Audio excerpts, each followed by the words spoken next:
Sir, you're charged with especially aggravated kidnapping. You're also charged with aggravated assault, and you're charged with theft of a firearm worth less than $2,500. You're talking about stuff that is not relevant.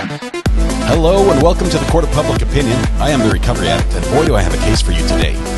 Why is the dog chewing on this guy? I think they have got the wrong guy They there. got the wrong guy, and the dog was biting him. He roughened him up quite a bit. There's a lawsuit. 9 out of 10 judges prefer watching the Recovery Addict live stream in their courtroom. The fireworks are not done. Now we're getting commentary on the case. Is that correct? Dati mihi Anglican Marine Service. That's literally not true. Oh, for crumb's sake. I didn't ask you to interrupt me.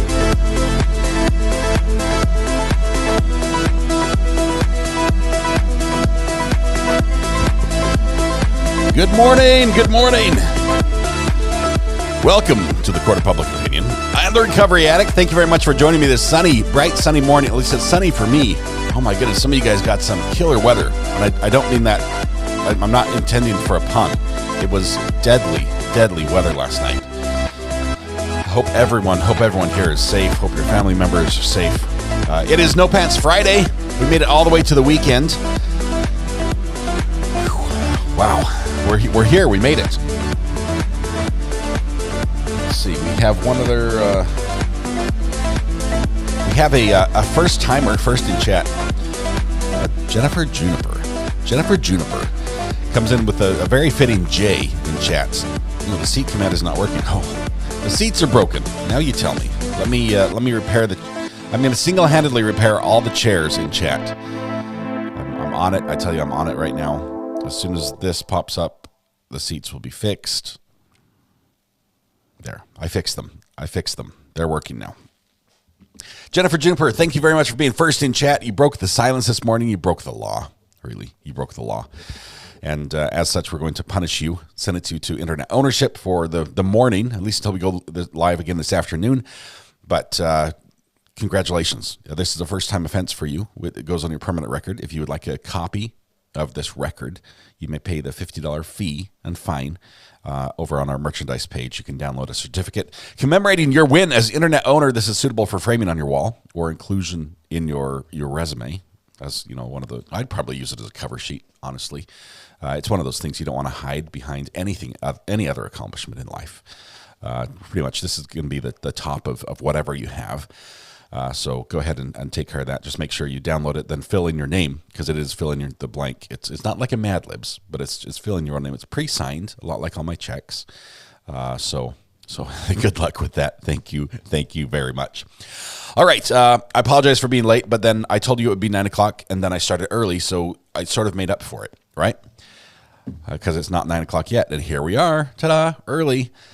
So no complaints today. Oh my goodness, who said? Just one second. Somebody's got complaints. Babs, good morning. 21 inches of snow here. That's it.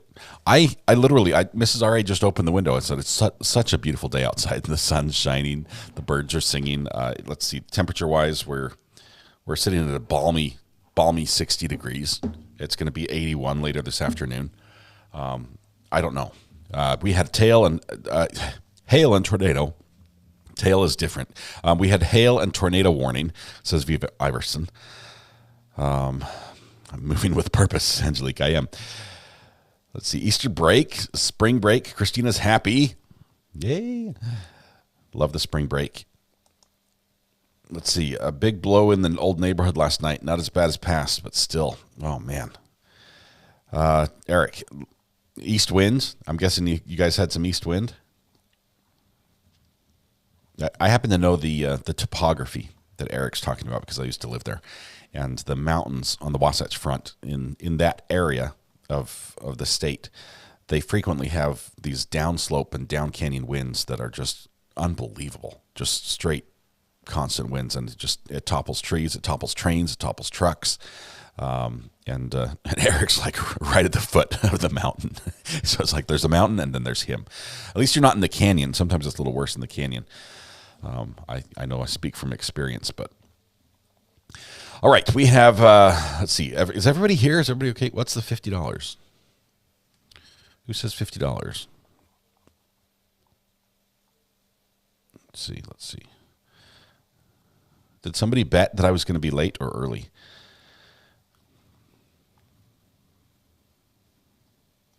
Wendy by proxy. I see you're here. I'm early. I originally said 8:45 yesterday, but then I thought better of it because Mrs. R.A. was still exercising right there, and she would never forgive me if we went live while she was exercising. Wendy, I tried. I believe these are from you, Wendy. I don't know where the kids put my notes. That reminds me, but I believe these.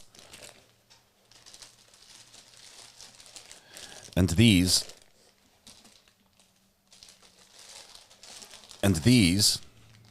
yes, these are pickle flavored jelly beans. Not just these, but also this, looks like a Lunchable, right? It looks like a little mini Lunchable. Oh, yum, Lunchables. It looks like a macaroni and cheese. You got some Oscar Mayer in there, a couple pickles. They're all candy, but still flavored like macaroni and cheese, Oscar Mayer. I'm not sure what Oscar Mayer flavor it is, but pickles as well. I have not opened these yet. I don't dare because I did open the pickles, and although I love pickles, I really do. I love pickles. I'm not sure if I'm a fan of the jelly beans, so we might have to give these out to people who are fans and see if my kids will like them. Thank you very much. All right, let's see. Where were we? Do you recall when you were very little, the local weatherman's house getting its roof removed by the wind? That was the big wind. I remember that. By very little, I was in third grade. Okay, I was in third grade. It was the last. No, I was in fourth grade. I think it was the last year that I attended public school before I started homeschooling, and. The wind, we had this big field, a soccer field, and it was snowy and it was windy. And it was windy the night before, but that morning, school was still held. And we had found, I think it was a snowmobile cover, which is like a tarp, but it's shaped like a box without the bottom. And I took that snowmobile covered tarp and I held it up so the wind would inflate it. And I stood on the bottom and I basically made a big sail. And because I'm standing, it was just like skis, and I was just shooting across the field, and then I realized I can't see where I'm going, and there's a fence on the other side, so I had to bail and tumble. But yes, big wind. I think we had to replace our roof after that one. We didn't lose the entire roof, but we lost shingles. All right. Since I'm on the story, Eric, since you got me talking about weather, and I'm thinking about experiences I've been through, let me tell you a little story. We're going to have a weather-related story that I'll share with you here just briefly. Have you seen the thumbnail? Someone's been busy. I have not looked yet. I'm going to take a peek here in just a second. Before I moved to North Carolina, I did a little research, right? And so I got on the internet and I Googled North Carolina and the problems with North Carolina, because I wanted to know what I was in for. Really, I wanted to know, I've heard all the good things. I've seen the great pictures. I've seen the beauty, the mountains, the beach. I've heard all about the wonderful people and their hospitality and the food and all the good things. I'm like, now give me the lowdown and tell me the real stuff, the stuff they don't put on the travel brochure. And sure enough, I discovered hurricanes, and apparently they happen all the time, just like they're almost nonstop. It's like a weekly occurrence, according to my research. And there was just hurricane after hurricane and just damage. The zombie apocalypse may be upon us. Wow, yes, the zombie apocalypse. It could happen there as well. But I'm thinking, okay, so at least I know now. I mean, it's one thing to show up and not know that there are going to be hurricanes every week and then have them. It's another thing to know, and then you can prepare.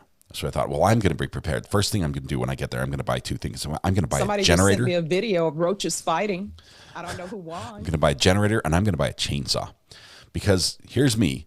It's like these poor North Carolinians don't realize that if only they had a chainsaw and somebody that could use it, we could get rid of these trees that are down in no time. We could clear the roads and everything. And I was going to be the guy. I was going to move to North Carolina. I was going to save everybody with my chainsaw. I was going to show up and just the rain stops. Here I come. I've got my chaps. I've got my hood. I've got my face guard. I've got the brand new chainsaw that I bought from Lowe's and spare gas. It's ready to go. And I did. I bought the generator and bought the chainsaw. The generator has never run because my power has never gone out, and the chainsaw has been collecting dust because although we have had a couple hurricanes, they've been mostly rain events, and most of the branches that fell for me in my area have been either way too small to justify even looking at my chainsaw. I should just go pick them up with my hands and snap them in half, or so large that my chainsaw will not start out of protest when it just sees the tree, and there's nothing in the middle. And so here I am with my chainsaw. I mean, literally after the first hurricane, it was sort of pathetic. But I drove around town. I'm like, okay, where's the tree? You know, I know there are trees down. I've seen it on YouTube, right?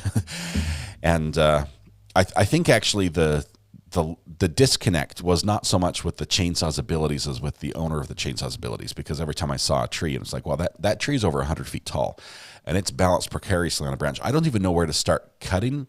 I can't climb a tree.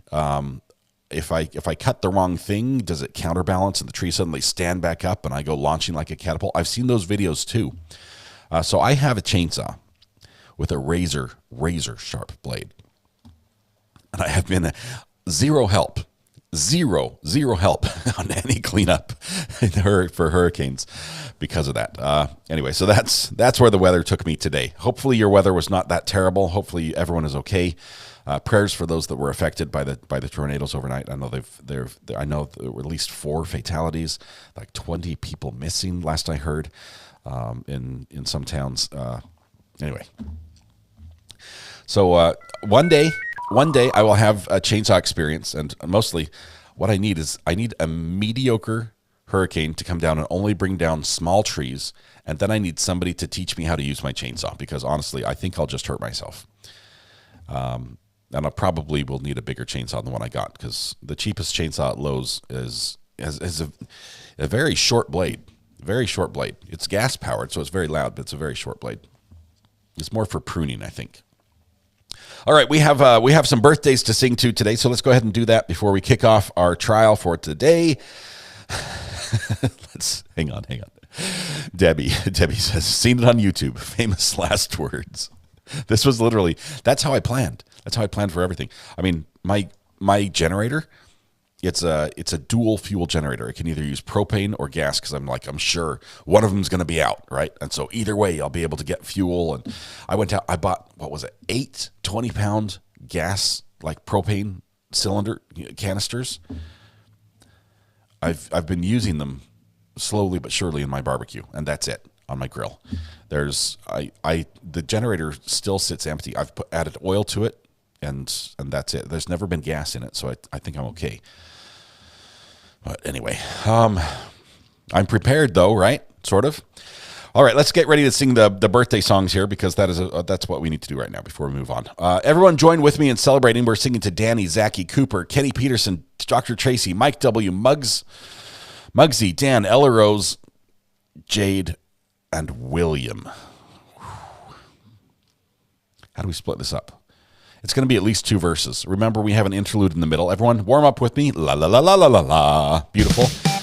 Here we go. Parts, people. Deep breath, shoulders back. Project to the back of the room. Blend your voices with that of your neighbors. Dancers, add those high kicks. Here we go. Happy birthday to you. Happy birthday to you. Happy birthday, Danny, Zachy, Cooper, Kenny Peterson, and Dr. Tracy. Happy birthday to you. I only got that far. Mike W, Muggsy, Dan, Ella Rose, Jade, and William. It's going to be a mouthful on the next one, guys. We'll have to say it really quickly and in unison. Oh no, there's another birthday too. Okay.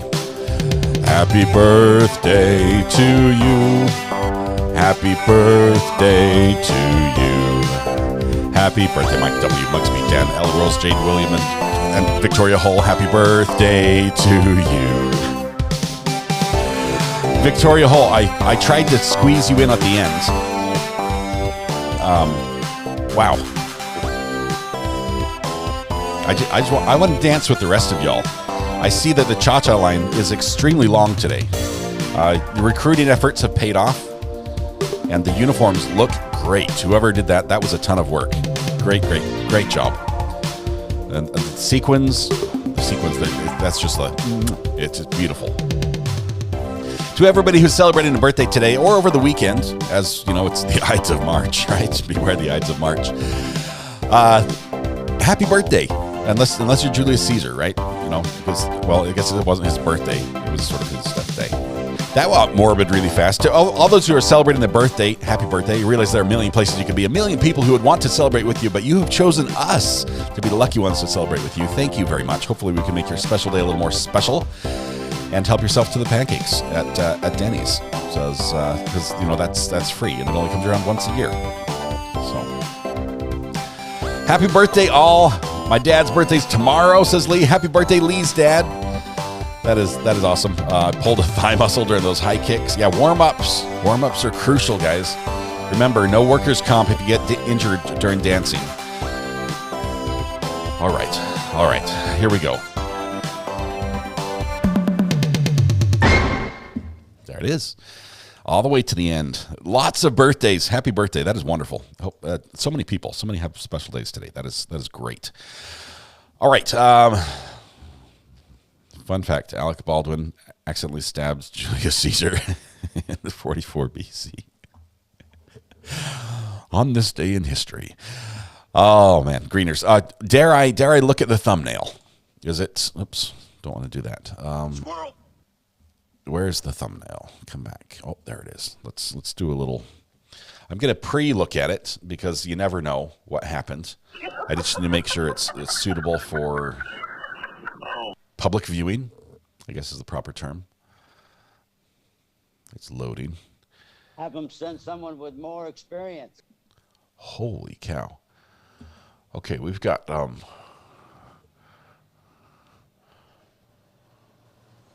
we've got a lot. What is bathroom height? Whoa. Okay, let me show you this, guys. First of all, here's our thumbnail. This is our latest and greatest, and I'm going to download this right now with the way it is, so we can save that, and I'm going to use that for this morning's version.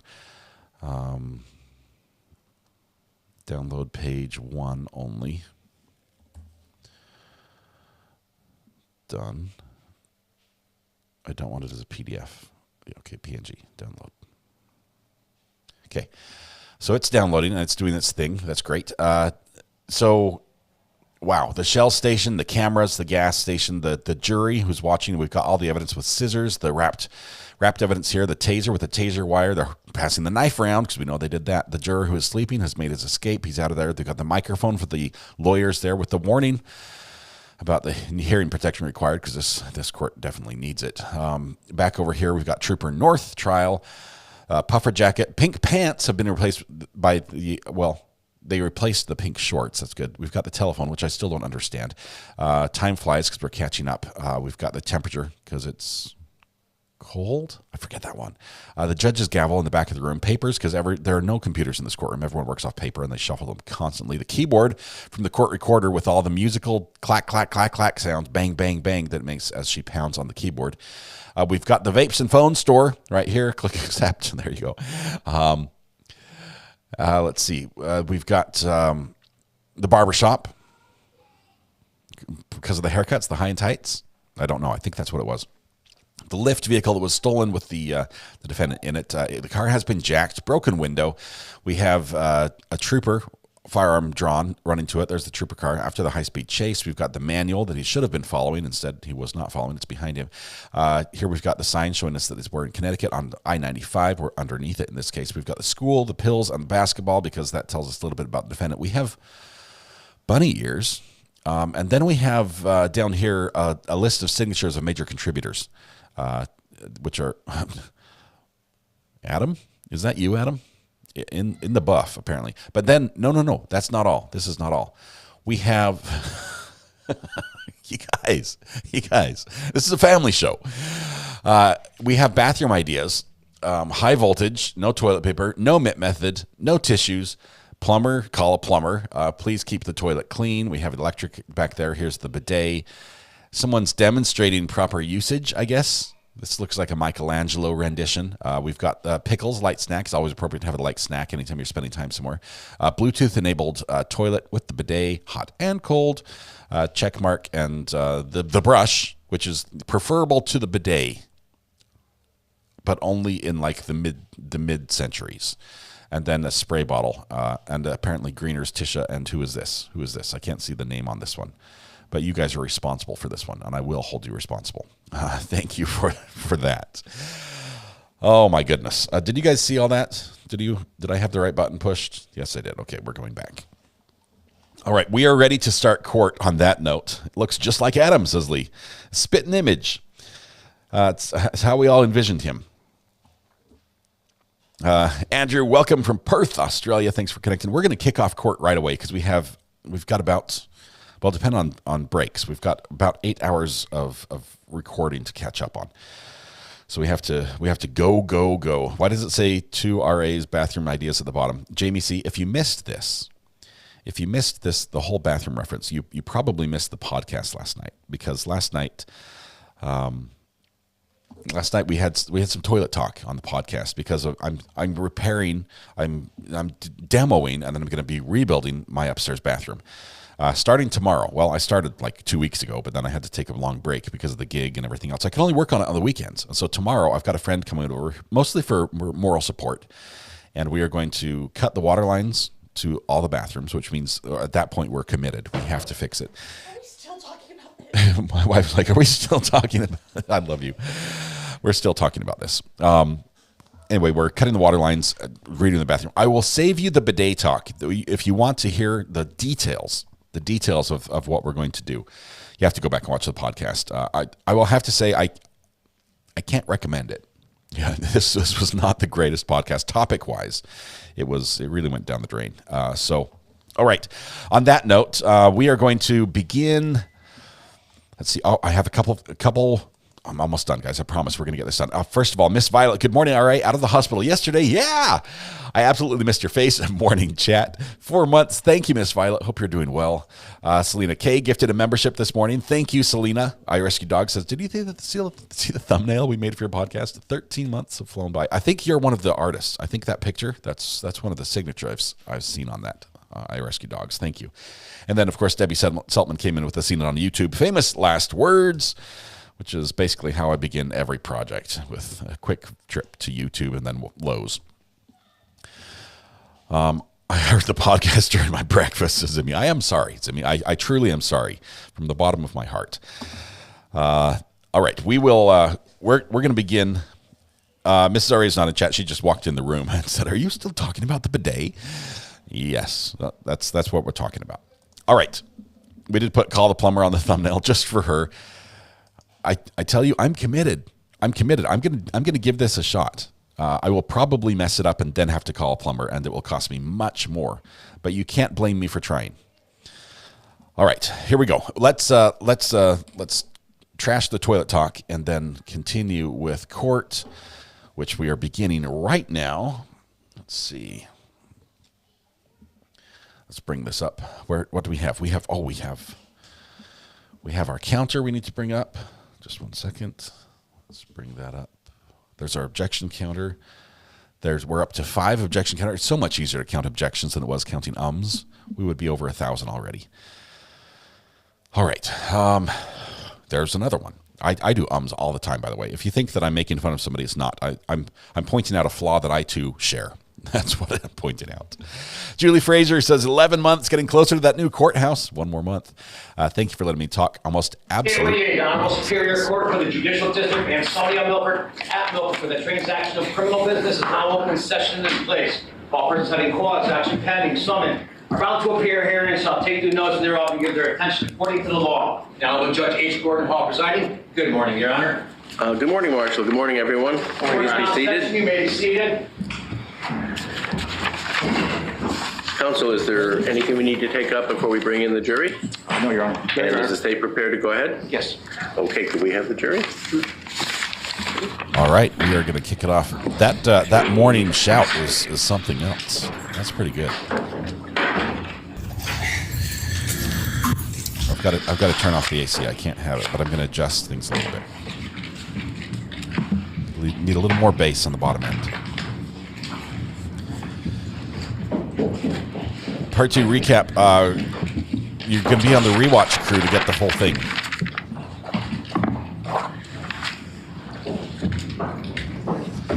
The officer who's between those two attorneys over there by the bailiff is on trial. Ooh, the photographer's moving around the courtroom. Never seen that. Anyway, he's on trial, charged with manslaughter. After a high-speed chase, he shot and killed Jury and two alternates, driver counsel? who had carjacked a car. Mr. Devlin, please call the state's next witness. Yes, sir. State's witness is Sergeant Ross Dowling. Sergeant Ross Dowling, first witness up today.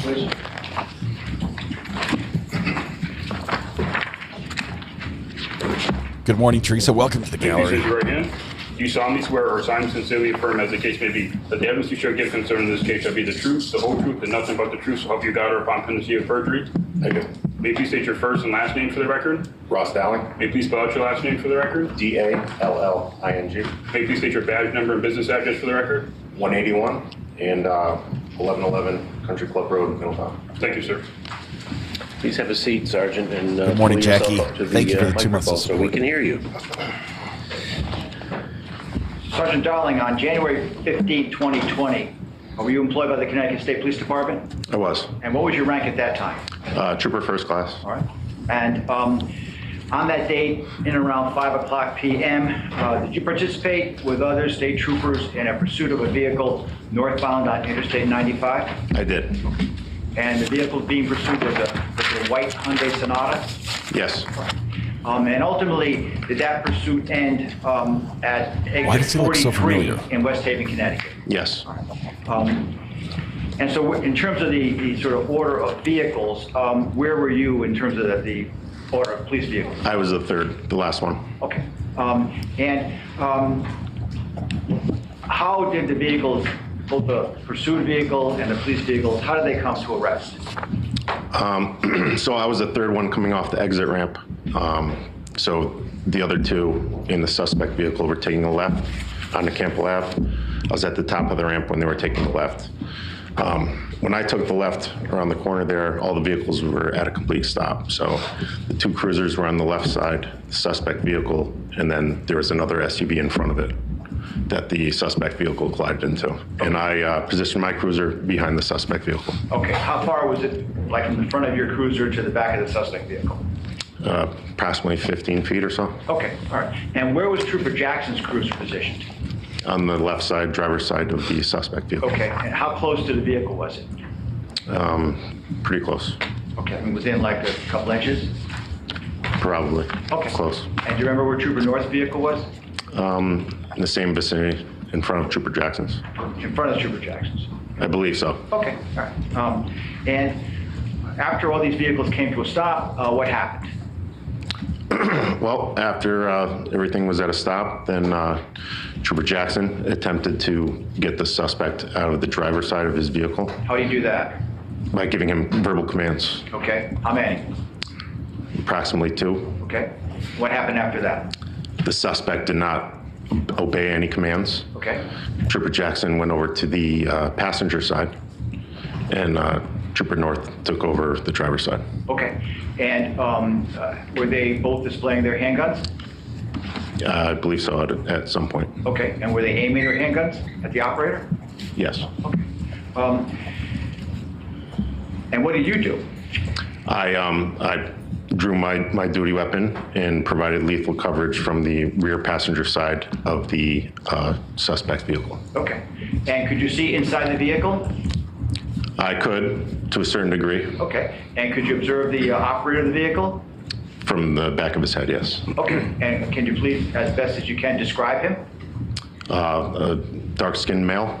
Okay. Seated in the driver's side of the vehicle. Okay, and did you see what his sort of orientation was in terms of, was he looking around, was he stationary, what did you see? He was stationary, looking straight ahead and not obeying any commands. Well, there were 2 commands, right, by Trooper Jackson. Were there any others? I can't recall. Okay. I have to look into the statements. All right. Now, was were the doors locked to this Hyundai vehicle? Yes, they were. Were the windows up on the Hyundai vehicle when you first arrived? They were, correct. And at some point, maybe shortly after you arrived, did West Haven Police Department officers arrive on scene? They did, yes. All right. And what did they do? Well, one West Haven police officer assisted Trooper Jackson in gaining entry to the passenger side by breaking the window. Okay, and how did you do that? With a straight baton. With the police baton? Yes. Okay. All right, and then what happened after that? They gained entry inside the vehicle. Trooper Jackson switched over to taser, holstered his weapon. When you say gained entry, you mean the window was broken out? Correct. Okay, yep. And at that point in time, or somewhere around that area, I holstered my weapon to make my way around to the driver's side to assist Trooper North. So were you back at that sort of rear part of the passenger side of the Hyundai when Trooper Jackson, well, did Trooper Jackson deploy his taser? Somewhere around that vicinity, yes. Did you actually see that? I heard it. Heard it, okay. Yeah. And you don't know where you were, sort of between the back of the vehicle and walking around to where Trooper North was when you heard that? Yes. Where were you? In that vicinity, walking around. There was a cruiser in the rear of that suspect vehicle that I had to make my way around. All right, and what happened next?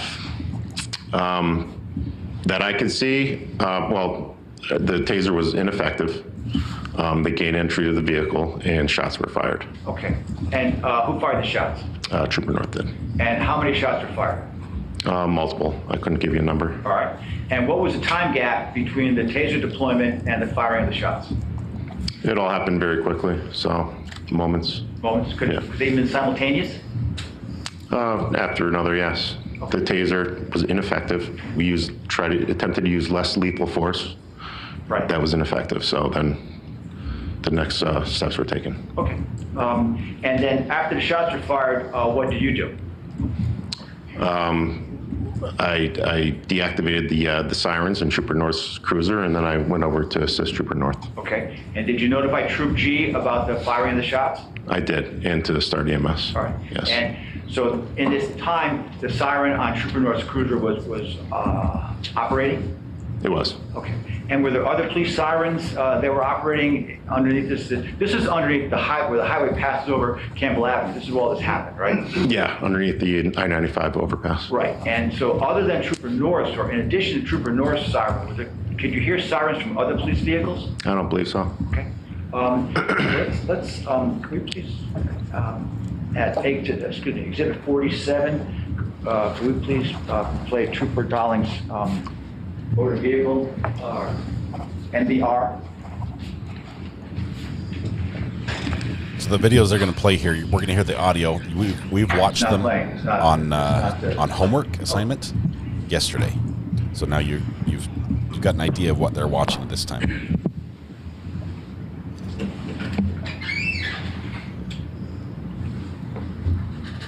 There are a lot of videos of this.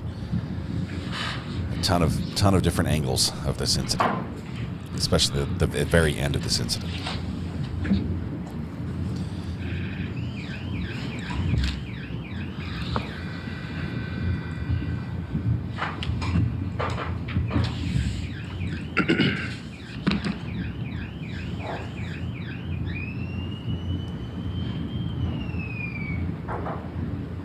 Please stop it. This is where you're exiting off exit 43, correct? Correct. Start.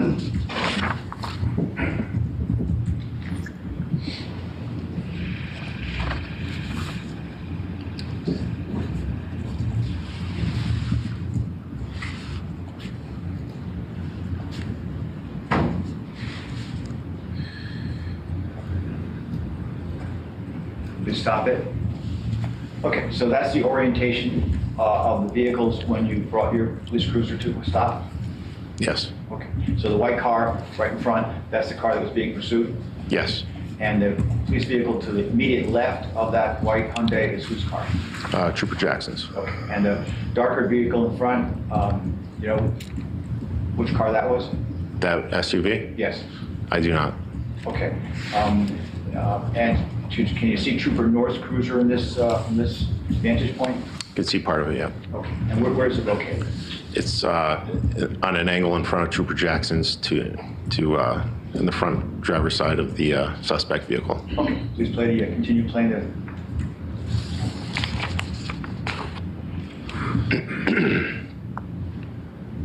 Stop it, please. So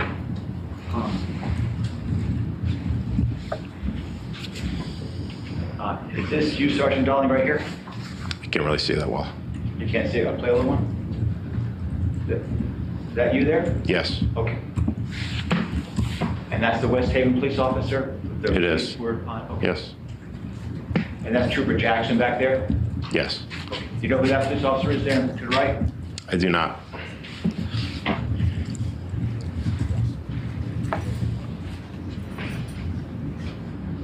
Stop it, please.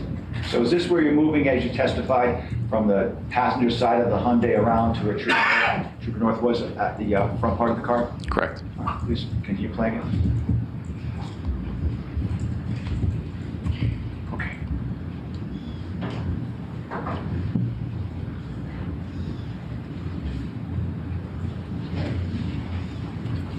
And we just saw Trooper North firing, correct? Moments ago? Correct.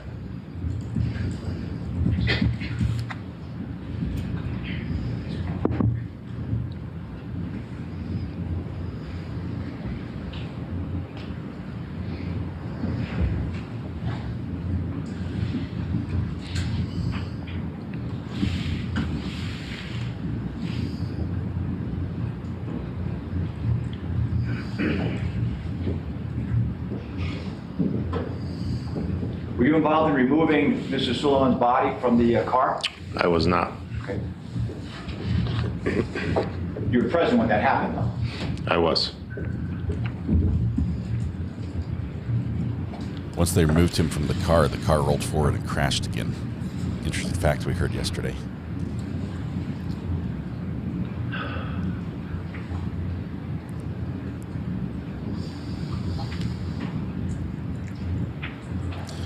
Holt McCallany is the doppelganger for this witness, by the way. Thanks for that. I appreciate that, Karina.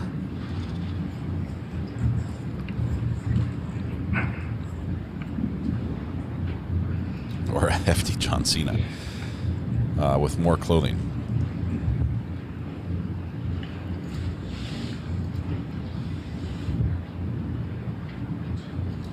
You were present when that car rolled forward after Mr. Soulemane was taken out of their car? Yes.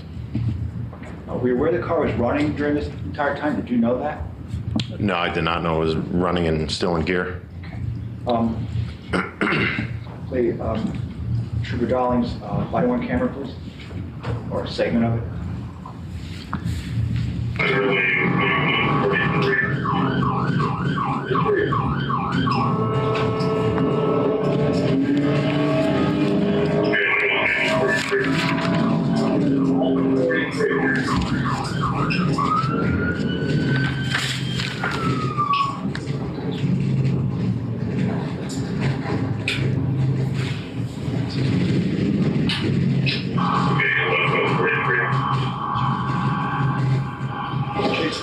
Stop.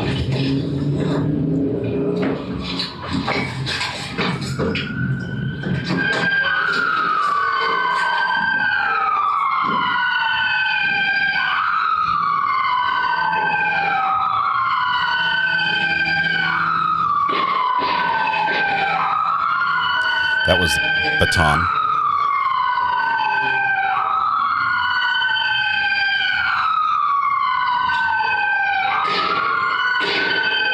Baton.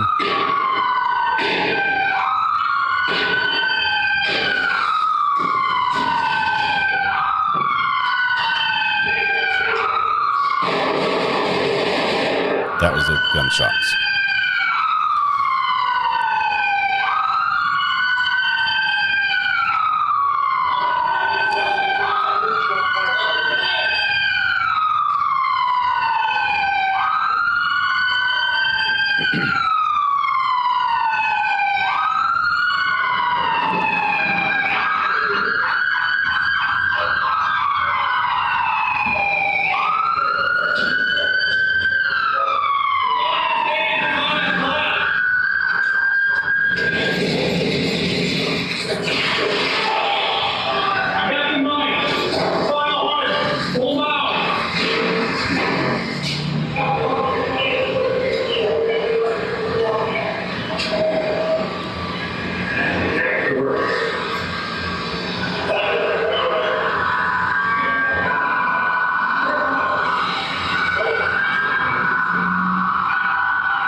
So when you arrived at the scene there and parked your vehicles several feet behind the white Hyundai, at that time, was there a plan as to how to go forward with this incident? A plan? No. I mean, the plan was to stop the threat. Okay. And who was in charge of the scene there? In no particular single person in charge. We all worked together. All right. Were you the highest ranking state police official on scene? I guess you could call it a rank.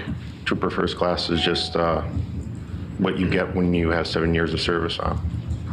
Okay. So but it's not a supervisor. Promotion, it's just a time and grade kind of thing? Yes. Okay. All right. So you didn't act as a supervisor there? No. All right. Thank you. No further questions. The testimony seems to be supporting the officer. Good morning, Trooper Dawling. Good morning. We've never met before, have we? No, we have not. I'm Frank Riccio, and I represent Trooper North. So I'd like to ask you some questions about what you've seen on the video and then some other things that happened that day. So when you originally learned about this whole situation, where were you? I was at the barracks doing some administration. And that's Troop G barracks in the area of exit 27A in Bridgeport? Yes. And when you first learned of it, at some point you got in your car and you decided to get on the highway, correct? Yes.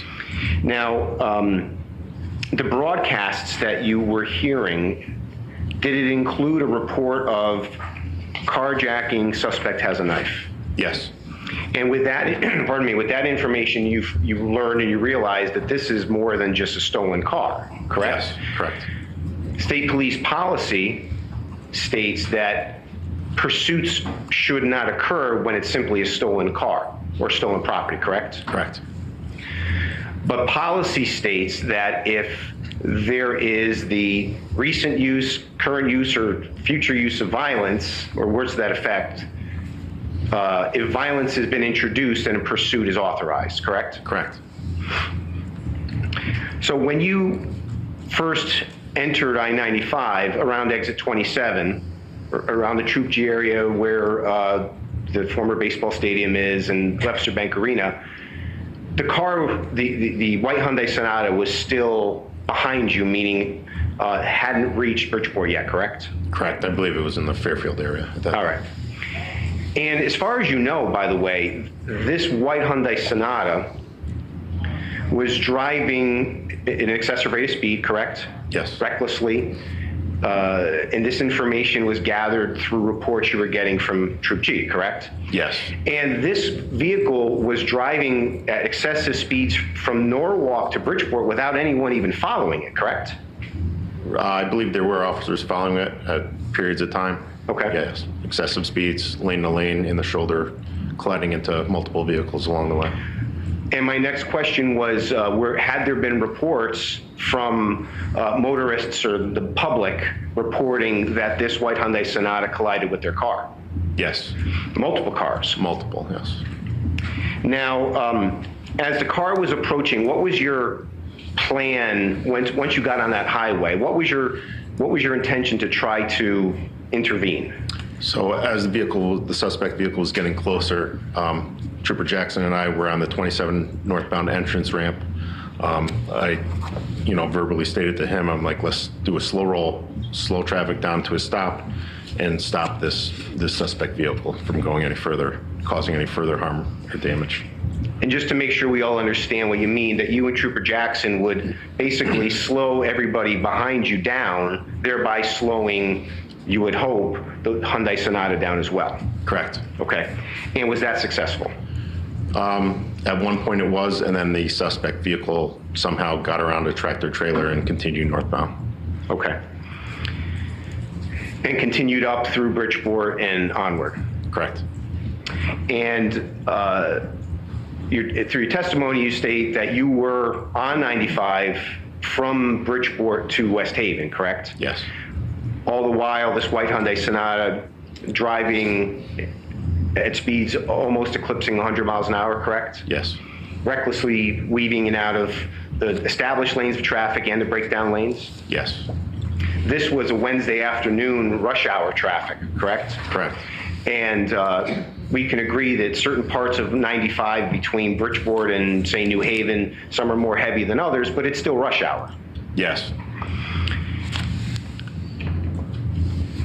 And I think it was you, in the report that you wrote, you said that this operator, this white Hyundai Sonata, is creating a very dangerous situation. Yes. Creating a dangerous situation not only to the people that he did hit, as you've testified to, you heard reports of, but also what you observed. Correct. Ultimately, the operator pulled off in West Haven. Now, I'd like to then bring you, if I could, to the underpass, Campbell Avenue, where you just watched some video. If I saw correctly, there were 3 officers who had lethal cover upon Mr. Soulemane prior to Officer North discharging his weapon. Is that fair to say? Yes. That would be Sergeant Zwickler, yourself, and Trooper North, correct? Right. And in fact, at one point, Trooper Jackson even had lethal cover before he went to his taser, correct? Correct.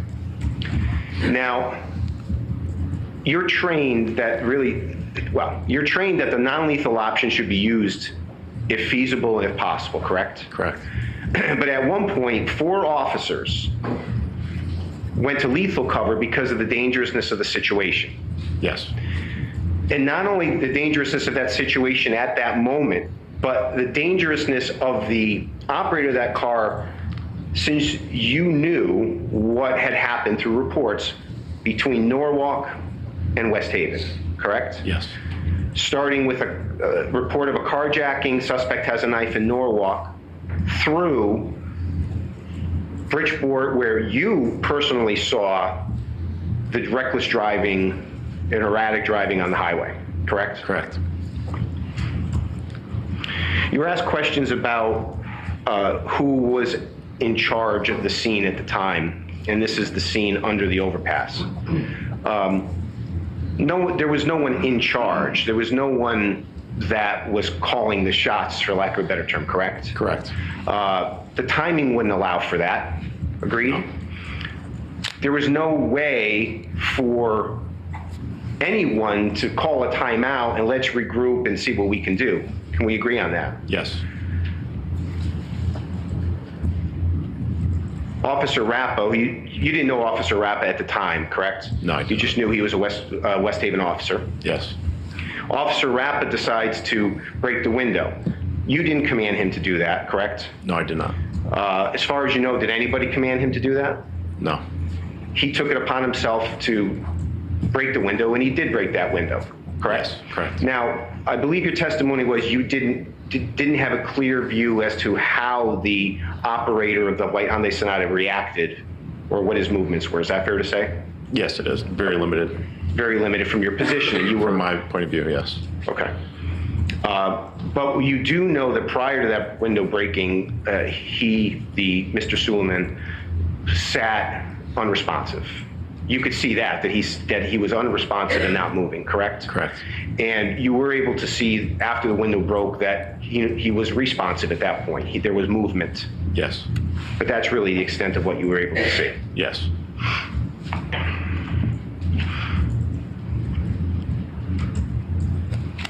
All right, I have no other questions, sir. Thank you very much. Thank you. Mr. Devlin, anything? Yes, thank you, sir.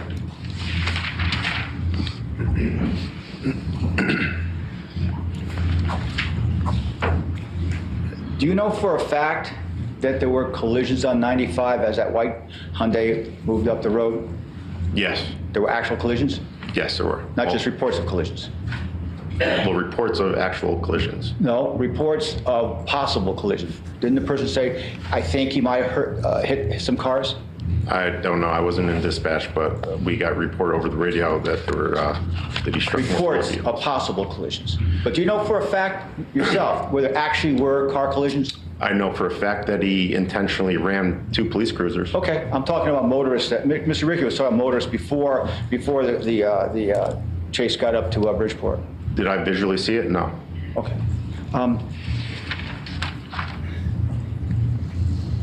When Mr. Soulemane was sitting uncooperative in that car, or not uncooperative, unresponsive in that car, surrounded by police cars, windows up, doors locked, before Officer Rappa broke that window, before, okay? Are you saying that state police regulations would allow the use of lethal force against him? Yes. Against him? Well, he addressed us with lethal force by using his talking about when he's vehicle as sitting a in the deadly car. weapon. Wait a minute. I'm talking about when he's sitting in the car, as you said, unresponsive, car surrounded by police cars, armed police officers around it, windows up, doors locked, right there, right there. Are you saying the state police regulations would authorize lethal force against him in that situation? No, I'm not. Okay. Now, you said that there's no way we could call a timeout, no way we could pause here. Before that window was broken, why not? It's just not realistic, sir.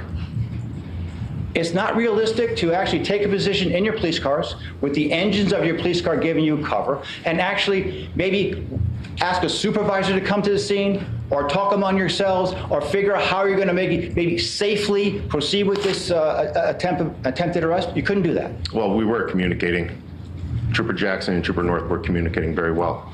Really? When he instructed him to go to his taser. And that was it, right? Go to your taser. Jackson, go to taser. That was it, right? Was there any other words said between them? No, not really. Was there any words said by you to anybody there? No. Was there anybody, West Haven, did they communicate with the state police there? No, just relied on our training, and that's what happened. That's what happened? Correct. And you're pulling a dead boy out of the car there. That's what happened, right? The suspect. Suspect, all right. Correct. You're telling me that nobody could have taken a different path on this? Safer path, better path? You're saying that couldn't happen? No. I mean, we could all be a Monday morning quarterback, sir, but it's just not feasible in that time. I'm not trying to be a Monday morning quarterback. I'm trying to examine your options right then and there at that time. No plan, no supervisor, just sirens going off, and there were sirens going off in addition to North Siren. You heard that, right? Heard that. Okay.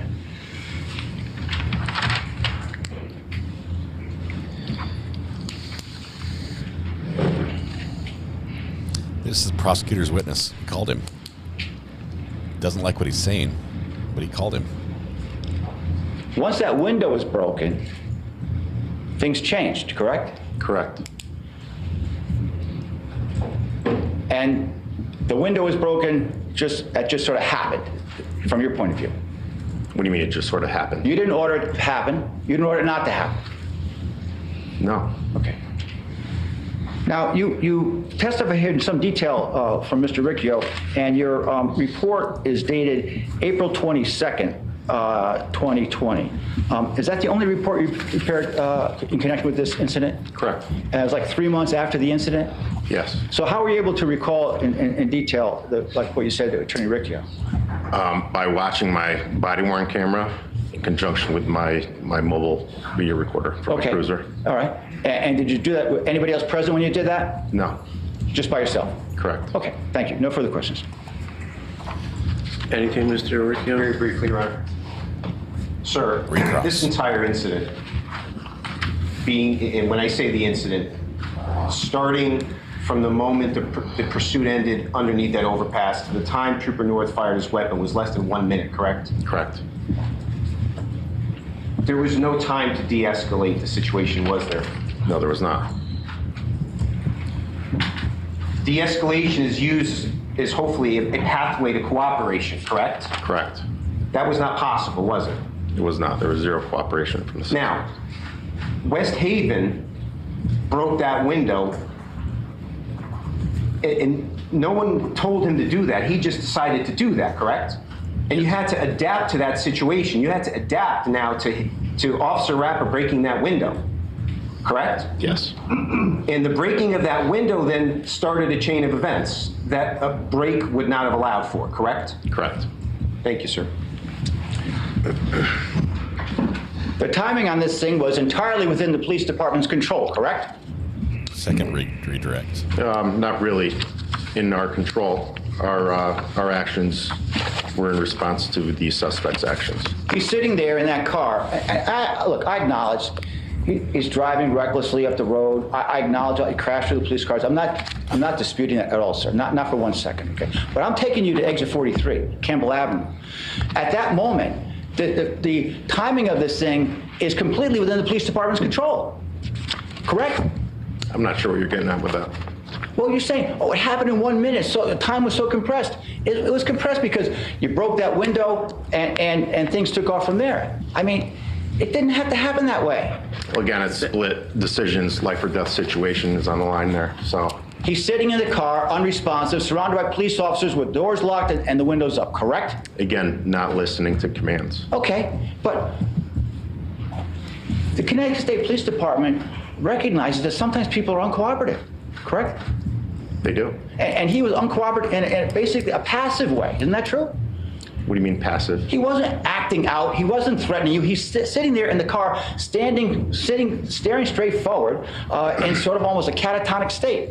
Wasn't that true? So you're going to single that one incident out from the whole pursuit up in 95? Yeah, because of that one incident, that's where you use lethal force. That's right. Well, I am. That's what he drove the situation to be.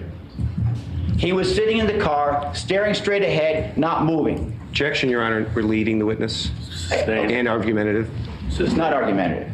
I sustain the objection, counsel. Thank you, Your Honor. It is argumentative now. How was Mr. Soulemane positioned in the car before the window was broken? He's seated in the driver's seat. Okay. And facing forward. Okay. And how was he looking? He's looking straight ahead. Okay. What was his appearance? I couldn't see from the back of his head. Okay. You said he was staring straight ahead previously. Was that how you described it? Correct. Okay. I have no further questions. Thank you. Nothing further. Thank you. Thank you. Thank you, Officer Daly. So 3 directs, 2 crosses. Spicy. I think the witness came across as Sergeant Kiley. Favorable to the defense, even though it was called. Sorry, what's the name? Thomas Kiley, Your Honor's next witness. So I think right now we're probably going through the officers that were on the scene with Officer North. And if that's an indication of what it's going to be like, this might be a spicy morning. The officer on the stand was trying to say, look, I can't divide everything up and just take that one moment, that brief second, and say this was what the situation was. They had someone who had stolen a car, had used violence, had been ramming police cars, possibly ramming other civilians, had just rammed into the back of another civilian, and was still in the car with the car running, which is a deadly weapon. I think the officer misspoke when he said that use of force is not authorized. A person in a vehicle that has demonstrated that they'll use that against people to disregard to their safety, that is a deadly situation where officers are allowed to fire. The truth given concerning this case shall be the truth, the whole truth, and nothing but the truth, so help you God or upon If penalty they of move perjury. forward, he has to be some May you please state motion. your first and last name for the record? It's Thomas Kiley. May you please spell out your last name for the record? Kiely. May you please state your badge number and business address? At the time, it was 0139 at 1111 Country Club Road in Middletown, Connecticut. Thank you, sir. You may be seated. Taylor Hill Girl, congratulations on 12 months. Orange Groves. Good morning. You are currently retired from the Connecticut State Police? Yes, sir. Okay. And what was the effective date of your retirement? February of 2021. Okay. And directing your attention to January 15, 2020, were you a Connecticut State Police Sergeant at that time? Yes, I was. And were you on duty on that date? I was. And what was your duty assignment at that time? I was the evening shift supervisor along with Sergeant Hennessy. All right. And at what location? Troop G in Bridgeport. All right. And what were your duties there? Just to oversee the evening shift patrol. We have typically 9 to 10 individuals on patrol at any given shift. Okay. And Troop G, what's the geographical, in terms of I-95, what's the geographical range of a Troop G? Troop G, it's a big area that we cover. It covers from the New York border on 95 all the way to the Guilford line. On Route 15, we cover from the New York border all the way up to the Sikorsky Bridge. We also cover Route 7 or Super 7. We cover Route 8 and 25 up to the Shelton-Trumbull line as well. Okay. And during that afternoon, say somewhere 4:30 to 5 o'clock range, did you become aware of a pursuit by Connecticut State Troopers of a white Hyundai Sonata northbound on 95? Yes, I did. Okay. And where were you physically when that was going on? I was in the sergeant's office at Troop G. Okay. And you could monitor that through what mechanisms? Just through the radio transmissions. Okay. At some point, did you move from your office to another location within Troop G? Yes, I did. I moved to dispatch. Okay. And were you able to observe other things in dispatch? I was able to. And what was that? We have highway cameras that are operated by the DOT, and we can pretty much view real time. Okay. And that pursuit ended in the vicinity of exit 43 in West Haven. Is that right? Correct. And when the dispute ended on Campbell Avenue off exit 43, where were you at that time? I would have been in the dispatch area. Okay, but still at Troop G in Bridgeport. Correct, sir. And shortly after the cars got off exit 43, did you hear a radio broadcast of shots fired? I did. Okay. And what did you do in response to that? I immediately notified the dispatchers that I would be heading up to the scene. Okay. And did you do that? I did. Okay. And how long did it take you to drive approximately? Drive from your location in Troop G in Bridgeport to the Campbell Avenue location at off exit 43? I would guess anywhere from 15 to 20 minutes. Okay. And when you got there, what did you do? When I arrived on scene, I specifically positioned my cruiser on the exit 43 off-ramp, at which time the ramp was closed with assistance from the Department of Transportation. I then approached the scene where I encountered TFC Richter and Trooper North. Okay. And was Sergeant Hennessy there as well? He was on scene. I don't remember if I was first on scene or if I don't remember who got there first, but he was on scene at some point. Was he present when Trooper First Class Richter and Trooper North and yourself were discussing things? I believe he was on scene at that point, yes. And did you ask Trooper North to give you an account of what happened? I did. And what did he say?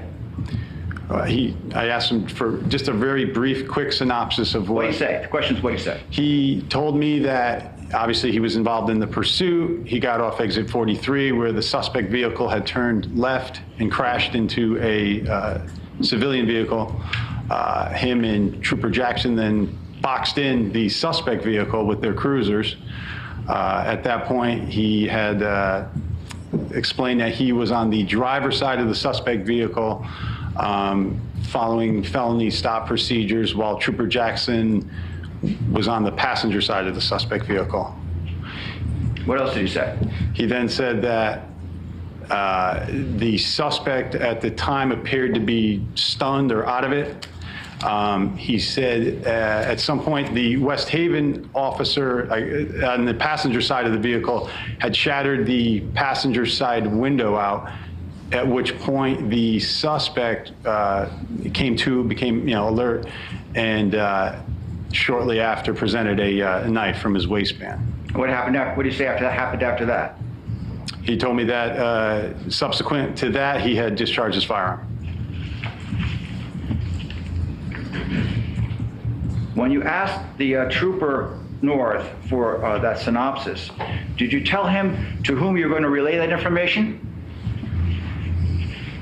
Can you repeat that, sir? Well, I'll rephrase the question. When you asked Trooper North the synopsis, did you tell him it was for the bosses? Yes, I just was looking to get a general idea of what happened on scene.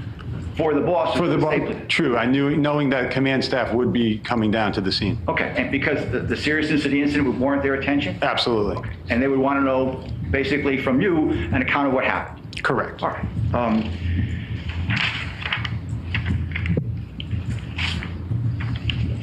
Okay, so if we please play Exhibit 47, Sergeant Hennessy's body-worn camera number 1.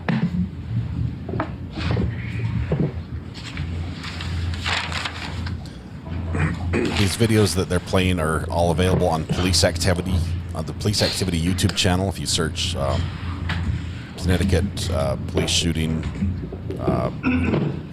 Brian North. They're not redacted. We're not going to show them here. I can't put a link right now. I don't want to put a link right now. Homework was yesterday.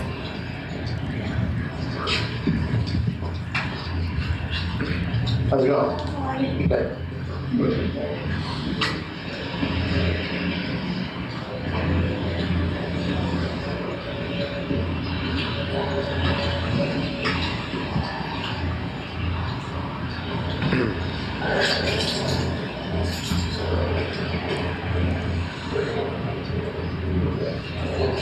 Everybody okay? Stop it, please. Okay, so, Sergeant Kelly, that's you to the right there, correct? Yes, sir. And Trooper North is directly across from you on the left-hand part of the screen? Yes, he is. And straight ahead is Trooper First Class Richter? Yes, sir. Okay. Vice President. You want to give me a quick synopsis of what happens when the losses are asking? Just at the end or the whole time? No, I mean, I saw most of the stuff up on the highway. You saw like the DA. Yeah. We got here, we basically checked in front of me. Kind of like got boxing behind the other car that was just in the red lane. And then Jackson kind of pulled up here. And I went around the front. When we get out, it's on you stop on this driver's side door. Jackson's on the other door, goes out, comes up. The guy's kind of like out of it. You know, so he was passed out. Then West Haven got here, they drove the passenger side here, so yeah, well, I guess we'll do it.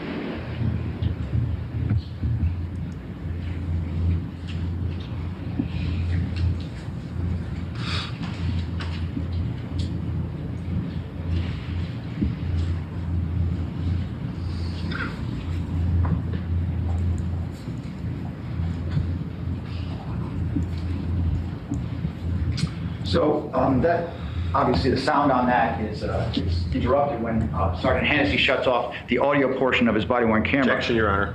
It's leading. Okay. When did the sound part of that audio stop? It stopped during our conversation. Okay. And what was the balance of the conversation after it stopped?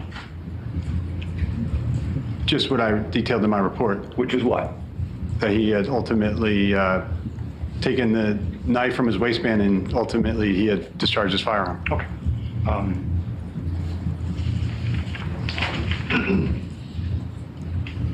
All right. And did you interview Trooper Joshua Jackson at the scene there? I'm sure I had conversations with him. I wouldn't refer to it as an interview. Okay. I don't mean interview. I mean asked him to indicate to you what happened? Yes. Okay. And could you please, Sergeant Hennessy, body-worn camera number 3.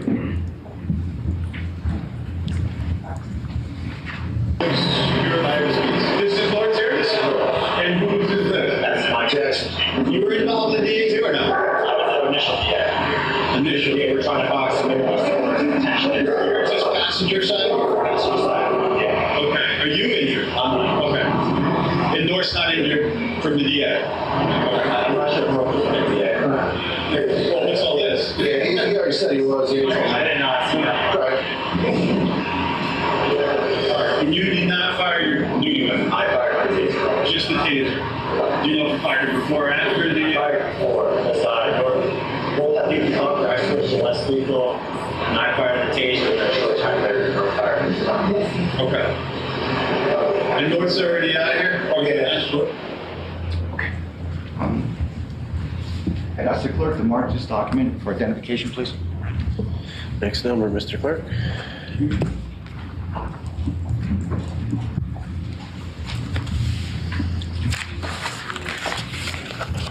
Next one. 16. Whatever next consecutive numbers.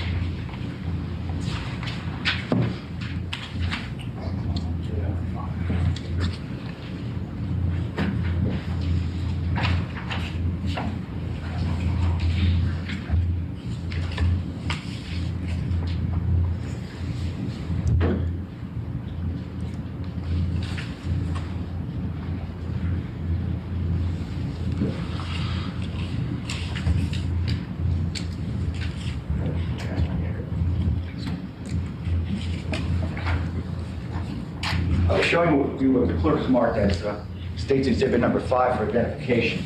Do you recognize this document, Sergeant Cook? Yes, I do, sir. Okay, what is that? It is a investigative report that I produced in response to this incident. Okay. And looking at the, I think it's the second page of the report, there's some.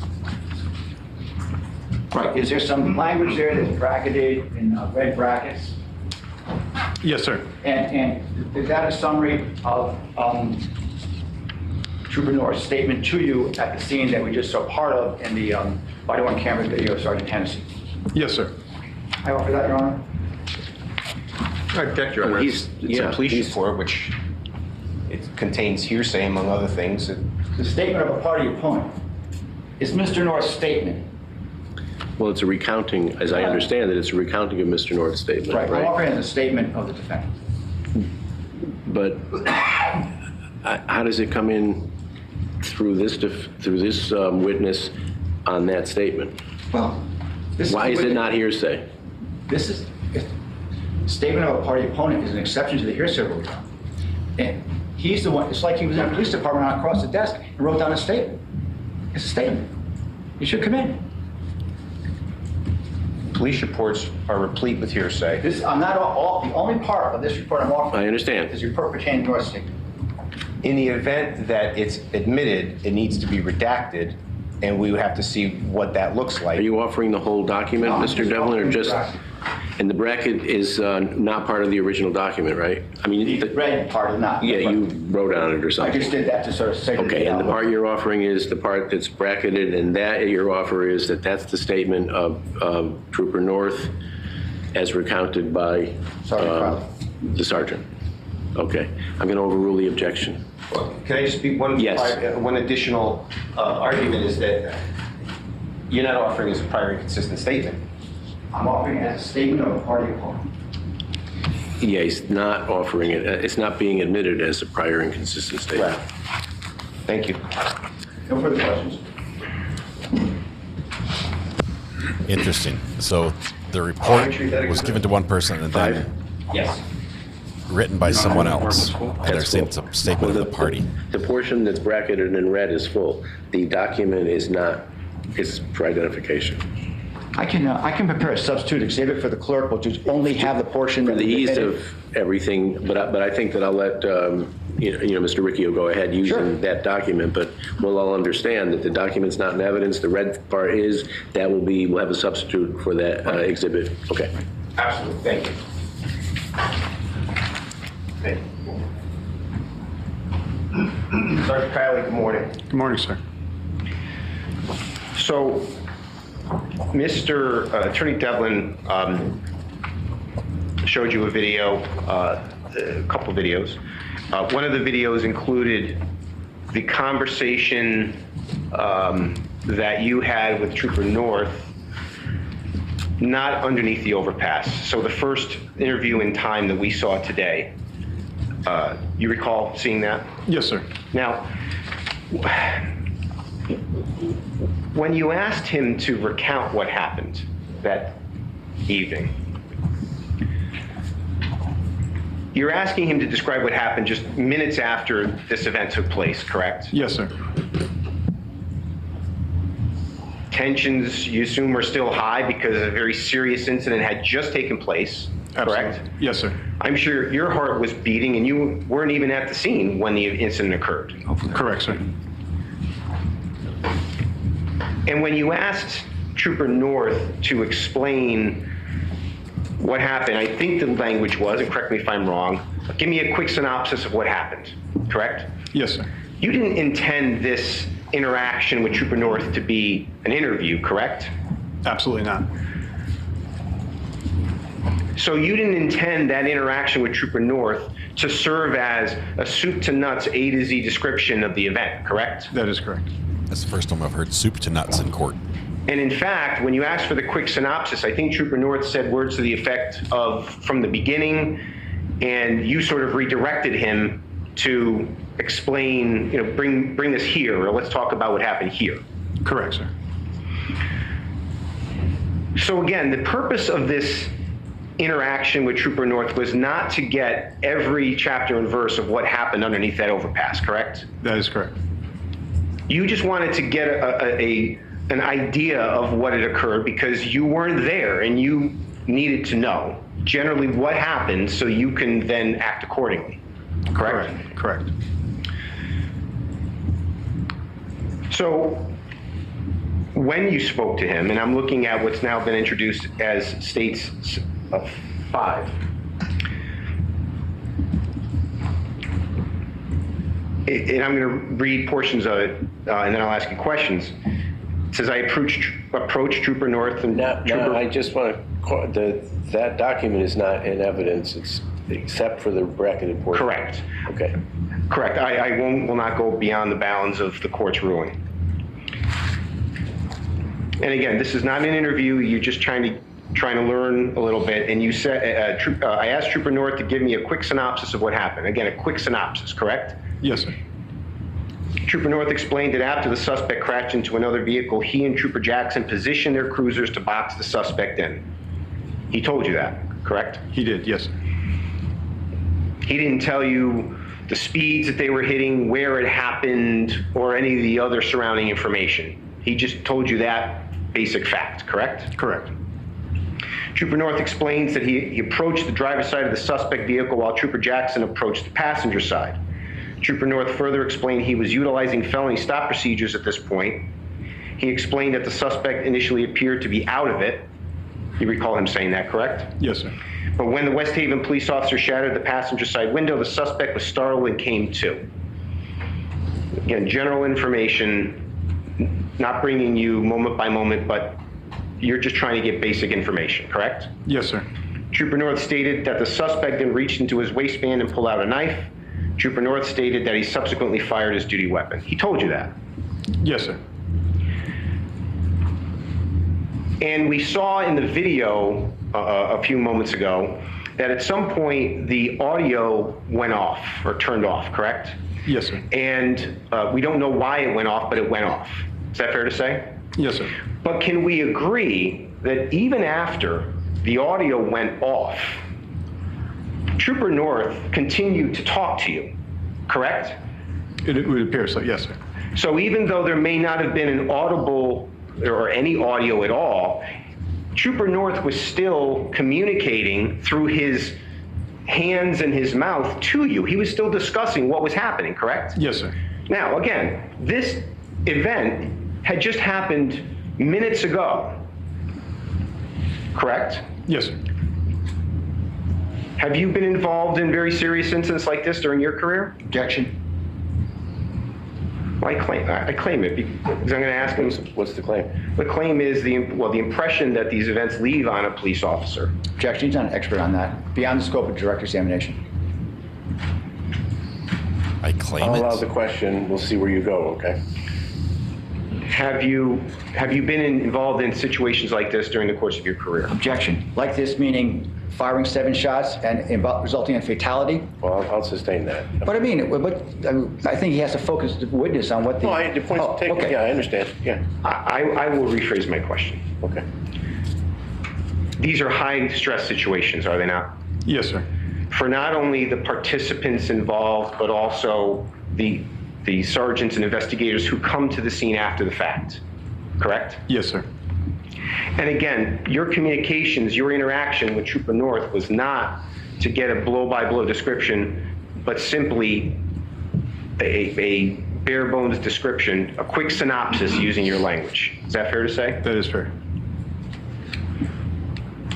And the policy regarding body-worn cameras is that body-worn cameras are to be on when officers are interacting with the public, correct? Yes, sir. But when troopers are not interacting with the public, then the policy doesn't require that these recordings, that the video and audio be on.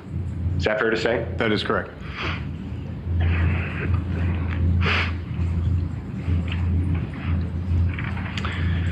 And sir, if I may bring this back to the clerk. Yeah. Step one moment, please.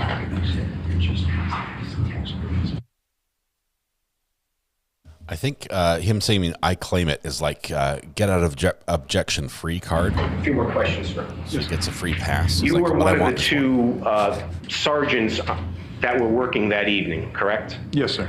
And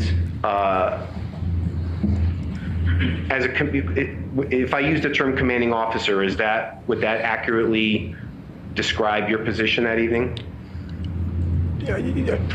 Commanding officers usually for like a lieutenant or above, but yes, in terms of supervision, I would say we were the highest level of supervision at the time. It would have, no sergeant, including yourself, called that pursuit off that night, correct? Correct, sir. And finally, just returning to the scene for a moment, immediately after you spoke to Trooper North,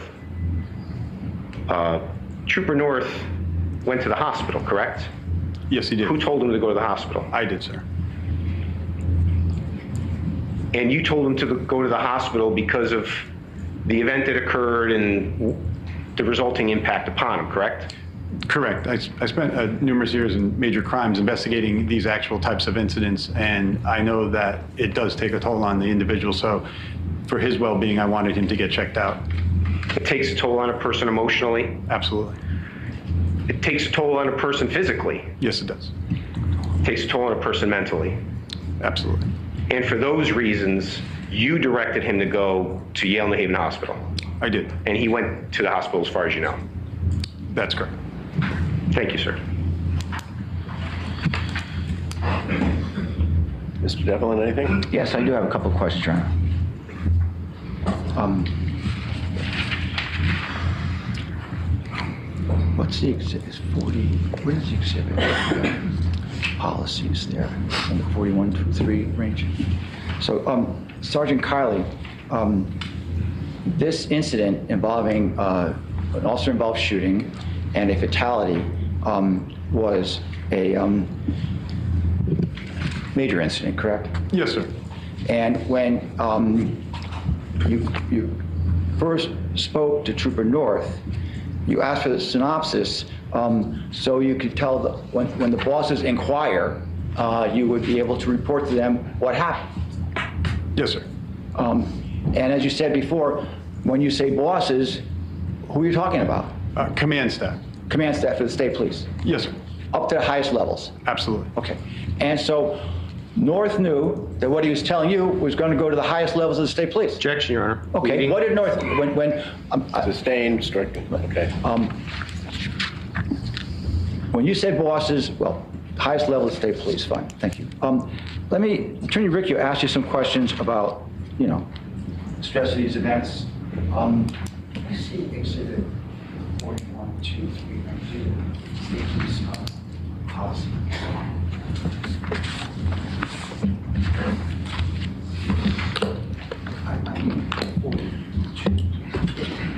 You think 42, Mr.? Yes. Let's go into the manual here, training, see if procedure was followed. Didn't I get that last objection? We were at 10, went to 11.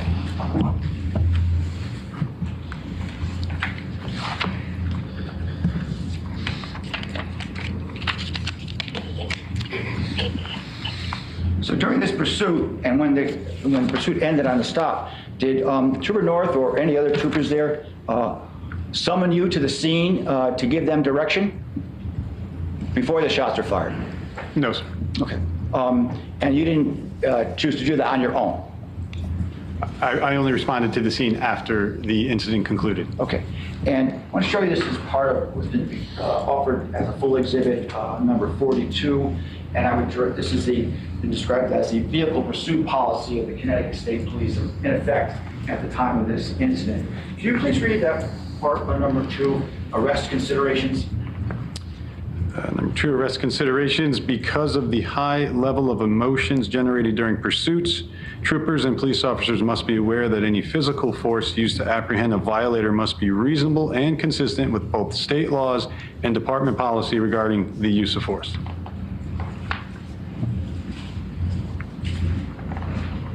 So the policymakers at the state police they realize that troopers can be amped up with respect to these pursuits, correct? Yes, sir. And it might affect their judgment. Perhaps, sir. Well, it's a cautionary note to be careful. Yes, sir.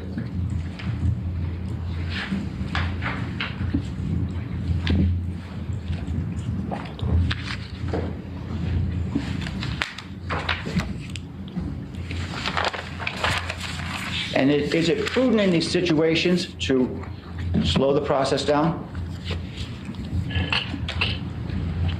If you can, safely.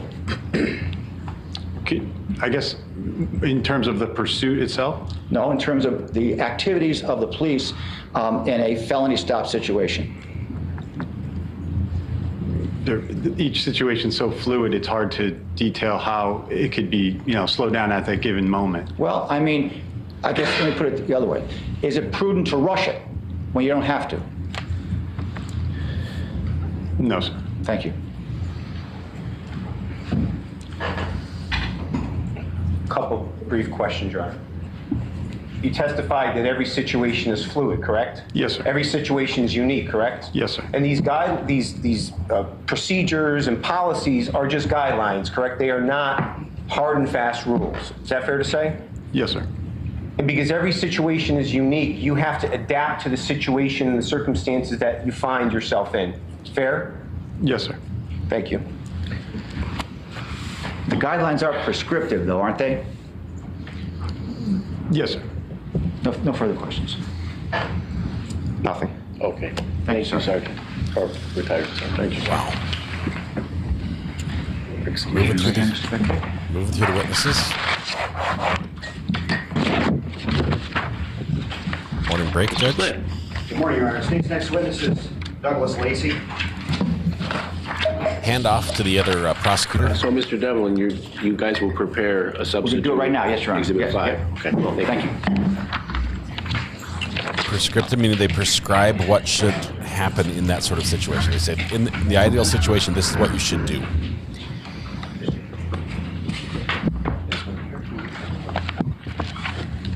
They're instructive, yeah. They should be followed.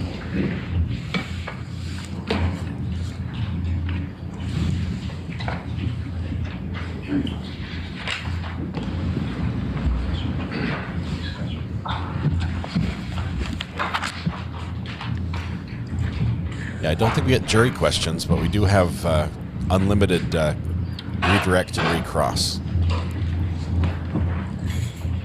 within scope. Just right to the stand,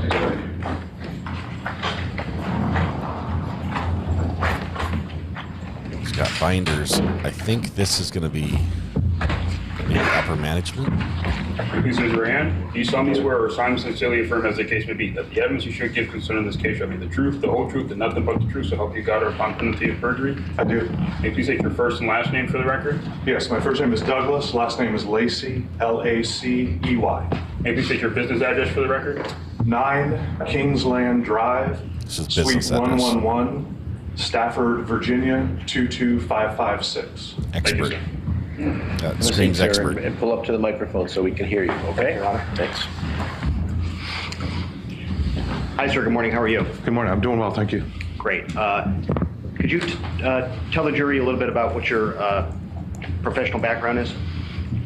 Yes, I'll start with my education. I earned a Bachelor of Science degree in Electrical Engineering from the University of Miami in 1996. Subsequently, in 2019, I earned a Master of Science degree in Recording Arts, emphasis in Media Forensics from the University of Colorado, Denver. In 1996, following graduation from my undergraduate program at Miami, I was employed by the FBI's Forensic Audio Video Unit in Quantico, Virginia, where I was employed there as an electronics engineer, was my official title, and my primary duties were as a forensic audio examiner. So in that capacity, I would examine audio recordings either to enhance, clean up, or to authenticate, to assess whether they had been altered in some way, and provide testimony in court as needed. So he makes audio in pixels 2003, bigger. I left the FBI and began working full-time in the private sector, again, conducting forensic audio examinations with a company named Beck Tech LLC, which was owned by Mr. Bruce Koenig at the time, a former FBI supervisory special agent. We also began conducting forensic video examinations around that time in 2003. With video, again, enhancement of video recordings, authentication of video recordings, et cetera. And do you have any professional certifications in that or any related field? Yes, I am a certified forensic video examiner from the International Association for Identification, which is a forensic professional society. And do you keep up with professional training in the industry? I do. And have you been published in that field as well? Yes, I've authored or co-authored 27 peer-reviewed publications in various aspects of forensic audio, video, and image analysis. Have you testified in a courtroom before? Yes, I have. About how many times approximately? Prior to today, 72 times. In that field of video examinations? Also audio examinations. I think of the 72, 21 relate specifically to video enhancement. Your Honor, at this time I'd offer the defendant as an expert in video examination. Voir dire, Mr. Riccio? No, thank you. No objection. Okay, I'll make the finding.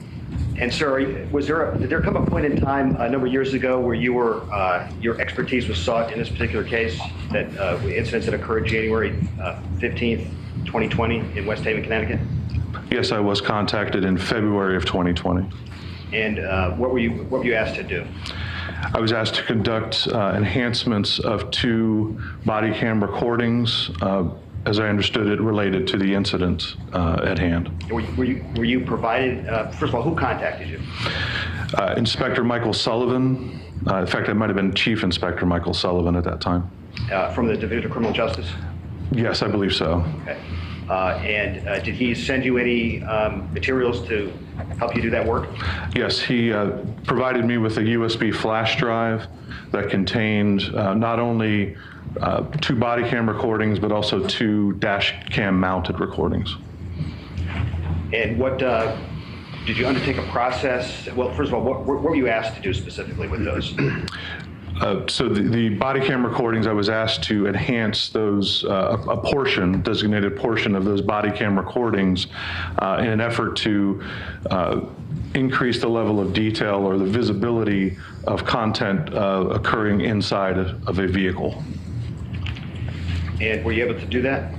Yes, I did conduct the enhancements. And did you produce some sort of product that contained those enhanced videos?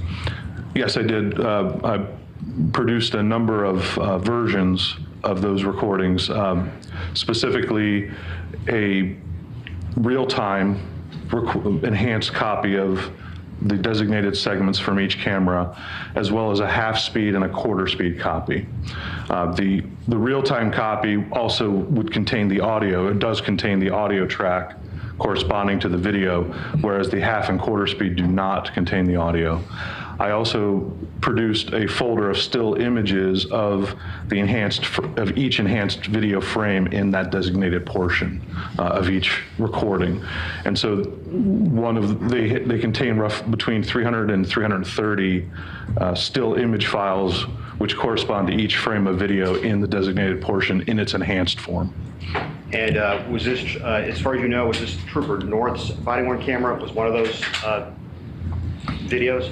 Yes, that's my understanding. One was designated as a North body cam, and also the second one was Jackson body cam.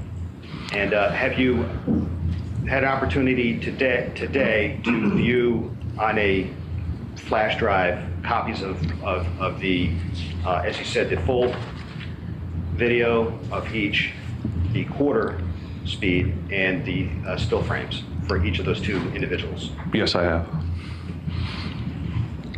So that's just the quarter speed and the still frames? The full speed, quarter speed, and the still frames. Not the half speed? Correct. Okay. Correct.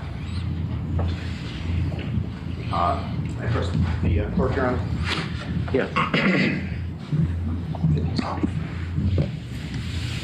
What is your number there? 57. Double check. 57, Your Honor. 57 for identification. Was that a flash drive? Yes, it is.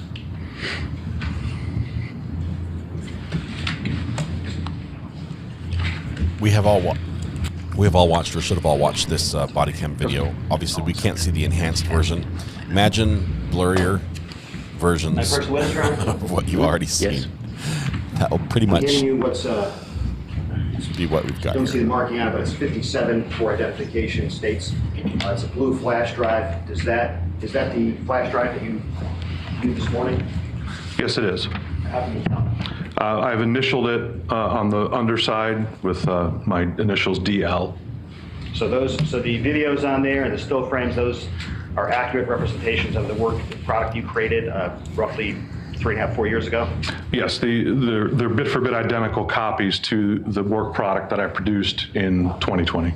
I'd offer, Your Honor. Have you seen these, Mr. Riccio? I have. All right. No objection. I copied the file into the jump drive.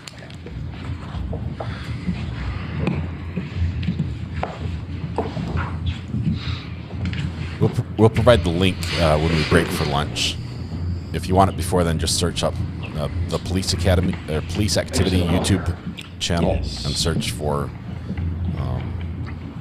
Trooper Brian North body cam, and you'll find it.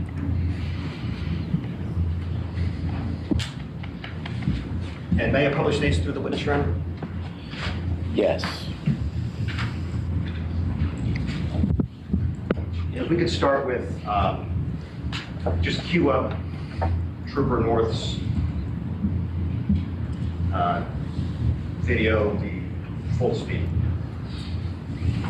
And before just don't start playing it yet. You need to flip the monitor back over.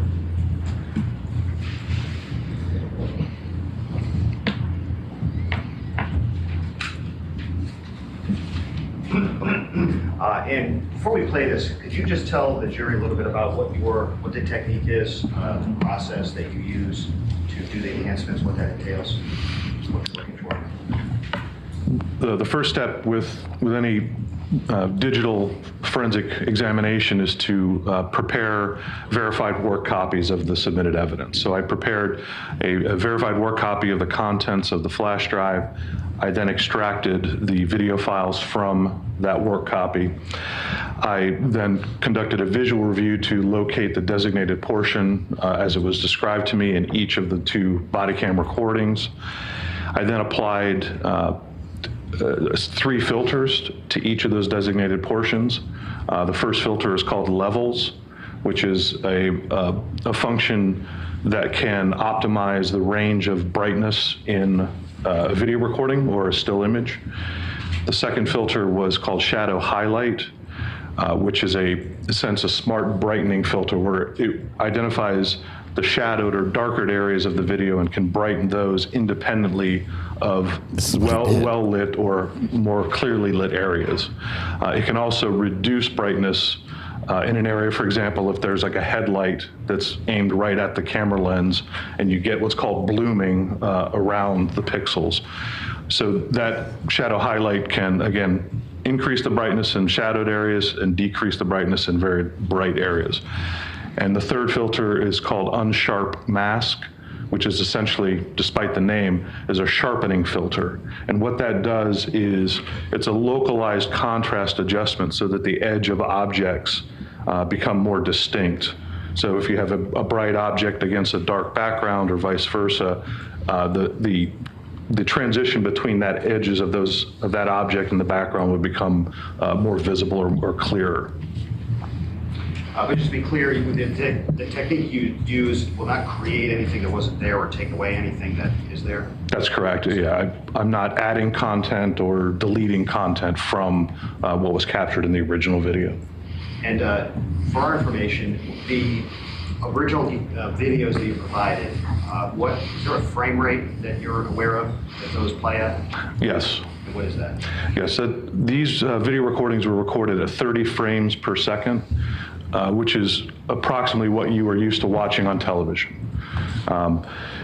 If you've watched surveillance video cameras from buildings or businesses, they're often referred to as time lapse, And what that refers to is it's a lower frame rate or capture rate than 30. So it might be 15 or 10 or 5, something like that. But these at 30 frames per second would be considered full motion video. So when we play this first full speed video, this North full speed is the label for this. Actually, I need to just let my assistant know something.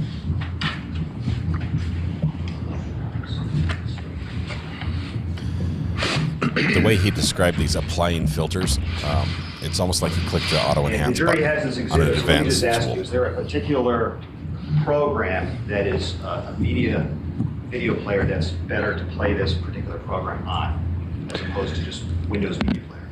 VLC. I typically recommend a program called VLC Media Player. It tends to be a little more robust than Windows Media Player. Okay. So, we just go back. So we're at the beginning of the North video full speed. Is that what this looks like? Yes, it does. And does this have sound? Yes, the two full speed versions would have sound.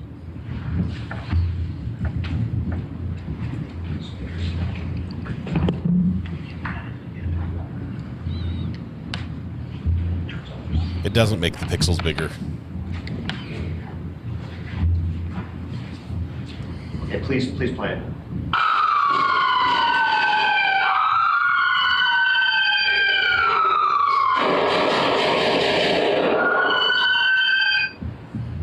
Now, that's approximately how many seconds of the video that you were given was that? Let's see. That's between 10 and 11 seconds. Could you please play that using that same VLC player, play the quarter speed video?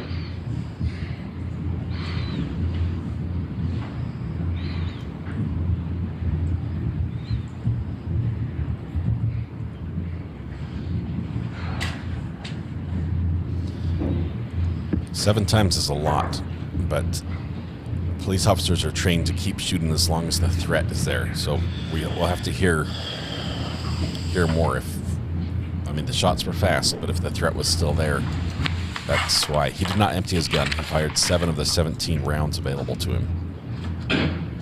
But interesting. I need more information. Okay, stop. Go back.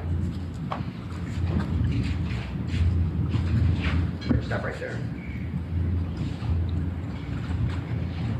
You see an object right here? He's using the pointer stick. May I approach the monitor? Sure. Thank you, Your Honor.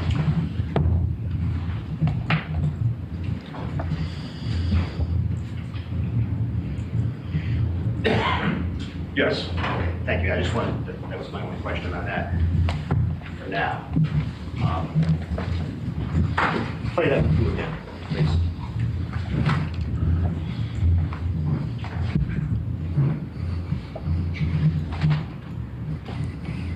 Is this now at quarter speed or full speed? This is, I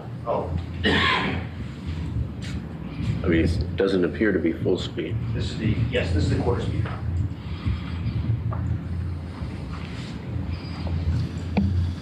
I struggle with this.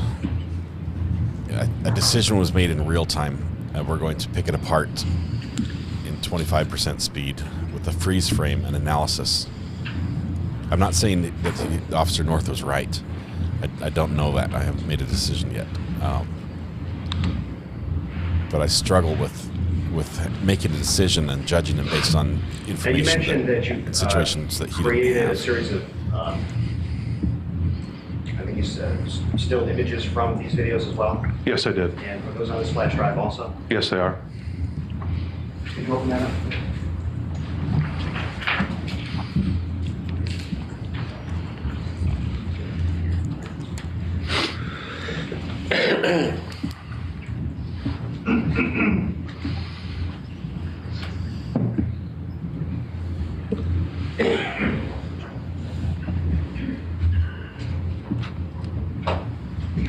We can't see it because it's happening on the monitor in front of the camera and it's turned the wrong direction. And it just barely was presented in court. It's haven't been released like the others. To queue up the first frame of those frames. Approximately how many are there for the in that 11-second video from the one that's labeled north? There are 320 some odd images. Is there a way for the jury or a person that has this to sort of play this through in a slower fashion than we just saw to kind of see each individual frame? Yes, with this software, you should be able to hold down the right arrow key.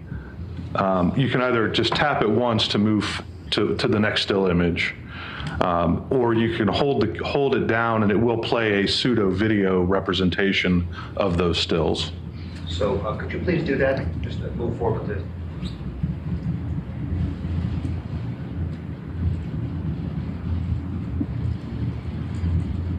Now, as we're watching this, what's each one of these frames represents about how much time?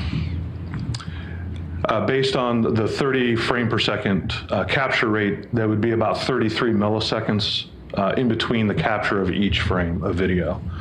So 0.033 second.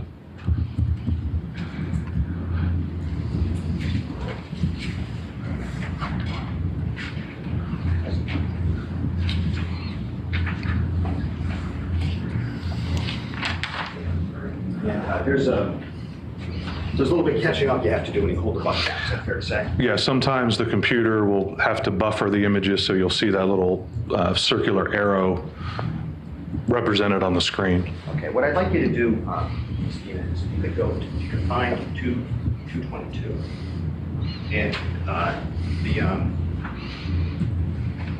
you said about 300 frames, approximately 300. 321 or 24.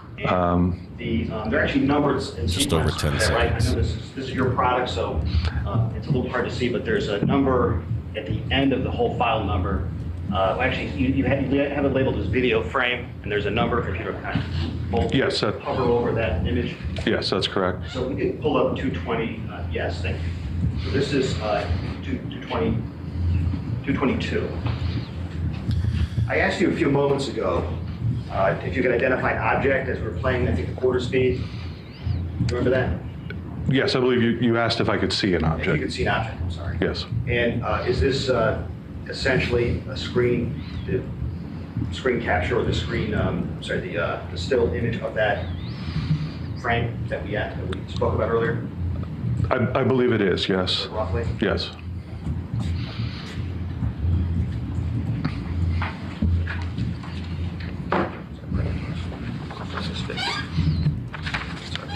Yeah, it'll be better when it's on the screen.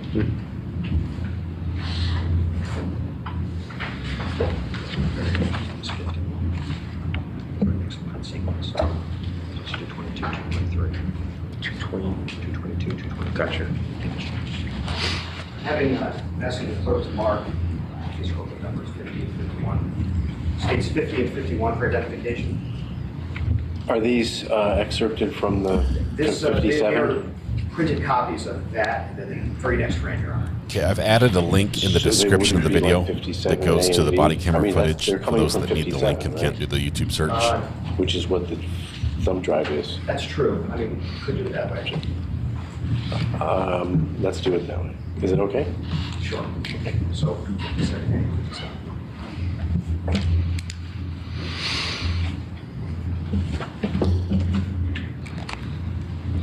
Hey Sharon, the correction on this one, 7 shots through the driver's side window.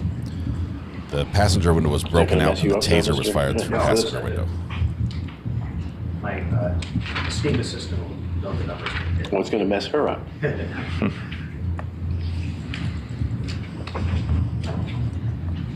There's a lot of moving parts on this, and I realize the prosecution wants to look at this just in the moment that the firearm was fired, and I don't think that's a fair way to look at it, although you can't ignore that moment. You can't just look at everything that came before and then say it was the shooting justified.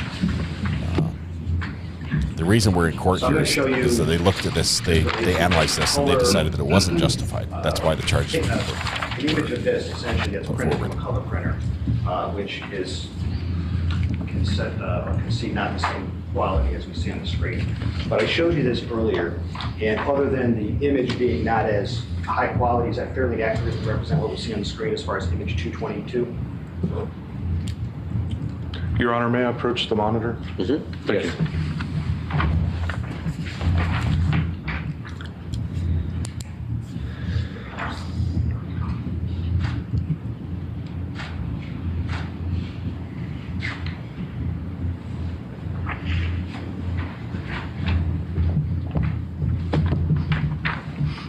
Yes, it is. Thank you. And I'm going to hand you 57B for identification. And ma'am, if you could just go to the next, thank you, next one, next image up is now 223 we're showing. And I'm going to ask you that same question. Does that, despite its quality, fairly and accurately represent that image that's on the screen now? Again, Your Honor, may I approach? Thank you. That's 223. That's 223.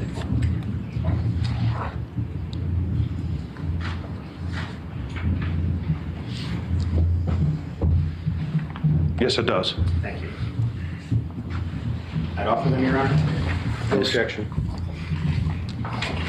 Full exhibits 57A and B.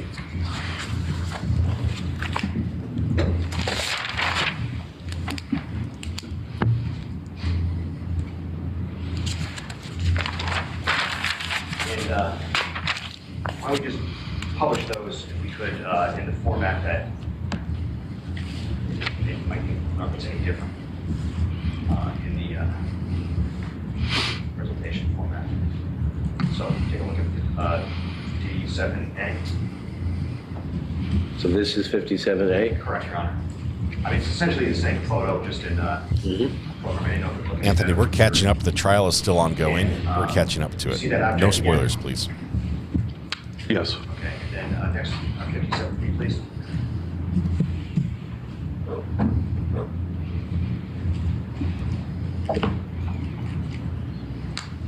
Okay, and you see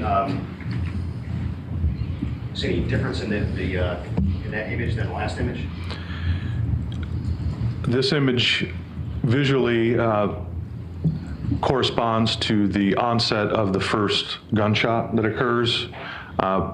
And what can be seen is the effect of the muzzle blast against the bright light. There are particles in the air that are not present in the prior image. But is it fair to say that this is when the defendant fires his weapon for the first time? This is the first visual occurrence of the gunshot having occurred. It's possible that had it occurred, in a sense, between the frames, right, that the onset may not have been captured fully in this image, but this is the first visual evidence of the first gunshot event. Understood. But knowing that these are approximately 1/30th of a second apart, each of these frames, this is the earliest visual representation we see of the defendant firing his weapon. That's correct. Thank you. Can we go to Trooper Jackson's form, please?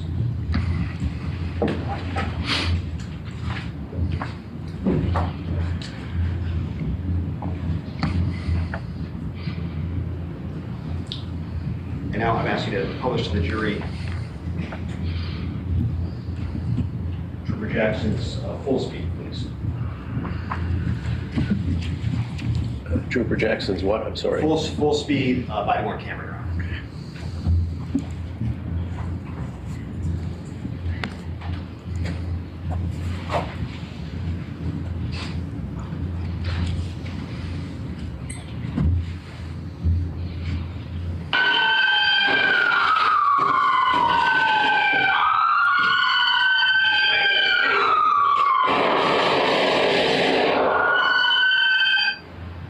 Thank you. And can we do the quarter speed?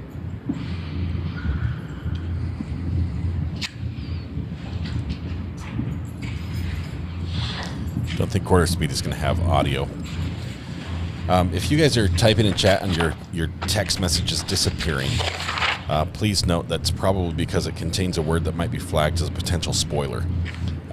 Because we're trying to catch up to this ongoing case, any spoilers are ruled bad. If we see you trying to post a spoiler, first of all, there's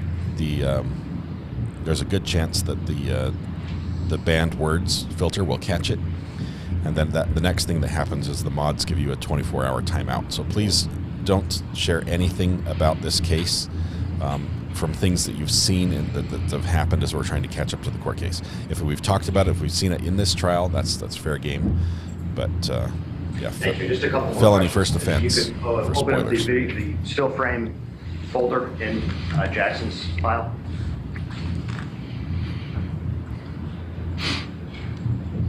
And approximately how many frames? Well, let me ask you this first of all. How many seconds was this video? Again, this was approximately between 10 and 11 seconds. Okay, same as Trooper North? Yes. And could you just click on the first video, the first image there? And if I were to ask somebody playing this, such as my assistant here, to hit the arrow keys forward, they'd be able to basically go in a frame-by-frame way through this video?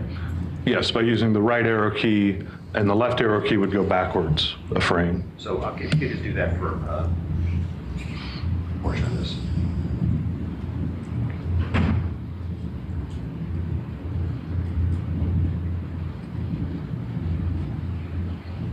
Maybe just slow down and just hit maybe a half second between each one. Right here.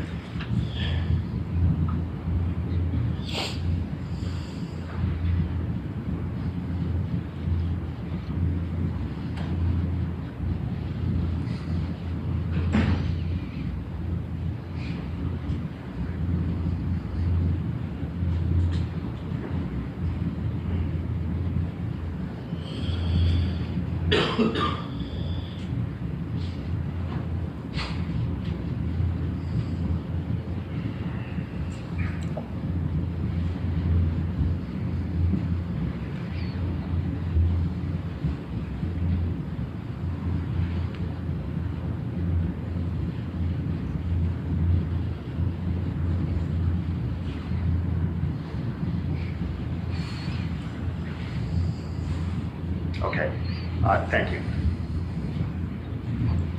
Thank you, Mr. Lacey. I have no further questions. Mr. Riccio. I do have a little cross, but would this be a good time for the mid-morning break? It would be. So 15 minutes till 10 noon. We're in recess. All rise. While they're in recess, we're going to skip the break because we were trying to catch up as fast as we can here. If you have not done the homework, and by the homework I mean watching the body camera video. If you don't want to watch it, you don't have to, obviously. It is sort of unfiltered.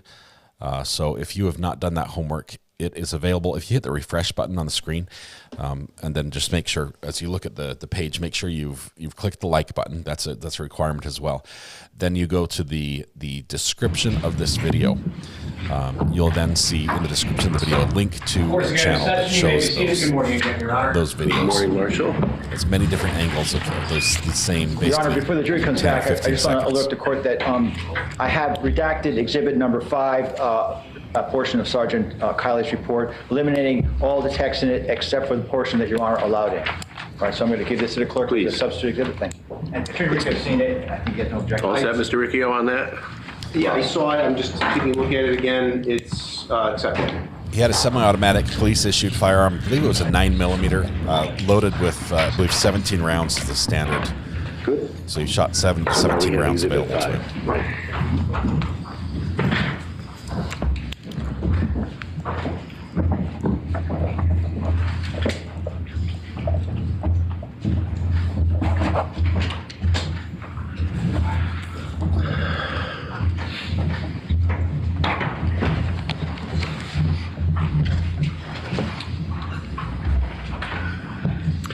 6 and 2, we have? So stipulated. Yep. Yes, sir. Okay. 6 and 2 is the jurors. Riccio. May I inquire? You may inquire. We have 6 jurors and down Good to morning, 3 Phil. alternates How are because you? one fell asleep. Doing and well, was thank you. dismissed. Good.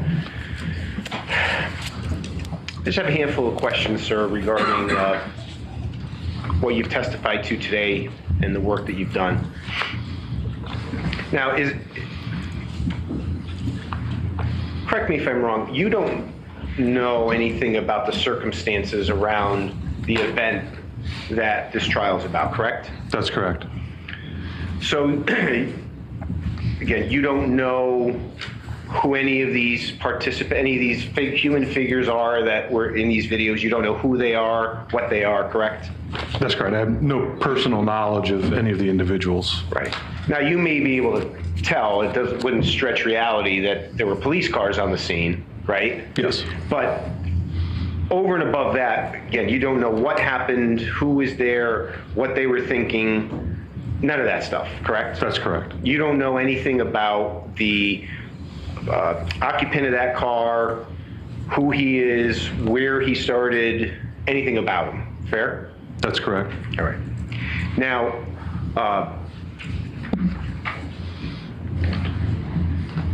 you're certainly qualified through your training and experience and your qualifications to take video and enhance it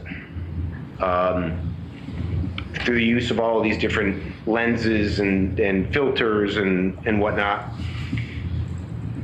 But we can agree that if at the scene, the participants in these videos didn't have the benefit of enhancements in filters and lenses, correct? That's correct. They would have been observing it with their naked eye. Exactly. And the naked eye doesn't have the enhancing capabilities that computers do, correct? I would say one thing, that the human eye is more sensitive to light than camera lenses tend to be. But from the perspective of what you're saying, I would not disagree with your statement. And to say it differently, Lee, do you agree with that? In a modified way, the human eye isn't equipped with filters or the other computer-generated enhancements that computers utilize, correct? Yes, again, except for, and sorry to give you a long-winded answer, but obviously the human eye reacts to light. The pupil changes its diameter in response to the light that's receiving. So there are some functions of the eye that are incorporated into the sight of vision. Sure. But it's not like I can flick a switch to apply a sharpening filter, to the live events that are occurring. I'm with you. Okay. And I didn't wake up this morning thinking we'd be talking about the pupil in the eye, but the pupil in the eye opens and closes with brightness, correct? Correct. Okay. You talked about some of the filters that you use. You talked about shadow highlight. That was one. Yes. Correct. Well, tell me the other filters again. Levels. Yep. And unsharp mask. Now, again, these are filters used through the technology that you have to enhance the video that you were given to enhance. Correct. Yes. But once again, the participants at that scene did not have the benefit of any computer-generated enhancements, did they? Lisa, the link is in our video description. They did not. The participants at that scene did not have the benefit to slow time down to quarter time, did they? They did not, no. They couldn't slow time down to halftime. That's correct. They couldn't slow time down so that they can evaluate frame by frame by frame. That's just not how life is, correct? That's correct. Your assistance helps with that, but real life isn't like that. Is that a fair assessment? That's a fair assessment, yes.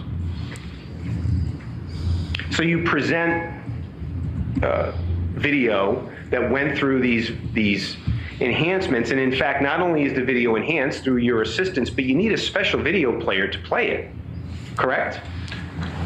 Again, it was one, the VLC is what I recommend because it, again, tends to be more forgiving or more robust when trying to play back files, video files.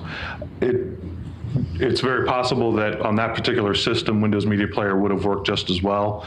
But in my experience, I tend to recommend VLC because I've had no issues with it. So this VLC player, from your experience, would seem to and correct me if I'm wrong, I don't want to use the wrong words here, tends to sharpen the picture in the video better. No, that's incorrect. Okay. Tell me again why, and again, I don't want to put words in your mouth. Depending on how much RAM a computer has, what other activities may be going on, what other applications might be open, the smoothness of the playback may not be so smooth with certain playback programs. VLC, again, to me, in my experience, has been more forgiving in the environment of a PC that may not have as much RAM as I have back in my lab, for example. I see. But irregardless of the program one uses to play the video back, again, we can agree that you've applied all these lenses and enhancements to change the appearance of what the appearance was at the scene if you were there in person. Yes, let me make one comment. You keep referring to lenses. I'm not applying any sort of physical lens to, I'm not projecting it through a lens and then re-recording or anything like that. That may be just me using an iPhone and trying to enhance pictures. Sometimes they're called lenses, but in any event, you're applying these filters. That's the right term, right? Correct. Okay.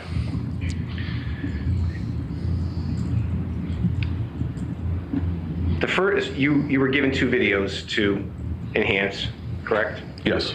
And you did say when asked how long was in real time, how long was the video of the second video, which was Trooper Jackson's video? I think you said 10 to 11 seconds. Did I have that right? Yes, that's correct. And the first video, which is Trooper North's video, do you recall in real time how long that video? It was also between 10 and 11 seconds. Okay. So again, your job was to evaluate 20 seconds worth of video.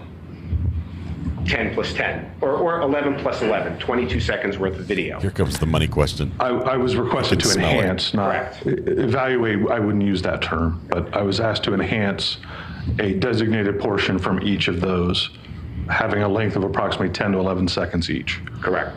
So all told, the material, the videos that you were given, again, real time beginning to end, 22 seconds from beginning to end. 11 seconds plus 11 seconds. Those were the portions that I worked on, but the source recordings I was given for each of those was much longer. Right. And obviously, you play in the quarter time, it's going to be 4 times the amount of that. But my point is that we've just been spending an hour talking about 22 seconds worth of video. Can we agree on that? Minus the 15 minutes for our break. Yes, yes, that would be correct. Okay. All right. Thank you, sir. A couple of follow-up questions, Your Honor. So, just so we're clear, VLC and Windows Media Player, are those 2 types of software, general software you can use to play video files on a PC? Yes, video files, audio files, etc. And are they just competitors? Is anyone more technically better than the other necessarily? Yes. I would say the advantage for VLC in my experience is that it tends to be more forgiving when playing back video files on a computer which may be underperforming with Windows Media Player.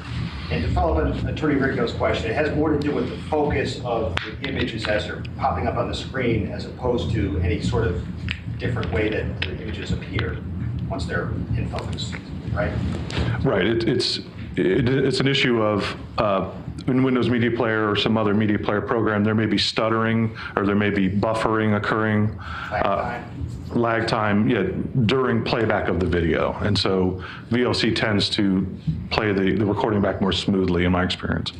What software did you use, by the way, to do this? To conduct the enhancements? Yes. Adobe Premiere Pro.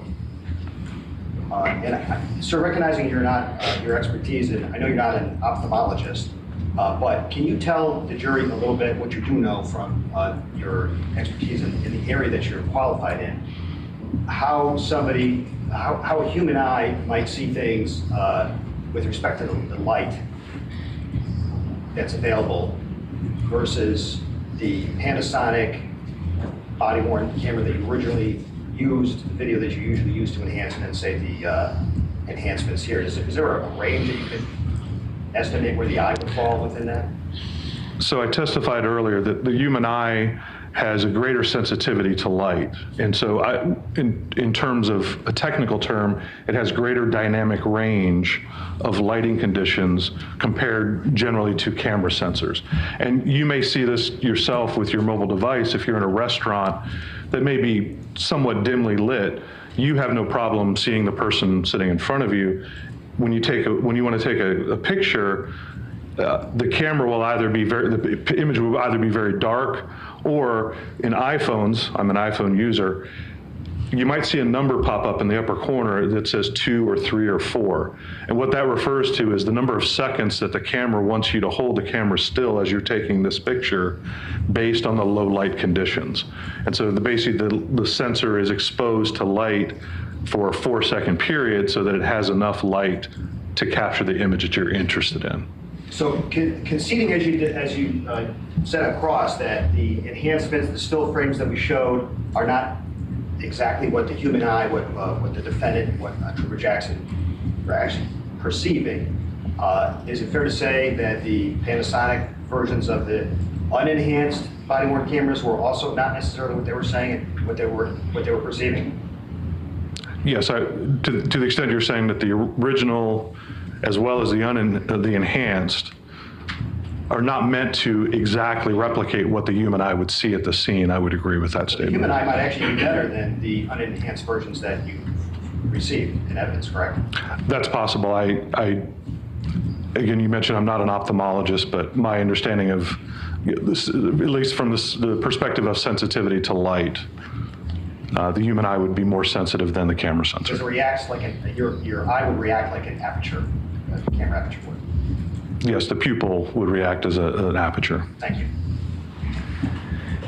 And sir, you're not a behavioral scientist, are you? I am not. And you don't know a person's perception of things based upon conditions, what they see, what they smell, what they hear, what they do. Those are issues as well that you're not qualified to speak on, correct? That's correct. Thank you. Nothing, Your Honor. Okay. Never asked the money question. Excused. Thank you, Your Honor. Interesting. Means we'll have to get a FOIA request to figure out how much you got paid for those 22 seconds of video. State's next witness is Lisa Ragazza.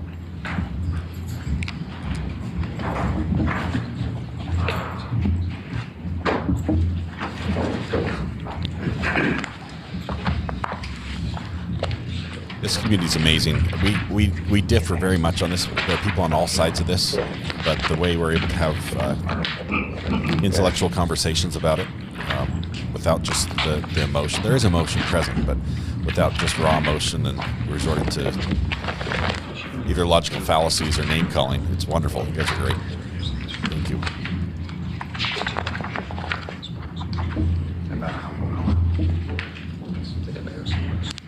Oh.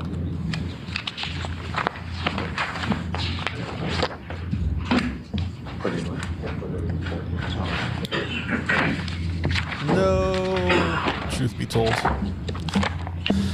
my laptop has literally a hole in the front of the screen where glass is falling out. Got stepped on. Still works though. That's our objection counter, is that laptop.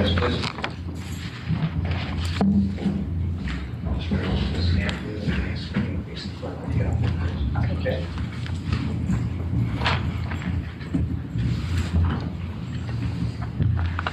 May you please raise your right hand? Do you solemnly swear or solemnly sincerely affirm, as the case may be, that the evidence you shall give concerning this case shall be the truth, the whole truth, and nothing but the truth, so help you God or upon penalty of perjury? I do. May you please state your first and last name for the record? Lisa Ragazza. May you please spell out your last name for the record? Ragaza. May you please state your business address for the record? 278 Colony Street in Meriden, Connecticut. Thank you, ma'am. Thank you. Have a seat. Thank you, Your Honor. And pull up to the microphone if you could, Ms. Ragazza. Good afternoon, ma'am. How are you? Good, how are you? Good, thank you. Could you tell us where you work, please? So I work for the state of Connecticut in the Department of Emergency Services and Public Protection in the Division of Scientific Services, which is the forensic science laboratory for the state. And what kind of services does the forensic science laboratory provide? So we have a section for forensic biology and DNA. We have a chemistry section, which includes toxicology and controlled substances, arson and explosives, and gunshot residue testing. And then we have an identification section that includes firearms, footwear and tire track comparisons, latent prints, multimedia and image enhancement, and computer crimes and electronic evidence. And how long have you worked at the lab? So I've worked at the lab as a forensic science examiner for since 2010. And that's your position, forensic science examiner? Forensic science examiner 1. What other professional positions have you had in forensic science? So prior to becoming a forensic science examiner 1, I worked for 2 years for the state as an evidence control officer. And prior to that, I worked for 2 years as a crime scene technician for the Waterbury Police Department. And I also am an adjunct faculty member at Post University and the University of New Haven. And what are your responsibilities at the lab as a forensic science examiner now? So in the firearms unit, we perform a variety of different types of testing. We can examine cartridge cases and enter them into the NIBIN database. That's the National Integrated Ballistic Information Network. And that database compares cartridge cases from crime scenes and as well as cartridge cases from test fires from firearms. And then I can also perform operability testing on firearms to determine if a firearm is functioning. And we can restore serial numbers on firearms that are obliterated. We also examine bullets and can produce a list of potential makes and models of firearms that have the same general rifling characteristics as those bullets. And then we can perform microscopic examination and comparison of bullets and cartridge cases in order to determine if they were fired in the same firearm. And then we can compare those bullets and cartridge cases to test fires from a particular gun in order to determine if they were fired in a particular gun. And what's your educational background? So I have a bachelor's degree in archaeology and geological sciences from Tufts University and a master's degree in forensic science from the University of New Haven. And what's your training in the firearms unit with respect to firearms? So for NIBIN database entry, operability testing, serial number restoration, and bullet analysis, I received internal training at the laboratory. And then for the microscopic comparison of bullets and cartridge cases, I received training through Nichols Forensic Science Consulting, through Ronald Nichols, who's a firearms examiner retired from the ATF. And for all of this training, we had readings, assignments that we had to do, we had essays we had to write, we had tests we had to take, and we had to perform practical exercises as well. What professional societies or organizations are you a member of, if any? Yes, so I'm a member of the International Association for Identification, or the IAI, the Connecticut division of the IAI, and the New England division of the IAI. I'm a member of the Association of Firearm and Toolmark Examiners, known as AFTI. I'm a member of the Academy of American Academy of Forensic Science, and also the Northeastern Association of Forensic Scientists. And I assume you read literature to keep up to speed on the subjects? Yes, several of those memberships include access to journals. And have you testified in court before as an expert witness in any particular field? Yes, I have. And about approximately how many times? Approximately 15 to 20 times for firearms. And how many firearms examinations have you conducted at the lab? I've conducted hundreds of examinations. I'd offer, Your Honor, the witness as an expert in firearms testing and examinations. No objection. So, I'll make the finding. Oh, thank you. Okay. So, Ms. Ragazza, when we talk about first of all, let's talk about bullets. My understanding is that you maybe brought something with you that might help explain how is the plastic bullet?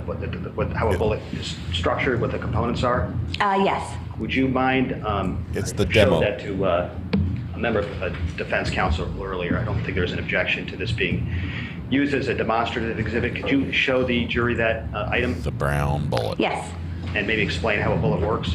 Have you seen this, Mr. Riccio? I understand the demonstrative is going to be used. I haven't actually laid eyes upon the exhibit yet, but I actually showed Attorney Mann. I apologize. I couldn't find correct. it. I have no objection to it. Okay. But Attorney Mann's seen it. I haven't, but I have no objection to its use. Okay, and just so the jury is clear, this has been referred to as demonstrative evidence. It isn't going to be something that was part of the case exactly, but it's an exhibit that I suppose it is intended to be useful in explaining concepts to you. So please proceed. Okay. So this is considered a firearms cartridge. So the firearms cartridge itself is what you would purchase if you were purchasing a box of ammunition from a store. And so it consists of 4 different components. On the back in the middle is what we call the primer, and the primer is an explosive. And then inside the cartridge would be gunpowder. And then when the cartridge is fired, this actually separates into 2 different things. So you would have your bullet or projectile that would travel down the barrel of the firearm, and that would be come out of the muzzle and travel as a projectile or the bullet. And then you have what we call the cartridge case. And the cartridge case in a semi-automatic pistol would typically be extracted from the chamber and ejected from the firearm and would fall out of the firearm after firing. When we talk about the caliber of a firearm, what does that refer to? So firearms are manufactured for a particular caliber. So some of the common calibers we see would be 9mm Luger, 45 Auto, 40 Smith & Wesson, 22 long rifle. So when a firearm is manufactured, it's manufactured to hold a certain caliber of ammunition. And with a bullet, the caliber can actually be put in a caliber class based on the diameter of the base of the bullet. And that's going to be because the barrel itself is made for a certain size. So 22 would be like around 0.22 inches. A 45 would be around 0.45 inches. So those are different sizes. So when we look at a bullet, we'll refer to a bullet as a caliber class bullet based on the dimensions of the diameter of the bullet. Generally speaking, how does a pistol operate? So a semi-automatic pistol, what would typically happen is that an individual would load a magazine with firearms cartridges, so the whole cartridge itself. And so a magazine would be loaded with cartridges, and then that typically goes in the grip of the firearm. So it would be placed inside the firearm. And then when the slide is moved back, what happens is that the hammer or the striker ends up in a cocked position under spring tension. And then when the slide moves forward, it's going to strip a cartridge from the magazine and load that into the chamber of the firearm. And then the slide will move forward all the way, and the firearm is in a locked position. And then when the trigger is pulled, the firing pin will actually strike the back of the cartridge in the area of the primer. And that creates an explosion, which then ignites the gunpowder. And there's a buildup of heat and gas inside the cartridge. And so that heat and gas will push the bullet down the barrel of the firearm. And then the cartridge will be in the chamber. And as the slide starts to move back again, the cartridge will be extracted from the chamber with a part of the firearm called the extractor, and then it'll be ejected out of the gun once it hits the part of the firearm called the ejector. And so that'll go back out. And then the slide moves back, it'll cock the hammer or the striker again, and then as it moves forward again, it'll pull the next cartridge from the magazine and load it into the chamber. And could I have displayed, please, state 16? So if you want to actually maybe zoom in that portion a little bit. So this is an item of evidence in this case. And you mentioned firing pin and the cartridge casing. Is this an example of that? Yes, this is an example of a fired cartridge case. And in the middle is the firing pin impression.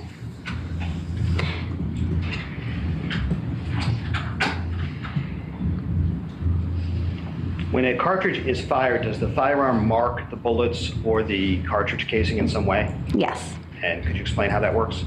Yes. So the cartridge case is marked with various parts of the firearm. There's the firing pin impression. So the firing pin strikes that primer, and so leaves an impression behind. And then what happens is the cartridge case can slam up against an area of the firearm called the breech face. And during that process, marks from the breech face can be left behind on the primer as well. And then in some pistols, semi-automatic pistols, the barrel will drop down as the slide starts to move back. So when the barrel drops down, sometimes there's some shearing that can occur in the region of the primer called firing pin aperture shear. And that's from the firing pin aperture. So essentially the way a firearm looks is you have the area of the breech face, which is where this part is resting against. And then there's an opening, and that's called the aperture. And that opening is where the firing pin protrudes from. And so that shearing occurs right at that opening, right at the edge of the opening, and can leave impressions or striated marks on the primer area. And then there's also potential for an extractor mark and ejector mark. So the extractor, again, is that like a little hook on the groove, and that pulls it out of the chamber as the slide moves back. And this can leave marks in the groove area of the cartridge case. And then the ejector mark can end up on the head stamp area, which is the area in that image where it said 9mm plus P FC. So that's the head stamp. And so you can get like a little mark from the ejector of the firearm as it's ejected out of the gun. And then on bullets, inside barrels, they're typically rifled in handguns. And so the rifling is actually like grooves and lands. So lands are the areas that are raised, and grooves are the areas that would be like cut in or manufactured to be depressed. And so what happens to a bullet is that when the cartridge is fired, there's a lot of buildup of gas and pressure at the base. And so that kind of expands, it calls obturation, and it engages with the rifling in the barrel. And so the rifling in the barrel causes the bullet to spin. So it can have a right twist or a left twist. But it has a certain number of lands and grooves that are in the barrel. And so what happens is that bullet starts to spin and twist. And so that causes the bullet to have better accuracy, better distance. It's kind of like throwing a football, where you throw a football and it has to have that spin to it. And so in order to have better accuracy and better distance. And so with the bullet, as is engaging the rifling, there's marks inside the barrel in that rifling that end up on the lands and groove impressions on the bullet. Is it possible to examine bullets and cartridge casings to determine if they're fired by the same firearm? Yes. And how does one make that determination? So we would do an analysis of the bullets and an analysis of the cartridge cases, and then we can compare them using a microscope. Could you tell the jury what the concept of class characteristics refers to? So class characteristics are features that allow you to place an object or an item in a certain group. And those are features that are generated prior to manufacture. So the caliber would place cartridge cases or bullets in a particular group. The shape of the firing pin impression on cartridge cases, like circle or oval or rectangle, will place it in a particular group. The type of breech face marks. So if they are parallel or circular or arch-shaped, can place it in a particular group. On bullets, the number of lands and grooves, so there's some guns that have 5, some have 6, some have 7, some have 8. And the direction of twists, left or right, as well as the caliber, can be class characteristics. And what are individual characteristics? So individual characteristics are marks or features that are caused by random imperfections or irregularities on tool surfaces. And these can be used to individually associate a particular tool to a tool mark. So in the case of firearms, we consider the gun to actually be the tool, and then the marks that are on the bullets and cartridge cases to be the tool marks. And what are what kind of conclusions can one draw in the discipline of firearms? So we can have an identification, an elimination, or we can have an inconclusive result. And when you perform that testing, is there a process in place to ensure the reliability of your testing or your results? Yes. What is that? Any comparison in which we've made an identification, we have a second examiner also do a comparison. So they would take the evidence and they would do their own independent analysis and documentation, and then draw their own conclusions. And then if we agree in those conclusions, then we would report that out. So I want to talk to you now about this particular case. Were you, in particular, an examiner that was asked to perform testing with respect to evidence in this case? Yes. And how does evidence generally come into the lab to be examined? So typically, a police agency or another agency would bring the evidence to the laboratory. It goes through our evidence receiving unit, and they would take the evidence in, they log it into our computer system, and they assign it a case number and a submission number. And then we have a sticker that gets placed on the item of evidence with the case number and item number, as well as the agency and their case number. And it's a barcode sticker. So we're able to track the location of that item of evidence throughout the laboratory. And what evidence did you receive in this particular case? So I received 7 fired cartridge cases, 7 fired bullets, a firearm, and a bag with 2 magazines and cartridges. And with respect to the cartridge cases, what examination or tests did you perform? So I analyzed the cartridge cases, and then I microscopically compared them to each other. And based on your examination, do you have an opinion as to whether or not they were fired from the same firearm? Yes, I do. And what is that opinion? That the 7 fired cartridge cases were fired in the same firearm. And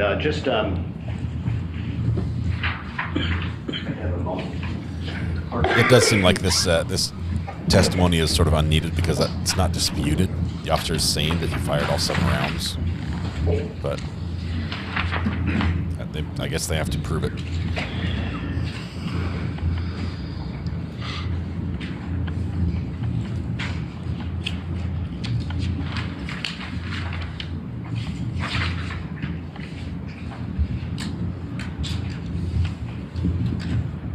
Yeah, what? There's nothing here to argue against.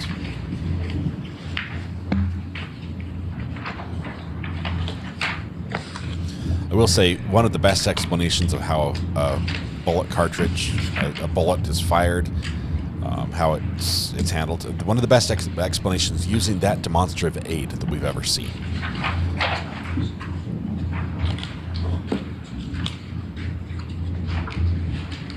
A lot of people, a lot of states don't accept this type of evidence. Could you take a look at that photograph and tell me if you recognize that? Yes, I do. What do you recognize it to be? A photograph that I took of my comparison. And is it fair to say in the course of your analysis, when you compare firearms and bullets and cartridge cases, there are dozens, if not hundreds, of photos that might be taken? Yes, we take photographs to document our work. And this is just a representation of one of those photographs? Yes, it is. And I'd offer, Your Honor? No objection. Some states don't accept it because it's in dispute. And same thing with 49. Basically, they're saying that yes, I do. that 2 guns of the same manufacturing line. This is a photograph of the comparison between 2 of the fired bullets in this case. Somebody just flipped the doubler. 49. And you've seen that, Mr. Riccio? I have no objection. Okay, no objection. Full exhibit 49. I do think that as manufacturing techniques and abilities with equipment become more precise, the odds to have identical markings increases in firearms. We're not hand engraving and hand carving barrels for the most part. And may I publish, Your Honor? Yes. Could we, I should not stand here. Could we publish please 48? And could you tell the jury what we're looking at here? This is a photograph of two of the fired cartridge cases from the scene evidence. And if you can see right in the middle of that red box, there's like a dividing line from top to bottom. So this photograph was taken using a comparison microscope. And a comparison microscope allows us to view two items of evidence at the same time. So it's basically two microscopes that are connected with what is called an optical bridge. So when we look through it, we can see two items and place them side by side. And so this is a comparison of the aperture shear that was present on the cartridge cases in two of the submissions. And it's the area of agreement and correspondence between the aperture shear. Okay, thank you. I think I have, my next question is with respect to the bullets. Did you perform any examination on the bullets that were received in this case? Yes. And what, do you have an opinion as to whether or not the bullets were fired from the same firearm? Yes, I identified the 7 bullets as having been fired in the same firearm. And what do you base that opinion on? It's based on agreement in class characteristics and sufficient agreement in individual characteristics. And if we could use published 49, please. And could you explain to the jury what we see here? Yes, this is an area of agreement on 2 bullets. So again, this is using the comparison microscope.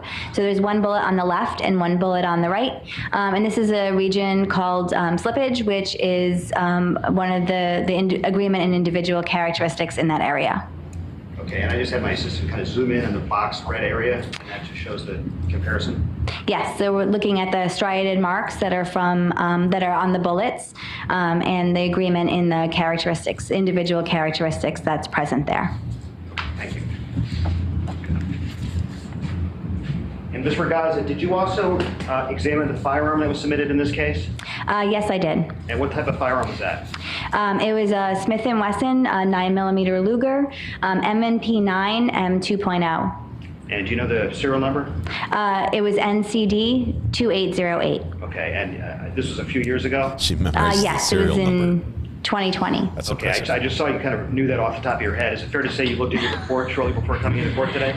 I did. Okay. What was the results of that examination with respect to operability? The firearm was operable. Did you also receive a magazine or any magazines with that firearm? Yes, I did. And what did you observe or notice with the magazines? So we perform a magazine capacity test. So we actually have dummy rounds, so they're not live rounds. They're basically a cartridge case and a bullet without the powder on the inside or the primer on the base. And so we do a magazine capacity check where we'll add those cartridges to the magazine and check to see how many it can hold. How many could these hold? 17. All of them? All 3, yes. And did you also examine whether the bullets and the cartridge casings were also fired from that same Smith & Wesson M&P? Yes, so we perform operability testing on the firearm, but we create what we call test fires.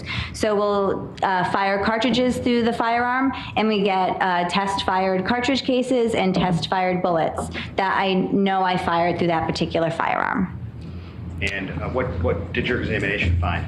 So then I microscopically compared test-fired bullets and test-fired cartridge cases to the evidence and determined that the bullets, the 7 fired bullets, were fired in the Smith & Wesson M&P9 Model 2.0 with serial number NCD 2808, and the same result for the 7 fired cartridge cases.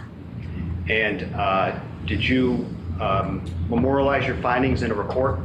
Yes. And by the way, are your results reviewed to ensure their accuracy by anybody else in the lab?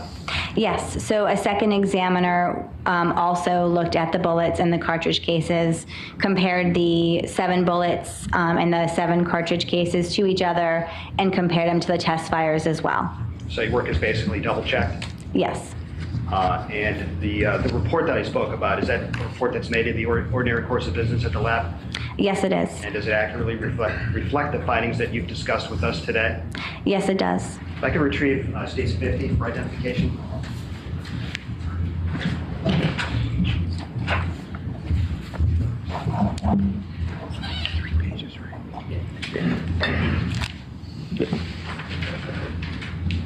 I'm showing you what's been marked States 50 for identification. Is that the report that you just described? a copy of it?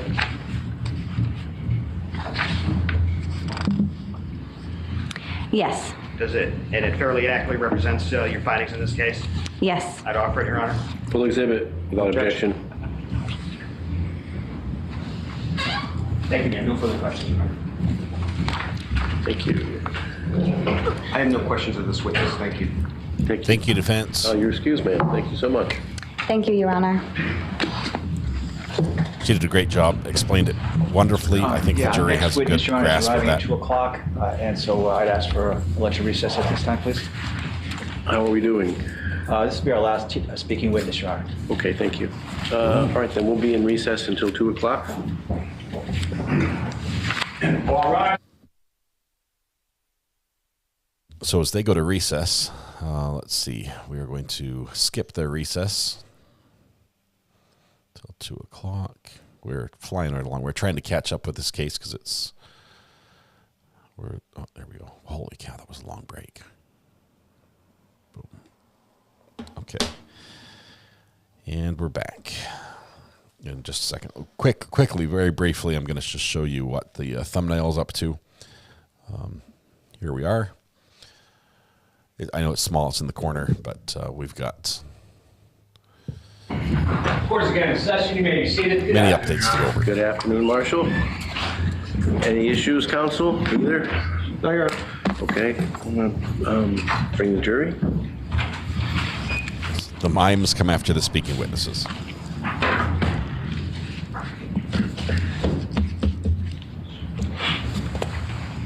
Tina, we haven't got to this yet. We imagine there might be some evidence put on by defense that the officer could fire when he perceives or believes that someone else is in danger. And I think, to me, that might be the more logical defense that they try to present here, because there was another officer that was trying to basically get into the car through the broken window, and that's the same point that the knife was drawn. So even though this officer that fired was not in any direct danger, he may be all right to fire 6 jurors and 2 alternates. Stipulated. So stipulate. Thank you. Mr. Devlin. Sure. Our next witness, Your Honor, is Dr. Jacqueline Nunez.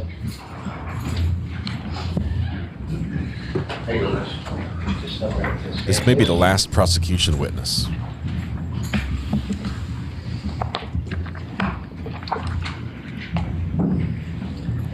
May you please raise your right hand. Do you solemnly swear or solemnly sincerely affirm, as the case may be, that the evidence you should give concerning this case shall be the truth, the whole truth, and nothing but the truth, so help you God, or upon penalty of perjury? Yes, I do. May you please state your first and last name for the record? Jacqueline Nunez. May you please spell out your last name? N-U-N-E-Z. May you please state your business address? 11 Shuttle Road, Farmington, Connecticut. Thank you, ma'am. Thank you. Please be seated and pull up to the microphone. Thank you. And good afternoon. Good afternoon. Dr. Nunez, by whom are you employed? I am employed by the State of Connecticut Office of the Chief Medical Examiners. Okay. And what's your position there? I am an associate medical examiner. Okay. And can you explain to the jury your educational and professional credentials for having that job? My educational background begins with my Bachelor's of Science, which I obtained at Northeastern University in Boston, Massachusetts. That was followed by 4 years of medical school training at Ibero-American, I-B-E-R-O, University in the Dominican Republic. That was then followed by 4 years of anatomic and clinical pathology residency training in Allegheny General Hospital in Pittsburgh, Pennsylvania. That was then followed by a 1-year forensic pathology fellowship at the New York City office of the Medical Examiner's Office. And then I did an additional year in neuropathology and cardiac pathology, which is the heart and the brain, at the Medical Examiners in New York City. Okay, thank you. Are you board certified in pathology? I am, yes. And how long have you been a medical examiner? I have been a medical examiner since 2015 when I trained, so about approximately 10 years. And how long in Connecticut? I have been with the state of Connecticut since July 2018. Okay. And basically, can you describe for the jury the work of a medical examiner?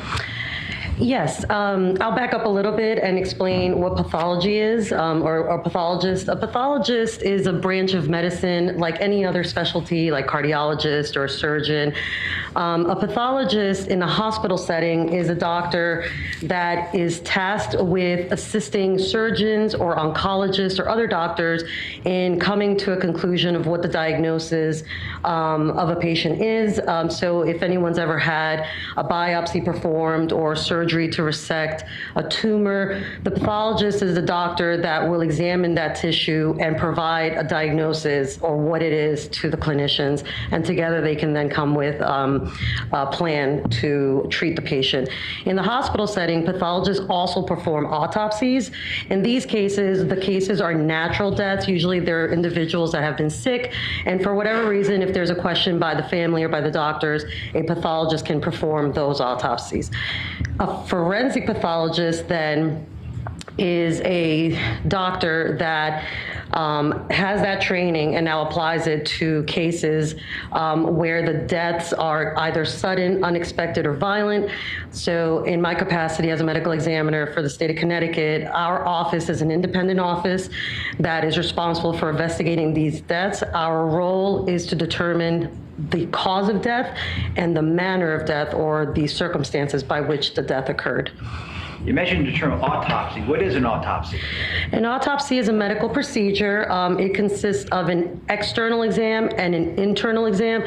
The external exam is similar to a physical that anybody gets when they go to their doctor's office. So we take into account characteristics of the body, such as the height, the weight. We look at any other characteristics really to inform us.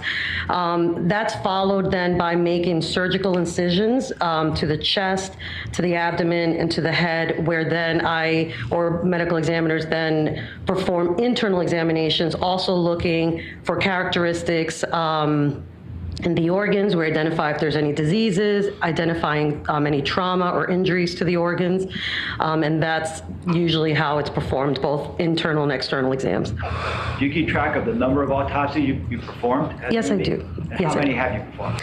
Approximately 2,400. Okay. And did you conduct an autopsy on January 16, 2020 on a person identified as Mubarak Soulemane? Yes, I did. And I'd like this item marked for identification, please, number 58. 58 for identification.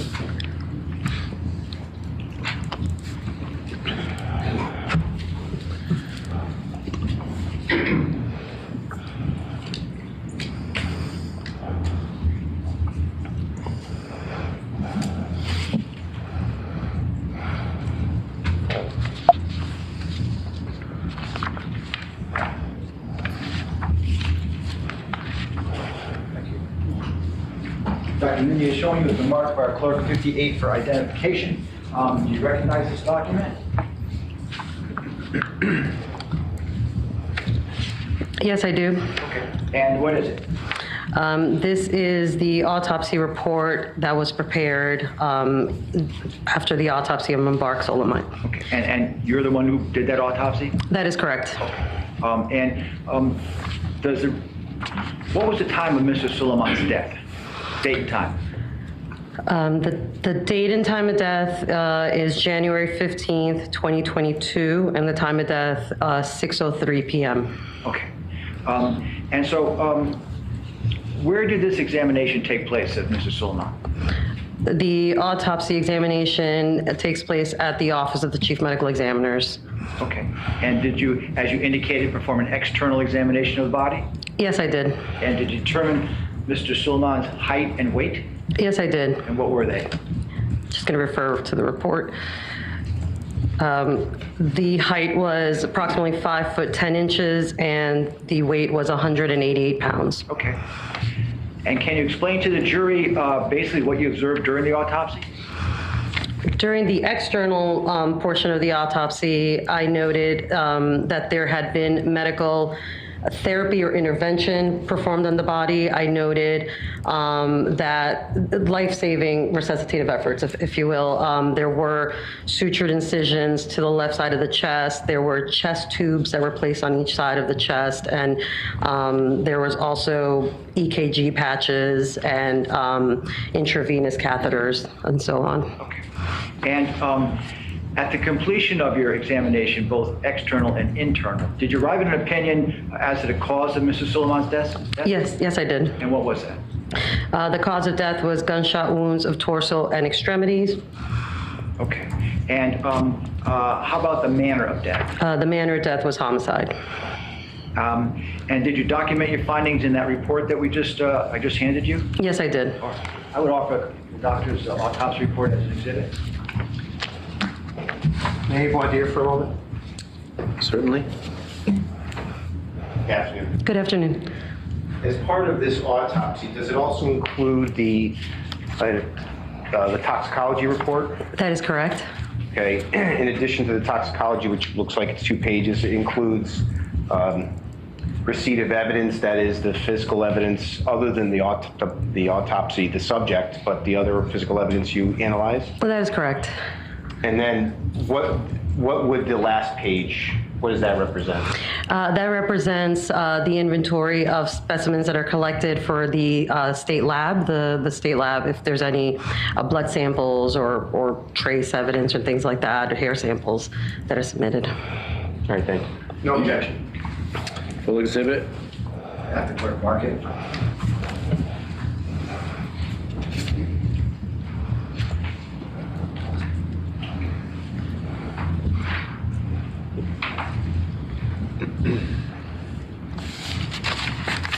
How many gunshot wounds did you find on Mrs. Soulemane's body? There were 9 gunshot wounds.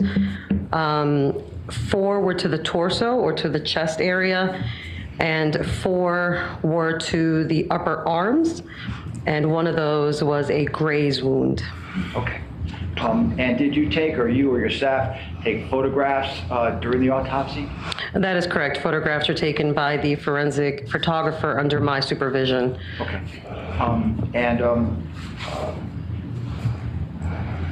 The counsel approach the bench briefly, Your Honor? Yes.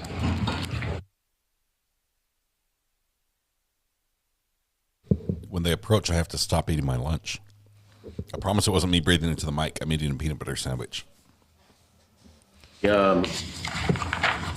Advice up front, there are 2 exhibits that are going to come up now. One is 61, right, and one is 62, correct. And those will not be part of the live stream thing. Okay, any questions? Okay, all right. Okay, so Mr. Clerk, let's see exhibit 62 for there.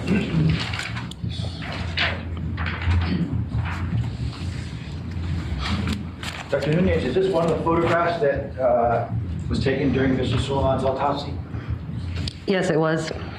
And that's a fair and accurate depiction of what you saw during the autopsy? Yes, it is. I would offer that as full exhibit. No objection. Full exhibit. The reason why there are 9 wounds with 7 shots is because they can go through the torso and then through an extremity, or through an extremity and then through the torso. And that's what happened in this case. What are we seeing there, Doctor? This is a photograph taken during the autopsy of Mr. Soulemane. This photograph is of the chest as the body's laying on the autopsy table. The top of the photo, you can see the chin area, and the bottom of the photo would be where the upper the upper stomach would be. Right in the center of the photograph, there are 4 perforations or perforated wounds consistent with entrance gunshot wounds. Okay, and in your report, did you identify these wounds by Roman numerals? Yes, I did. And starting with one on the upper right, what would that designate as? That was numbered as number 1. Okay, and this one lower below that? It was designated as Roman numeral 2. And this one is slightly bigger? Roman numeral 3. And the one up in the upper left? Roman numeral 4. Let's go back to Roman numeral 1. Did you examine the track of that bullet wound? Yes, I did. And where did it go? That wound entered the body through the skin and soft tissue. It then perforated the third left rib and it fractured it. It continued through the left lung, through the pericardial sac, which is a sac that comes in between the lungs and the heart. It then perforates or injures the heart. It then moves posterior to the body and fractures the 9th right rib. All right, in your professional opinion, would that wound by itself cause death? Yes, it would have. How about wound designated in your report as Roman numeral number 2, which is one below 1 there? Roman numeral 2, the tract was through the skin and soft tissues of the left chest. It also injured and fractured the third left rib. It then injured the heart. It injured the aorta. The aorta is a very large vessel in the center of our body. It's what's responsible for carrying all the blood that's in the heart to the rest of the body. It injures the pulmonary artery, which is an artery in the lung, and then fractures the 11th right rib. Okay, and that wound by itself have been fatal? Yeah. Yes, it would have. And how about Roman numeral number 3? The tract for Roman numeral 3, it perforates the skin and soft tissues of the right side of the chest. It then injures and fractures the third right rib, injures the right lung, and it also injures the aorta, that large vessel, and then injures the it's called the transverse process of the spine. It's kind of our spine runs down the middle of our body, and the junction where our spine and our ribs are, it was in that region that it injured the spine. Okay. And how about number 4? Roman numeral 4, the tract injured the skin and soft tissues of the upper right chest, just below the clavicle. It then injures the right lung. I apologize. It first injures the first right rib, fracturing it, and then injures the right lung, and then moves backwards and fractures the 5th right rib before coming to rest. Okay, so wounds designated Roman numeral 3 and 4, were either one of those fatal in and of themselves, in your opinion? In my opinion, Roman numeral 3 injures the aorta. That is a fatal injury. Roman numeral 4 injures the right lung. That it is a very serious injury. The lung we use to breathe. It's a vascular organ. It can bleed a lot. So if just that injury was made, it would have, I've seen cases where that is enough to cause death. The lung both is vascular, and also the lungs are like a balloon, so they're expanded. If you injure it, it will collapse just like a balloon, and the person won't be able to breathe as well. So it could be a very serious injury. Okay, you mentioned that there were some wounds on the extremities, Mr. Soulemane? That is correct. Describe those for the jury. There were 2 injuries on the right hand, or the right arm, excuse me. On the side where the pinky is on the right hand, there's a gunshot wound that goes right through the hand. There's a graze wound on the forearm close to the wrist that just grazes superficially. On the left arm, there were 3 wounds, one close to the wrist that went through the arm and fractured the bone that's on the side where the pinky is. There was a second gunshot wound through the middle of the forearm that just went through the muscle and skin.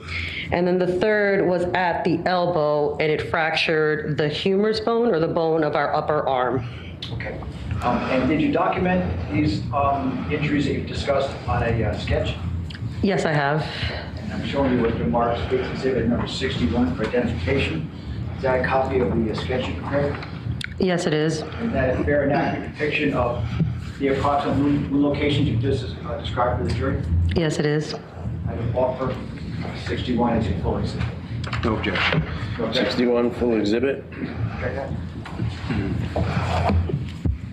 The judge has ordered these pictures not be shown on the live stream, so out of precaution, we're zooming up to make sure the pictures. So this but is kind of actually- small, but just in summary fashion, you've got Roman numeral 1, 2, 3, and 4 that you discussed off the photograph. That is correct. And then the other wounds that you discussed along the arm of Mr. Soulemane are described here in these both front view and back view on diagram. Is that right? That is correct. And you determined, again, the cause of death of Mrs. Soulemane to be what? Gunshot wounds of torso and extremities. Okay, and you described the manner of death as what? As homicide. So you mentioned before that there were toxicology tests performed on Mrs. Soulemane? That is correct. And so those were samples of what were the samples? What kind of fluid were sampled? Blood samples. Okay. And what were the results of that? The results were that there was the presence of delta-9 THC, or otherwise known as marijuana. Okay. And how was blood tested for other sorts of drugs? Yes, I believe so. Okay. And alcohol? Yes, it was. And there was no indication of any positive results other than marijuana? Yes, I believe so. Okay. And did you recover any bullet fragments from Mr. Soulemane's body? Yes, I did. And how many? 3. And where were they recovered from? They were recovered from the torso area. Okay. And what did you do with those bullet fragments?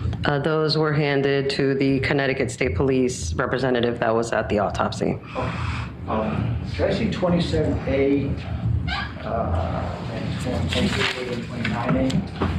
28, 29A.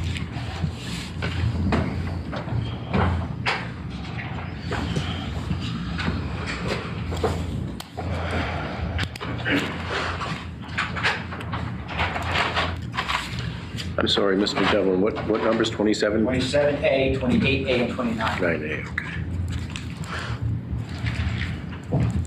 So it was 28, 29. Yeah. Thank you.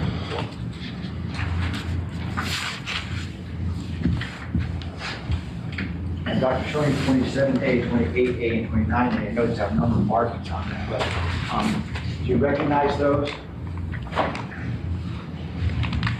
Yes, I do. And what are those?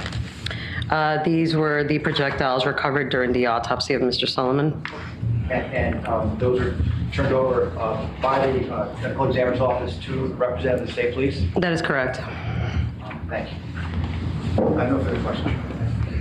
Mr. Riccio. I actually have no questions of this witness. Thank you. All right. Thank you, madam. You are excused. We are flying through witnesses. This has been a very, very efficient court.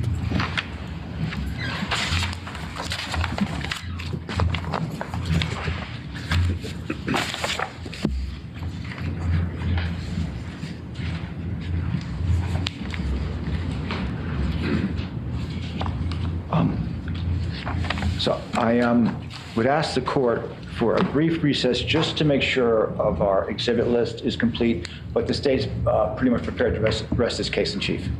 I just want to make sure the exhibits are all accounted for here. Okay, all right. So then we will take, how long do you think? 10 minutes. A 10-minute recess. Okay? We will not. All rise. We're going to pass this 10-minute break, which is pretty quick. Let's see.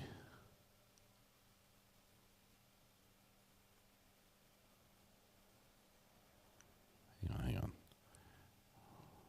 Wait for it.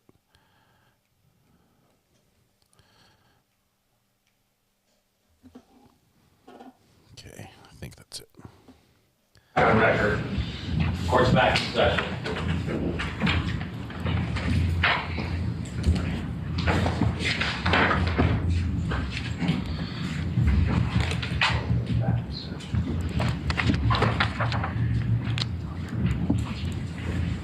I like this judge. He's just straight business.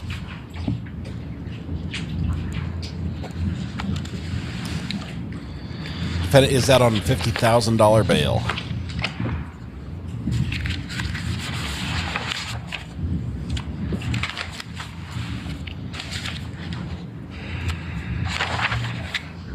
I think the defendant is 33 years old too.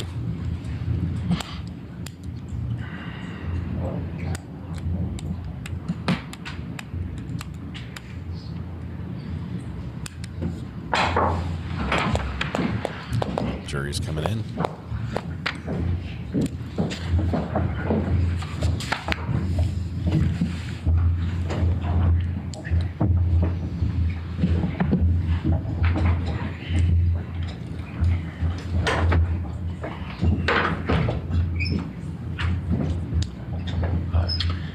State will stipulate to the presence of the jury, Your Honor. And I will stipulate as well. Thank you so much. The state rests, Your Honor.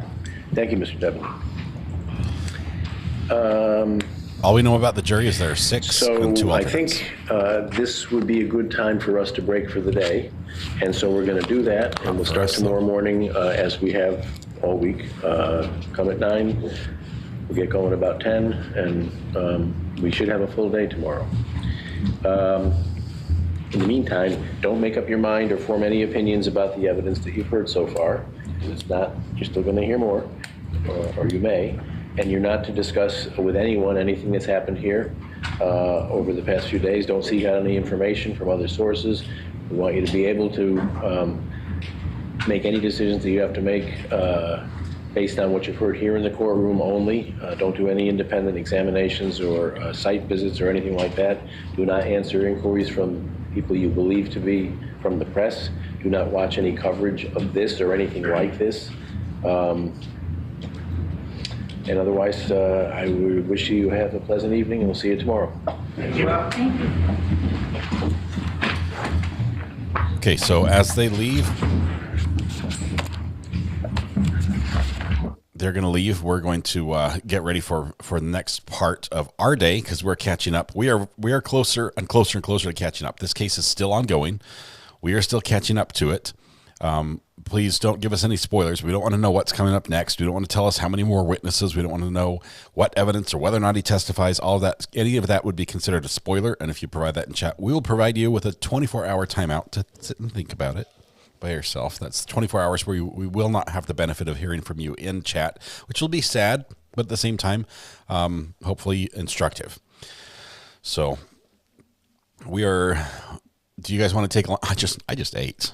I'll tell you, I just ate. So, let's see. Let's take a quick look at this. This is our thumbnail, which is a collaborative effort. We're putting this together right now. Let's see. This was, what day did we just watch? This was 3.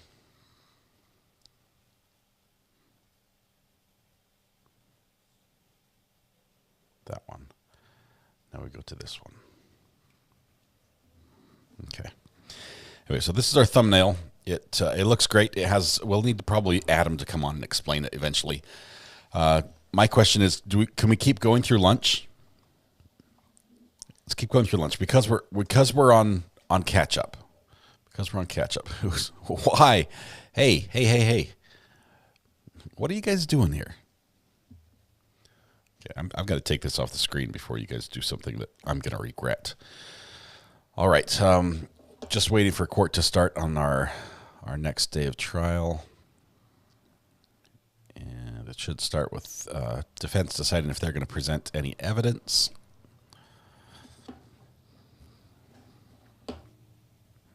Superior Court for the Judicial District and Summary of Milford at Milford for the transaction of criminal business is now open in session in this place. All persons having cause, action pending, summoned, are bound to appear herein, shall take due notice thereof and give their attention according to the law. The Honorable Judge H. Gordon Hall presiding. Good morning, Your Honor. Good morning, Marshal. Good morning, everyone. Court is now in session. You may be Please be seated. They fight over who gets to say you may be seated. They both say it. So I understand there's an exhibit that the state neglected to ask to be made a full exhibit. It's marked for identification. Is that correct, Mr. Devlin? Yes, actually 2. Exhibit number 37 and 38 are medical records of the defendant and Mr. Soulemane. And I'd ask to reopen the state's case briefly for the limited purpose of moving the full admission of those 2 items. Any objection, Mr. no objection. Riccio? All right, that motion is granted. And so you're moving the admission as full exhibits of those 2? Correct. Okay, and any objection, Mr. Riccio, to that? No. Okay, so those are both 37 and 38 full, and then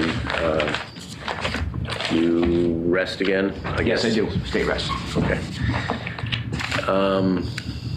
And then, Mr. Riccio, do you have any business for the court right now?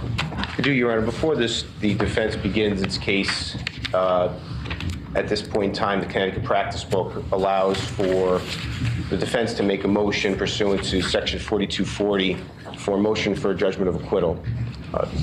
According to that Practice Book section, once the state closes its case, the court his heart isn't in this argument. Is asked to analyze, in a light most favorable to the state, whether or not the state has, whether a rational trier of fact could find that the crimes were proven beyond a reasonable doubt.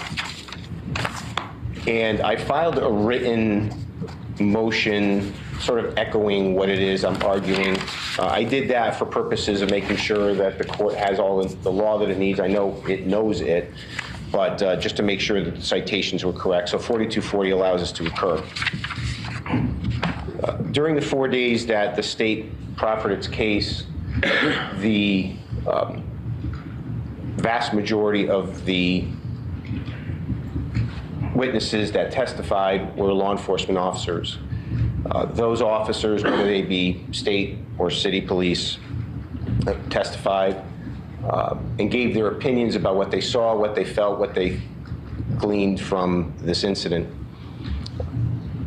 Trooper Jackson, Officer Rappa concluded that they themselves felt that they were, due to Mr. Soulemane, in fear of death or serious bodily injury. And without recapping what the other officers said, the other officers essentially stated, in summary, that there was an inability to de-escalate, there was an inability and an impossibility to act any different. I do want to point out as well that when you look at the law that's applicable to this charge and then the law that's going to be given to the jury, though that hasn't found its final form yet, what we do know is that the charge itself of manslaughter in the first degree, as charged by the state, is accusing Brian North of recklessness, and he acted with an extreme indifference to human life. There hasn't been any evidence as to essentially what is the standard of care that a police officer should act with, and how did he breach that duty. One of the jury instructions talks about, and the court will likely inform the jury, that in order for the state to prove its case, there's this analysis of subjective reasonableness and objective reasonableness. Is what Trooper North thought was reasonable, is what the objectively reasonable person thought was reasonable. And there's no evidence, there was no expert testimony to that effect. Now, the case would be different if it was, what's the reasonable, if it was a burglary case or a self-defense case, someone's burglarizing a home and someone shoots the burglar. You could say, well, the reasonable person who owns a home acted a certain way, but here the court is going to inform the jury that this is, what is a reasonable police officer, what should a reasonable police officer done? And there's no evidence to this point as to what is the objective reasonableness of what a police officer is and how did Trooper North violate that standard of care. Are you saying that it's expert testimony is required? I'm not saying it's required. I'm just saying that the record to this point is devoid of anything that suggests here's what the standard of care is and here's how Trooper North violated that standard of care. Relying upon the jury instructions that in some form will go to this jury. So, in summary, and as the written materials support, the evidence isn't sufficient for a rational trier of fact to convict Trooper North beyond a reasonable doubt of the single crime charged, and that there has been no evidence proffered to this court regarding any standard of care and how that standard was breached. Thank you. Okay, Mr. Devlin. I would ask the court to deny the motion for a couple of reasons. One is construing the evidence in most favorable to the state. I mean, there's been no claim of justification introduced into this case yet. There's no claim that Mr. North acted to defend himself or a third party. And so I think that argument is inapplicable to the state of the record right now. I don't think a case like this would necessarily require expert testimony, connection whether, and I would say that the fact that this evidence proves that the defendant was the shooter with a gun, fired 7 shots, causing the death of Mubarak Soulemane as Soulemane was in this car surrounded by police officers and other police cars. That's sufficient for the jury to pass on that. So I would ask the court to deny the motion. Okay. The judge will deny it. They always do. If there's any evidence, they deny it. So in this case, in this situation, with a motion such as this pending before the court, the standard that the court is to employ is, as Mr. Devlin just sort of summarized, viewing the evidence in the record in the light most favorable to the state, could a reasonable jury find that the state has established all of the elements of manslaughter in the first degree with a firearm beyond a reasonable doubt? And I do. The papers filed by the defendant do tend to bring the justification, a justification defense forward, but it isn't here yet. So what the court's looking at really is whether the state could reasonably be found by a jury to have established all the elements of the manslaughter in the first degree with a firearm. And if the jury credited the witnesses and its viewing and concluded that the viewing of the numerous video and still photographs corroborates aspects of the testimony of many of the witnesses, it does seem to the court that the jury could find beyond a reasonable doubt, and reasonably so, that the circumstances attendant to this matter, including the acts of the defendant, did evince an extreme indifference to human life, and that the defendant recklessly engaged in conduct which created a grave risk of death to Mr. Soulemane. And obviously there was evidence and testimony from which the jury could conclude reasonably that the defendant did fire some 7 shots at short range, most of which struck the decedent and thereby caused his death, and that the death was caused by a firearm, and those matters could be found by a reasonable jury beyond any reasonable doubt if they credited the testimony as it came in, and if they chose to believe that the testimony was adequately corroborated by the other exhibits and testimony. So I will deny the motion for judgment of acquittal, and we'll proceed with, I believe it's the defense presentation. Yes, Your Honor. Do we have anything else to do before that? No, Your Honor. All I'm going to do while if we have this moment is I'm going to approach the clerk. I do have a clip of a piece of evidence already in the record, but I'm going to have it marked so that I don't have to burden the clerk during the presentation of evidence. Okay.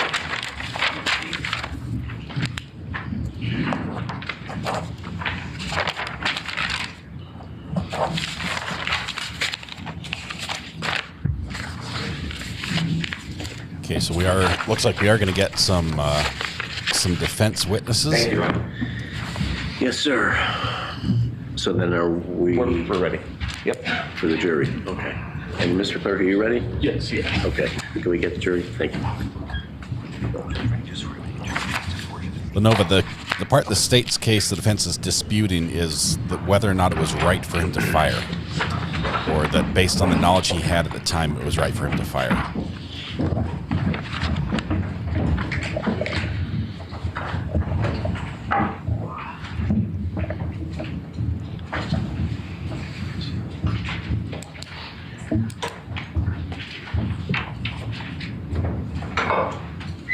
Good morning. Good morning. As you will recall, the state has rested, and it is now the time when, if it chooses to do so, the defense may present a case. Mr. Riccio. Yes, Your Honor, may I begin my presentation? You may. Thank you. Your Honor, the defense calls Trooper Brian North. Whoa. Right off the bat, defendant takes the stand.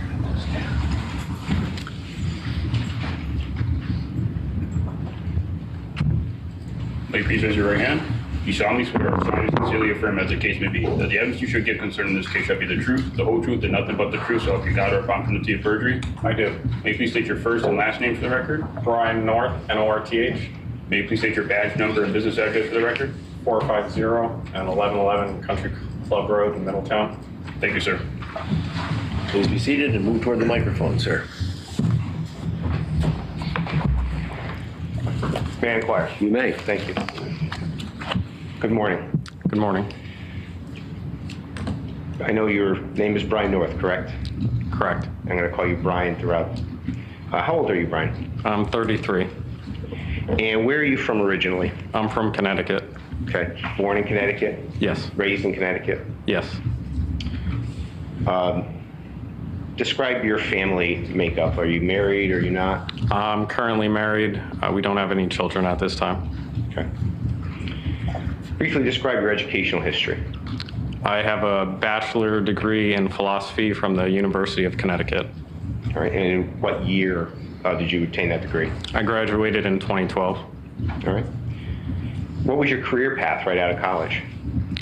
I wasn't sure exactly what I wanted to do right out of college. I had some odds and end jobs. I had a job as a land surveyor for a time, carpentry, and then eventually I found myself in loss prevention at Sears, followed by Lowe's loss prevention, and I left from there and became a member of the state police. All right. What made you want to be a police officer? I wanted to have a career path that I felt had some sort of meaning, where it's more than just a job, and it would give me the opportunity to help people, to make a difference in the world, to have a positive impact. So when was it that you first applied to be a police officer? I applied for the state police, I believe it was in 2014. And explain, if you can, what the process is that you had to undergo to become a police officer. So the state has an application window for applying. It's a 2 to 4 week window. Once you apply, you're set up with a written exam date. If you pass the written exam, you move on to a physical exam. If you pass that, you go to a background check, a polygraph exam, a psychological exam, and then a medical exam. Okay. And specific to you, did you pass all those exams? Yes, I did. Now, as a person is a member of the department, do they have to go for yearly checkups? Yearly checkups? Yearly, like physicals and whatnot? No, you only have to pass the PT test when you apply and are in the academy. So once you were hired by the department, what comes after that? So after you're hired by the department, you begin a 6-month training academy where you learn to become a police officer. All right. And what types of classes do they teach in the academy? It's basic police level courses, so motor vehicle law, search and seizure, motor vehicle accidents, patrol, anything of that function. Okay. So when were you in the academy? I was in the academy from June to December of 2015. Okay. And did you take any classes or do any study in addition to what the academy provided? Yes, after I graduated the academy, there are courses that are offered through the department and through post. I would regularly apply to these classes. Okay.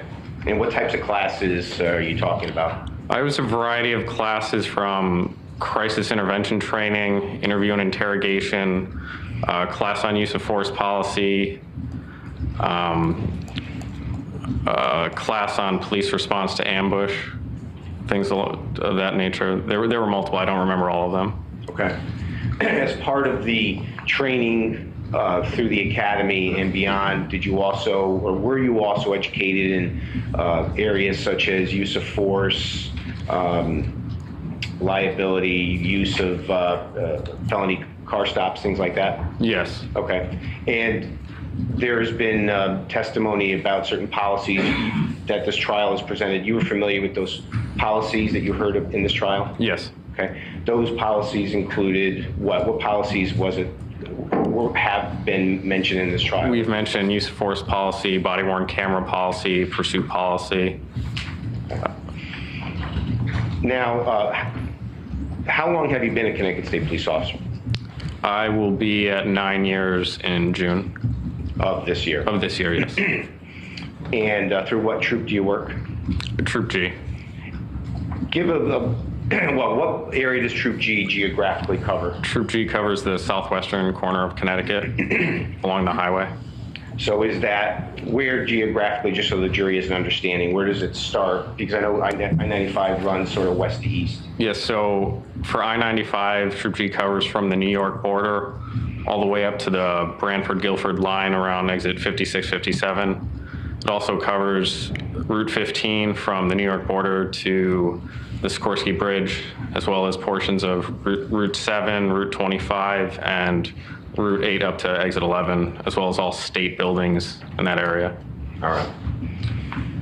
In addition to the training that you've already testified about, did you receive any additional training in, say, the last quarter of 2019 that the Connecticut State Police provided? Yes. And explain that, please. In October of 2019, I was selected as a new operator on the State Police Tactical Unit. And in November and December, I attended a 1-week new operator training program in each month, respectively. Now, you mentioned the tactical unit. It sounds like additional training is provided for those individuals, those members of that team, correct? Correct. How many hours of training would you say you received in the last quarter of 2019 as a member of that unit? It was approximately 100 hours, maybe a little more. It was 2 week-long trainings, as well as 2 days of training in November and 2 days of training in December. So approximately 100 hours in the last quarter of 2019. Correct. And among the training that you received, did you receive training that dealt with the proficiency in use of firearms? Yes. So, sir, around the 2019-2020 timeframe, and specifically the timeframe that brings us here today, what were your duties for the Connecticut State Police? I was a patrol trooper assigned to Troop G in Bridgeport, as well as a new operator on the State Police Tactical Unit, not with full capacity yet. Okay. And as you're in the form, your capacity rather as a trooper, around January of 2020, what was the shift that you were working as a trooper? I worked evening shift. All right. And on the night in question, January 15th, 2020, were you working the night shift? Evening shift, yes. Evening shift. And what specifically is the time frame on the evening shift? It's from 2 p.m. to around 11 p.m. Okay. So now what I'm going to do, sir, is I'm going to shift your attention to January 15th, 2020, the event that brings us to this case.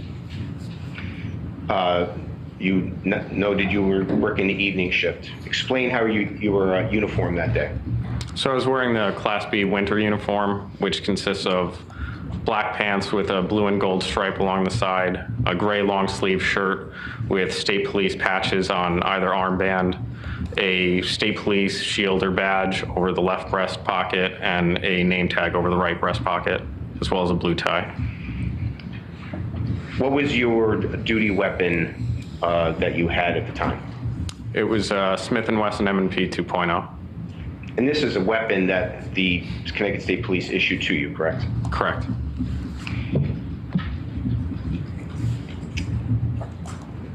And the training that you just spoke of recently, in a couple questions ago, in the last quarter of 2019, was that weapon one of the weapons used in your training? Yes. What type of vehicle did you have on January 15th, 2020 in your capacity as a police officer? I had a 2016, I believe it was, Ford Taurus Police Interceptor. Okay. And was it,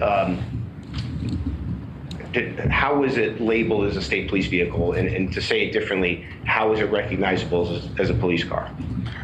So Connecticut State Police vehicles they don't have markings on it. They're just generally gray or silver vehicles, and there's a light rack on the roof, and on the light rack at the front and back it says State Police on it. Okay. And the emergency lights on the car, were they functional that day? Yes. Was the siren functional that day? Yes. As part of the uniform that you just described, is there also a body-worn camera? Yes. If your chat disappeared, it had spoiler words in it. I was. And it was functional? It was. If you do see a spoiler, commenting on it might get you timed out as well, because that also spoils it for people who didn't see the first one. How is it that it turns on and turns off? So body-worn camera is linked to the emergency lights on the vehicle. So once you activate your emergency lights, it also activates your body-worn camera. All right. And we've also heard testimony about the camera that's in the police cars, MVRs. Yes. How do they generally operate? In a similar fashion to the body-worn camera, once the emergency lights are turned on, it will also turn on the MVR. In addition to that, you can also manually activate the cameras by hitting a button on them. All right. And on this particular day, you were working the evening shift. What was the patrol number? Did the patrols have certain names or numbers? Yes, I was assigned to Patrol 7 that evening. Okay, and what towns does that cover? So it covers from Milford through Orange, West Haven up to New Haven, along I-95 from exits 39 to 47. All right. And I'm now going to focus your attention to around 4:30, 4:45 on January 15th. Prior to the commencement of this episode that we're talking about today, where were you stationed? Where was your car parked? I was parked off exit 40 in the DOT parking lot. Okay. And in your car, you have, among other things, a radio, correct? Correct. And that radio is used by state troopers to listen to dispatch back at Troop G? Yes. All right. Can I ask Attorney Slit if you could play 703? Sir, I'm going to play a recording and ask if you recall hearing this recording in your car at the time that I mentioned. This is from State 7. From State 7, thank you. Okay, thank you. 703. Welcome to Raleigh. We get on northbound, right? Roger, northbound now. 1423, copy that.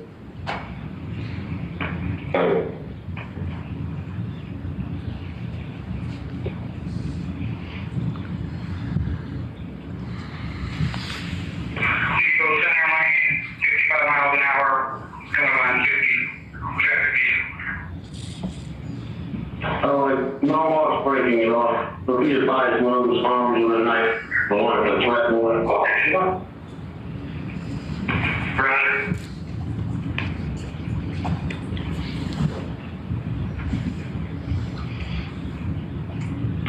One of zero, you can disregard breakdown.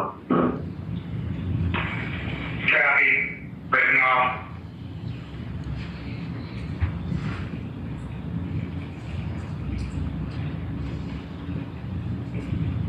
Sir, did you hear that recording in your vehicle? I did. Okay, and did you hear in that recording that, well, you heard what the recording was, right? Yes. Suspect armed with a knife? Yes. Sir, may I ask to play 724, please? I'm going to play a second recording, ask if you recall hearing it in your car while you were sitting in it prior to the pursuit beginning. Okay, this is Valentina, get call from Norwalk. Yes. Just the officer that's on the highway or near the vehicle, let them know their officers telling us to consider it a felony stop. They're considered a carjacking now. I will say. Sure.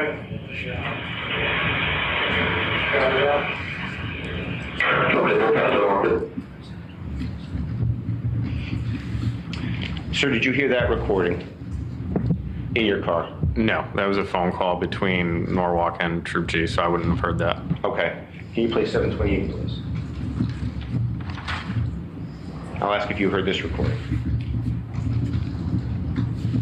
Trooper 1422-869. Just took a call from Milwaukee. The officers that are investigating are stating that this is now a carjacking incident. Just use caution. The individual did have a knife.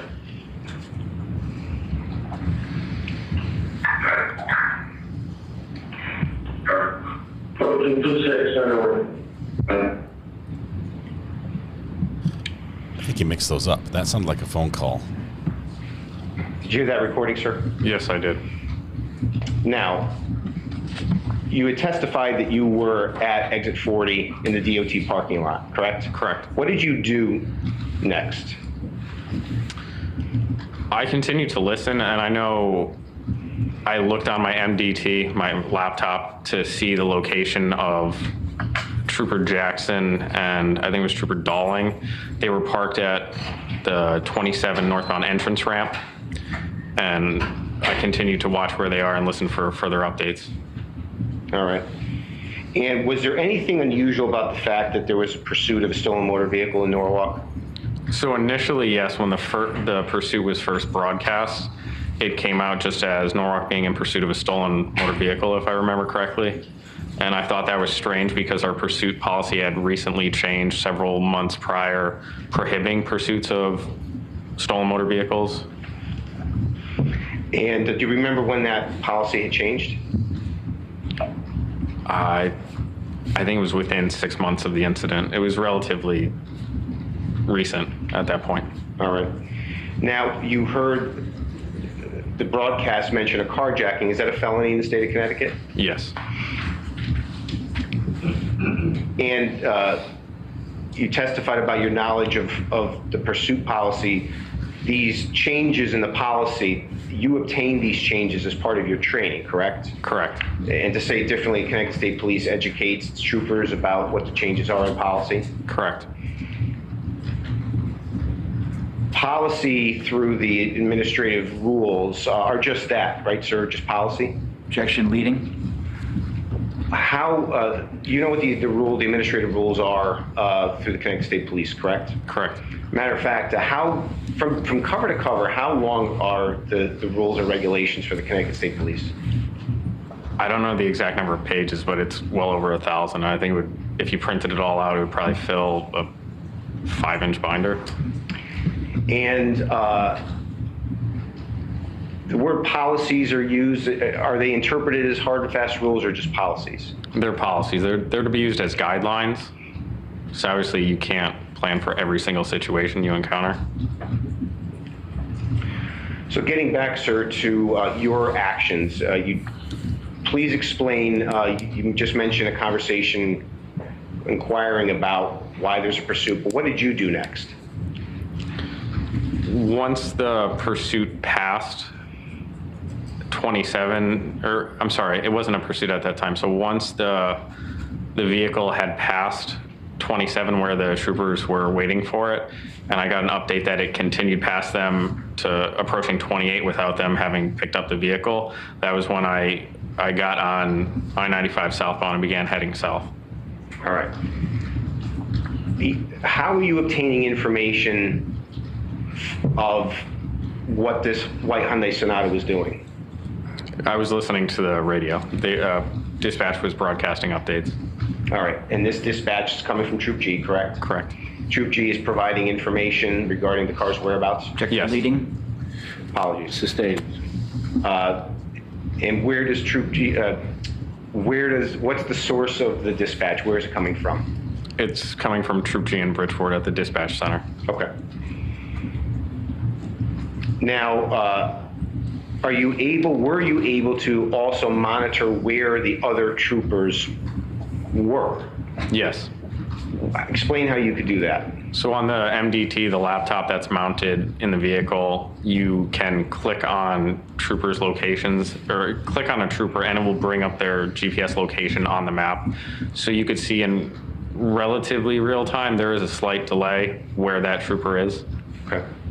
So you can monitor, again, generally where they are, correct? Correct. And your radio is able to provide you an idea of where the suspect vehicle is? Correct, by listening to the updates from dispatch. All right. And what was dispatch informing you about the way that this vehicle was operating? They were informing me that I was driving erratically. Did it explain, and how do you come to that conclusion that there was erratic operation? I don't remember the exact transmission, but I knew along the entirety of them following it, there were various reports of it driving at a high rate of speed, reportedly striking vehicles, and then just the speed at which they were giving updates of the exits it was passing. It was evident that it was traveling at a high rate of speed. Do you recall what time of day this took place? It was just before 5 p.m. And what day of the week it was? It was a Wednesday. And what highway was this taking place on? I-95 northbound. And are you familiar with I-95? I am. And specifically, are you familiar with I-95, say, from Bridgeport to New Haven? Yes. Heavily traveled road? Yes. What further information did you obtain as you're now driving southbound on I-95? So I was listening to the updates of the vehicle's location, and I believe it was in the exit 33 area when I decided that I would flip around at exit 35 and station myself on the northbound entrance ramp and to get ahead of the vehicle. Now, sir, just to take you back again, after hearing the broadcast regarding that this was being reported as a carjacking, suspect had a knife, how did that change the situation in your mind? Well, I knew that a pursuit would now be authorized because it had changed from just being a stolen motor vehicle to a violent crime being committed in the form of a carjacking with the report of a knife. Did you also consider the information you were receiving from Troop G regarding the operation of that white Hyundai Sonata? That's also a consideration. One of the reasons for breaking off pursuits is a danger to the public. So if a vehicle is continuing to operate erratically after pursuit has been broken off for a length of time, it's continuing to be a danger to the motoring public. And a motor vehicle moving at a high rate of speed can be considered dangerous? Yes. So you're still traveling southbound. What did you do next? I flipped at exit 35. So I got off the southbound 35 off ramp and then got back on the 35 northbound entrance ramp. Okay. Here at this point, I'm going to play a portion of States 8. This is the mobile video recorder of Trooper North. It's already in evidence. I have reduced it to a shorter clip, which I'm going to mark as Defense 2. Pardon me, Defense B, if I can approach the clerk. Okay.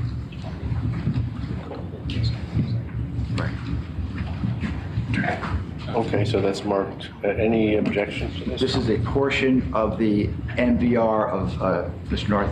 Correct. Okay, no objection. Okay, so that can be a full exhibit. That's Defense B? B. Yes.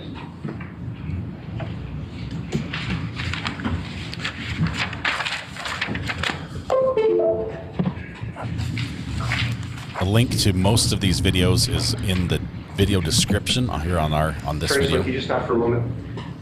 Sir, I'm going to show you what's been previously entered into evidence as your mobile video recorder from your motor vehicle. And just so the jury understands, what am I referring to when I make that reference?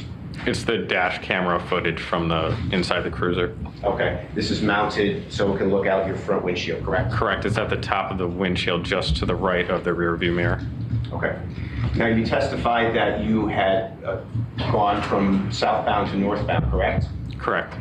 I'm going to show you a video which is now Defense B, a portion of States 8, which is from when you just entered I-95 North.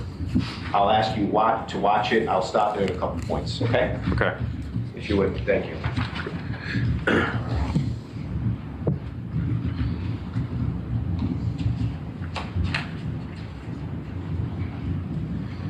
Now, sir, as this clip is playing,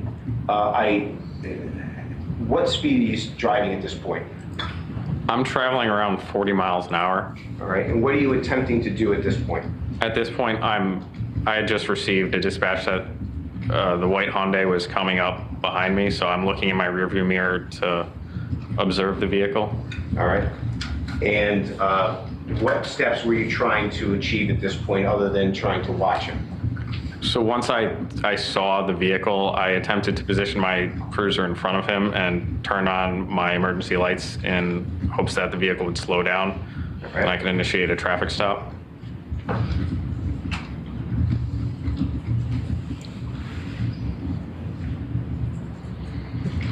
Can we stop for a moment, please? Sir, we are at about a minute and a half into this recording, and I see a white vehicle in the center of the screen. Is that the vehicle you're making reference to? Yes. What kind of vehicle was it? It was a white Hyundai Sonata. All right. And as you just testified, you were trying to slow the Hyundai Sonata as he was behind you, correct? Correct. And now the car is in front of you, correct? Correct. So were you successful in slowing the vehicle? No, it passed me in the right lane. All right. Continue, please.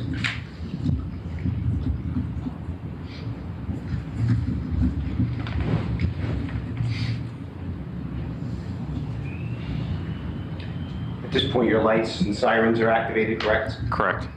Objection leading, Your Honor. Move to strike. Sustained, if you could rephrase it, Mr. I shall. Seriously? You can play That it. seems petty. Is your car, what is your police car doing at this point? I'm following the vehicle with my emergency lights and siren on. Okay.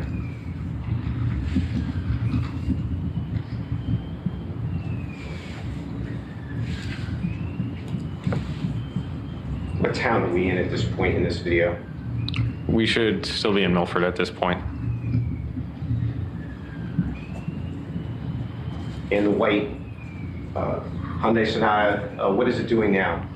Currently, it's driving down the right shoulder, passing multiple vehicles at a high rate of speed. And how fast was this Hyundai Sonata traveling from what you could observe? I don't know at this exact moment, but I know it's alternating speeds between 80 to 100 miles per hour.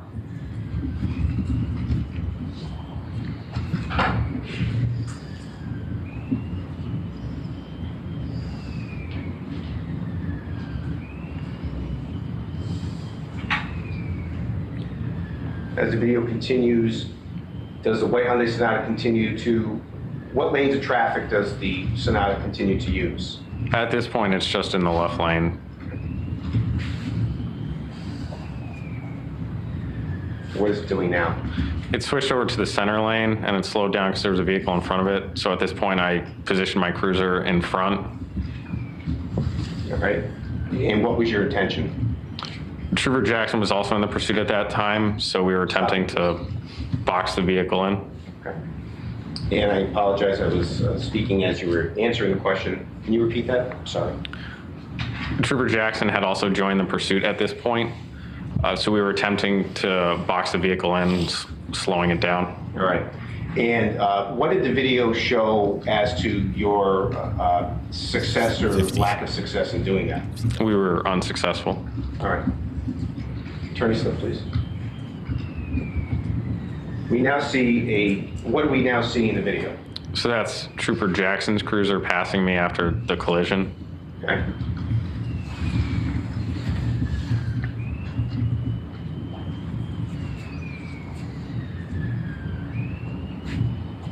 Can you testify right now as to what or how this Hyundai Sonata was driving?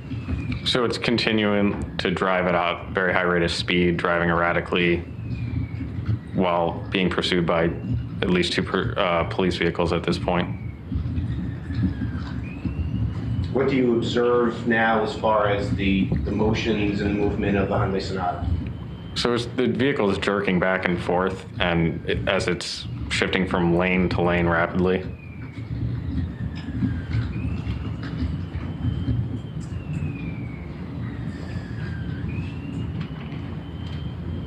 What's the law regarding when a police officer is requesting for motorists to pull over. What's the law? What is the motorist supposed to do? You're required to slow your vehicle and pull over on the right shoulder. And did the operator of the Hyundai Sonata do that? No. At this point, as this video continues, had you been able to identify who was in this Hyundai Sonata? No. Were you able to determine number of occupants? No.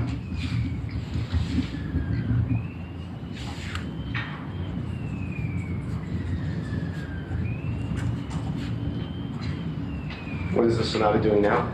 It's currently driving down the median. And what were the speeds at this point? What town are we in now? I believe we're in West Haven at this point. All right. And through your recollection, what were the speeds in this area that the Sonata was driving? It continued to maintain between 80 to 100 miles per hour.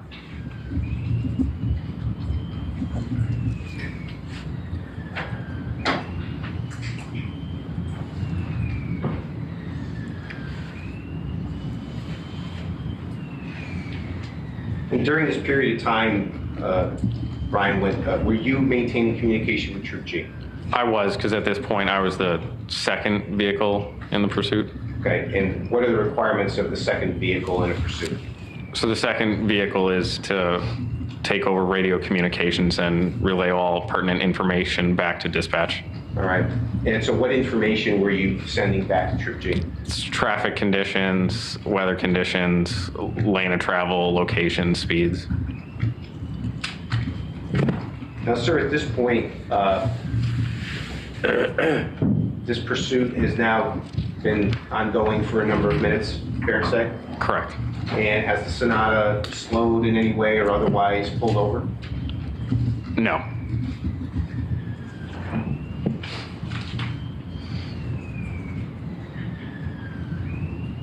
Were you also maintaining communication with Trooper Jackson?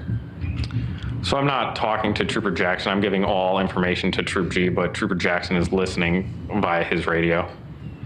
We've now hit the exit 43 off ramp. Can you explain what the Sonata is doing? So it's passing the vehicles that are in the left side of that lane and taking a left-hand turn onto Campbell Ave at a red light. Okay.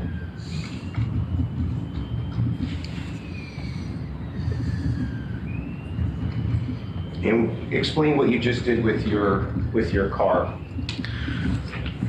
So I pulled to the left side of Jackson's cruiser and positioned my cruiser diagonally in front of Jackson's, up with my hood up towards that black SUV in an attempt to contain the white Hyundai Sonata. And to that point, explain that a little more. Why were you attempting to try to contain it?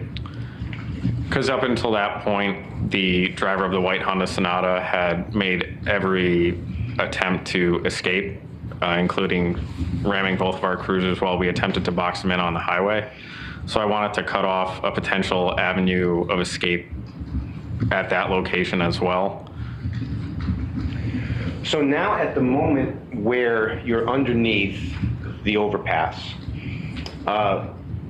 what information did you process as to what the operator of this motor vehicle had done? Like, what did you know about the operator of the motor vehicle to that point? This is before you're coming out of your car. I knew he had just struck the civilian vehicle in that form of that black SUV. All right. And that's in addition to the other information from Troop G dispatch, correct? Correct. The previous reports of this incident starting as a carjacking with a knife. And everything that just happened on the highway that we just saw? Correct. Including, we saw a video, a portion of the video where you described trying to box in the operator of the Sonata. Obviously, well, did he collide with your motor vehicle in this attempt? He did. As we were trying to box him in on the highway, he rammed the rear driver's side of my cruiser and the passenger side of Jackson's cruiser. Okay. Leaving damage? Yes. All right.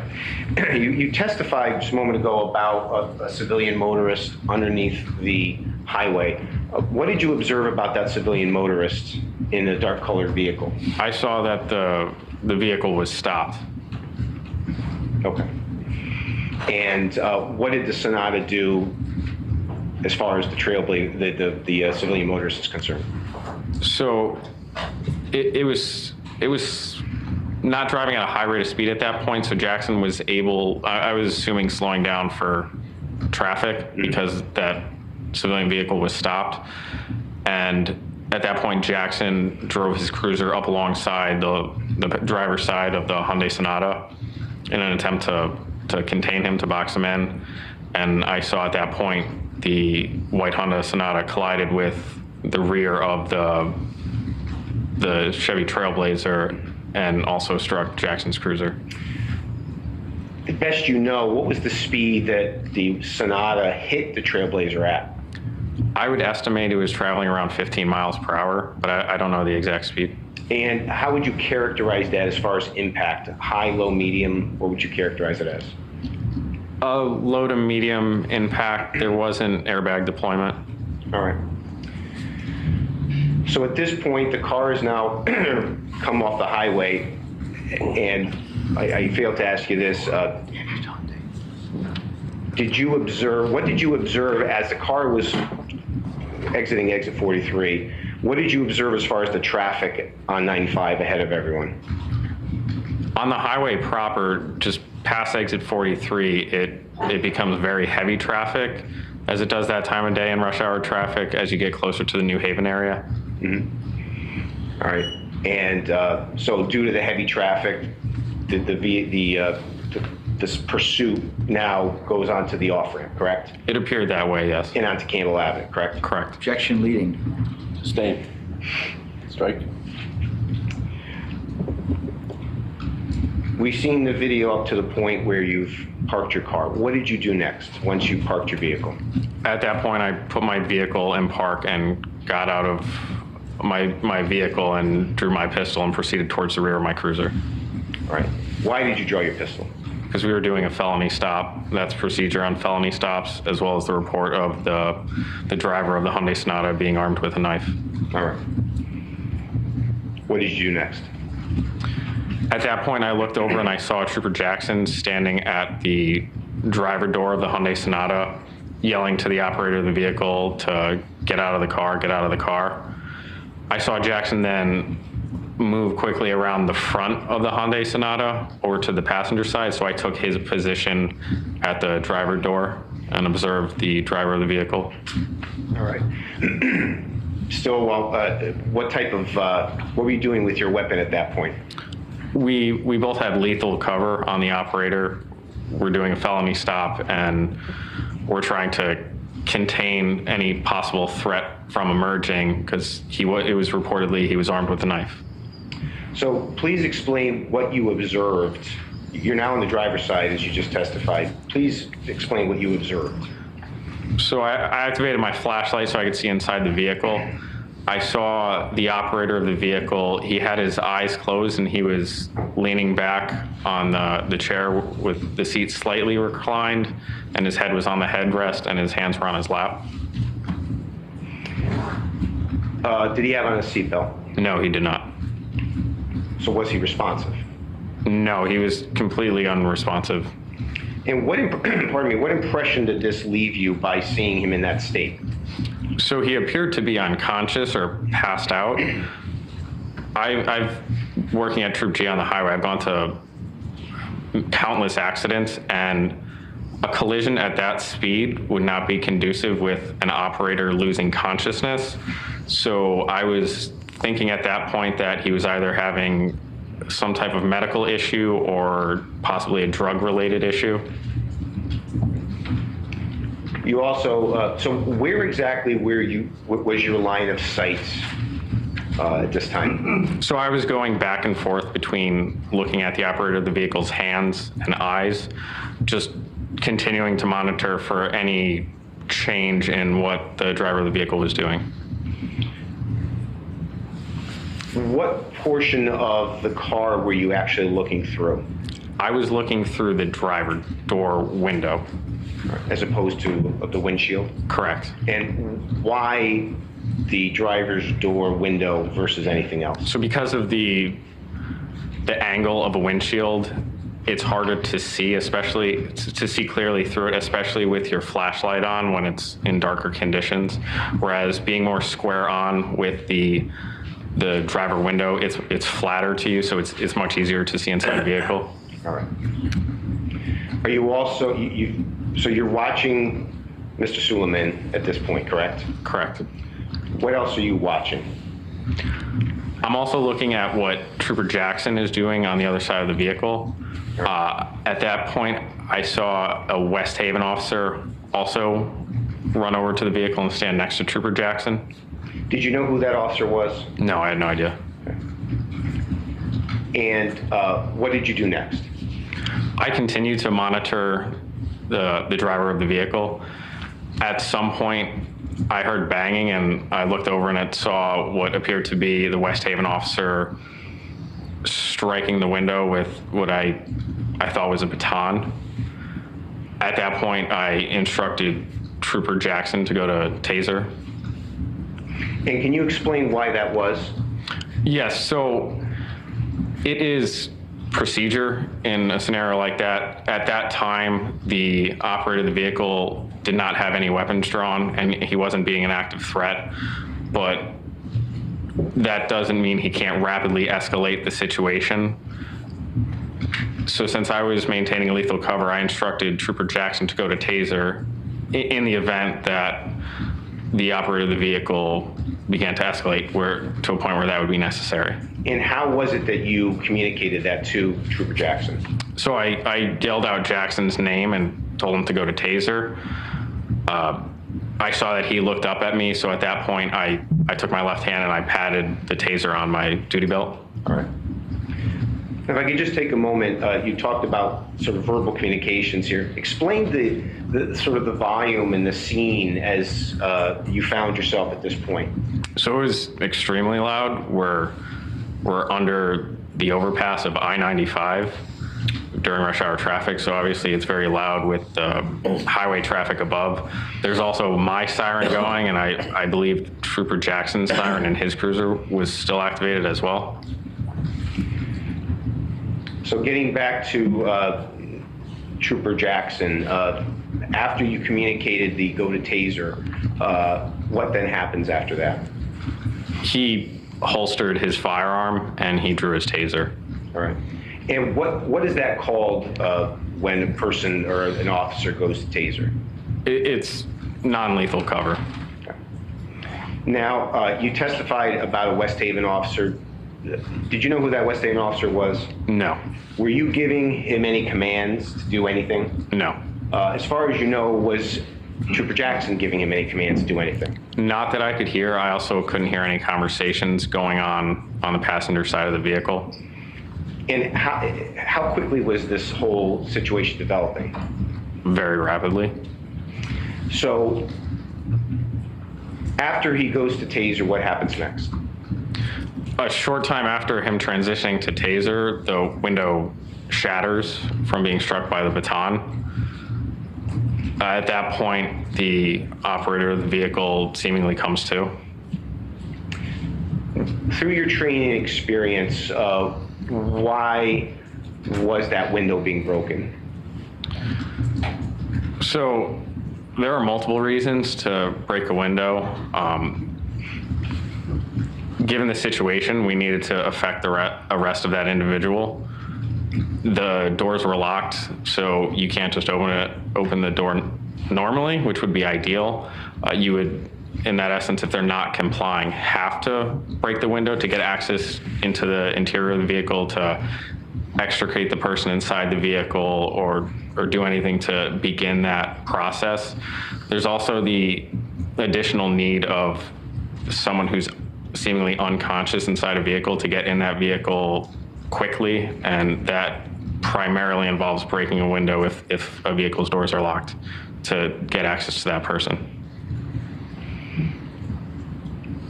From your perspective, you were able to, what were you able to see? Explain again who you were able to see on the passenger side of that vehicle.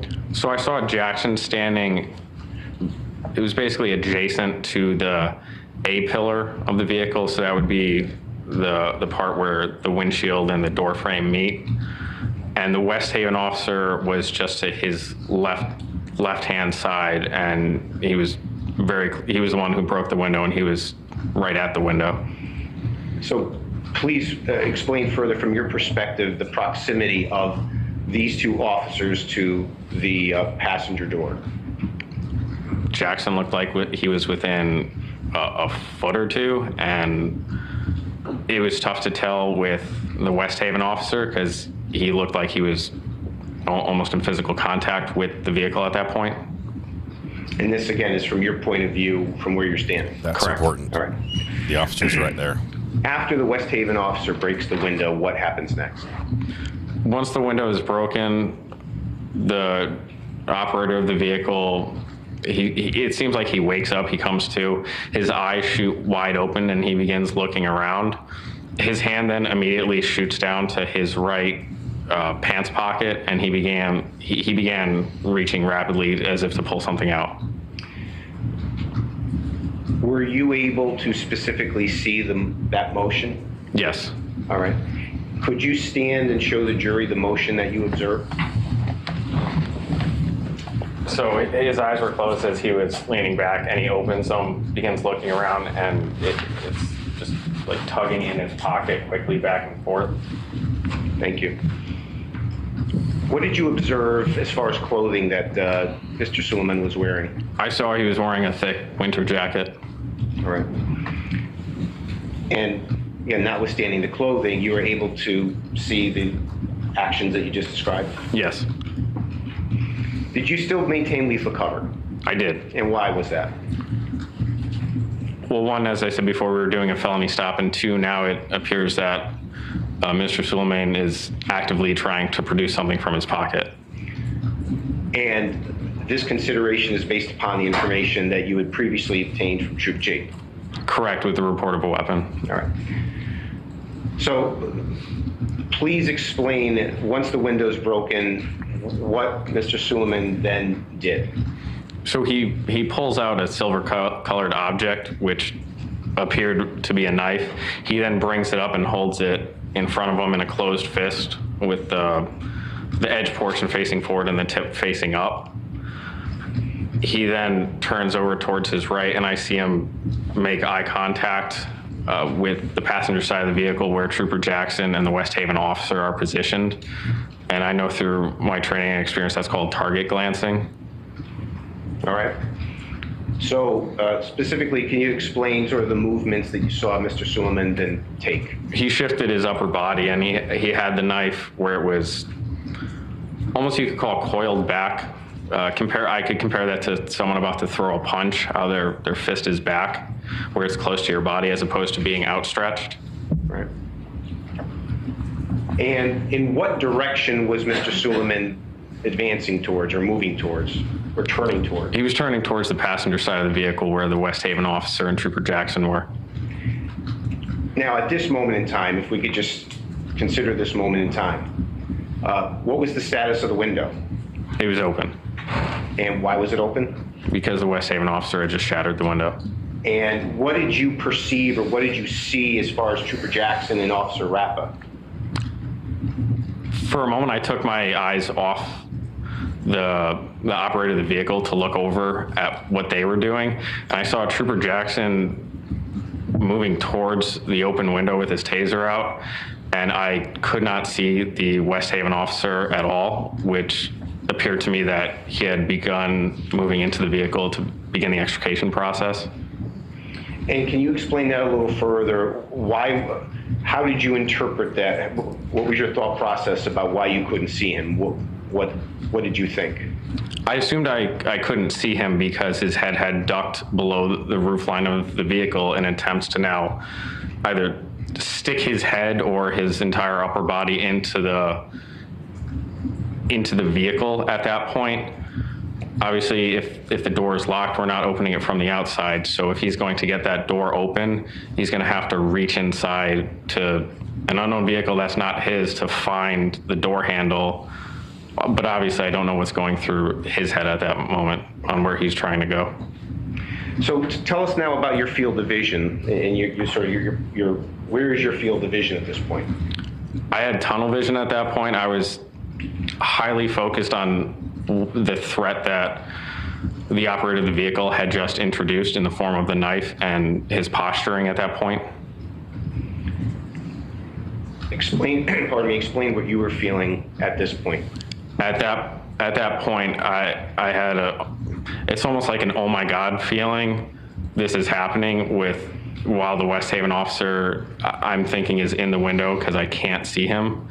And I was afraid that he was going to be stabbed in the face or the neck, which is obviously can be a fatal injury.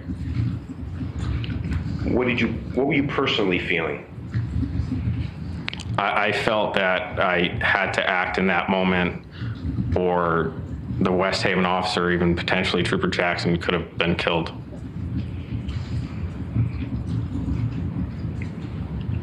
Now,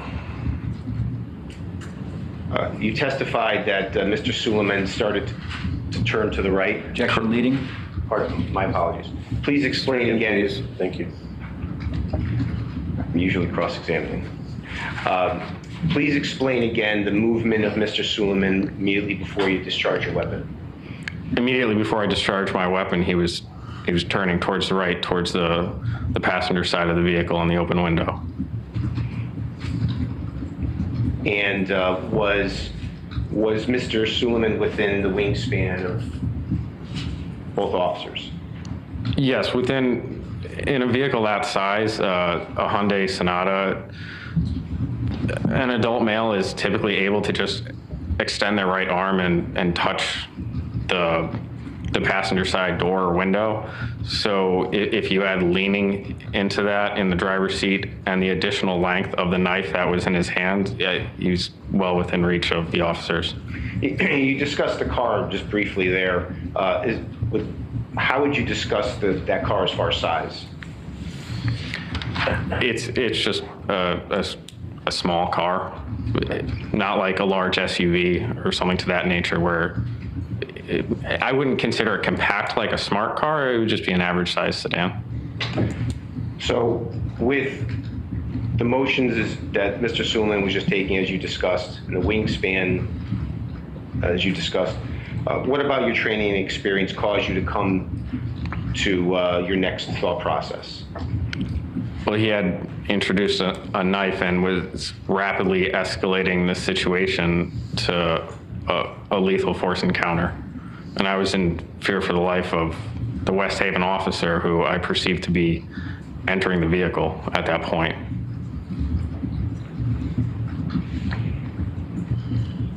At this point, did you fire your weapon? At that point, yes, I made the decision to fire my weapon. And again, why? To protect the life of the West Haven officer and potentially Trooper Jackson as well.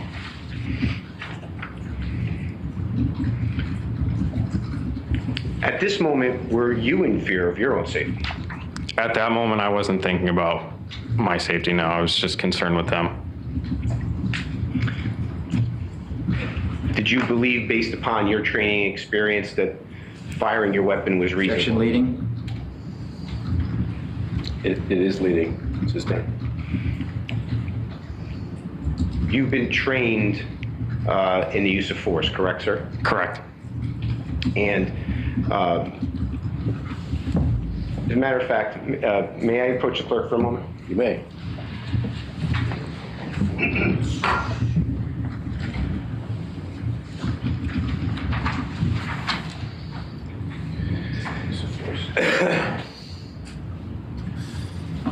In Connecticut, the laws regarding the use of law enforcement deadly force says that it's. Sir, I'll tell you when we get a break. What's been previously marked as States 41. This is the policy for the state of Connecticut Department of Emergency Services and Public Protection. All right. This is in evidence. And sir, what I'm going to do is I'm going to approach you, I'm going to hand you this document, and I'm going to ask you to read a couple things from it, please, okay? Okay.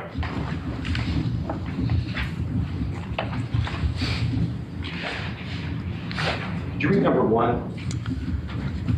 All legitimate uses of force in a law enforcement or custodial setting are ultimately justified by an articulable need to exert some level of control over another person. Read number 2. It is the subject's actions which dictate the quality and quantity of force used by an officer in response thereto in order to exert control. Number 3. The need to exert control over another person in a law enforcement or custodial setting is often characterized by rapid and unpredictable changes, requiring the officer to continually reassess a subject's actions as well as his or her response to those actions. I'll retrieve that from you. Sir, according to policy and your training experience, were you aware of the existence of these policies? Yes, I was. Now, let me bring you back, sir. What did you do immediately after you fired your firearm? Immediately after I fired my firearm, I broadcast shots fired and began to reassess the operator of that vehicle. All right. What happens next? I'm looking in the vehicle. It's tough to see because the glass is shattered at this point, but there was a hole in the shattered glass that I was able to peer through. So I was looking at the operator's hands, and I saw that he was still moving and he still had a knife in his hands. So at that point, I yelled out something to the effect of, "He's got a knife, drop the knife, drop the knife." At this point, explain, and you started to do so, where you were looking and how you were looking. So because it was a small hole that I'm looking through in the glass, I physically had to squat down so I could look back and forth to change the plane my eyes were on so I could see through the hole, so I could look at the operator's hands as well as his eyes, and then just go back and forth between the two, because his hands are obviously a threat, especially at that point having a knife in them, and his eyes would indicate what, or at least give hints towards what his next actions would be if he's looking at something, target glancing again. And at this point, where exactly did Mr. Soulemane have the knife? He had it in his right hand, in his fist, closed fist. The same hand that he held it in previously? Correct. What happens next after you see the knife? At some point, he ends up dropping the knife.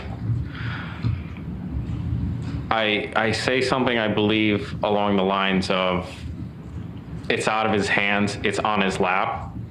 Once I see that, I decided to make the decision to punch out the shattered glass using my pistol so I could reach in quickly and retrieve the knife, which subsequently I did. I grabbed the knife from his lap and placed it on the hood of the vehicle. And then I immediately alerted the other officers on scene that I had the knife, it was on the hood, and to pull him out of the vehicle. Prior to Mr. Soulemane being removed from the vehicle, did you explain sort of the type of cover you maintained? I continued to maintain lethal force. One, because he did still have the knife in his hand at that point, but then even after I removed the knife, we had reports of a knife, so that was the weapon you could say we knew about. One, we had reports of it. Two, I had visually observed it, but that doesn't mean there's not an additional weapon that he's carrying. In fact, in our training in the academy, when we're searching someone, if you find one weapon on a person, you're trained to immediately begin your pat down of said person or search of said person again, because they say where there's one, there's more. How soon after you discharged your weapon was Mr. Soulemane being removed from the Sonata? I don't remember how much time had passed between the two. It felt like it was a relatively short period of time. So please continue. What happens next? So at some point, one of the officers or troopers on the other side of the vehicle reaches in the vehicle and begins to pull Mr. Soulemane out of the vehicle so we could begin rendering first aid. Did you participate in Mr. Soulemane's removal? No, I did not. At that point, I made the decision to go around to the passenger side of the vehicle, though, as they were pulling him out. All right. What happened with this Hyundai Sonata once Mr. Soulemane was removed from the vehicle? As he was being removed from the vehicle began to roll forward. Now, do you have any recollection about whether the car, what was the status of the car? Was it on or off during this episode? It was on. He never made any conscious effort to shut the vehicle off, to my knowledge. And when the car rolled forward, what happened to that car? It ends up striking the black Chevy Trailblazer an additional time, and I believe a West Haven officer jumped in the vehicle to put it in park. Once on the passenger side, sir, what did you see or do next? When I got to the passenger side of the vehicle, I saw that Mr. Soulemane was now removed from the vehicle and I don't believe he was on the sidewalk. I think it was on the road right in front of the sidewalk, and a West Haven officer had begun life-saving measures. All right.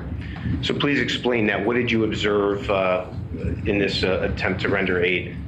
So someone had brought some type of first aid equipment over to one of the West Haven officers who had taken over as primary care for Mr. Soulemane, and it looked like packing wounds on his chest with gauze or quick clot, or I'm not 100% sure on that. All right. And what did you do? Did you make attempts to render first aid? So at some point, someone yelled for a first aid kit. So I immediately went to the rear of my cruiser and opened up the trunk, and I pulled out my blue state police issued first aid bag. I immediately returned over to Mr. Soulemane and put the bag down next to him and began opening the bag and going through it. I don't remember how much time passed, but a short time later, the West Haven officer that was rendering first aid reported that he lost his pulse. So he began administering CPR. So at that point, I pulled out my bag valve mask from my first aid bag, and I began assisting the West Haven officer in administering CPR in the form of doing rescue breathing. Can you explain for the jury what a bag valve mask is and how is it used? So a bag valve mask, it covers the nose and mouth and creates a seal, and attached to it it's like a reservoir that fills up with air. So when you squeeze the reservoir, it pumps air into your patient's lungs. So you're in essence breathing for them, which is necessary during CPR. And you did that? Yes. Okay, and at this time, how many officers are now on scene? I'm not sure because I'm rendering CPR, so I'm only focused on Mr. Soulemane at this point and the West Haven officer who I'm performing CPR with. Everything else is just a blur outside of that. So continue, what further efforts did you make in an effort to provide first aid? I continue with rescue breathing. We did several rounds of CPR. I'm not sure how many rounds it was. At some point, someone arrived on scene and asked if I was the one that had discharged their firearm. And when I told them that yes, I had, they told me to basically stop doing CPR and have, I think it was Trooper Jackson, replace me for breathing for Mr. Soulemane. All right. At this point, what did you do? I walked over with I think it was Trooper Richter, who had pulled me off of the scene, and we walked back over towards, I think, his cruiser. Your Honor, this might be a good time to take a break. Okay. We'll break till 11:45. All right. All right, as they take a break, some interesting things here. I'm going to read to you just briefly. I realize some people are not happy with what they're hearing, but the jury and the judge has to comply with the law. And let me share with you some of the law, specifically when it relates to the use of deadly force in Connecticut. When can a law enforcement officer use deadly force? This is on the Connecticut portal. The law states that a peace officer, special policeman, appointed under Section 2918B, motor vehicle inspector designated under Section 148, and certified pursuant to Section 294D, or authorized officials, so basically all the people that this applies to, Departments of Correction, Board of Pardons, paroles, they are justified in using deadly physical force upon another person when he or she reasonably believes such to be necessary to defend himself or herself or a third person from the use or imminent use of deadly physical force. There are two other qualifications that one is that to effect an arrest or prevent the escape from custody of a person whom he or she reasonably believes has committed or attempted to commit a felony which involved the infliction of or threatened infliction of serious physical injury. I don't think that applies here because the only assault that happened on the Lyft driver, first of all, I don't think the knife was involved. It was just a physical slap, and at the AT&T store where the knife was brandished, there wasn't an assault there, I don't think. And the last one is to prevent escape from custody from a person whom he or she believes has committed a felony involved in the infliction of or threatened infliction of serious physical injury. So I think Part A is what they're looking for, and I have to tell you, yes, reasonable is going to be the key word. That's the jury. The jury has to determine if reasonable occurred here. But if a reasonable person comes to that, he said all the right words. He said all the right words to say based on his observation, what he felt, what he observed, it meets that. If what he says he observed and the assumptions he made are reasonable, then we would expect the jury to acquit him for that reason. I don't think there was, when he used words like threat, there was still a threat. The threat was not to him. He was perceiving a threat to another officer. It's tough. It's tough, man. I don't know.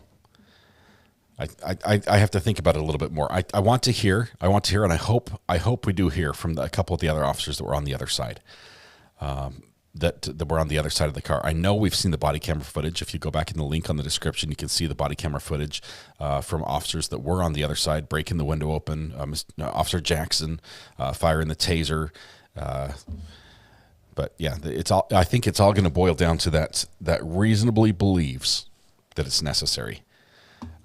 If a reasonable person believes that it was necessary, then it's an acquittal. But I think I will say that having done the training that I've done with police, which is limited, very limited. I'm not an officer, but yes, they are trained that knife at that range is a deadly weapon, and that deadly force is justified. So it's there. Let's see. Where's my phone not working? I don't know. The burner phone does not want to play along today for some reason. Sorry.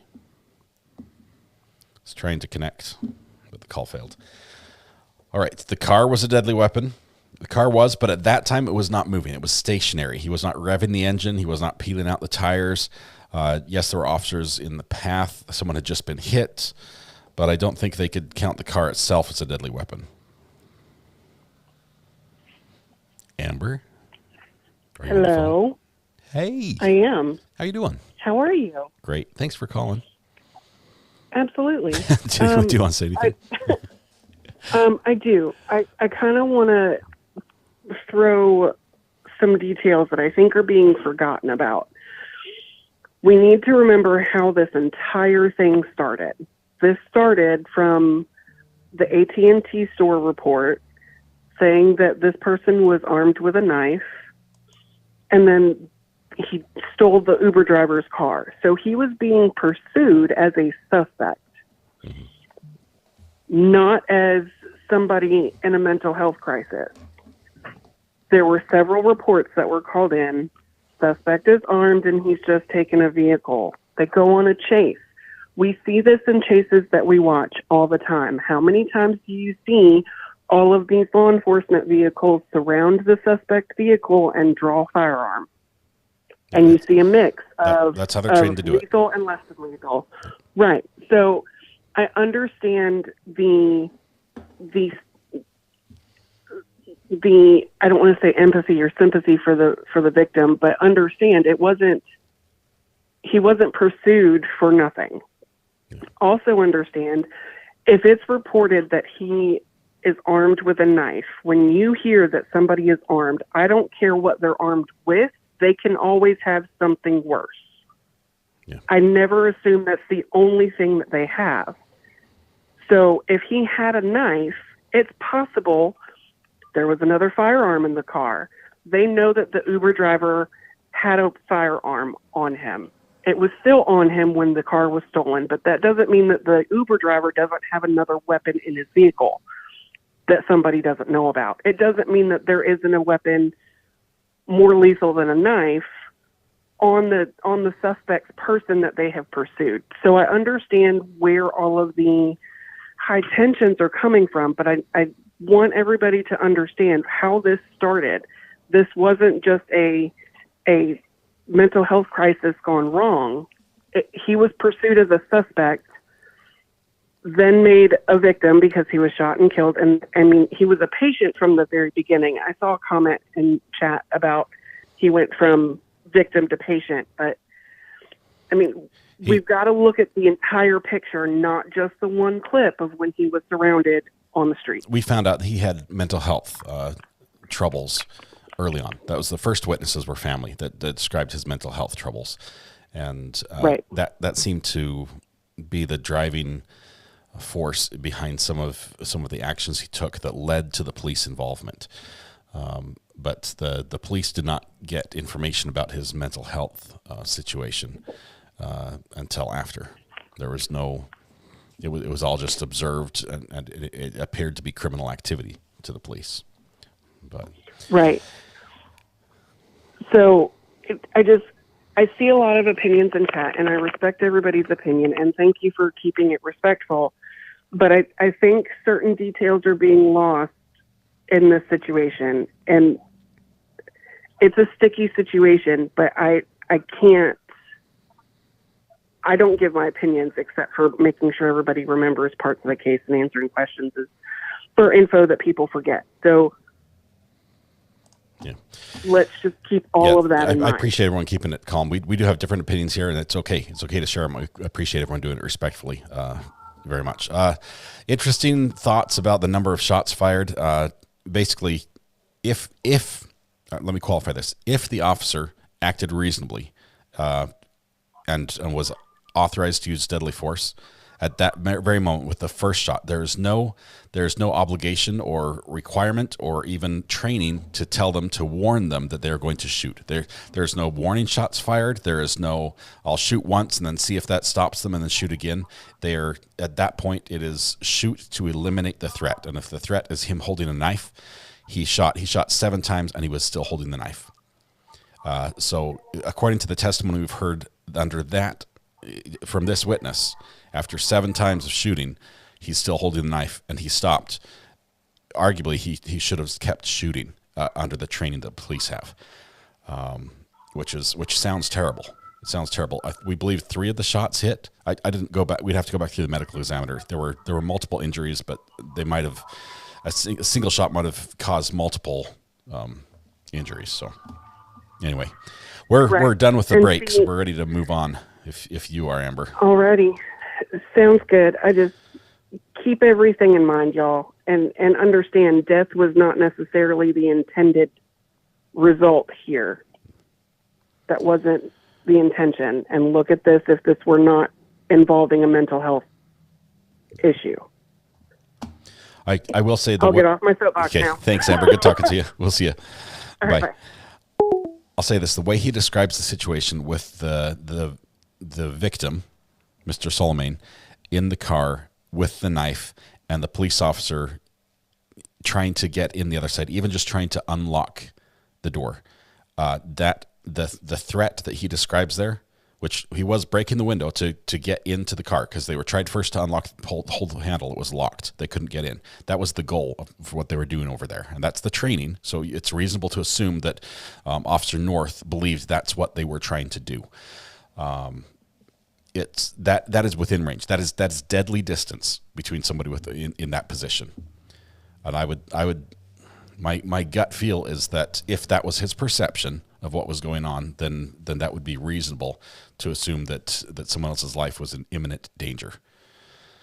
But I want to hear more from the officers on that side. So we're going to return back to additional testimony, and then I don't know, eventually cross-examination, which is probably going to be incredible here. Let's see.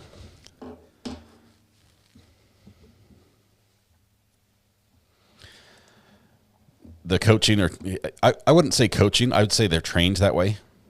It starts in the police academy. I mean, they're trained on how to write reports. They're trained in the words to use, and they use the words that match up with the law. That's why we see it so often, and so the pattern followed so exactly.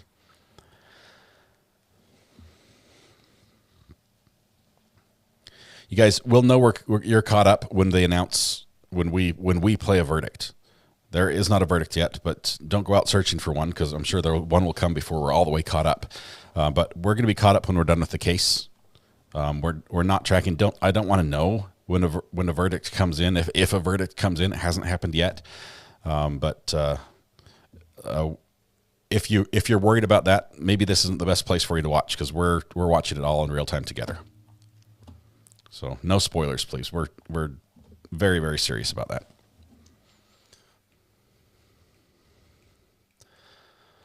There we go. Court is again in session. You may be seated. Good morning, Your Honor. Morning, Marshal.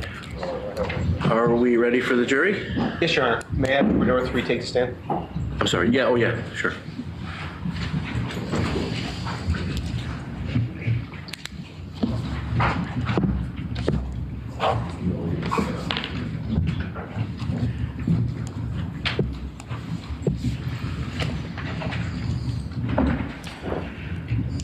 You guys, the jokes will get you banned as well. I'm just saying.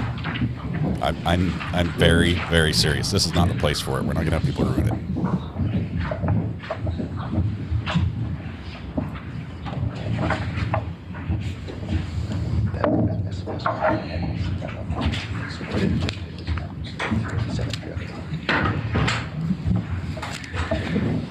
Six jurors and 2 alternates, gentlemen? Yes, so stipulated. So stipulated. Thank you. Mike, can you continue? Okay. I inquire. Good morning, again, Trooper North. So we left off at the point where you were rendering first aid and then someone approached you. Yes. Okay. What happens next? I remember being pulled off of CPR and relieved by, I think it was Trooper Jackson, and then walking with the trooper that had pulled me off of CPR over towards his cruiser, I think. I think it was his cruiser. I'm not 100% sure. All right. So where do you then go at this point? Just standing over by the cruiser, and at some point, Sergeant Kiley arrives on scene. All right. And explain, did you interact with Sergeant Kiley? Yeah. Okay. What happened? What took place there? He asked me if I was all right, I think, and he asked for a quick synopsis of what happened. Now, this is the same Sergeant Kiley that testified earlier in this trial? Yes. Okay. And is it the same Sergeant Kiley and the same interaction that we've seen video footage of? Yes. So again, what was it that he asked you for? A quick synopsis of what had happened. All right. Not an interview, correct? No. Objection. Leading. Stay. Withdraw. Rephrase it. So, as using your words, a quick synopsis. Correct. And what was that quick synopsis that you provided? I don't remember the exact words. I remember asking if he wanted the full story from the pursuit on the highway or just the end, and he told me that he had seen most of the pursuit and just what happened at the end. All right. And did you tell him what happened? Yes. You provided a response. Yes. Now, at this point, as video showed, the audio of the body-worn camera turned off. Yes. Do you have any idea how or why that happened? No, I can't know why. Okay. And matter of fact, did you know at the time, at the scene, that the audio was turned off? No. You answered Sergeant Kiley's questions until he stopped asking you questions, correct? Correct. Right. What happens after you finished your interaction with Sergeant Kiley? He had me go to Yale New Haven Hospital. All right. So let's take a moment and let's talk about what you were feeling. This conversation with Sergeant Kiley was about how long after this incident where you discharged your weapon? I don't know. It was I think a short time after being pulled off of CPR, but I don't know.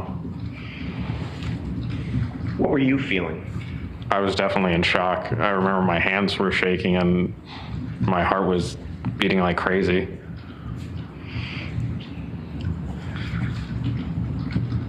Explain what you were feeling, like what sensations, what were you feeling?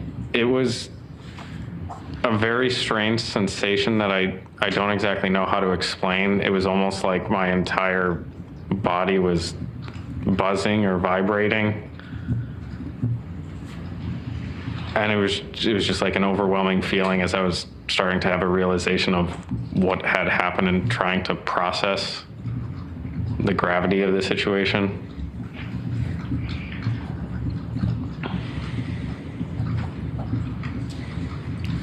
Were you feeling that same sensations, these same feelings while this event was unfolding? As the event was unfolding initially, it's just a high level of stress, but we do enough training to almost work through that. But right after shots were fired, there's not really any training you could do to mentally prepare yourself for that. And I remember immediately after that happened, it was just a horrible feeling that comes over you because you train for having that possibility because you know that this is a dangerous job, but you never actually think that something like that will ever happen to you, that you'll have to be in a lethal force scenario. So you've explained that you then went to the hospital. What hospital did you go to? It was Yale New Haven Hospital. Right. And who brought you there? It was Trooper Richter. And you were, who directed you to go to the hospital? It was Sergeant Kiley. And how long were you at the hospital for? It was several hours. For the several hours that you were at Yale New Haven Hospital, were you still in shock? Yeah, definitely. Was your heart still pounding as you described? Yeah. Your heart rate was, explain your heart rate.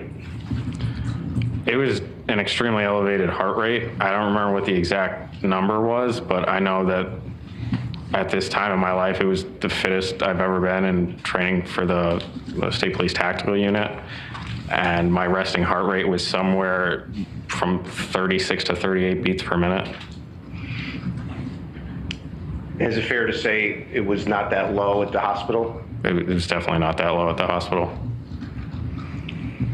And through those many hours that you were at the hospital, again, the shock still stayed with you? Correct. Did it continue to stay with you even after you left the hospital? Yeah, the feeling of shock starts to subside, but then you're just left with it's tough to describe. It's almost like a mental anguish as you're trying to process an event like that. And that's not something that really goes away. That's something you try and almost contain just so you could move on with your life, but it doesn't go away. I still think about this every day. I lose sleep over it. It's not an easy thing to experience and live with.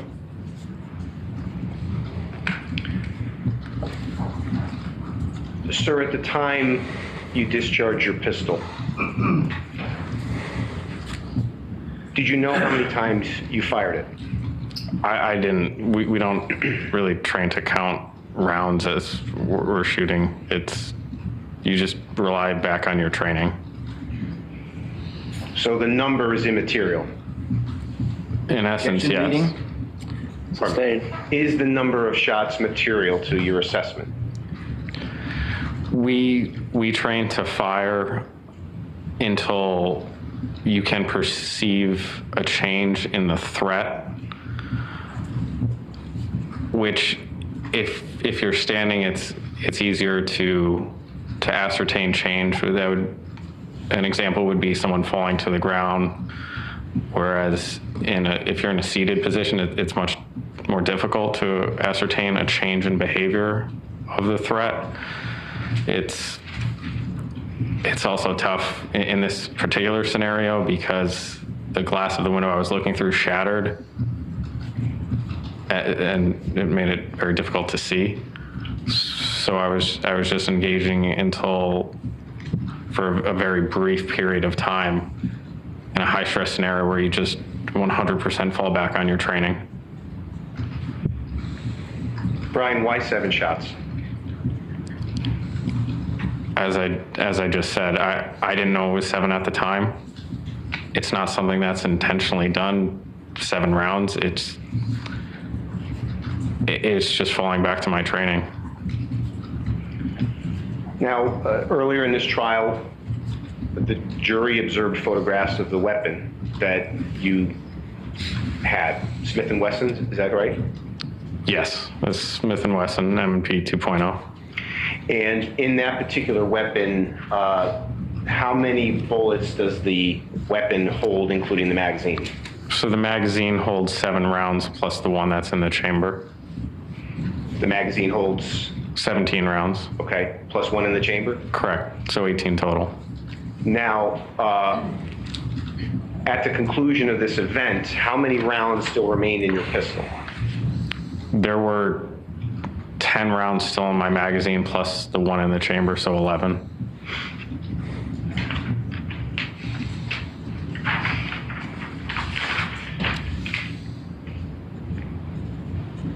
You fired your weapon until what point in time was reached? Until I determined that the threat was stopped, and at which point I reassessed, and that's when I saw that Mr. Soulemane still had the knife in his hand and was still moving. That was when I issued commands for him to drop the knife. And the period of time that went by from the first shot to the last shot was how long? It was extremely brief. I think it was around 1.5 seconds. You fired your weapon according to the training experience you received. Objection leading. Pardon me. Withdrawn. Where did you obtain your training and experience with your use of a firearm? So initially, I received training through the Connecticut State Police Training Academy. I don't remember how many days, but it's at least a week of training with firearms in the academy. And then every year, you're required to do 2 in-service trainings with your firearm. But then on top of that, being a new operator on the TAC team, I had received additional training with firearm proficiency through the tactical unit. And early in your testimony, you gave us a description of the number of hours of training you received in the last quarter of 2019. Is that the training you're referring to? Yes, that's the training I'm referring to. Was there any ability, withdrawn, what ability, if any, existed to de-escalate the situation? So there was not any ability to de-escalate the situation, because when we, at the beginning of the scene, meaning the felony stop, the operator of the vehicle was unresponsive and seemingly unconscious. So de-escalation implies that you're taking someone from an agitated state and bringing them down to a calmer state, so you can't de-escalate below unconscious. As soon as the passenger side window was shattered, the operator of the vehicle chose to rapidly escalate the situation. And at that point, there's no time for de-escalation because he is aggressively and rapidly acting. And who told the West Haven officer to break that window? I'm not sure if anyone told him to break the window. I just know that I didn't tell him to break the window, and I couldn't hear any communications going on the opposite side of the vehicle. Testified, sir, that you were in shock. But did you panic during this event? No, I was definitely highly stressed during the event, but I just fell back and relied on my training and past experiences to handle it. Were you angry at Mr. Soulemane? No, not at all. Were you doing the job that you were trained to do? I was. So immediately after this event took place, the days that followed, what happened as far as your job is concerned? So immediately... I object, Your Honor. I don't know what the relevance of that is. You want to come up here for a second? The objection is relevance.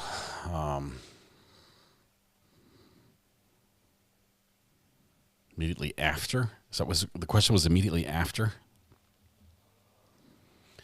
I don't know. The calm manner that he's testifying might not go over well with the jury. Sir, after this incident took place,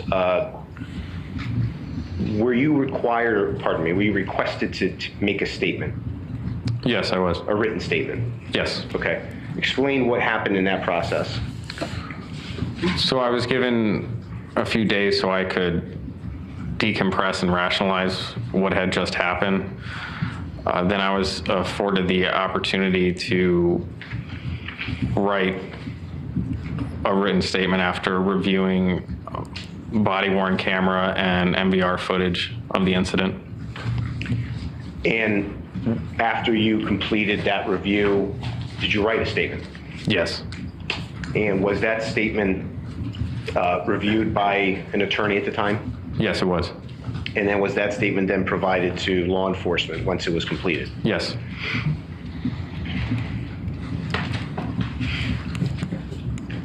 Sir, in this episode that you've testified to today, do you believe you acted consistent with your training and experience? Yes, absolutely. Why is it again you fired your weapon, sir? I was trying to protect the life of the West Haven officer and Trooper Jackson from the threat of deadly force. And that's why you acted the way that you did? Yes. What impression has this left on you? Objection. Irrelevant. Sustained. Why was it that you became a police officer? Objection. Asked and answered. I'll allow it. As I stated before, I became a police officer because I wanted to help people. I wanted to make a difference. I wanted to have a career that had meaning outside of just myself. And there were numerous occasions being a police officer that I was able to accomplish that and put smiles on people's faces. Do you still want to be a police officer? Objection, Your Honor. Irrelevant. I'll sustain that.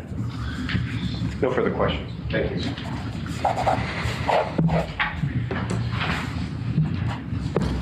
Here comes the cross, and it's going to be fiery, I think.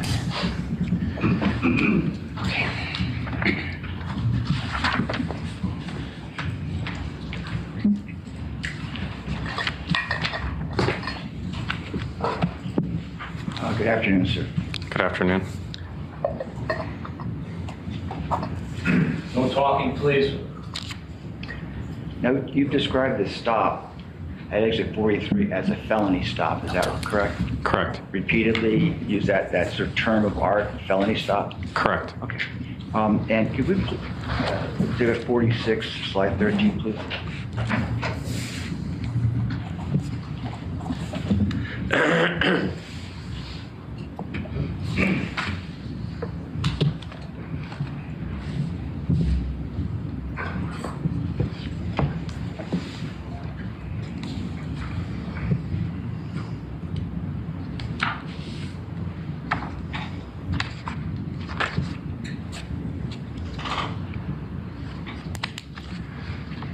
Did you say 46, Mr. 46, exit 46, you are. Thank you. Slide 13, that's the PowerPoint. And I need slide 13 to be.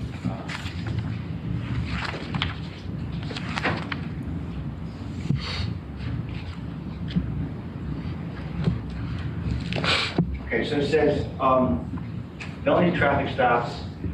Communication is key. Talk to your partner to formulate a plan of action. Is that what that says? Yes.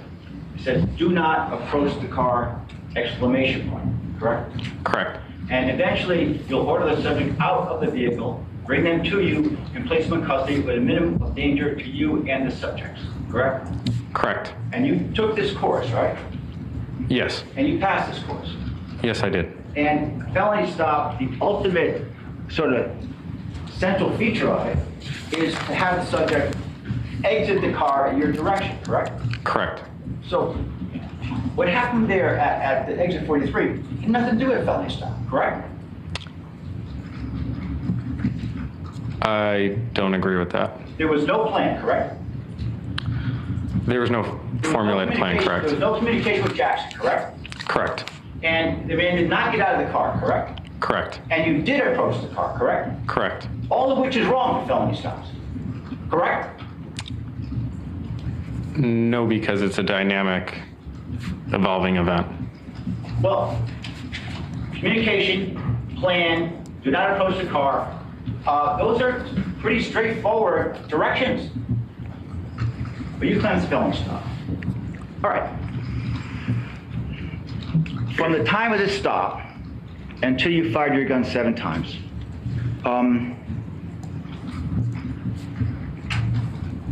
how many words did Mr. Soulemane say? 0. Did he make any threats to anybody? Verbal threats? Verbal threats, yes, words. No verbal threats. And other than Trooper Jackson, as you ran from the driver's side of the car to the passenger side of the car, yelling, "Get out of the car, get out of the car," did Trooper Jackson make any direct any words toward Mr. Soulemane? No. And given the noise situation that you described with Attorney Riccio, do you think it's likely, or at least possible, that Mr. Soulemane never even heard that? It's possible. And you, sir, did you direct any words toward Mr. Soulemane? No. Did you, other than telling Jackson, taser, did you say anything to Jackson during this incident? No. Okay. Did you consider the fact that Mr. Soulemane's condition, which you've described as out of it, you described as maybe potentially unconscious, might have been due to the collision of the Hyundai with this sports utility vehicle? I did consider that, yes. I did not deem that to be a conducive reaction based on the collision because it occurred at a low speed. We put up a picture of the car, please. He's going to show the picture of the Hyundai and say, "You say this is slow speed damage?" It's a Hyundai. Exhibit 73, Your Honor. Yes, thank you. You can kick it and get a similar result.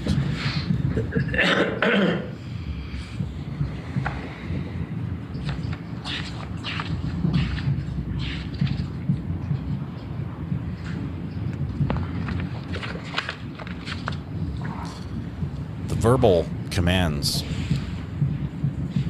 there's no requirement that you have to give a verbal command before eliminating a deadly threat. So that argument, I don't think it holds up on training-wise. So, you consider this to be a low-impact collision? A low-speed collision, yes.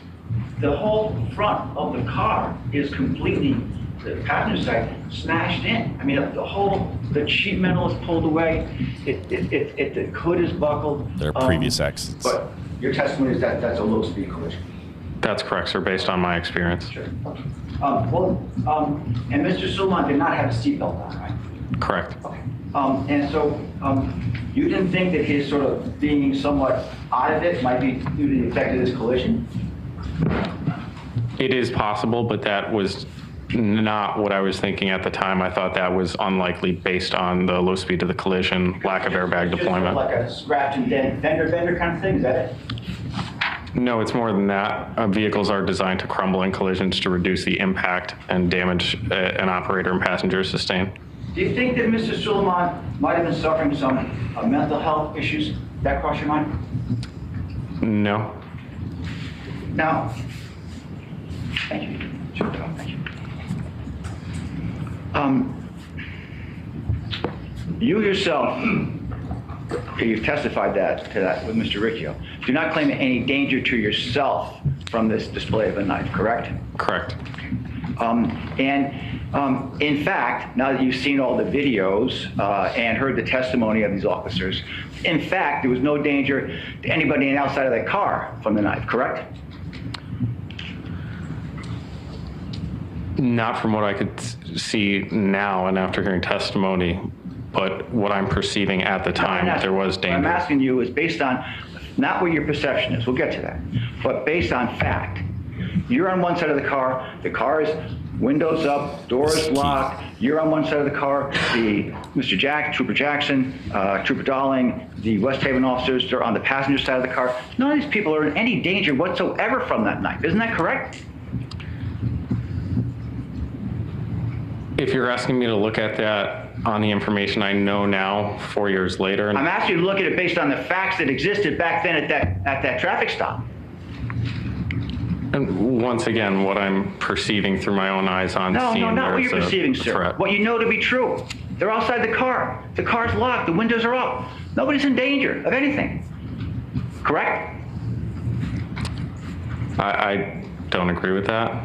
Okay. Now, you mentioned the written statement that you gave to Attorney Riccio. That statement is dated February 18th, 2020. Is that correct? I believe so. I'd have to look at the statement, but that sounds right. And on February 4th, 2020, you and Attorney Ment and Attorney Matthews went to the Chief State's Attorney's office, correct? Correct. And you spent 2 hours looking at the videos of Trooper Jackson and yourself, and Trooper Darling, both the motor vehicle recordings and the body-worn cameras, correct? Correct. Okay. And then after that, so 2/4, you looked at the videos with your lawyers, and then about 2 weeks later, the statement was presented to law enforcement, correct? Correct.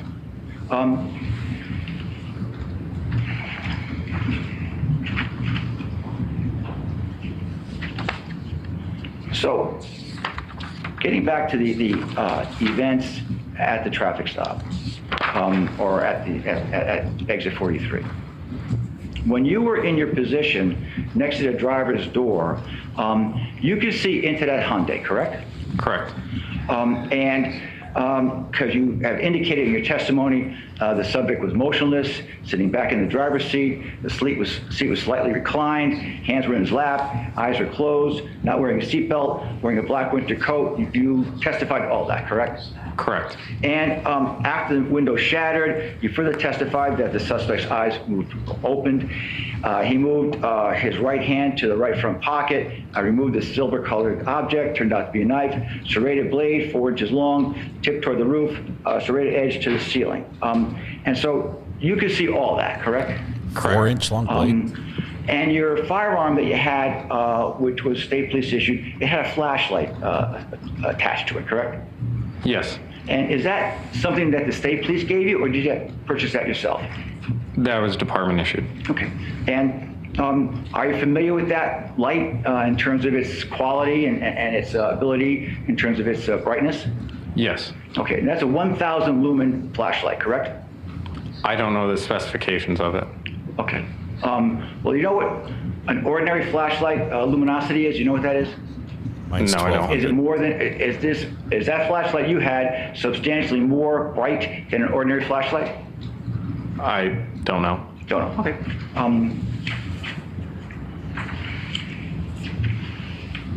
So you talk about this belief that this West Haven officer was entering the vehicle. So is your claim that he was entering the vehicle head first?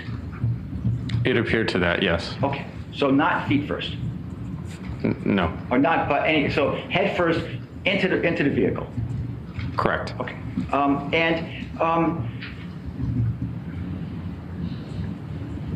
When you saw that,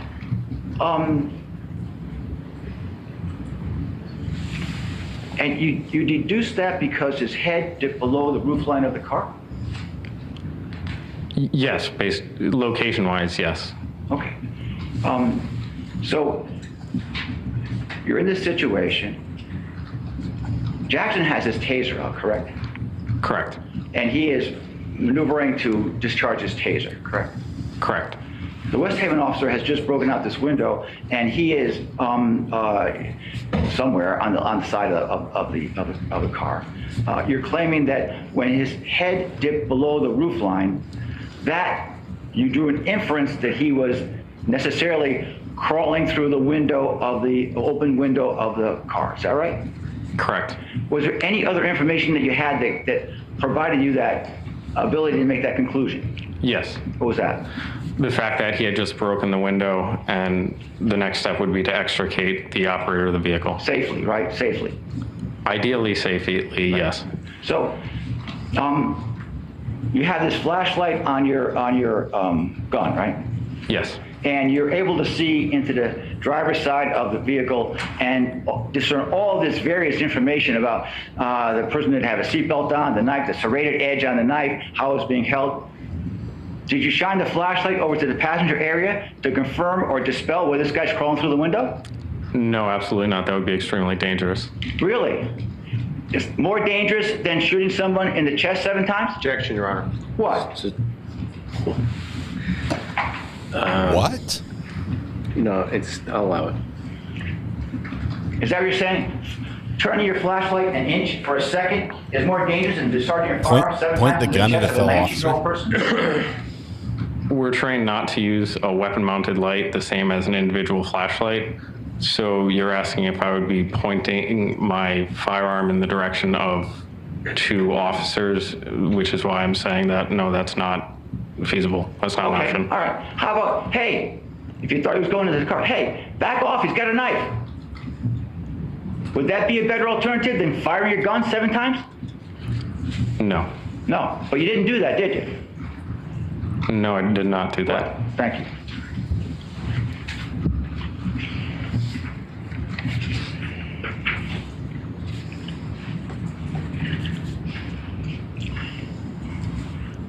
Even without pointing your flashlight, there was sufficient light in the interior part of that car to just glance briefly into the interior part of that car to either confirm that he was coming through the window or dispel it, correct? So based on my angle of vision, I could not see his body through the roof of the vehicle. So I would then have to... I'm not talking looking through the roof. I'm talking looking at the passengers. Right, so I would have to completely change my stance and move my head down to look through the driver window to see him to see the West Haven officer. But you're claiming this is a life and death situation. And so the inconvenience of moving a couple of inches, that's too much to really say, is this person really coming through this window or not? Because dipping his head below the roof line, that's pretty thin evidence to confirm that. So you're saying you chose not to do that? Correct, because time is important in that scenario. Well, isn't it more important to either determine, is this person really coming through this window or not? Isn't that the most important consideration? If you have the luxury of time. Well, you made a decision to fire your gun because someone's head dipped below the roofline of a car. You never even consider the fact that I better maybe sort of just verify this, make sure this guy's actually coming into this car. That you never considered that? So my fear was if I took the time that you are suggesting to do that, that would be more than enough time for the operator of that motor vehicle to stab the West Haven officer in the face or neck. All right. So your camera was located about how much below your eyes?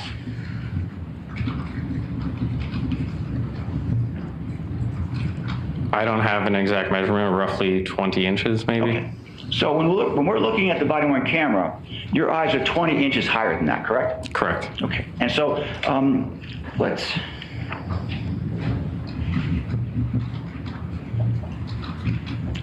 go to the fact tech slide.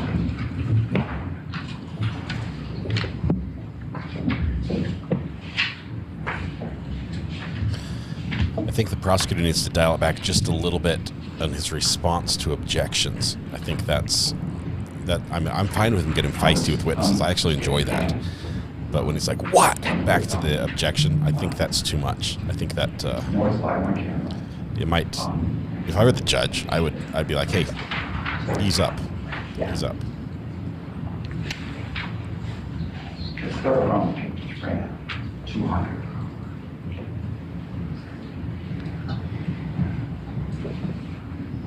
So this is, what is it?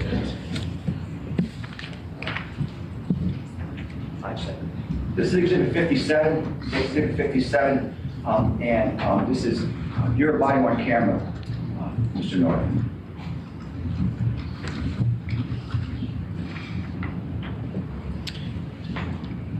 Yeah, so let's advance through these. Is that one of the processed ones, Mr. Denwell? Yes, it is. This is the one that Mr. Lacey? Mr. Lacey testified to. He had enhanced these through these various filtering systems that he has. Right. So let's advance through these.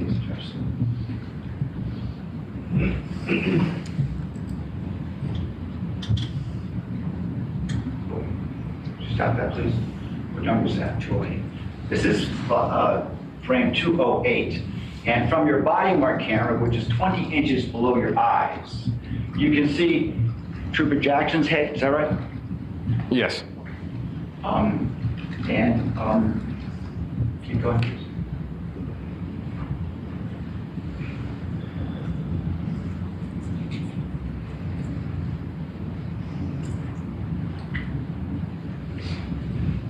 And this is Officer Rappler's cap, correct? I don't know. You don't? Well, keep going. Stop. Isn't that Trooper Rappler's baseball cap? I can't tell from the photo from here. And this is 20 inches below your eye level, correct? Correct. So that's 216, 219, 219. Keep going.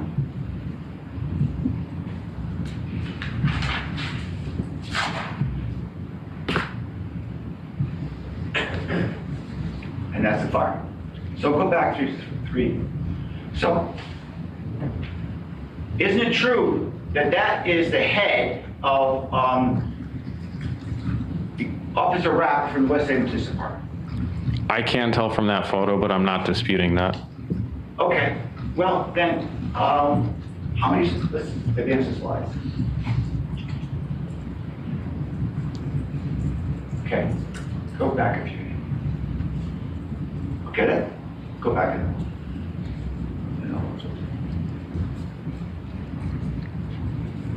Okay. What slide is that? 218. 218. So, slide 218 is wrap his hat. Advance to the slide that you see the gun frame. There. How many slides is that? 23. 23. Fine. Okay. So, you see Mr. Rappa's hat, Officer Rappa's hat is seen at 260. And at 218, excuse me, at 223, the gun is fired.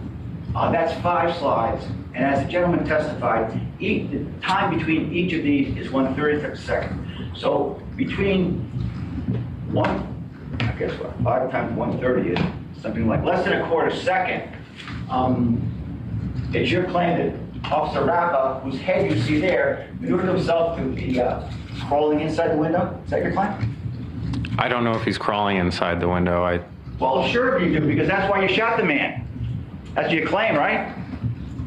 Entering the vehicle, I'd never used the word crawling, I don't believe.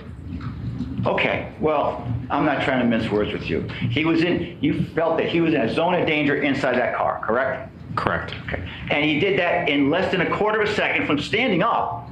And this is, again, this view is 20 inches below your eyes. Standing up, you're claiming in less than a quarter of a second he's able to do that, which you perceive or infer.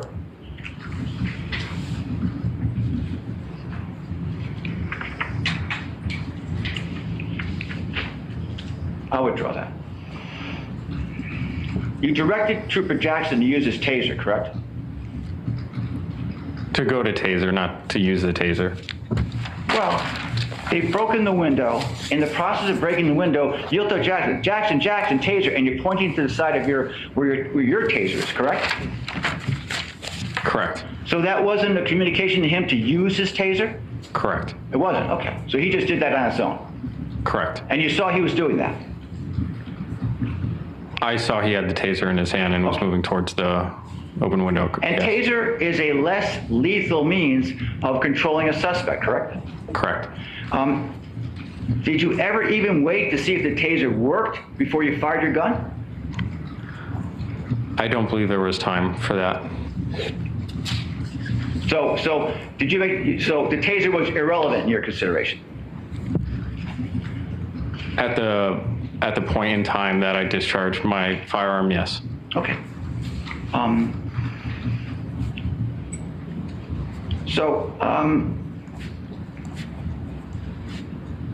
The time between your getting out of your police car and your firing your weapon was approximately 36 seconds. Is that right?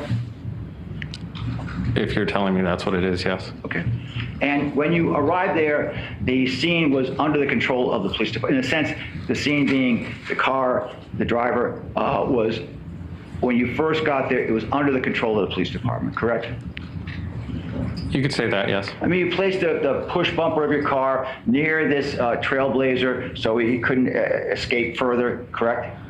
In an effort to prevent that. I wouldn't say that he could not have escaped if he tried to.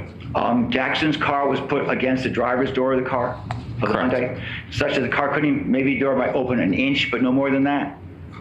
I didn't know that at the time, but after reviewing footage, yes, that's correct. But anyway, instead of the distance, I mean, Jackson's car is right next to that driver's door. He couldn't get out the driver's side, correct? Once again, I didn't know that at the time, but after reviewing footage, that is correct. Okay. And so you talked about de-escalation, but at that juncture, he's in the car, the windows are up, the doors are locked, you're at the driver's side, Jackson's at the passenger side, you're both throwing guns. I mean, your testimony was that because he was unconscious, there was no even ability to start de-escalation measures? That's correct. De-escalation is always preferred, but if someone is not conscious, they're obviously not in an agitated state, so there's no bringing someone down from a baseline of what you could say is 0. Well, but de-escalation means more than just the sort of frame of mind of the offender, correct?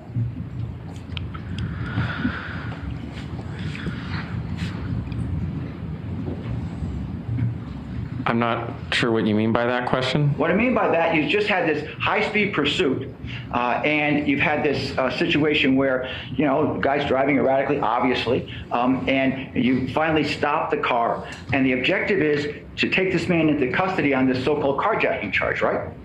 Correct. Okay. And on the felony stop procedures that we just talked about, the objective on a real felony stop would be to get him to voluntarily come out of the car with his hands raised so he's clearly not armed, correct? Ideally, yes. Right. But you never even tried the ideal. First off, did anybody communicate? Well, you already told me, no. Did anybody communicate with this man using the PA system in your police cars? No. Okay. And you could have used that, correct? The option was there, I guess you could say. Yeah, well, I guess you could say that. You could have used the PA system to try to have some communication with this man, maybe awaken him out of his stupor. You didn't do that. We did not. Right. As a matter of fact, everything that was done escalated the situation, correct? I don't believe so. Really? So breaking that window did not escalate the situation? I believe that was one of the causative factors of the situation escalating, yes, but I wouldn't say everything that we did was in an effort to escalate a situation like that. Well, you certainly, the window was broken, shards of glass are coming into this passenger compartment of this car, probably hitting this driver, correct? Possibly, yes. Yeah, sure. And do you think the fact he may have turned in the direction of the passenger would to find out where these shards of glass are coming from that's hitting him in the head? That's possible. Sure. But what I'm talking about with this de-escalation is the fact that there was no effort, no even minimal effort to have any communication with this young man, was there? Aside from the initial commands, no, there wasn't. Which you probably didn't hear. You already admitted that, correct? It's possible that he didn't hear them. But I mean, you have a public address system in your police cars. First off, you could have turned off the sirens in your car, correct? Correct. And Jackson could have turned off the siren in his car, correct? Correct. And you could have directed the West Haven officers, if their sirens are on, to turn off their sirens, correct? Correct. And then it would have been, I know it's noisy down there and cars are going I-95, but you could have used your PA system to at least try to talk to this young man, correct? Correct. But you didn't do that, did you? No. Instead, you stood by the side, two guys with guns on, and you break the window of the car, correct? Correct. Yeah.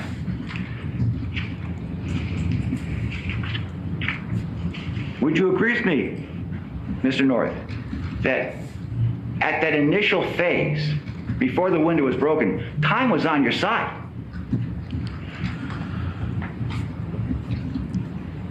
It depends on what you mean by time is on your side. What I mean is you got control of the situation. The car is surrounded by police officers, armed. The car can't, you've blocked off the front of the car. Jackson's blocked off the side of the car, and you can simply wait. Yes. Right. There is the factor of time being that the operator of the vehicle appears to be unconscious. Right. And you could try to use your PA system to wake him up. Or you could try to do some other ways to wake him up. Or you could just wait. And just wait. Time is on your side, correct? Once again, it depends on the limit of time you're trying to put on this. If he's unconscious and not breathing, then I believe you'd go brain dead in 4 to 6 minutes roughly. Right. But you've described him as mostly out of it, not unconscious. Didn't you use the phrase out of it? Out of it, unconscious, unresponsive. No, that's two different things. You described him as out of it, correct? Correct. I said he appeared to be out of it. Right.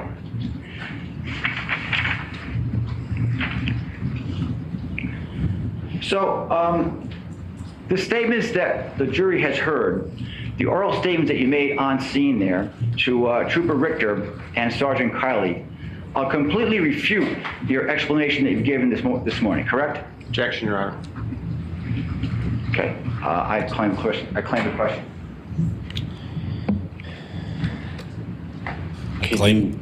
Withdraw the question and explain what you mean to the witness so he can understand. Sure. I'll withdraw the question. Thank you. The explanation that you provided to Trooper Richter and to Sergeant Kiley when they asked you what had happened was completely inconsistent with the explanation you've given to the jury this morning, correct? No, I completely disagree with that. Okay, well, let's hear it. Let's play Sergeant Kiley's, let's play Trooper Richter's oral statement. Do you have the exhibit number on that? 47. Okay, let's play 47. If he was unconscious, they have a duty to seek his medical attention. This is Trooper. This is the doors were locked. Mr. North talking to Trooper Colin Richter. Either way, they would have had to break that window.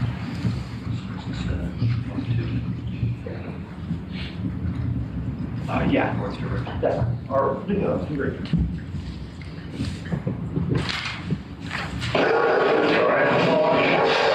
Good.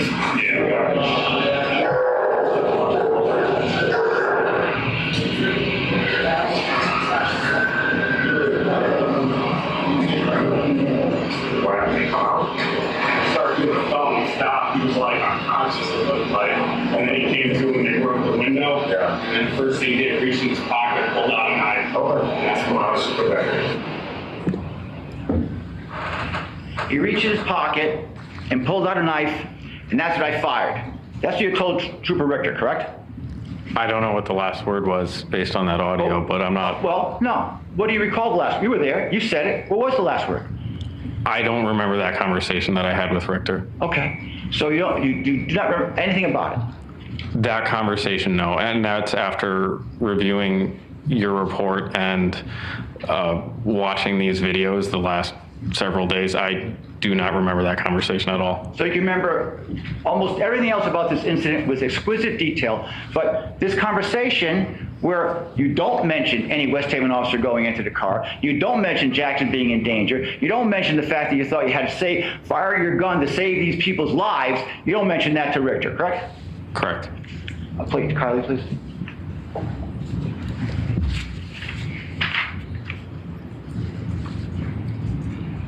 This is asking that he did say unconscious in that one, though. To Sergeant Kiley, please. Sergeant Hennessy's body-worn camera. Sorry.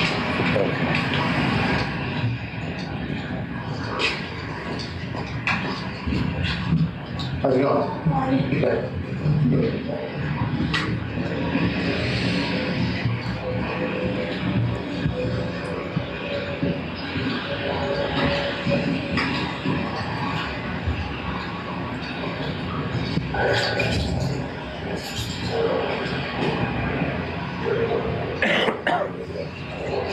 Everybody okay? You want to give me a quick synopsis of what happens when the bosses are asking? Just at the end, or how long? You want to give me a quick synopsis? So when the bosses start asking, that's what Sergeant Kiley asked you about, correct? Yes. And so you knew that what you were saying to Sergeant Kiley was going to go to the highest ranking members of the Connecticut State Police Department, correct? Yes. Wait. No, I mean, I saw most of the stuff up on the highway. You saw like the DA. Yeah. The guy here, who basically, I guess Jackson front me, kind of like got boxing behind the other car that was just in the right lane. And then Jackson kind of pulled up here, and I went around the front. We get out, found his on his right side door. Jackson's on the other door, both have guns out. The guy's kind of like out of it. You know, for them, he was passed out. And West Haven got here, they drove the passenger side to get them. And when, I guess, when we put it. Stop it, please.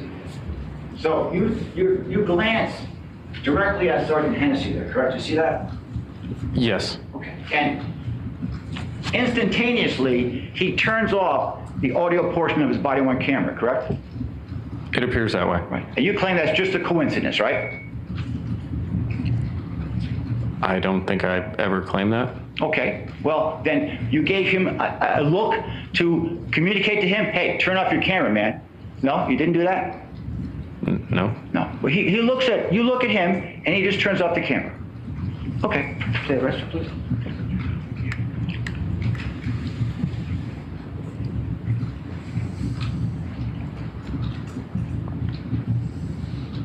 Stop it. So you gesture to the side and you pull your hand up directly in front of your body. Is that correct? Correct. Was that gesturing about the display of a knife? Yes, I believe so. Play it, please.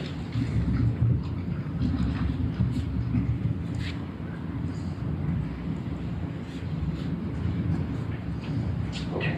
So, what was the rest of the words you said to Sergeant Cully there that are not recorded?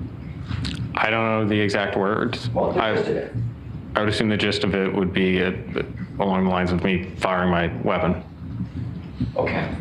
And did you take issue with the version of that that's recorded in the exhibit in the trial here? The Exhibit 5 was the Sergeant Cully's police report? No. So you're not claiming that's inaccurate? No. You're not claiming that's incomplete?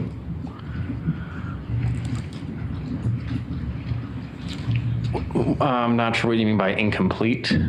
It's. Let's have Exhibit 5.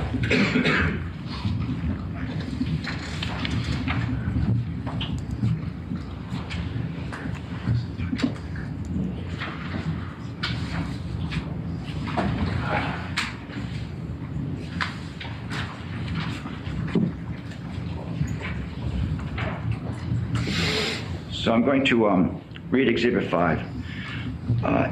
I then asked Trooper North to give me a quick synopsis of what happened. Trooper North explained that after the suspect crashed into another vehicle, he and Trooper Jackson positioned their cruisers to box the suspect in. Trooper North explains that he approached the driver's side of the suspect vehicle while Trooper Jackson approached the passenger side. Trooper North further explained that he was utilizing felony-stop procedures at this point. He explained that the suspect initially appeared to be quote-unquote out of it, but when the West Haven police officer shattered the passenger side window, the suspect was startled and came to. Trooper North stated that the suspect then reached into his waistband and pulled out a knife. Trooper North stated that he subsequently fired his duty weapon. So do you disagree that's the account that Sergeant Kiley submitted in his sworn police report? Do you disagree with that? No, I don't disagree with that. So this opportunity that you had, Sergeant Kiley, to give him information that would be transmitted to the highest level of the Connecticut State Police. That's what you said, correct? Correct. And the fact that you're claiming here that you fired your weapon to save another police officer's life, you did not take the opportunity to tell that to Kiley so it would go to the higher-ups in the Connecticut State Police Department? Correct. Correct. So the one thing that would actually justify your conduct, the most important thing in this whole case, you don't mention that. No. And you don't mention it to Richter when you're walking out of this tunnel here before that, did you? No.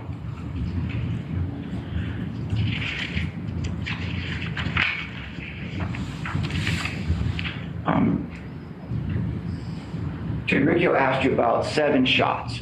And in fact, you know now that you discharged your firearm 7 times in connection with firing into the window and striking Mr. Soulemane, correct? Correct. Each firing of a bullet from a firearm of the type you had is a use of deadly force, correct? No, it goes by engagement. No, I'm asking you as a matter of just common sense. Each time you fire a gun, fire a bullet from a gun, you are engaging in force that can cause death or serious physical injury, correct? You're saying each trigger pull is lethal force? Yeah. Yes. Each bullet coming out of the muzzle of a gun can cause death, correct? Correct. Each bullet that comes out of the muzzle of a gun can cause serious physical injury, correct? Correct. And so each time you pull that trigger, under the law has to be justified, correct? Yes. You don't get to fire just as many times as you feel like it, correct? Correct. So in your use of deadly force matrix, isn't there a requirement that the trooper is to assess the need to use force and then use force and then reassess? It's like a circular diagram they have? Yes, that's correct. So you assess the need to use force or the degree of force you're going to use, and then you use it, and then you reassess. Okay. Well, after you decided you had to fire that first shot, did you reassess? Immediately after the first shot? Yeah. After you used deadly force directed at the center mass of Mubarak Soulemane, did you reassess? No, not at that point. After you fired the second shot into the center mass of his body, did you reassess whether you needed to do it? No. After you fired the third shot into his chest, did you reassess the need to do it? No. After you fired the fourth shot into his chest, did you reassess the need to do it? No, we could skip it. It's at the, We can't the skip seventh it. shot. It's Okay. each trigger pull is the use of deadly force. You already admitted that. And your guidelines say reassess. Look, isn't it true that if you shot that young man one time, probably this notion that you claim this person's climbing through the window, you would have been able to dispel that instantly because there's nobody climbing through the window, correct? No. No, okay. If you shot him one time, I mean, you're about 10 minutes away from one of the world-class trauma centers in the world at Yale Hospital. I mean, there'd be a chance to save his life, correct? Possibly, yes. Sure. I mean, if you fired once, you and assess the situation, you could assess, well, was this West Haven officer actually climbing through the window? Would that have been so difficult? Sorry, what is your question in that? My question is, after you fired your gun one time into the center mass of Mubarak Soulemane, and you reassessed as you're required to do, you could have made a determination if this inference you claim you made because the head dipped below the roofline was in fact true or not, correct? Yes. Correct. But you didn't do that. After the first shot? Correct. No, correct. Right.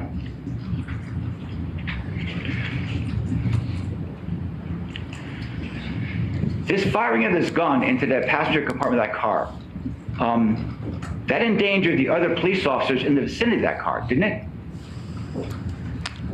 I don't believe so. You don't believe so? So there was a bullet strike right next to the seat, sort of toward the shoulder of the driver. Are you saying that there wasn't a real risk that those shots could have penetrated through the car and struck the officers on the other side of the car? With ricochet, that's possible. Well, it could ricochet. You're going through glass. You're going through a car. The trajectory of those bullets could have changed, correct? Correct. And if, as you claim, which was not true, but if, as you claim, the West Haven officer was actually proceeding into the car, he could have gotten shot, correct? From ricochet, yes, it's possible. Well, I mean, whether you get shot from ricochet or directly, you're still shot, correct? Correct.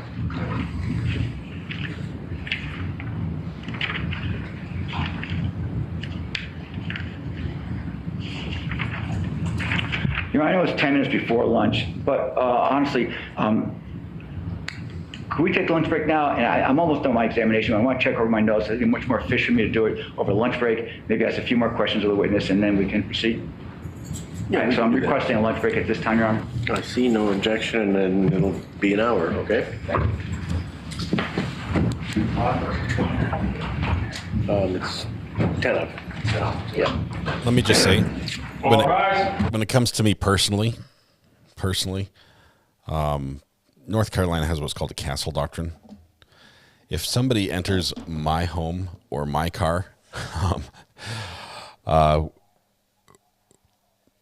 invades that person's space under North Carolina law, as is common in many states, I do not have the obligation to back down. There is no obligation to warn them. Deadly force is authorized. And I probably would not have the restraint to save 10 spare rounds in my clip like this officer did. Now, the situation's different. One is on defense, and he definitely wasn't. But here's what I'll tell you. I'm just saying, I'm bringing that up because the prosecutor is doing a very good job. Selena, 100%. This is a very effective. I don't like the style. It's a little bit caustic, mostly from an audio perspective, because it's making the mics ring. But he's doing a very good job here. But I say that because I recognize in myself the ability to probably not have restraint where I feel threatened. Okay, But I'm looking at this officer who was under probably the most intense scrutiny of his life, with his life in the balance, and a very high stress situation, and he's remaining calm. And I've got to say, what does that tell me about this officer? What can I, as a member of the jury, conclude based on what we're seeing? And I've got to conclude that most likely this officer, also in a very high stressful situation following a high-speed chase and in a felony stop, which he was familiar with, which he had been in this situation many times before, he most likely was not in that heightened, trigger-happy state that a new officer may find themselves in. Call from Blackbird Squeak. Blackbird Squeaks, how are you doing? I'm doing great. It's a sunny, wonderful day. We had some weather, and it's clear now. You had so a little we're bit of good. weather. There were a line of tornadoes swept across the nation. And you say we had some weather. Yes, we did meet those. We did meet that weather, and we live right at the bottom of a giant mound. It's got some history with it, some folklore, and it did its job. It steered the weather right around us. So, anyway, a giant mound. Now I'm curious. I want to know what caused the mound. Is it like a ancient burial mound, or? Yeah, it has some of that. Has some of that flavor. It's called Burnett's Mound. Not to, Who's Burnett? It's fine. Burnett's Mound. There's a tornado. You didn't call to talk about your local geography, did you? It's okay. Topeka, Kansas, and I know there's a lot of Kansans in the crowd, so they'll know this. But the tornado of '66 was. There's just history. We can talk about that another time. I was going to say I was 11 years unborn at that state. Yeah, it was a big tornado, and the guy who saved the whole town was standing at the top of Burnett's Mound and saw it come in. What's his name?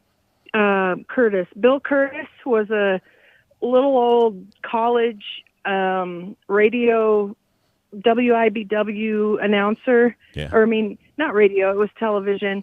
And he said something along the lines of, by God, take shelter, or something like that. So it's a whole story. But anyway. So that mound saved the weather. Okay, so on another note, have you been watching the case with us?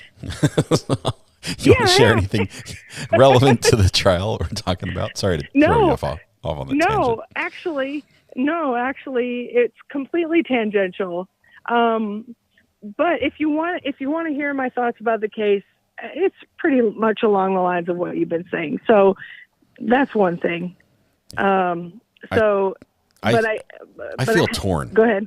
I really feel torn because a big part of me feels that oftentimes because what we do, we watch the news, we watch the stories, and it seems that what was the lady's comment from? Remember the medical examiner that was asked in court the other day? Let's see, a couple of weeks ago. Let's see. She said, "Hang on one second. I want to bring this up because the quote was so good. It was from the Rust trial, I think. She said that my perception of the deadliness of gunshot wounds is inherently biased because all the people I see with them are dead already. Right. I have this inside. I have a bias, and I know I have it because of watching the news and reading, and you hear all the bad stories, and I think, and so I feel strongly that the cops are abusing their power, that they're going too far. I love law enforcement, which is funny because I've all my friends that are in law enforcement. They're not the bad ones, but in my head, all the other ones are, right? And so I've got this dilemma in my head, and I don't want there to be an abuse of power. I don't want a situation where an officer can shoot someone because they can and get away with it, right? That for me is the peak of injustice, where we've granted somebody the ultimate ability to be judge, jury, and executioner all in one, just because they're wearing a badge. And so I'm mindful of that, and that part of me is torn because I'm sitting in a situation where I think in this case, I'm leaning towards, by the way the law is written, that that the officer, based on what he said, and I have to say he seems believable. He hasn't been been impeached. He's right. We love seeing a witness that that has the same demeanor to both sides and both the same openness, the same willingness to answer, admit mistakes, things like that. I'm like, man, these are all the things I check for when I've got a witness that I believe. And so to me, I have to balance, that little inside voice of me saying, cops abuse power, they're power hungry, clearly he went from being a loss prevention. He's like, I want more power because there are things I can't do there. In my head, I'm putting these pieces together, but I don't think that's the case. I think that if I were on the jury at this point, I'd have to, even without hearing the other officers, I'd have to sort of lean towards the justified verdict. But yeah, well, you do see at the last moment, I see on the body cam, the last moment there's a motion toward his window. Whether it's no matter what it is, I feel that there's a visual motion toward his window that I think he's reacting to, that I think the only problem I have is that now I think he's coached to say, oh, I thought that the passenger side of the car had the threat. And I don't believe that. I don't believe that he thought that. I believe that he thought that there was something coming toward his window. If there was no threat on the passenger side, this is not justified. Right. That's the only thing in my mind that could make this justified is defend, because I don't believe that he, with the knowledge that he had, with the situation that he was under, and we know that he's not worried about a gun being in the vehicle because he tells the other officer who's in a high risk position as well to switch to less than lethal. And so but we do see that we heard on the evidence that on direct that he talked with his attorney, his statement. They went over his statement before they provided it, and the union does that for the police. The police officer on the shooting, they're right there. They've got a lawyer from the get-go. The sirens are still echoing in our ears, and the lawyer's on scene saying, "Hey, don't talk. Hold quiet. We're going to talk. We're going to go over this." I don't like that because the rest of society doesn't get that same help. Oh, it sure don't. But I tell you, I don't see in him somebody who was looking to shoot someone. No, I don't either. I don't either. 9 years on the force, and this is his, and he's going through. Oh my goodness! I just pulled the trigger. I just shot somebody, and he's never felt the adrenaline and confusion and suddenly everything coming in on him. Yeah, I don't see in him the power hungry, the power trip. It's nope. Hothead. He's not. I don't feel like he's a hothead. You can see his gaze when he's in the body cam. You can see it, or the dash cam. I should say. I think his gaze is. It's not furtive. He's focused. He's watching. And I'm not somebody who is a instant cop forgiver or bootlicker or whatever you want to call it. Sorry if that pings you in a different it's not an appropriate response, but I hear where you're going with it. No. Yeah, I'm not. So I'm the first to say, hey, wait a minute, but I don't know. So anyway, it's pretty balanced for me, and I'm curious to see what the jury thinks. That's all. Yeah. Blackbird so Squeaks, all I appreciate I won't tell that. you my squirrel story. We'll save that for a podcast night or something. Yeah, we'll do a call. We'll do a call in on a podcast. All right, we are ready to skip lunch and move on. We're doing a marathon live stream today, so thank you, thank you very much, Blackbird Squeaks. Yeah, thank you guys, we'll see you. And hello to everybody, and have a good day. Awesome, we'll see you. Bye. Got one more coming in. Nancy. Hello, Nancy. How are you doing today? This is RA. Hey, Scott. How are you? I'm doing well. What are your thoughts? Good. Well, I have different thoughts. Okay, wonderful. Because I live in Connecticut, and I have a lot of friends that are cops, and they're retired now. And the young cops, and I'll tell you why. A lot of them retired early. Because in the town, I live in a small town on the shore. And they retired early because the young cops that they're hiring are gun happy.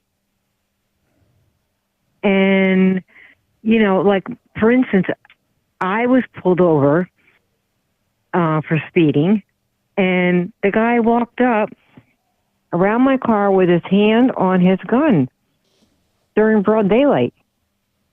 And then I rolled my window down, and I had, at the time, Florida plates on my car. And he said, "Oh, I know who you are." And I said, "Yeah. Well, you can't be here. You gotta," I said, "I don't live here. I'm visiting." And I was visiting. I was living in Florida for a while. And, they're just, and I mean, I don't know. I don't think this cop did it on purpose. The hand on the gun is trained. If they can't see the person, that's the training. That's how they respond. First of all, as they walk up to your car, they first put their hand on the back of your car. That leaves a fingerprint. That's by design. You'll see it over and over. And then the hand goes to the gun.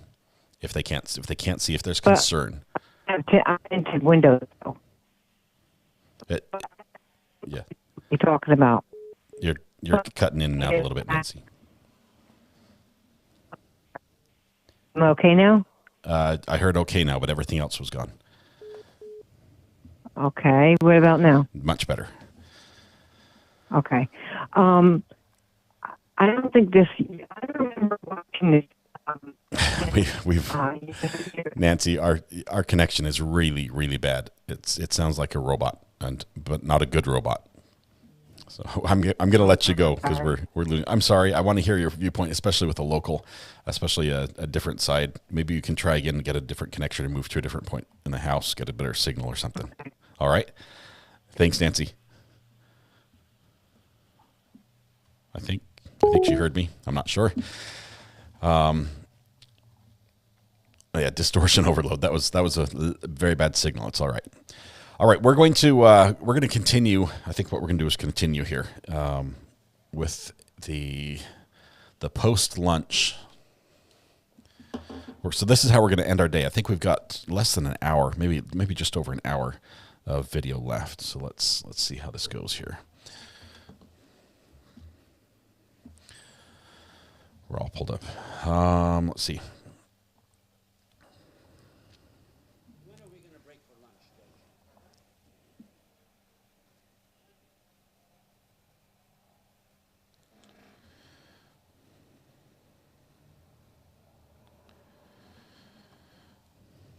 Hey, Pam, just got your message. Thank you very much.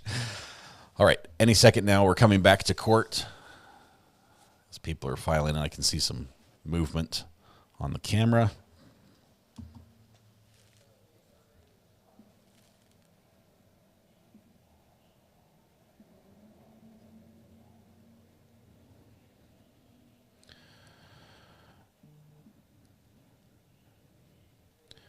Let me just tell you, if you're asking about something that's happening in this court that's not with where we are right now, I'm going to delete the message. If it has any sort of, if it gives away, even if you don't think it will, but if it gives away something that we haven't followed yet, if we haven't caught up yet, you'll be timed out.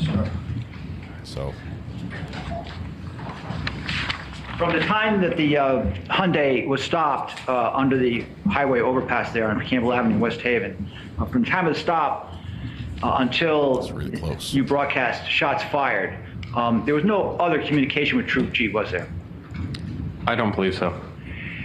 And now you've testified here that you thought Mr. Rappa was moving through the broken out passenger window on the Hyundai, correct? Correct. And that would have been the same window that Trooper Jackson was discharging his taser into the vehicle, correct? Correct. So, I mean, just thinking about this, wouldn't it be completely unreasonable for the West Haven officer to go in a window at the same time a taser was being deployed into that window?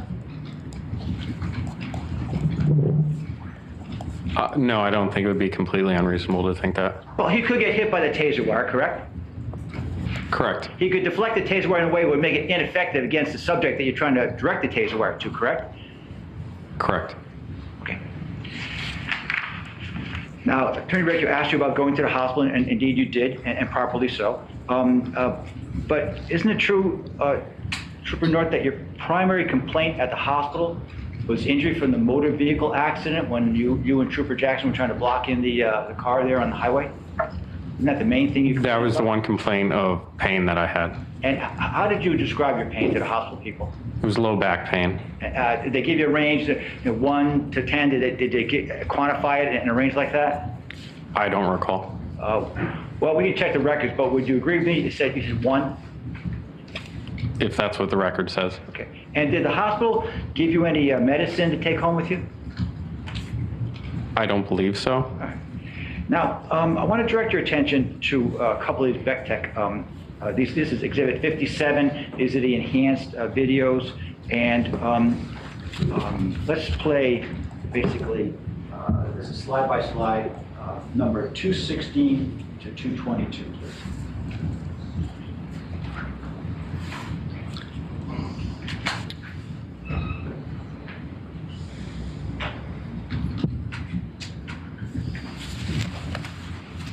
It's done. Trooper North, I don't care.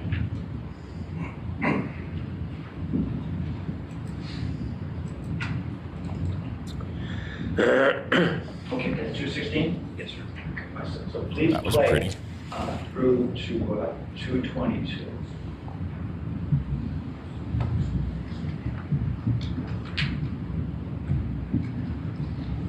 Okay, stop there.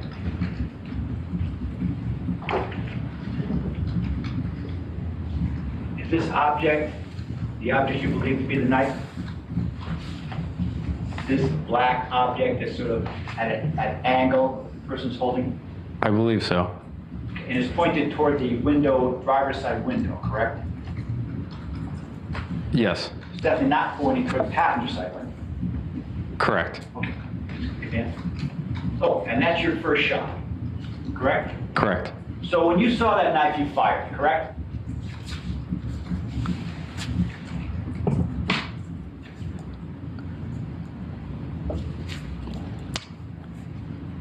They appear to happen roughly at the same time. Right, which is what you told Trooper Richter and what you told Sergeant Kiley. I saw the knife and I fired, correct? I'd have to look at the exact quote, but something along those lines. Okay, and let's go to, again, to say more, a little bit more. You're on Exhibit 57. This is Trooper Jackson's body on camera.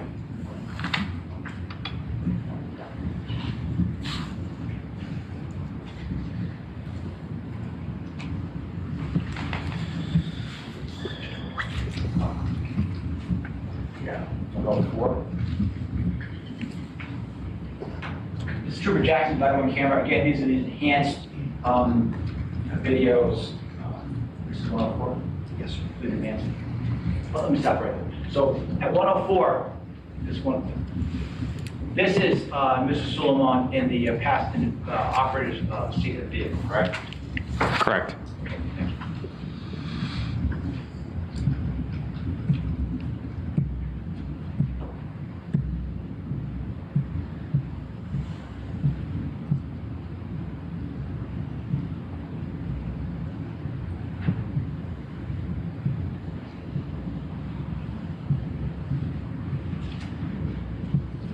What number is that? 131. Okay. And he's moving his head forward here. Agree with me on that? Yes. Okay.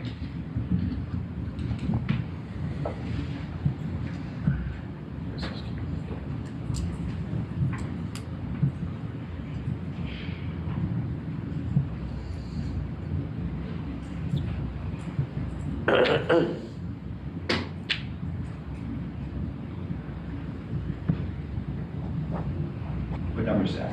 158 here. His body cam was on. It's activated by the lights siren in his car. 149. So in this 149, he appears to be looking toward the passenger window of the vehicle, correct? Correct. And is that what you interpreted to be his sinister movement toward Trooper Jackson? That look there, that twist and look? It's him looking at Trooper Jackson and the West Haven officer. Okay. Can you see this?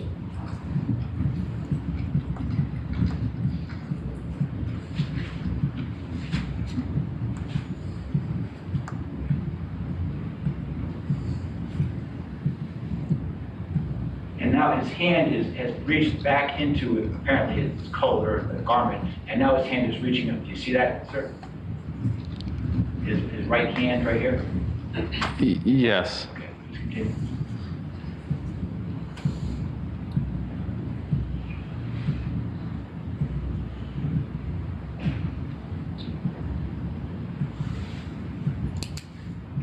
What precise that? 186. Okay.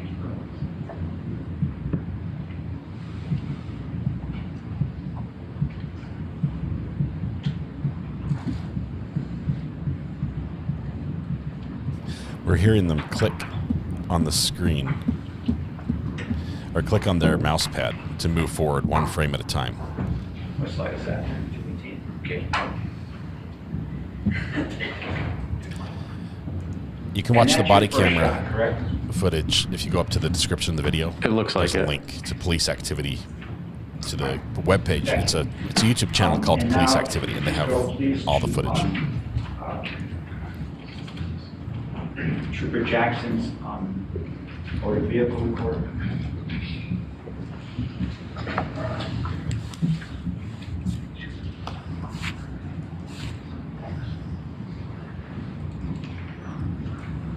After you advance it to 5 minutes, 37 seconds.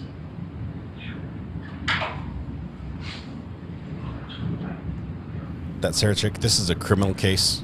She's charged with manslaughter. There probably will be a civil suit as well.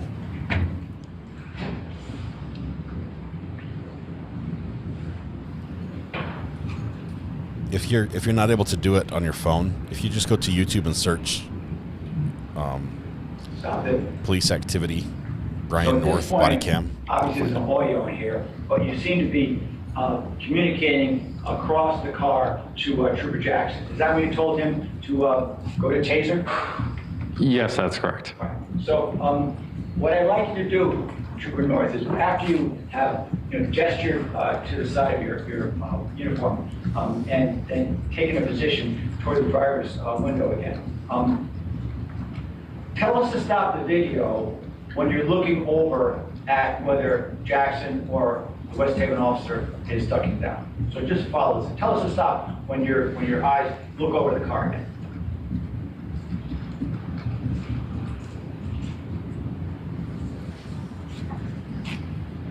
This is a trick question.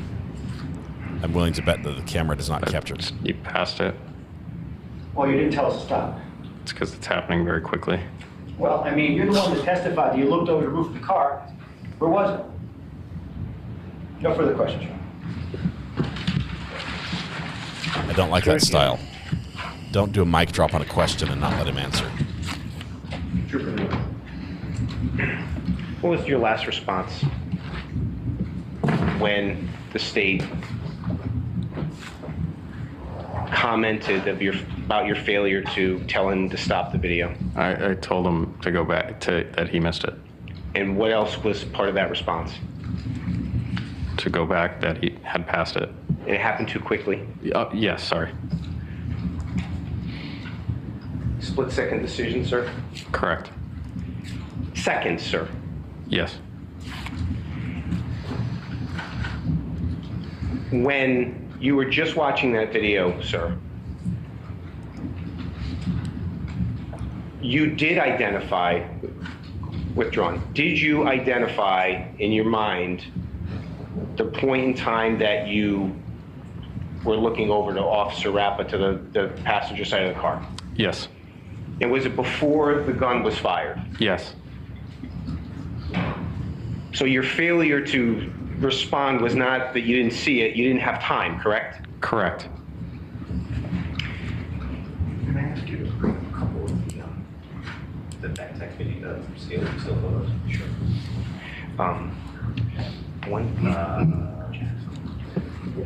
Sorry, Your Honor, I'm just queuing something up. 221. What So are we're you? gonna have you look at some videos. This is exhibit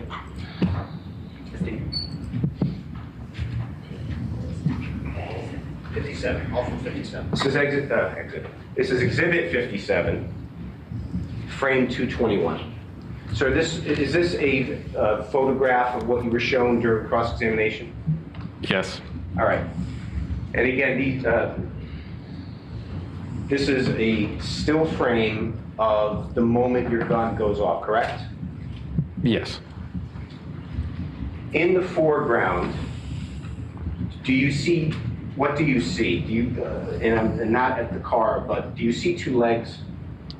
Yes. If you know, whose legs are they? Trooper Jackson. And then to the left, it's the West Haven officer. Now, there's also in the upper left-hand corner what appears to be a hand. Correct. So, again, in this photograph, we see what do we see? The vehicle, the Hyundai Sonata, correct? Yes. And immediately in front of it, two legs, correct? Yes. And do those two legs correspond to the two officers on that side of the car? Yes, they do. 135, please. Yes, please.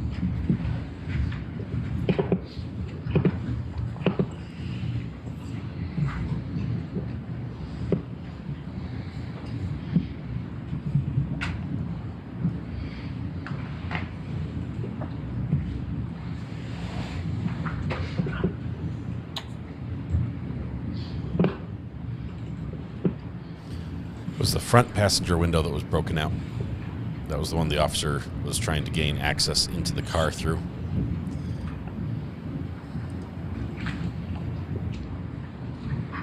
Sir, this is Exhibit 57, States 57, frame 135. Do you recall seeing this photograph as Attorney Devlin showed you during cross? Yes. And what does this photograph show? The West Haven officer is grabbing the door handle to the white Hyundai Sonata. And do you recall seeing further frames simultaneously, more frames right after this frame was shown?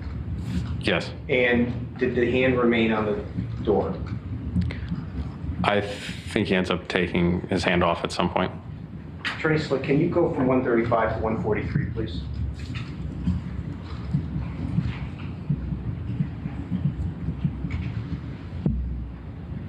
Is it fair to say, sir, that the hand remained on the door? Yes, it is. Specifically as it relates to frames 135 to 143? Yes.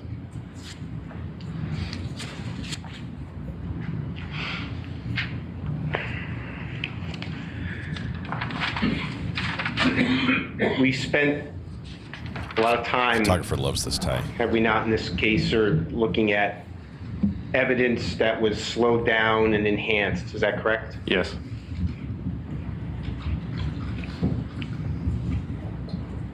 Did you have any benefit of any enhancements on January 15th of 2020? Unfortunately, no. Did you have the benefits of any way to slow time down to quarter speed? No. Did you have the benefit of slowing time down to frame by frame by frame? No. You experienced this in what speed, sir? Real time.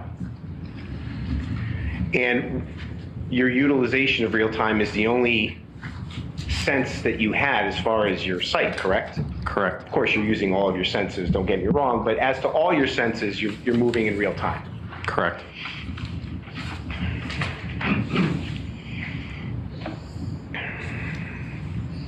You were asked questions by Attorney Devlin during cross relating to whether you should have communicated with Mr. Soulemane while outside the vehicle. My question, sir, is, did you have that opportunity? The opportunity to yell in through the window? Well, specifically as it relates to the questions asked on cross, there was some suggestion of using a PA system or otherwise using your police car to announce orders of some sort. Was that situation, was that opportunity available? No. And why is that? Because we were on the vehicle trying to contain it almost instantly. It had started as the report of a carjacking incident with a knife, and the white Hyundai Sonata had just struck a civilian vehicle in the form of the black Chevy Trailblazer. From my experience, it is extremely common for once a pursuit ends for the driver of the vehicle to flee on foot and even carjack another person. So we were focused on that point at getting to the vehicle and containing any threat. Now, you were asked a couple questions about the impact of that car, the Hyundai versus the Trailblazer, correct? Correct. And you're being shown what's been previously admitted as State 73. Do you recognize this photograph? Yes. And this is a photograph of what? The final resting place of the white Hyundai Sonata after Mr. Soulemane was removed from the vehicle and it collided with the Chevy Trailblazer a second time. You had testified on direct and cross that you interpreted this collision to be low impact collision, correct? Correct. It was at a relatively low speed. What's the condition of the windshield post-accident? Completely intact. What's the condition of the airbags post-accident? Non-deployed. What's the condition of the front right tire post-accident? It looks undamaged, but it's tough to tell from this distance. It doesn't look flat. In fact, after Mr. Soulemane was removed from this white Hyundai Sonata, the car still moved, did it not? Yes.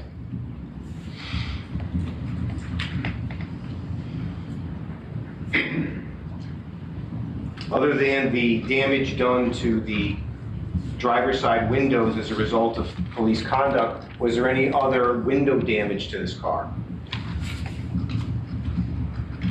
Aside from what was... Aside from what occurred on front driver and front passenger, was there any other glass damage due to the accident? No. Thank you. Now, you were asked about the use of your flashlight. This was a department-issued flashlight, was it not, sir? Yes. And you were asked about what I understand is possibly your failure to utilize your flashlight to show it in other places. What is the responsibility you have using a flashlight? I mean, it seems pretty obvious, but as insofar as being a police officer engaged in this lethal cover, what are you supposed to do? We have to maintain lethal cover. If you need to use your flashlight to look at something else, you can't just point your firearm at anything and use it as a flashlight like you typically would a handheld flashlight.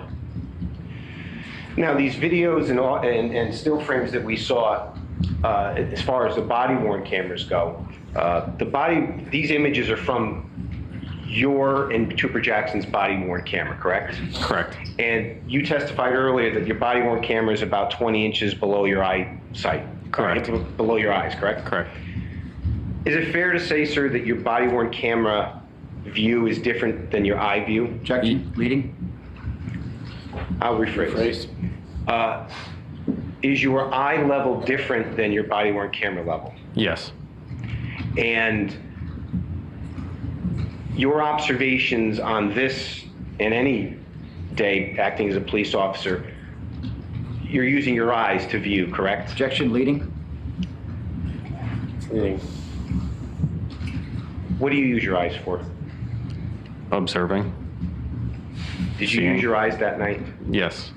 You used your eyes in your head and not your eyes in the body-worn camera, correct? Objection, leading. I'll withdraw. And while we're talking about the body-worn camera, Man, can't get any questions in. what is the policy regarding the body-worn camera as it relates to interactions with the public? It's required to be on during interactions with the public. There are certain exceptions to that, but none would apply in this scenario. And when we say the public, what do we mean? Citizens. Does the public, insofar as the interactions you had on scene that night, does the public also include law enforcement? No. So the body-worn camera, audio, and video stays on through interactions with the public. Objection leading. Sustained. Did the camera remain, when you were talking to Trooper Hennessy, pardon me, Sergeant Hennessy, what did you observe on the body-worn camera? On the camera footage that we just watched? Correct. That his camera was activated and the sound was recording for half the conversation. For half the conversation? Correct. Did the video continue to roll? It did. Now, sir, you were asked a series of questions about you firing your weapon in this towards Mr. Soulemane.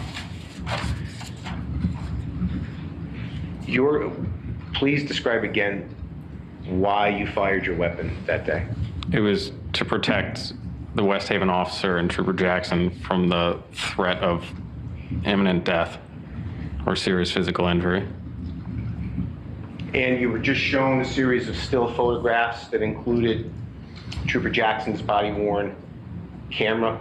Do you recall seeing those? Yes. And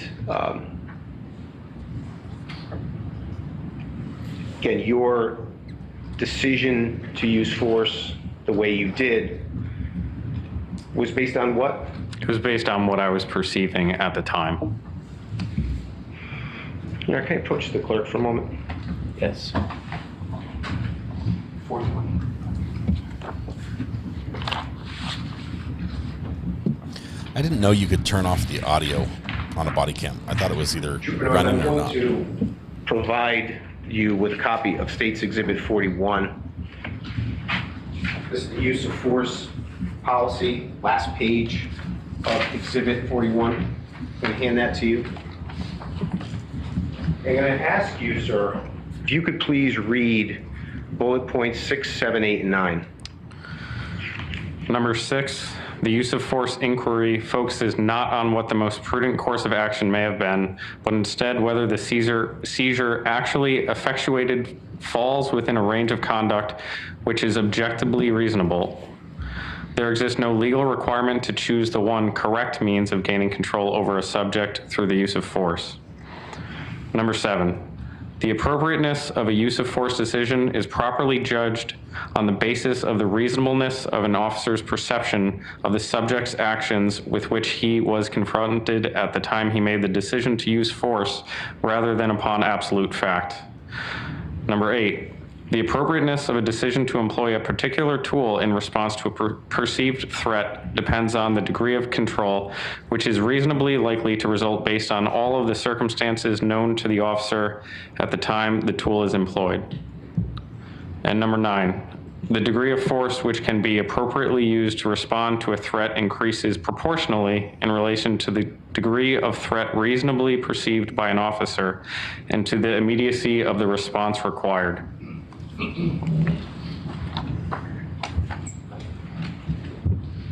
And sir, whose policies are these? Connecticut State Police. And you knew these policies, correct? Yes.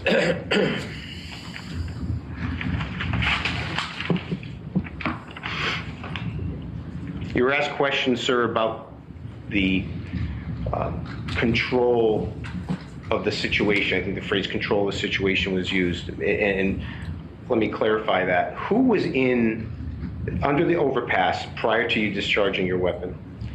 Who was in charge? There was no one person in charge. And who made the decision to break the passenger side window? It was a West Haven officer, Officer Rappa.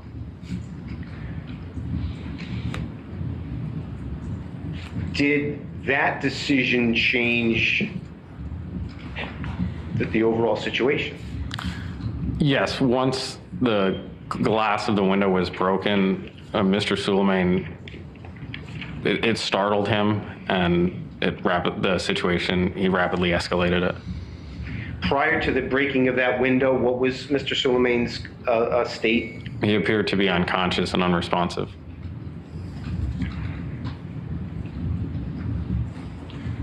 We watched a video of you interacting with Trooper Richter and Sergeant Kiley. Do you recall that?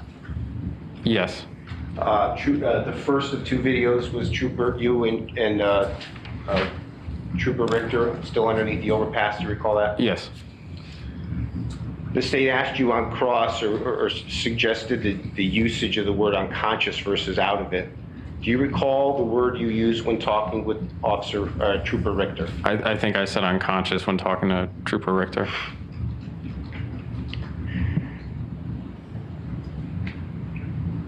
During this episode, sir, you were in shock, were you not? Yes. And you... Did that shock continue for hours after this occurred? Yes. In fact, you testified on direct, I believe it was, that your resting heart, heart rate is typically, what, 38? At that time, it was between 36 and 38, roughly. If I could approach the clerk for just a moment. Yes. Is that a pretty good resting heart rate? Because mine hasn't been that way, I don't know, for quite a while. So we're going to show you what's previously admitted as States 37. These are the medical records, your medical records, from your trip to Yale New Haven Hospital. May I approach her? Yes, you may. Can you look at the top of the page, I believe it's page 4, and tell me what your heart rate was at that time? 82. And how long after the incident were you at Yale New Haven Hospital? I don't remember the time I left. I know I was there pretty much the rest of the night. And how long were you there for? I think I left around 10, 11 o'clock, but I don't remember precisely.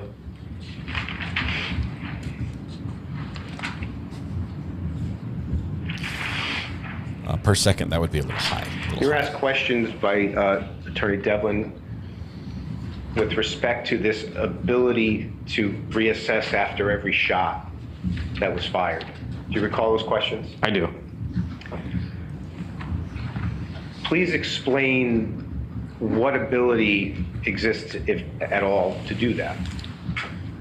So we're not trained to reassess after each shot. We're trained to reassess after each use of force, which would be an engagement. So that brief series of shots you would then reassess after that.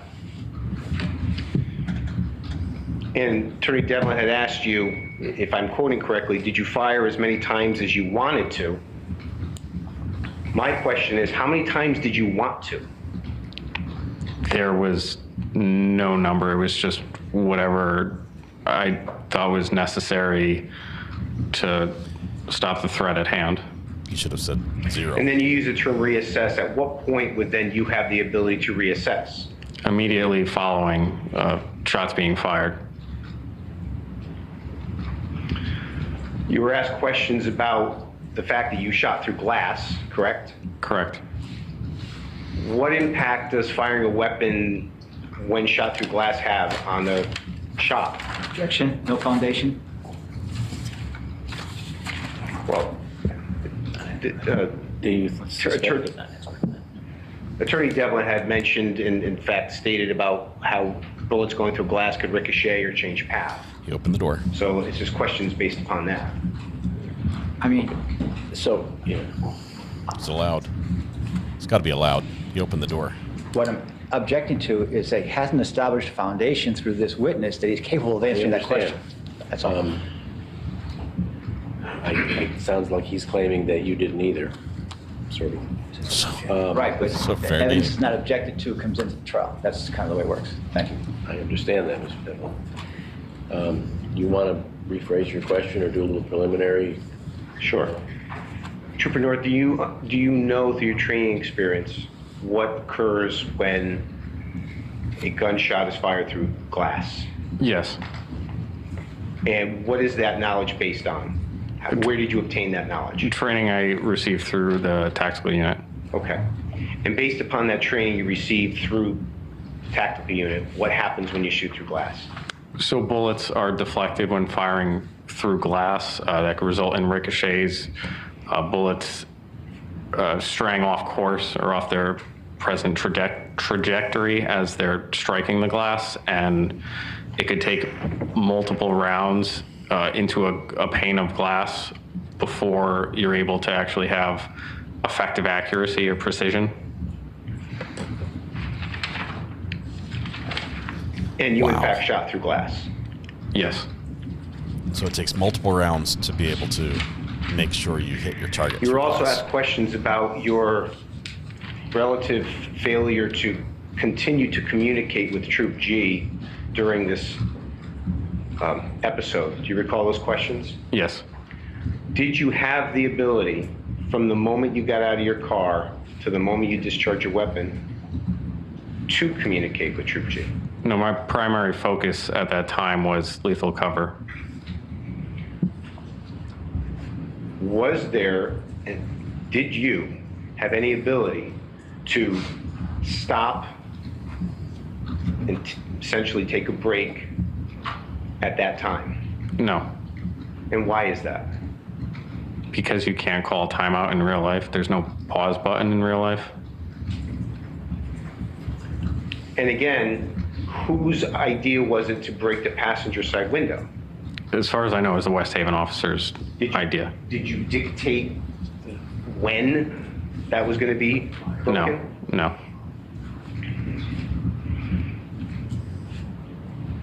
And sir, your actions that night were based upon split-second decisions, is that correct? Objection leading. What were your decisions based upon on that evening?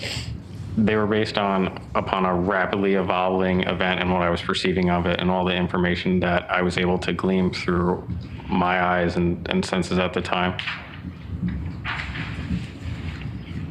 Thank you, sir. Just a few more questions, Your Honor. Yes, sir.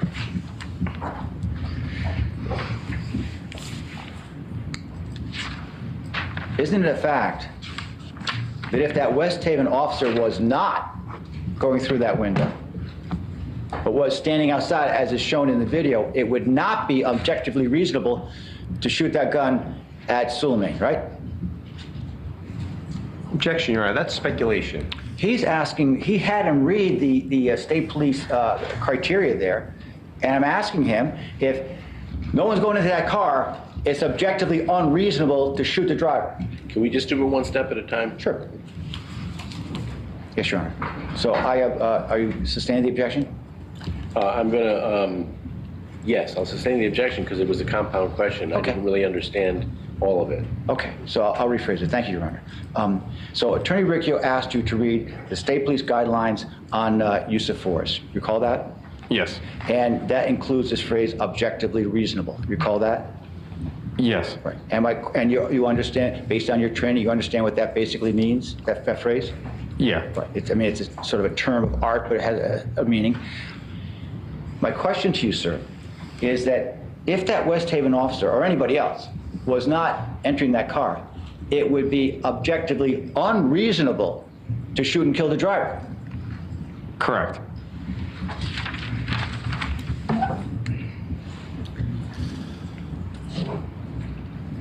He needs to mention who's Attorney Riccio asked you objective. about firing your gun and this whole idea of reassessment.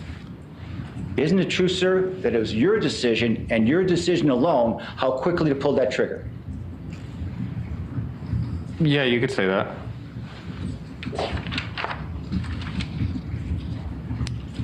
And Attorney Recchio asked you about this whole notion of firing through glass and its impact on the trajectory of gunfire. I mean,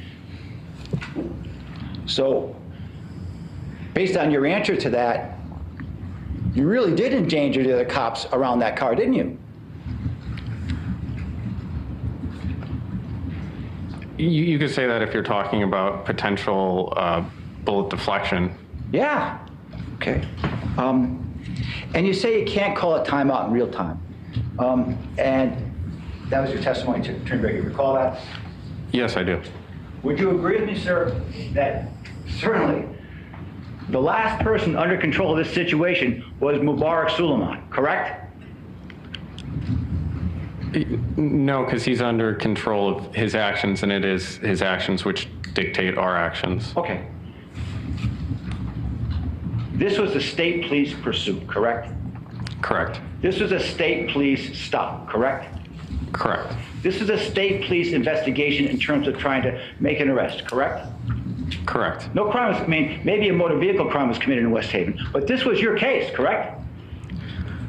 Well, it was partially our case, but it originated in Norwalk. So in essence, you could say it's Norwalk's case, and we would just have the motor vehicle charges occurring on the highway, the intentional collisions, and then the ending point. Well, between the two agencies, the state police have more sort of control of the situation than West Haven did, didn't they? I would say at that point it was shared control, because we were just all acting together at that point. But your testimony suggests that it was completely impossible to sort of slow things down and create a plan. Is that your testimony? Yes, that's not really feasible in real life situations like this. Okay, thank you. No further questions. I promise one question. Sir, what was your perception of what was happening on the opposite side of that car when you fired your weapon? My perception was that Jackson was rapidly approaching the vehicle. The West Haven officers had dipped below the roofline of the vehicle, leading me to believe that he was beginning an extrication process to enter the vehicle. And at that point, the driver of the vehicle had a knife in his hand and was turning and target glancing in the direction of the passenger window where the other officers were. Thank you. And that perception was based on an observation you couldn't identify for the jury, correct? No, I believe I told you to go back when you asked me to point that out. No further questions, Your Honor. Thank you. Thank you. Nothing further. Thank you, Trooper North. Thank you, Your Honor. Wow. Approach for a moment. Yep. So his perception was wrong, but the way the law is written, the way the guidelines for analyzing this after the fact, the way it's written, it is based on his perception. If it was reasonable, even if it was wrong, then it would be justified. So this shooting did get reviewed. It got reviewed by the I don't know, Attorney General. I think it's the Attorney General or an equivalent position in the state, and they determined that this was not a justified shooting, and they prosecuted because of that. So one review has already determined this is not justified, and they're moving forward with the trial. That's why we're here where we are right now. All right, let's see speaking of where we are right now, here's the thumbnail, which is looking great, I might add. Looking absolutely great. We might have to have some feedback and information as to what's going on. Let's see, I think we are done for this. Let's see. What's this? Yep, we're done.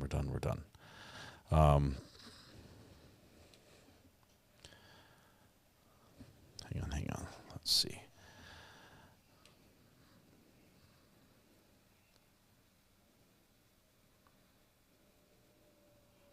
I think we're done for the day. Do you want to be done for the day, or do you want to do one more? Very calm under pressure.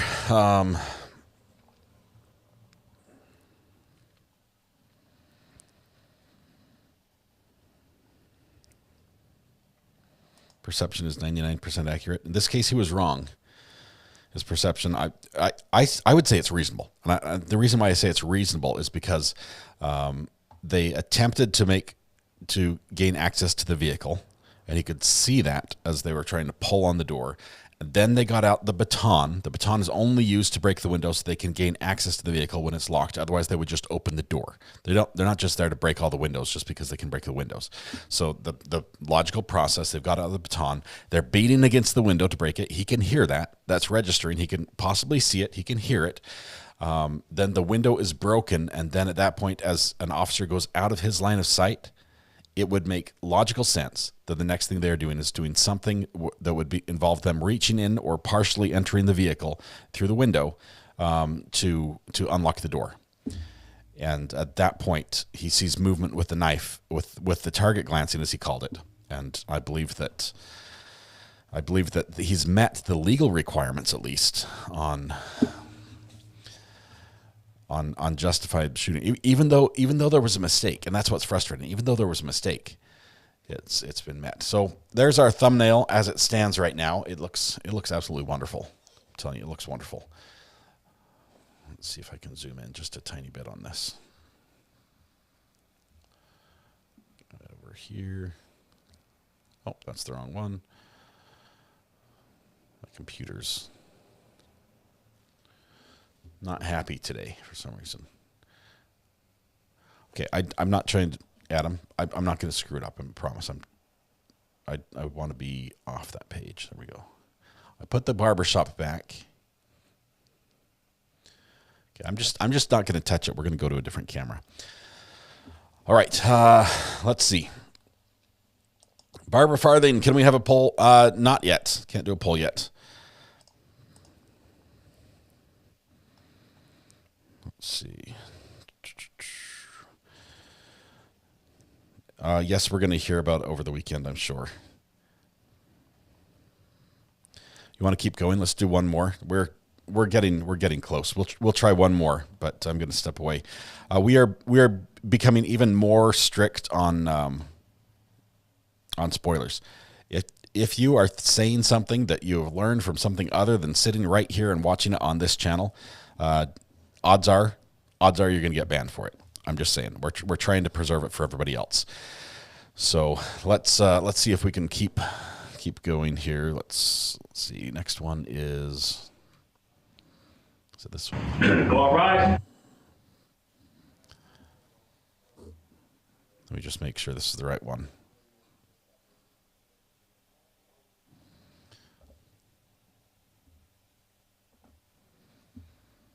Okay.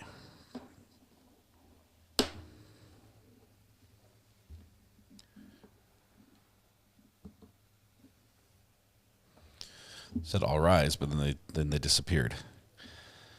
Can we talk about Buttercup's paw print? I believe Buttercup has a paw print. Other than that, we're struggling with our emojis because we built emojis when our viewer count, our membership count was higher, and then even though it said you need this many more to reach the new level, we reached that level, but that was a level that we're like far below still because we had built levels. We'd had many more members than that before, and now we're down lower. So that's all we've got. Okay, let's see if we can get this camera working. I apologize. This was the wrong one. Let's see. Let's see what we have here. 8 days ago. 6 days ago. I think we just finished that.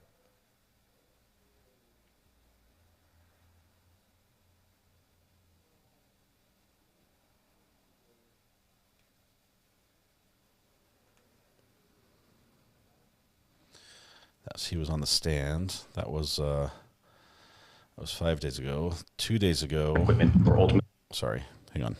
Turn this off.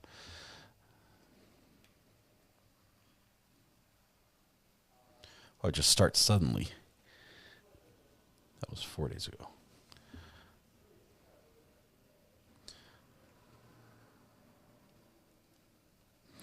We're just going to start it the way it starts. Or ultimately will carry that equipment in their vehicles around the state for deployment. After those 2 days, we spent 2 days on the range where there was a initial train up on the firearms. So the platforms that we carry in the tactical team are different than regular patrol troopers. So part of it is a familiarization and also basic proficiency skill assessment with the firearms and holsters that are assigned to them. Now, explain training regarding the use of a firearm. Related to the tactical team? Correct. Yep. So initially for them, as I said, because it's a new platform, we'll begin with just baseline fundamentals of drawing the weapon out of the holster and shooting a target, and then that has a progression through a series of drills, series of rounds. It's also done in different times of the day to include daytime and nighttime, so we have different lighting conditions as well. And then ultimately that will lead to qualifications, which they do have to pass qualifications, both department qualifications and a higher standard qualification that we have in the tactical team. So once they are able to pass those qualifications, they are then issued those firearms and can carry those. As part of the training, is there training in the area of the speed in which a gun is fired? There is, we do talk about the speed in which a gun is fired. Initially, we're working on proficiency, and then we do build up across a broad range of time and rounds, understanding that there's no set time or set round count that will ever be fired. Excuse me, and this training that you've spoken about, Trooper North underwent this training, correct? That's correct. Further, in regards to the training, was there any training with respect to intermediate targets? So we've trained extensively as a team as to intermediate targets, also extensively with courses specifically to vehicles, and specific to that shooting in and around vehicles. And have fired to the degree of hundreds, if not thousands of rounds through different window panes on vehicles, door panels. And then at the basic recruit level, they are also exposed to this training as well. So intermediate barriers when they're going through their basic train up as a recruit to the state police and the training academy. Can you use the term intermediate barrier? Can you explain that? Yeah, so through extensive training experience, again, the courses we've been to, our own experience of getting vehicles from salvage yards and so forth, and experiencing the effects of these rounds. Intermediate barrier is something that a round would have to go through that most likely will have an effect on the trajectory of that round. So for an example of that would be a window pane, a door panel. If we're speaking specifically in houses, we're talking walls, doors, and understanding how those intermediate barriers affect those rounds. And is there an effect? There is an effect, yes. I would equate it to if you and I were throwing a baseball back and forth and we had a pane of glass between us, and you had a catcher's mitt up and I was trying to throw that baseball to you, the likelihood that that ball would go directly towards that catcher's mitt is very, very unlikely. At which case I'd probably throw a couple balls to create a large hole and then get that accurate throw to you. So what we know through extensive training and experience is depending upon the different we call rake of the window, which is also the angle of the window, that will have an impact as to where the round goes. It also is adversely affected whether you're shooting from the outside of the vehicle in or you're shooting from the inside of the vehicle out. And to understand that, we've trained extensively. It's the court recorder. And have also looked at the data and information relative to those experiences. So we have operationally put ourselves in those environments, put targets up and see what those effects actually look like, the deviation. So it does have an effect on the trajectory of the round. And finally, sir, is there training relative to the number of shots fired? So we don't prescribe a number of shots fired for anybody. With certain drills have a specific intent for that drill. So in other words, we're trying to train a component skill related to using a firearm. Some drills might be low round count where we are just looking to draw the firearm out of the holster. Other drills might have higher round counts where we're assessing the shooter's ability to actually maintain positive grip and control of the firearm. So we shoot a wide array of round counts through those firearms, both rifle and pistol. Can I have one moment, Your Honor? Mm-hmm. Yes. So we don't know who this witness was because the camera missed that, but He has something to do with training, and he's Sir, I have no testifying to further the questions. training Thank you very that much. Officer North had. Cross-examination, Mr. Devlin? Yes, thank you, sir. Good morning. Good morning.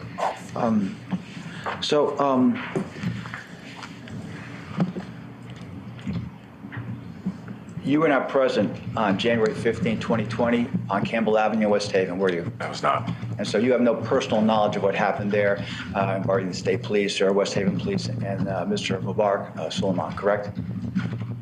Being at that specific location, I'm aware of the incident. Right, but you have no personal knowledge as to what happened.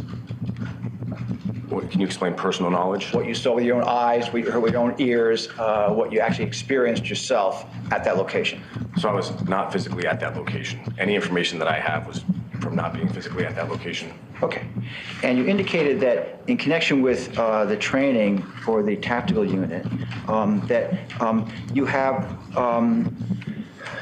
one-round drills that you do? There are some, and generally those drills work on. So that's a yes or no answer, sir. Do you have one-round drills? There are one-round drills. Okay. And two-round drills? Two-round drills. And you indicated that when firing a round through a barrier like glass, it affects the trajectory of the round. Is that right? Yes. And in an unpredictable way? To the degree that we were able to capture in certain examples, there's a predictable way. So in other words, if I'm shooting a windshield directly straight on, I know predictably where that round's gonna go. I know that round's gonna go at a downward angle. And because there's so many different angles that you could shoot at a window and on a car, to say that every angle that you're shooting from is predictable is unreasonable. To the degree that we are able to train on certain angles, there's a level of predictability based upon the rate of that window. But there's also a factor of unpredictability as well, correct? There is, correct. And with respect to your tactical training, there's no different training in terms of state police ability to use force, is there? No, but I would say we'd have a better understanding of the use of force based upon the examination of use of force policies more in depth that we do as a tactical team. Okay. All right, thank you. No further questions. Just briefly, Your Honor. Trooper First Class Bresniak, during cross you just asked about 1- and 2-round drills. Can you explain what that means? Absolutely. So there's a few reasons we do drills like that. One is we obviously have a budget in the state police. So in order to get specific components that we're looking for with specific drills, we will shorten that round count. So in other words, an example might be if we are just trying to train a new operator on how to draw their firearm out of their holster proficiently and get a round on target, we might do that with just one round because the point of that drill at the time is not for a long round count. It's drawing that firearm out of the holster to the degree that we ultimately want to build it within their subconscious so that they can think clearly when other stuff is going on. But yes, there are 1- and 2-round drills with the specific intent building mechanics. And are there drills of higher numbers of bullets fired? There are. How high does that go? Do you want me to speak specifically towards Trooper North's training or specifically just in training that you provided Trooper North, yes. Yeah, so Trooper North was put through drills where there were round counts up to 10 rounds fired in a single string of fire. And this is training that was part of the tactical training provided to Trooper North? That's correct. All right, thank you, sir. No further questions. Thank you, sir. Thank you. Thank you, sir. You're excused. So, yep.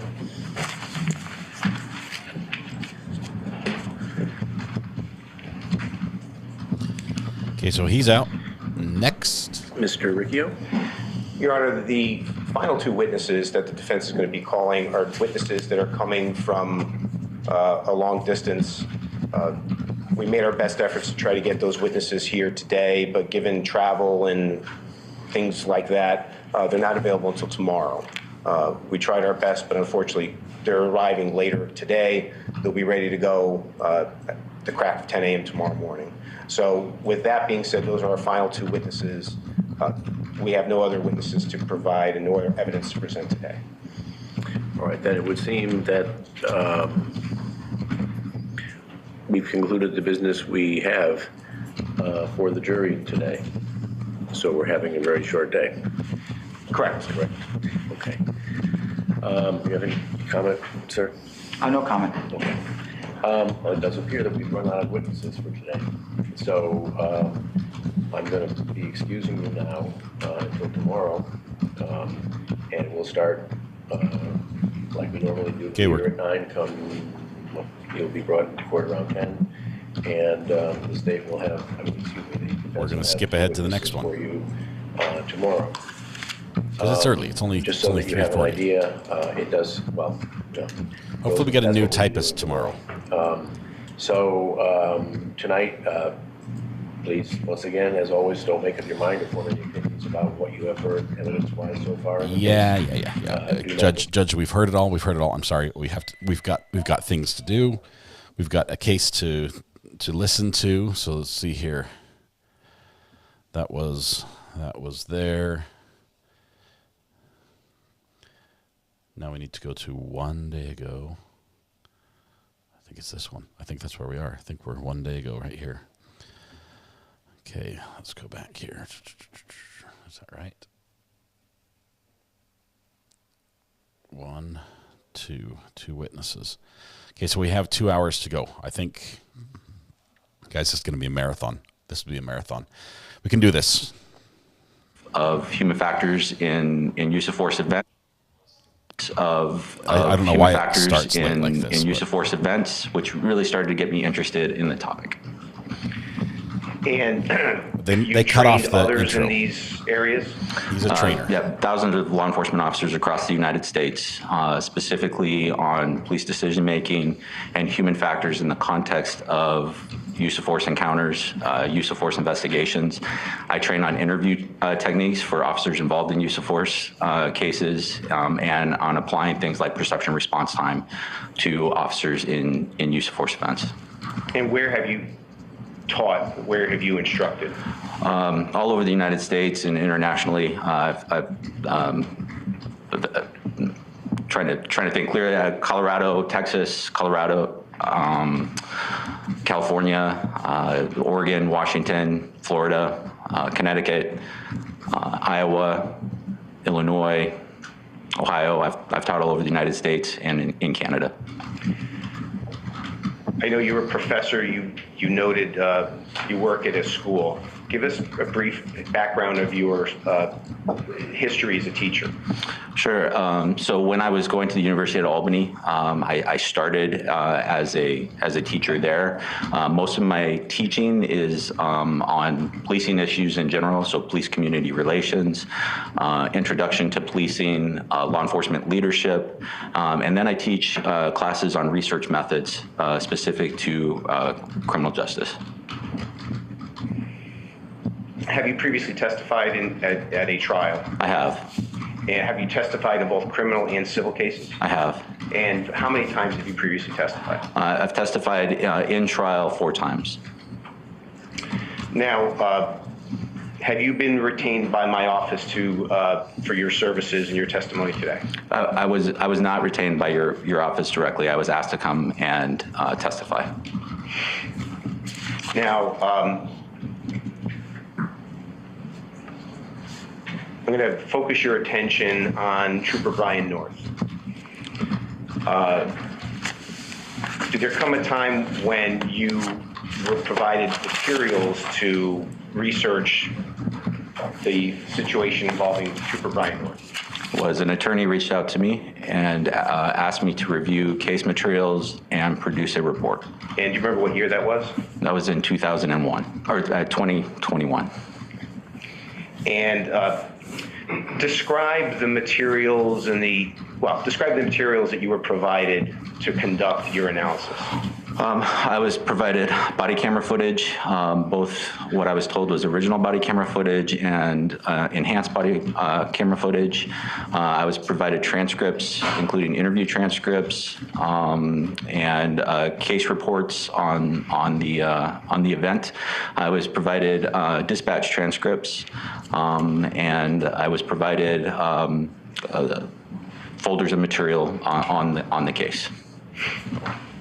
And can you describe of that material that you were provided, what did you focus your review on? The attorney who reached out to me had very specific questions for me to look at. And so the focus of my review and my opinion were on those questions that were asked of me. All right. And what materials were most relevant to your examination?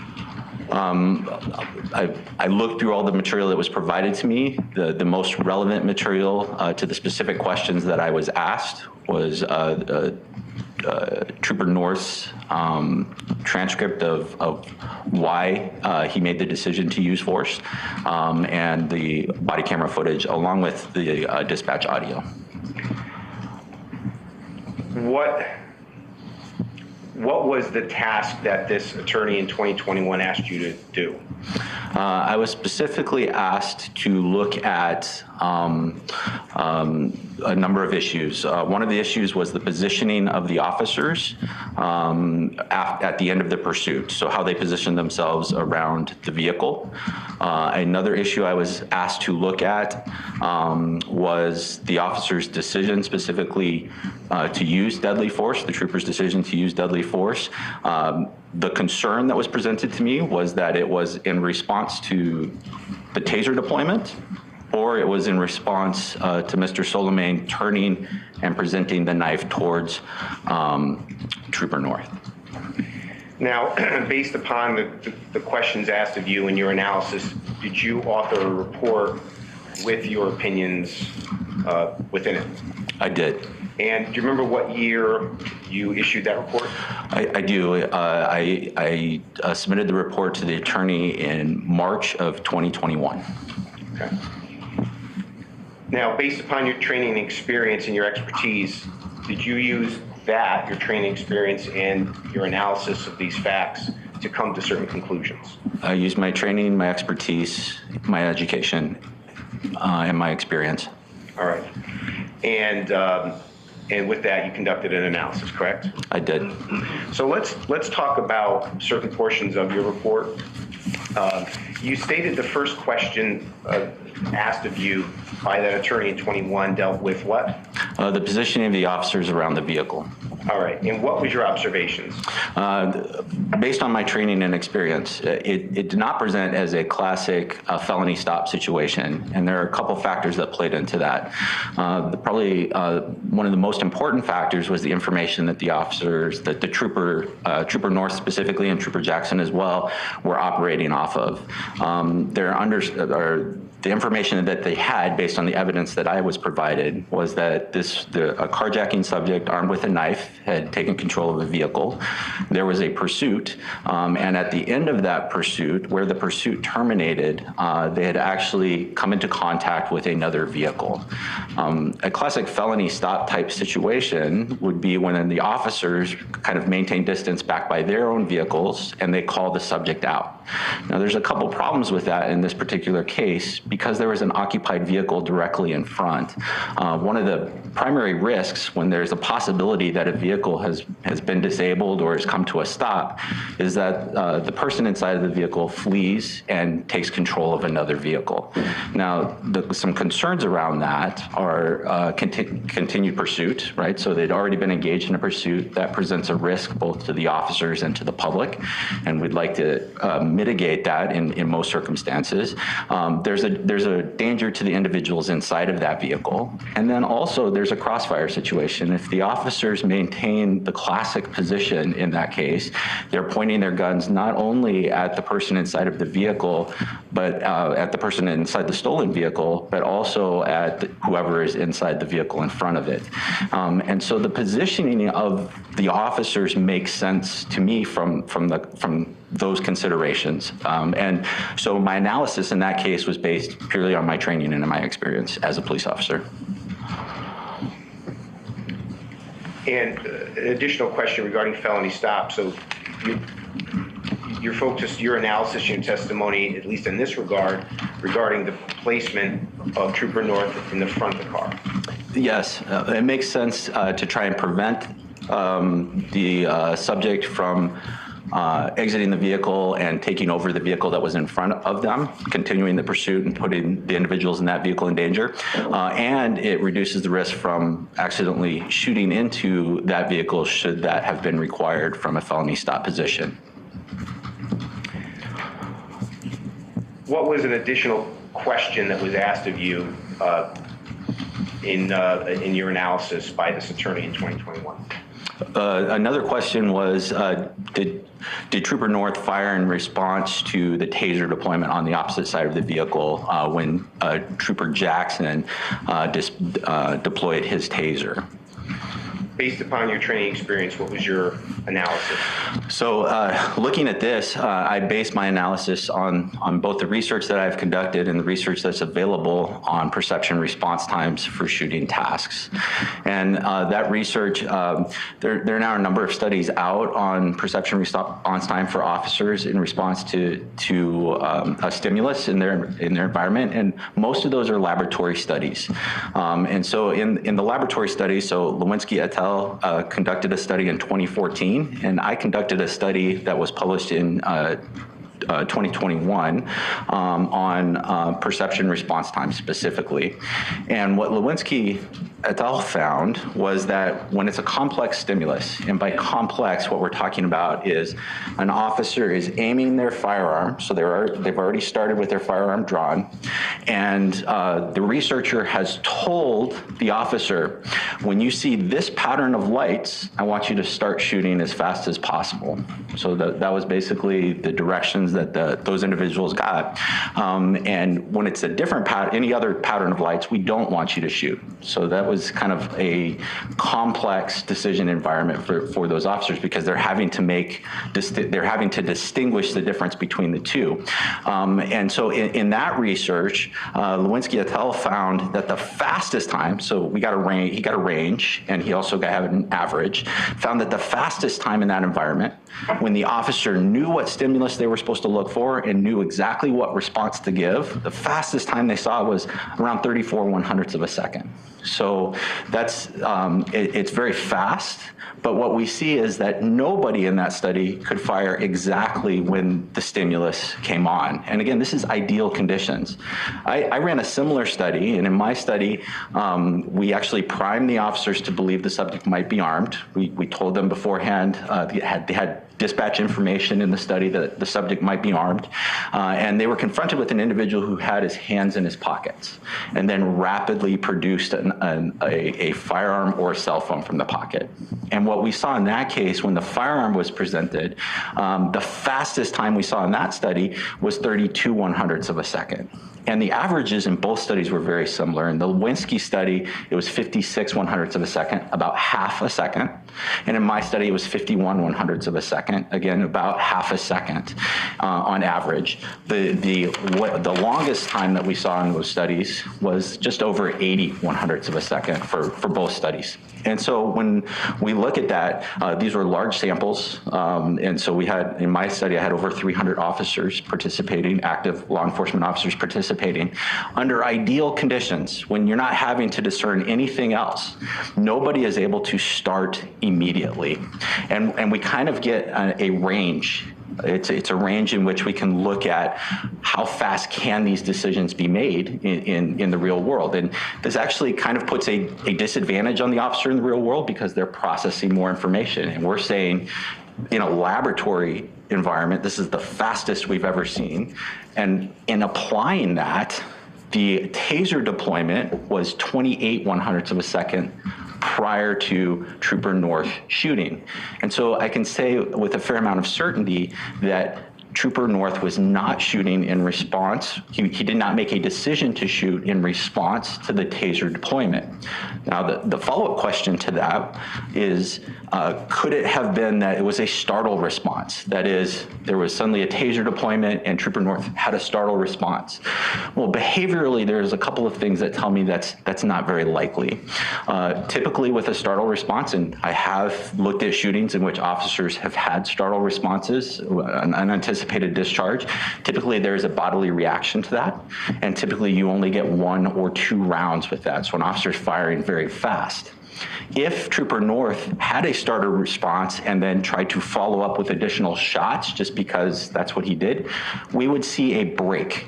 We would see a break between those 1 or 2 shots and the follow-up shots because there would be another decision in there. And so we would see a decision time.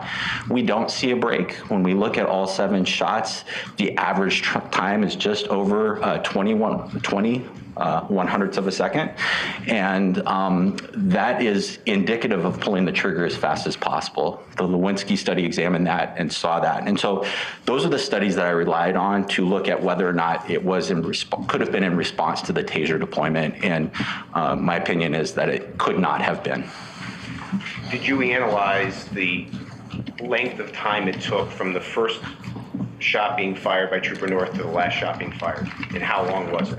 I did. For the exact number, I'd have to refer to the report, but it was 1.4 some seconds, so almost 1.5 seconds.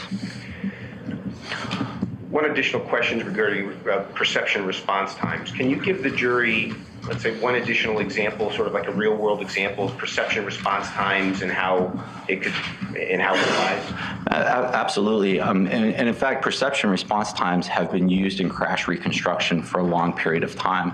What we come to understand is it takes a driver time to perceive a change in their environment and actually start to activate the mechanics of stopping or steering. And so understanding that, and there's Dr. Green, I'm blanking on his first name right now, has done a significant amount of research and has compiled the data on how to use perception response time for crash reconstruction. The same thing applies for officers making a decision to shoot. And so when an officer sees a stimulus and has decided to pull the trigger, the stimulus that drives forward that response never aligns directly with when the bullet is actually fired. There's always a break, and that's even under perfect conditions. We can, again, in a laboratory environment where we tell them what stimulus to look at and we tell them what to do in response to that. I've never, and I've done quite a bit of research on this at this point, I've never seen an officer start at the start signal. There's always a delay, and if there's a decision in there, that delay consistently produces about a half a second delay between the decision and the first shot that's fired. Returning to the questions asked of you to then place conclusions in your report, what was an additional question that was asked of you? An additional question was, did Trooper North fire in response to Mr. Soulemane turning towards Trooper North with a knife at the window? My conclusion is that on that is that he did not and could not have fired in response to the knife coming towards him at the window. The movement from a position where Mr. Soulemane was looking in the direction of Trooper Jackson and Officer Rappa on the other side of the vehicle to the time it was pointing towards Trooper North and the first round was fired almost simultaneous with the presentation of the knife was around 20 1/100ths of a second. And again, the fastest time we've seen in laboratory environments is 32 1/100ths of a second. And that's the fastest. The average is half a second. Again, the fastest in ideal circumstances was 32 1/100ths of a second between the two studies that I referred to in this report. And the average time was around half a second. And so when we look at what was occurring at around half a second, we can use the range, in fact, which is probably a better thing to do, 32 1/100ths of a second to 87 1/100ths of a second, I believe. If we look at that range, there are a few things that are happening within that range. First of all, Trooper Jackson is rapidly moving towards the window that has been broken out. Secondly, Officer Rappa has first started to draw his firearm in response, I assume, to something he saw inside the vehicle, and then reholsters, but he is ducking down at the same time and attempting to reach towards the door. And so the things that that Trooper North described as occurring when he made the decision to pull the trigger are in fact supported by the perception response times that we see in laboratory studies. Now, you said on multiple occasions in laboratory studies, which are controlled environments, correct? They are. That's the whole point. They're very highly controlled. And you testified that you viewed video evidence of this incident, correct? I did, yes, sir. Is it fair to say that the scene on off exit 43 could that be considered a controlled environment? No, it would be the opposite of a controlled environment. Let me ask again, any additional questions that were asked of you in 2021 to then place in your report? There were some follow-up questions. One of them is a little outside of my area of expertise. I was asked about body-worn cameras and the difference between what an officer sees and what body-worn camera footage presents.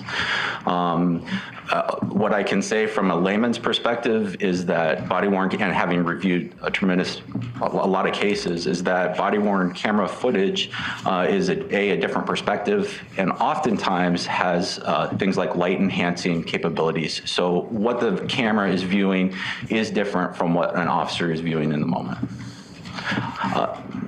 One other issue that I was asked to weigh in on was crossfire type situation with other officers. I weighed in on that briefly. One of the things that happened during the encounter is that as kind of the dynamics inside of the vehicle and outside of the vehicle were occurring, some other officers were moving up on the passenger side of Mr. Soulemane's vehicle. As Trooper North was firing into the vehicle, they moved into a position that may have presented a crossfire situation. There are a couple factors that come into play. Once an officer's focus of attention has kind of been captured by the threat, and this is very common, there's good research on this. In fact, about 80% of officers report experiencing some type of perceptual distortion, and those are the ones that realize it after the fact. In the research, I would estimate that it's probably higher than that. And so things like tunnel vision and auditory exclusion are very, very common during these encounters. And the example I like to use with this is driving. When we're driving along, we have a lot of skill at driving. We have a lot of experience at driving. Most of us can do it without a lot of thought process, without a lot of attentional focus. We can also have a conversation with somebody who's right next to us. And that's something that under ideal circumstances, neither one takes a lot of attentional demand. But if suddenly a deer runs out in front of you as you're driving, are you able to carry that conversation on? And most people are not able to do that at the same time. Their focus of attention goes to avoiding the deer. Most officers have never been involved in a shooting when they get into their first shooting, so it's a novel event. They have had training, but typically a shooting is a novel event. And there's great research in the victimology realm on threat when a threat is presented. Oftentimes victims aren't even able to describe what the subject looked like. And we know that after the fact, they're usually not very reliable witnesses on identifying a subject because they've seen it, they were threat focused. The same thing happens to officers. Officers are human beings in these incidents, and their attentional capacity is taken up. And so when we're talking about crossfire situations, it's indicative on all officers, especially officers coming into a new environment, not to move themselves into a crossfire situation. And so I would put the onus on the crossfire situation on the officers who are moving up on the passenger side of the vehicle. This guy gets paid per word, I think. 7 rounds. Yes, he was trained to use as many as 10. Withdrawn.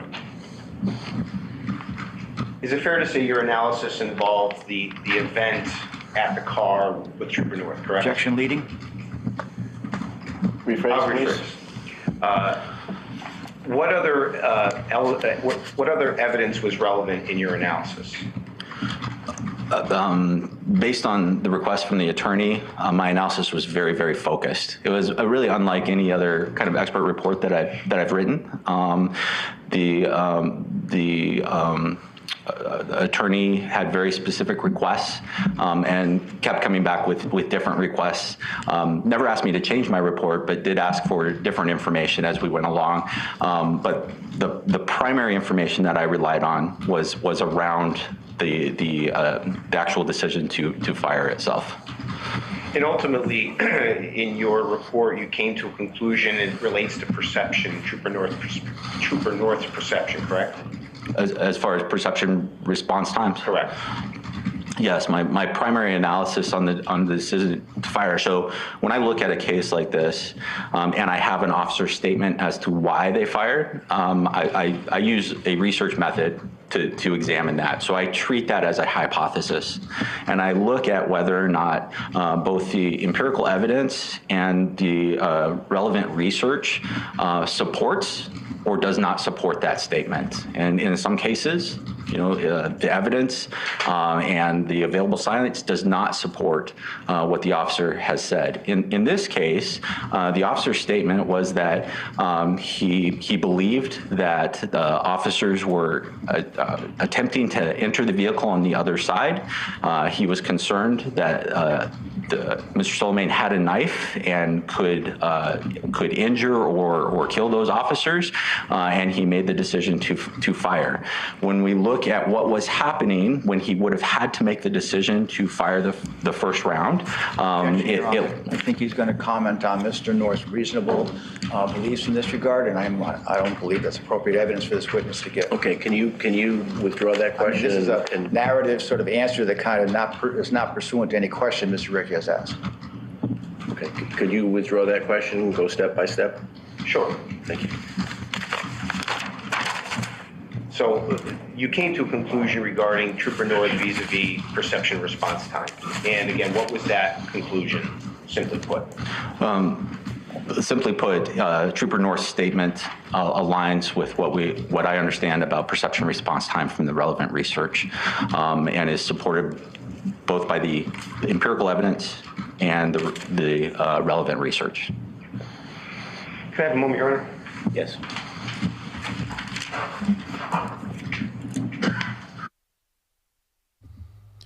Up to 35 objections. Most of these have been from the prosecution. Most of those objections have been leading. Just a couple more questions, sir. Yes, sir. These opinions that you've given and the analysis that you've done, are these based upon a reasonable degree of professional certainty? Yes, sir. And this is based upon your training and your experience? In my own research, yes, sir.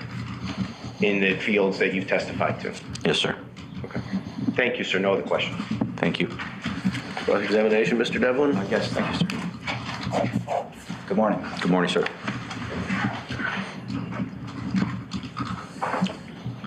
So you indicated that you have a business called Association of Force Investigators? Yes, sir. And your partner in that business is James Borden, the witness we're going to hear right after you? That's not correct. Well, didn't you start the business approximately in 2010? In 2010? Yes. No, sir. Okay. Let me check this. No problem. The Association of Force Investigators was started in 2019. Okay. He brought up the wrong questions.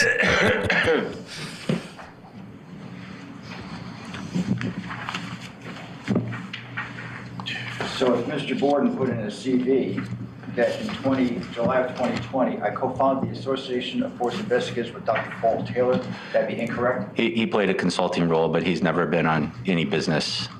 Any business. He was with founding, is that incorrect? He played a supporting role. We've certainly had communications about it. Okay.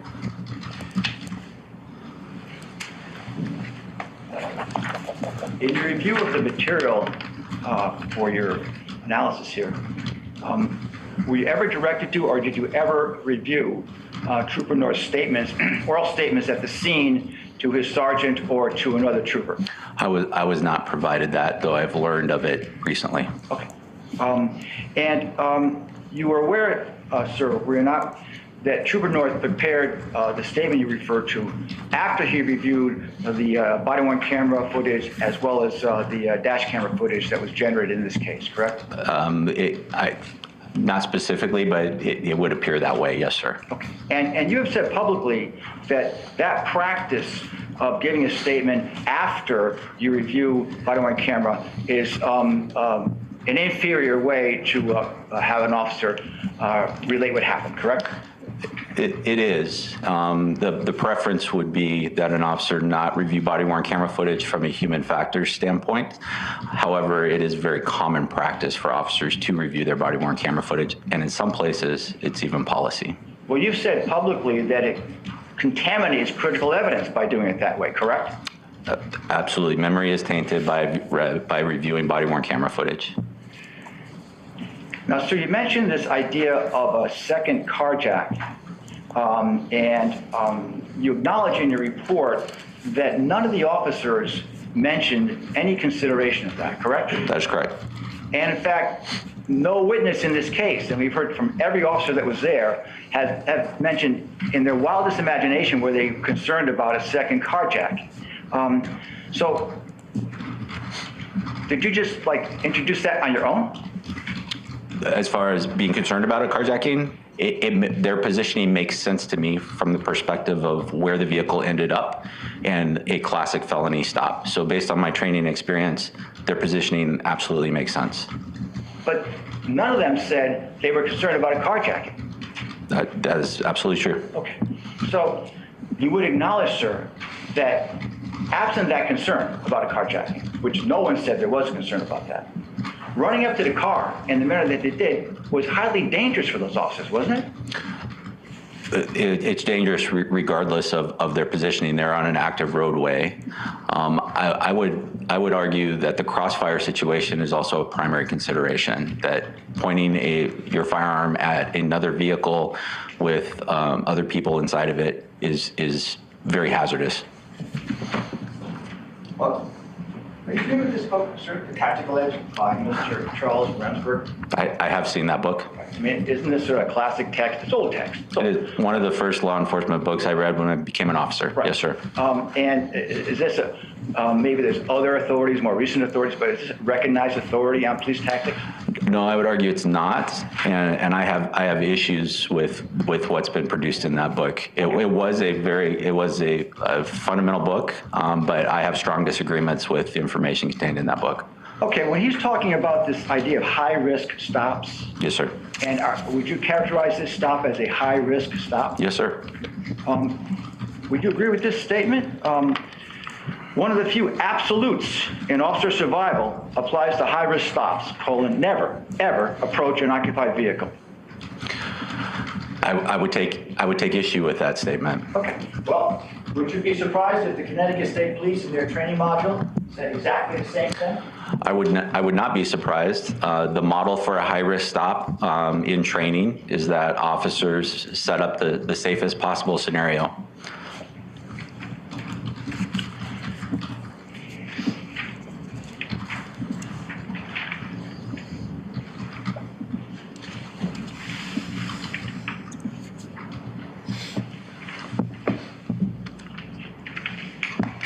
Now, you reviewed the body-worn camera and the dash cameras in this matter, as you indicated?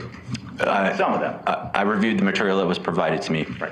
And in fact, no officer was ever attempting to enter that vehicle at any point. Is that correct? I don't believe that's the case. Okay. Well, you're saying that they were entering the vehicle? No. I'm saying that officers were attempting to enter the vehicle on multiple occasions. Now, when you say enter the vehicle, you mean open the passenger door? I mean multiple attempts to open the passenger door and breaking out the window. Correct. Was anybody crawling through that window as depicted in those camera coverages? Not that I could see, no, sir. Correct. But that's okay. Not that you can see.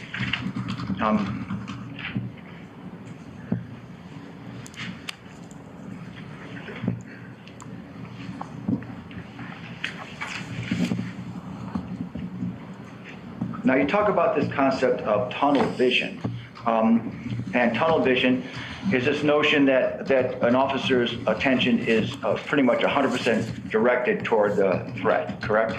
It's an external narrow focus of attention, and it's visual. So external narrow focus of attention can occur through any of the senses. But in this case, typically when people talk about tunnel vision, they're talking about sight vision.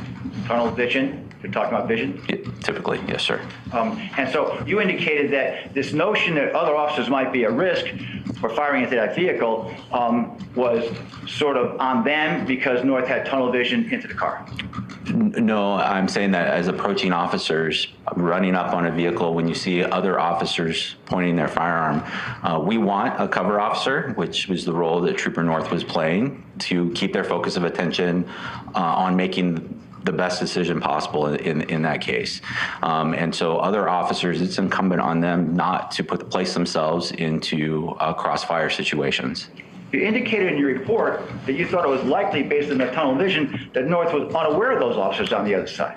Well, I think what I said is it's altogether plausible that he was unaware of those officers approaching. Okay. And if he's unaware of the officers approaching, he'd be unaware of their heads bobbing up and down next to that car, correct? Of the other officers? Yeah, on the passenger side. Yes. Okay.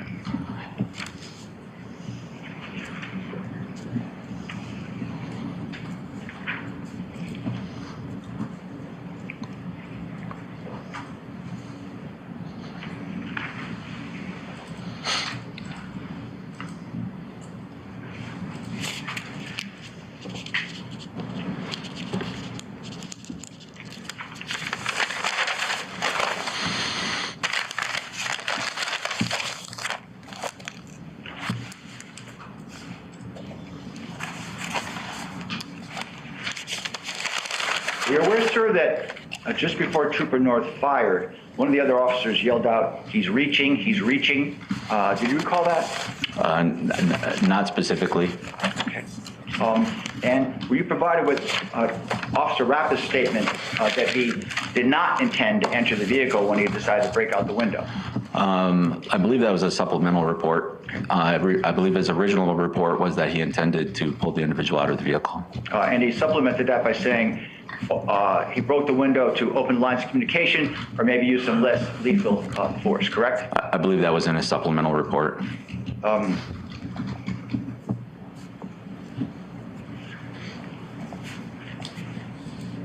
Did you ever consider the possibility that in connection with North's statement, as you indicated, if someone was entering the vehicle through the window, that Trooper North could have just looked to see if that was happening? Did you ever consider that? At which point, sir? At the moment before he fired.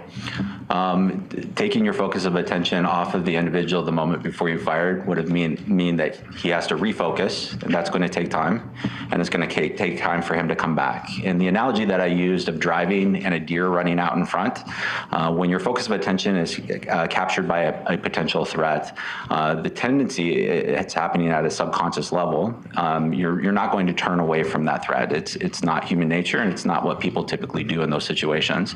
Looking at empirical cases from across the country, it's very rare that an officer is going to turn away their focus of attention from that threat. Well, he claims he turned away to see their heads bobbing up and down on the other side of the car. I think we're talking about two time frames. And one of the challenges we run in when we're looking at an officer's statement after the fact is that we have a chaotic event that's happening and there are multiple things happening at the same time.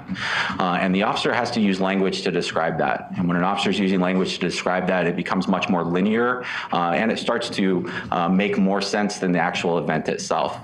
Prior to Mr. Soulemane the window being broken out and Mr. Soulemane starting to wave the knife around, there was... You saw Soulemane waving the knife around? Is that your testimony? Based on the statement. No, based on what you saw. No, not based on what I saw. That's Wait. Yes, sir. You've made a statement, he's waving the knife around. Based on the statement that Trooper North gave. Well, you checked that out, right? You looked at the body-worn cameras that would show this. Not everything is visible on the body-worn camera footage. Okay, what was visible on the body-worn camera does not show him waving that knife around, correct? I'm basic. The knife does swing towards Trooper North. There is movement of the knife visible inside of the vehicle. The difference between movement of a knife for maybe an inch and swinging a knife around, those are two different concepts. Wouldn't you agree? I'm basing it solely on the officer's statement. Wait a minute. You looked at this body-worn camera material.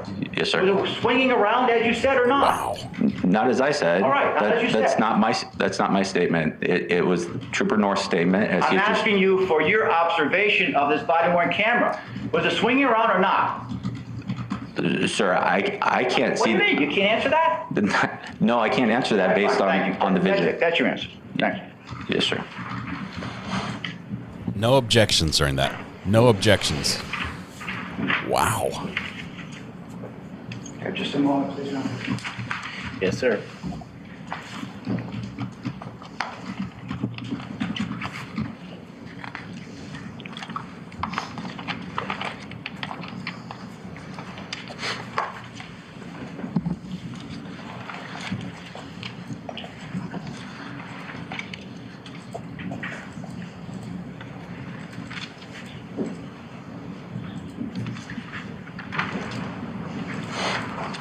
And as you indicated, you never reviewed North's statements to his superiors or his co-workers or co-police officers at the scene itself, correct? I was not provided that. Thank you. No further questions, Your Honor. Anything, Mr. Riccio? Briefly, Your Honor, thank you.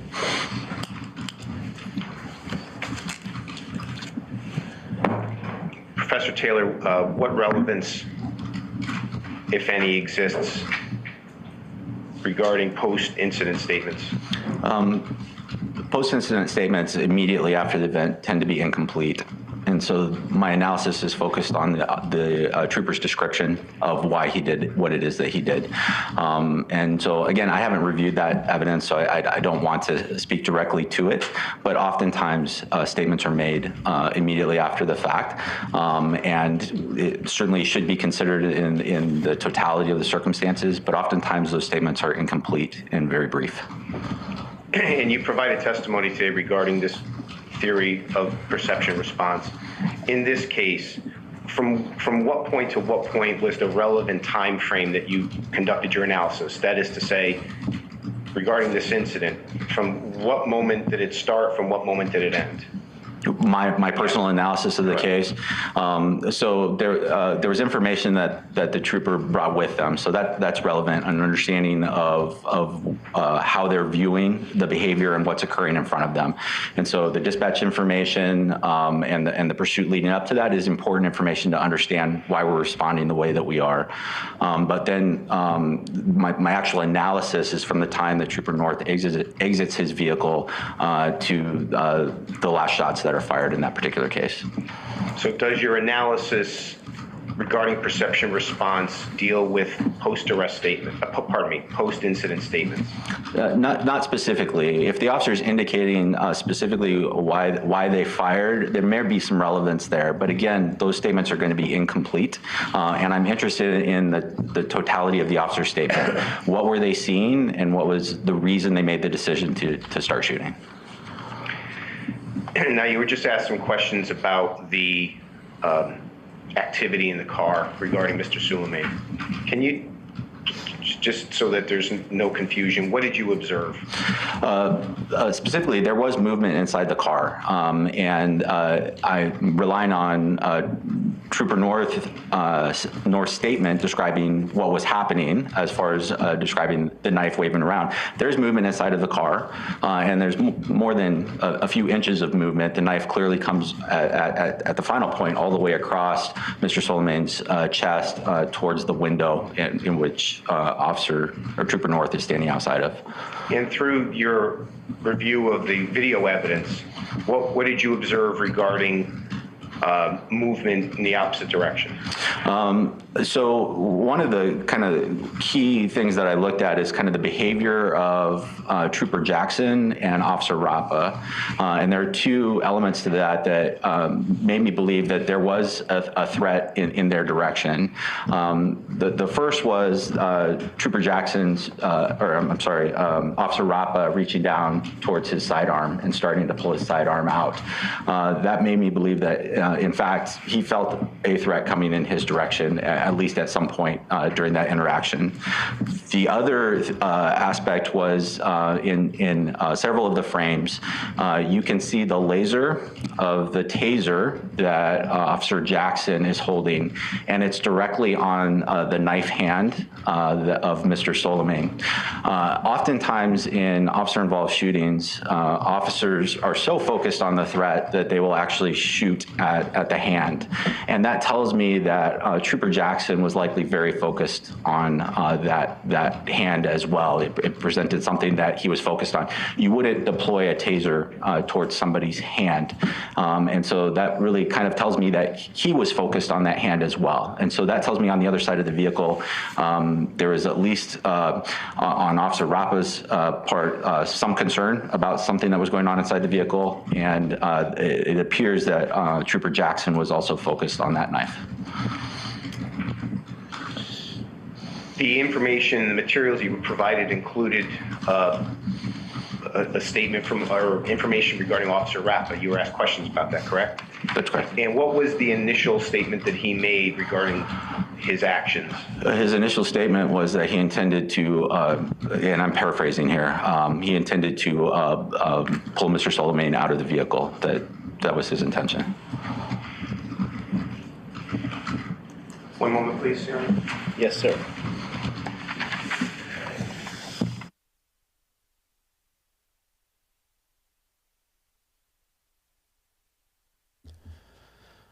Let's see if we're done with this. We are just about done. I think we have one more witness, then rebuttal. We're gonna speed through this.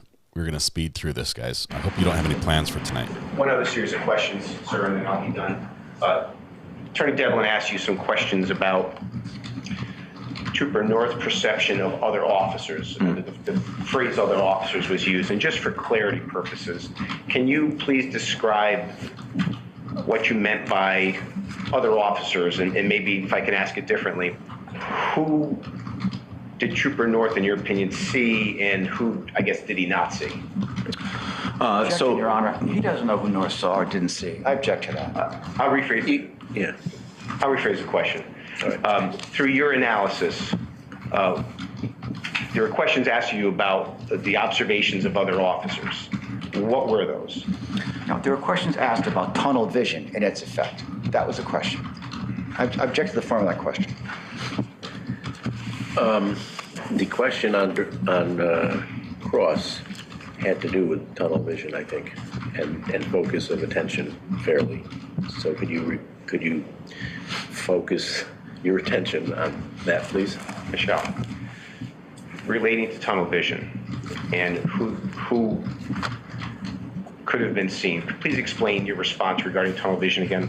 Yeah, there's kind of two segments to this. There's the initial segment as Trooper North and Trooper Jackson kind of set up on both sides of the vehicle.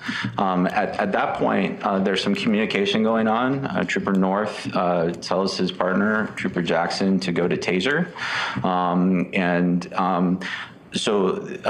And it appears, and based on the statements of the officers, that Mr. Soulemane was not moving around initially. Based on Trooper North's statement, that changed, and there's the presentation of the knife that he observed inside the vehicle. And that at that point, there's going to be a change. So observing what's going on the other side of the vehicle as things are kind of static and you're trying to make a decision about what to do, and then the presentation of the threat. And again, it's like driving along. You can have that conversation with somebody else, and suddenly a deer runs out in front of you. All of your attentional capacity is taken up with avoiding that collision in that case. And so it would be very similar for Trooper North.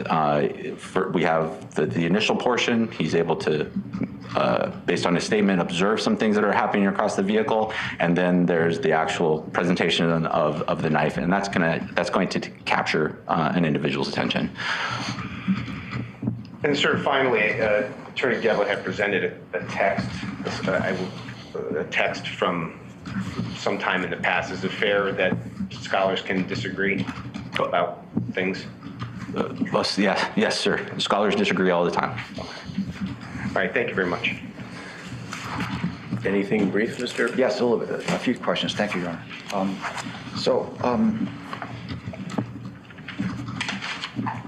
Officer Rappa's statement that his intention was to get Soulemane out of the car. Remember those questions Attorney Riccio asked you about that? I'm sorry, Officer Rappa? His statement that he was trying to get Soulemane, his intention was to get him out of the car? Yes, sir. Okay. And his efforts in that regard were directly to opening the passenger door, correct? And also breaking out the window. And breaking out the window. Not crawling through the window. I did not observe him crawling through the window.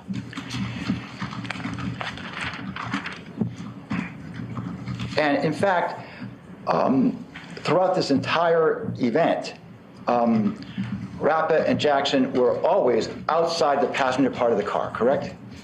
Standing on the pavement. The available evidence would show that they both made attempts to open the door, and both made it.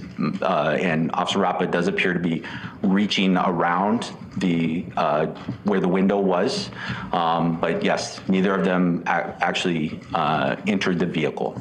This taser deployment that Officer Jackson was trying to effectuate, he's trying to deploy a taser to a person seated in an automobile, leaning back through the window of the car, correct? That's correct. That's a pretty tight shot. Would you agree with me on that? Absolutely. You mentioned the time between Trooper North exiting the vehicle and the commencement of shots. Do you remember how long that was? How much time elapsed between him exiting the vehicle and commencing firing? Not specifically, no, sir. Would you disagree with me if I said it was 35 seconds? I have nothing to compare it to, sir. Okay. I would have to look at it. All right. Thank you. I have nothing further, Your Honor. Thank you. All right. Nothing further. Thank you. All right. Thank you. Thank you, sir. Thank you, Your Honor. They said he was the second of the last two witnesses. We should have one more from defense here. May we approach for just a moment? Sure. No, you can't. You can't approach. We're gonna skip this. We're gonna skip so we can get right along. Oh, apparently it's short. So 15 minutes, 20 after 11. We'll recess. All right. Taking a break. We are not. We don't get paid enough to take breaks. Let's see here. Skipping right through. We're gonna go. We're going all night, guys. If we have to keep playing this all weekend long, we're gonna catch up. So help me. Good morning, Marshal. Morning again, everyone. Anything before the jury comes back? No, Your Honor. No, Your Honor. Okay, can we get our jury?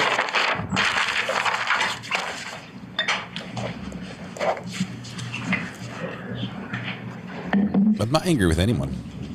0 people. I don't have time to be angry with people.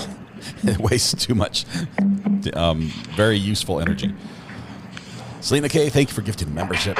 Appreciate that. All right, this way, sir, please. The jury's.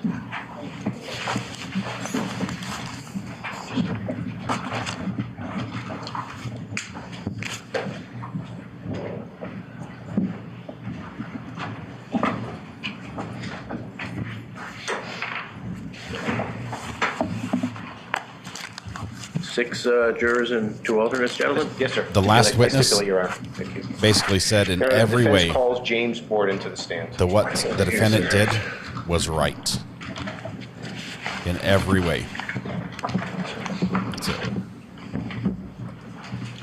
Sir, may I please raise your right hand? You solemnly swear or solemnly sincerely affirm, as the case may be, that the evidence you shall give concerning this case shall be the truth, the whole truth, and nothing but the truth, so help you God or upon penalty of perjury? Yes, sir. May you please state your first and last name for the record? James Borden. May you please spell out your last name for the record? B-O-R-D-E-N. May you please state your business address for the record?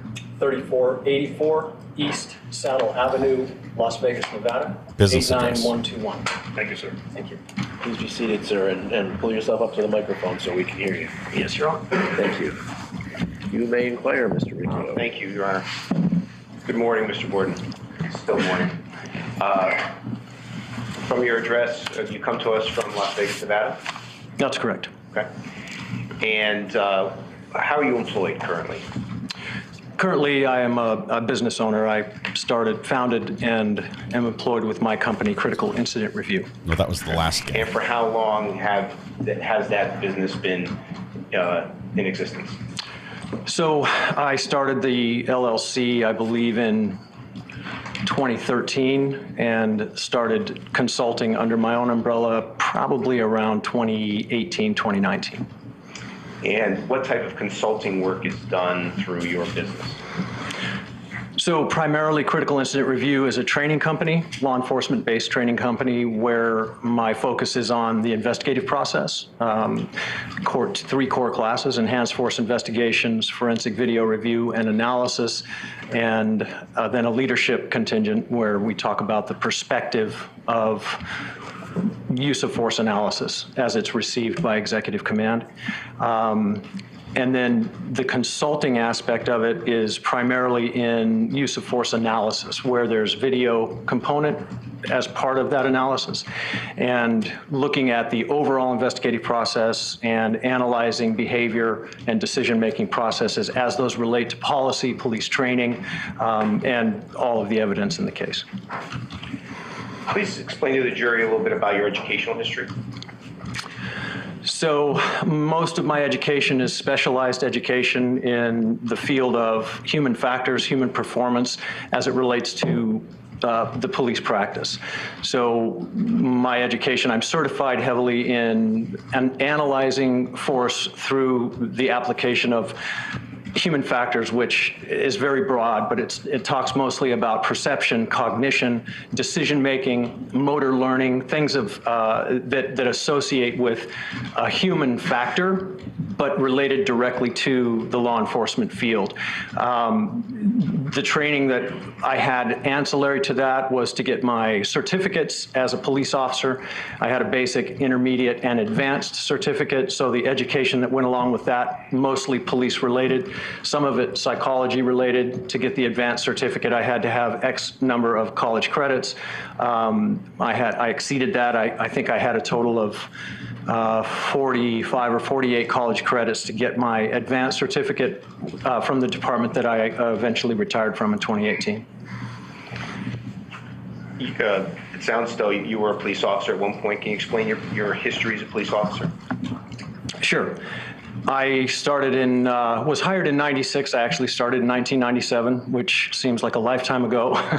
I was an officer until I retired in 2018. I retired as a sergeant. My retirement position when I left the department was the sergeant over the training division. In the training division also existed the unit that I created, which was the use of force training and analysis unit for that department. It was a large department, approximately 500 officers. And I was also the sergeant over the police employee assistance program, that all 3 were very closely associated. And in that position, the core of my, I guess, responsibilities in the training division were focused on use of force. Although I was the sergeant over the entire training division, my subject matter expertise was use of force. So Citizens Academies, the New Officer Academy, anything where there was any training that had to do with use of force, I was involved in directly or responsible for the lesson plans. How many, where have you done this training and how many people have you trained? We're moving away from the police department, I believe, Counsel. Yeah. So the training that I provide now, I've been contracted by on the training side of it, I've been contracted by the California Department of Justice, the Army Criminal Investigations Division, Army CID. I've conducted all of their training and for their leadership as well. Regarding enhanced force investigations and forensic video review and examination. The Texas Rangers, I've provided their in-service training. I've been contracted with them to provide training for most of Texas DPS. I've been contracted by Arizona DPS to the tune of about 2,500 to 3,000 officers, and multiple smaller jurisdictions that self-register into my courses that are held across the country. And I've had these classes from Anchorage to Maine. And speaking-wise, lecturing, I lecture to entities like the Defense Research Institute, which is primarily attorneys and insurance holders. I've lectured at the CalFIA, the California Force Instructors Association, and I've done a lot of lecturing in the state of Connecticut at the use of force summits here over the years. Have you been involved in prior cases? Have you been utilized in prior cases to research and analyze use of force? I have, hundreds. And have you provided testimony throughout withdrawn? Have you testified consistent with that? Yes, I've testified in relation to my opinions on those cases. And civil or criminal or both? Both, civil, criminal, both federal level civil, state level civil, criminal trials, arbitrations, anything where there's the need for an expert's opinion regarding the behavior of an officer involved in a critical incident. And how many times did you say you've testified previously? Deposition, probably 60 to 70 times. In a courtroom setting, in trial, probably I think this makes 26 times. And then a couple times in arbitration, state level arbitrations that aren't necessarily a courtroom setting. Would have thought with his training Get back expertise. to your private practice, sir. Can you higher. just briefly describe the nature of your private practice?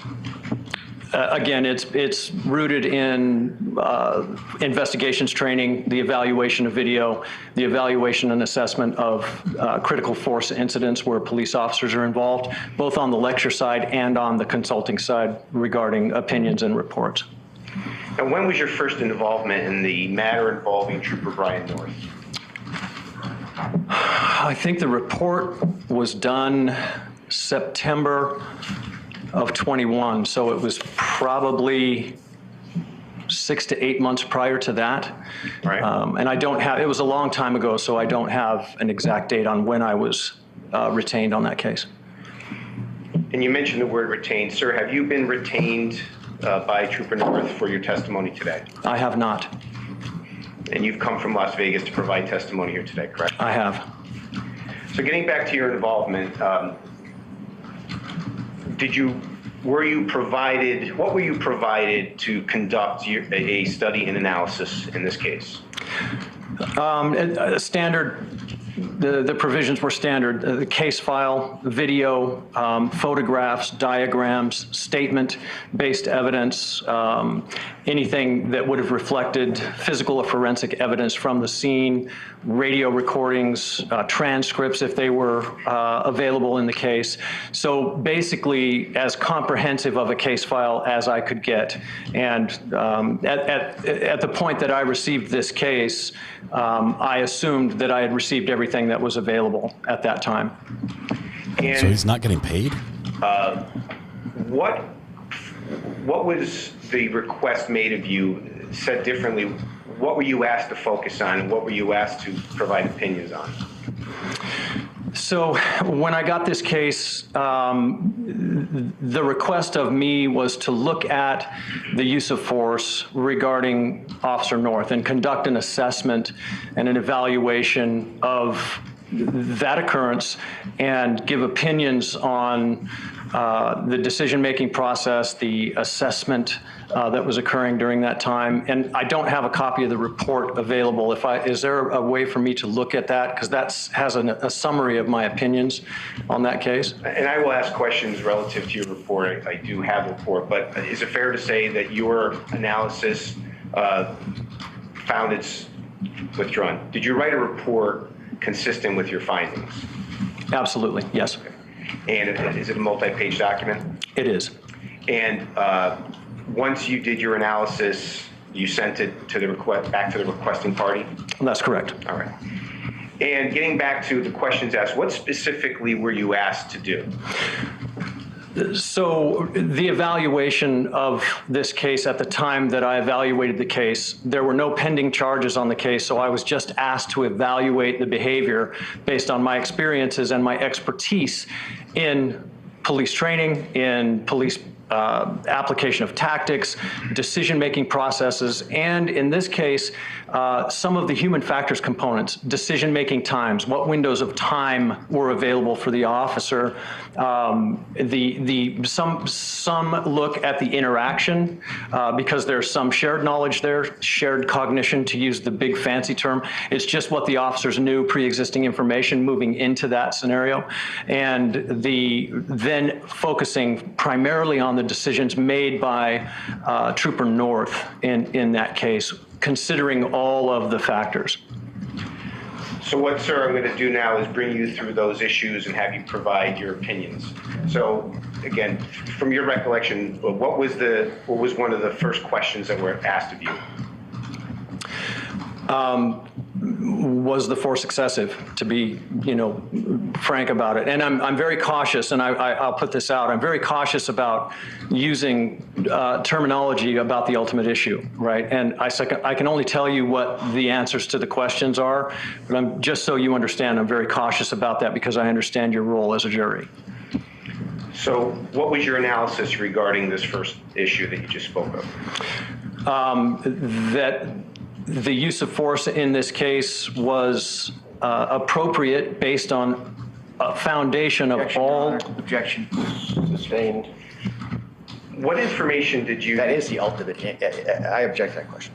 It'd be stricken also if any of it was responded to, ma'am. Thank you.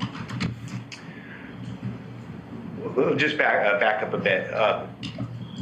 You had testified about certain factors or certain things that you were looking at, putting aside use of force for a moment. Explain some of those other factors that you were asked to look at. And more specifically, what were some of the questions that were asked of you by the requesting party for you to analyze? Searching my memory, it boils down to the decision-making process. And so I have to give you some background on how I conduct my analysis. And counsel, is that okay to do that? Please explain how you conduct an analysis such as this. Okay.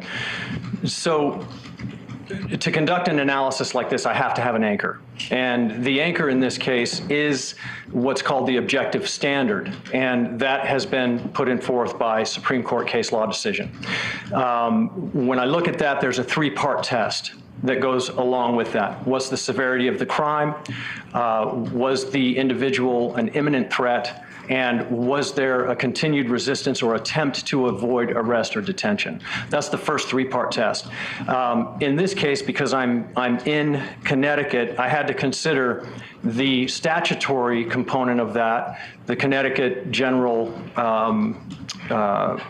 it's CGS, the Connecticut General, anyways, it doesn't matter. I think it's 53A22C is the number. I can remember that. I'm a numbers guy. So that anchor itself has a two-part test, that the officer has to reasonably believe that there's a threat, an imminent threat of substantial bodily harm or death in a deadly force case. And the second part of that test is it an objectively reasonable belief, not use of force, not to be to contaminate the ultimate issue, is the belief that there's a need and a threat existing and a need to address that threat, is it objectively reasonable based on all of the evidence that exists in this case?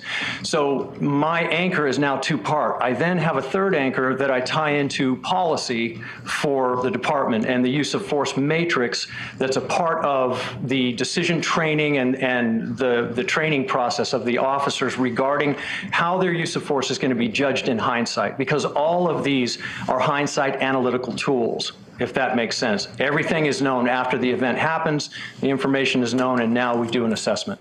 So that three-part component is how I conduct an analysis on these cases. And each part of that, I have to do a triangulation between what the officer stated was an articulated belief in that moment. Was there evidence to substantiate that belief?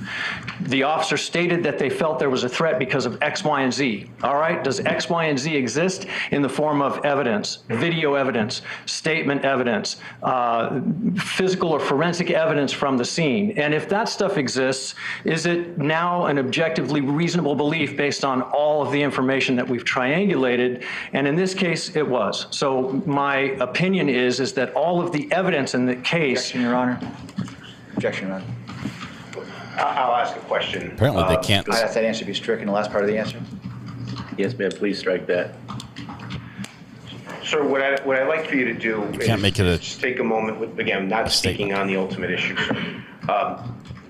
In your assessment and analysis of this case, did you analyze certain facts relative to the case? Yes. Okay. please tell the jury what specific facts you thought were relevant to your assessment and analysis in this matter. The primary thing that I look at going into it is what was the pre-existing information. So the first prong of the calculus of the standard for objective reasonableness is what was the severity of the crime at issue. So I looked at the facts that the officers knew at the time of the contact. In this particular case, it was a carjacking with a weapon, threat of force, a very long pursuit, and a violent end to that pursuit, not of the driver's volition, but because of a collision. So the pursuit ended the way that it ended outside of a decision to pull over or to acquiesce to police presence. So that's the pre-existing contextual information that I'm looking at. I'm looking at the task environment that the officers are now making contact in. I then looked at the articulated dangers that the officers believed were occurring or could occur. And remember that hindsight's 20/20, so we are disallowed by the standard from the Supreme Court decision to make decisions that say should have, would have, or could have, because in the moment the officers did not have a crystal ball and they couldn't predict the outcome. And that's a very important component of this entire analysis, as it is with every analysis.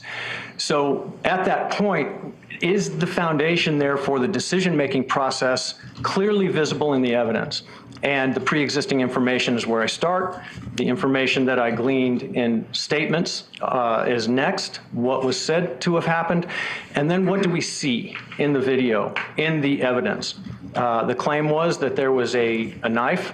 There's a knife in evidence. We see a knife in the video. So there's a triangulation of information that say that, yes, it's reasonable to believe that all of that is foundational. What is reasonable to believe? I object to that phraseology. That's ultimate issue for the jury. I think we need to just stop objecting.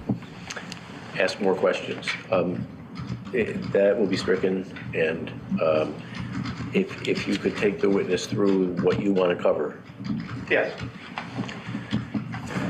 Sir, so you were just discussing issues relating to pre-existing information, correct? And that's one of the issues or one of the things you looked at, correct? Sure. Did you look at officer assessment?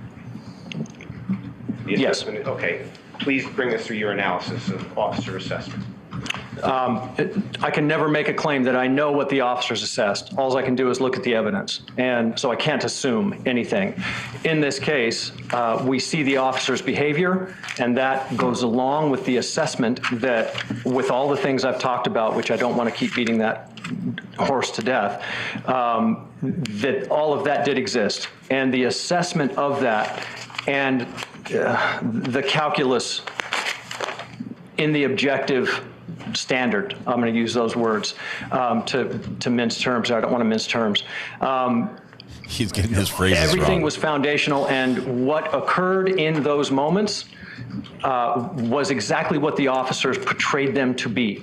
It was a violent encounter. There was a weapon in play. All of those things existed in my analysis of the evidence when I looked at all three triangulation points.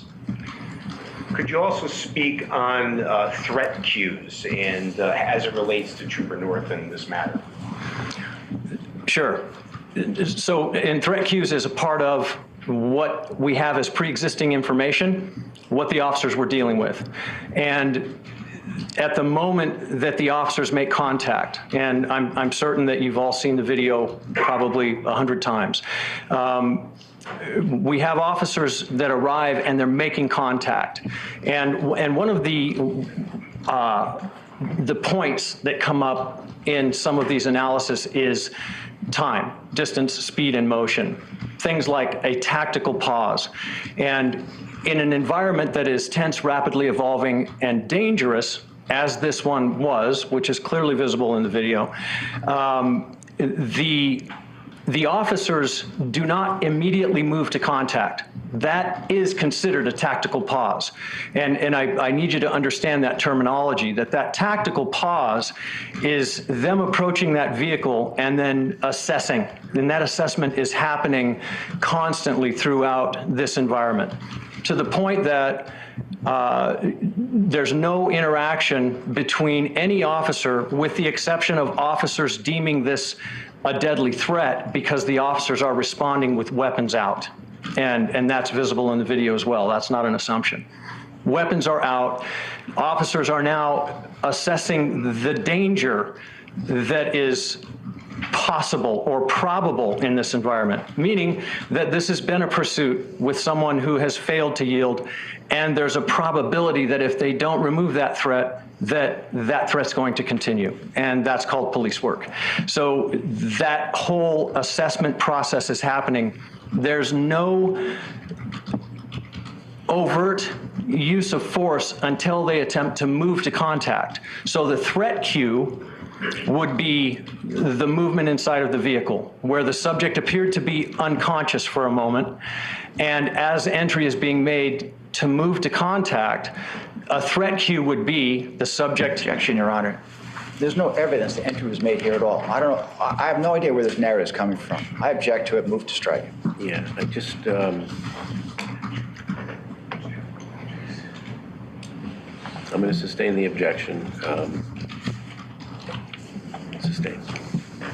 Mr. Borden, relating to threat cues, again, what overall are you trying to accomplish in trying to in this particular area? Like, where does your analysis go? What are you trying to arrive at? Simply that decisions made in a scenario like this are based on the behavior of the suspect. That's it. That's the threat cue. So the suspect is a behavior, the officers assess a behavior, and then they make a decision based on that behavior. That behavior is considered a threat cue. And when you speak of the behavior of the suspect, you're talking about the actions of the suspect? Correct. The actions, in this case, inside of the vehicle. Okay. And just so the jury is clear, you use the terminology move to contact. Can you explain a little bit of what that means? Sure. It's simply exactly what it's stated, that there's a perceived threat, and officers, in an attempt to reach the goal of de-escalation, will move to contact and subvert that particular threatening component.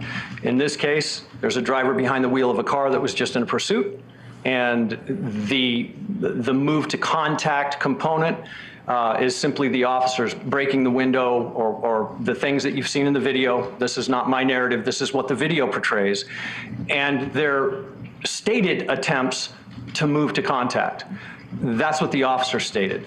Those are the components that I'm getting at, that the officers are doing what they have to do to stop the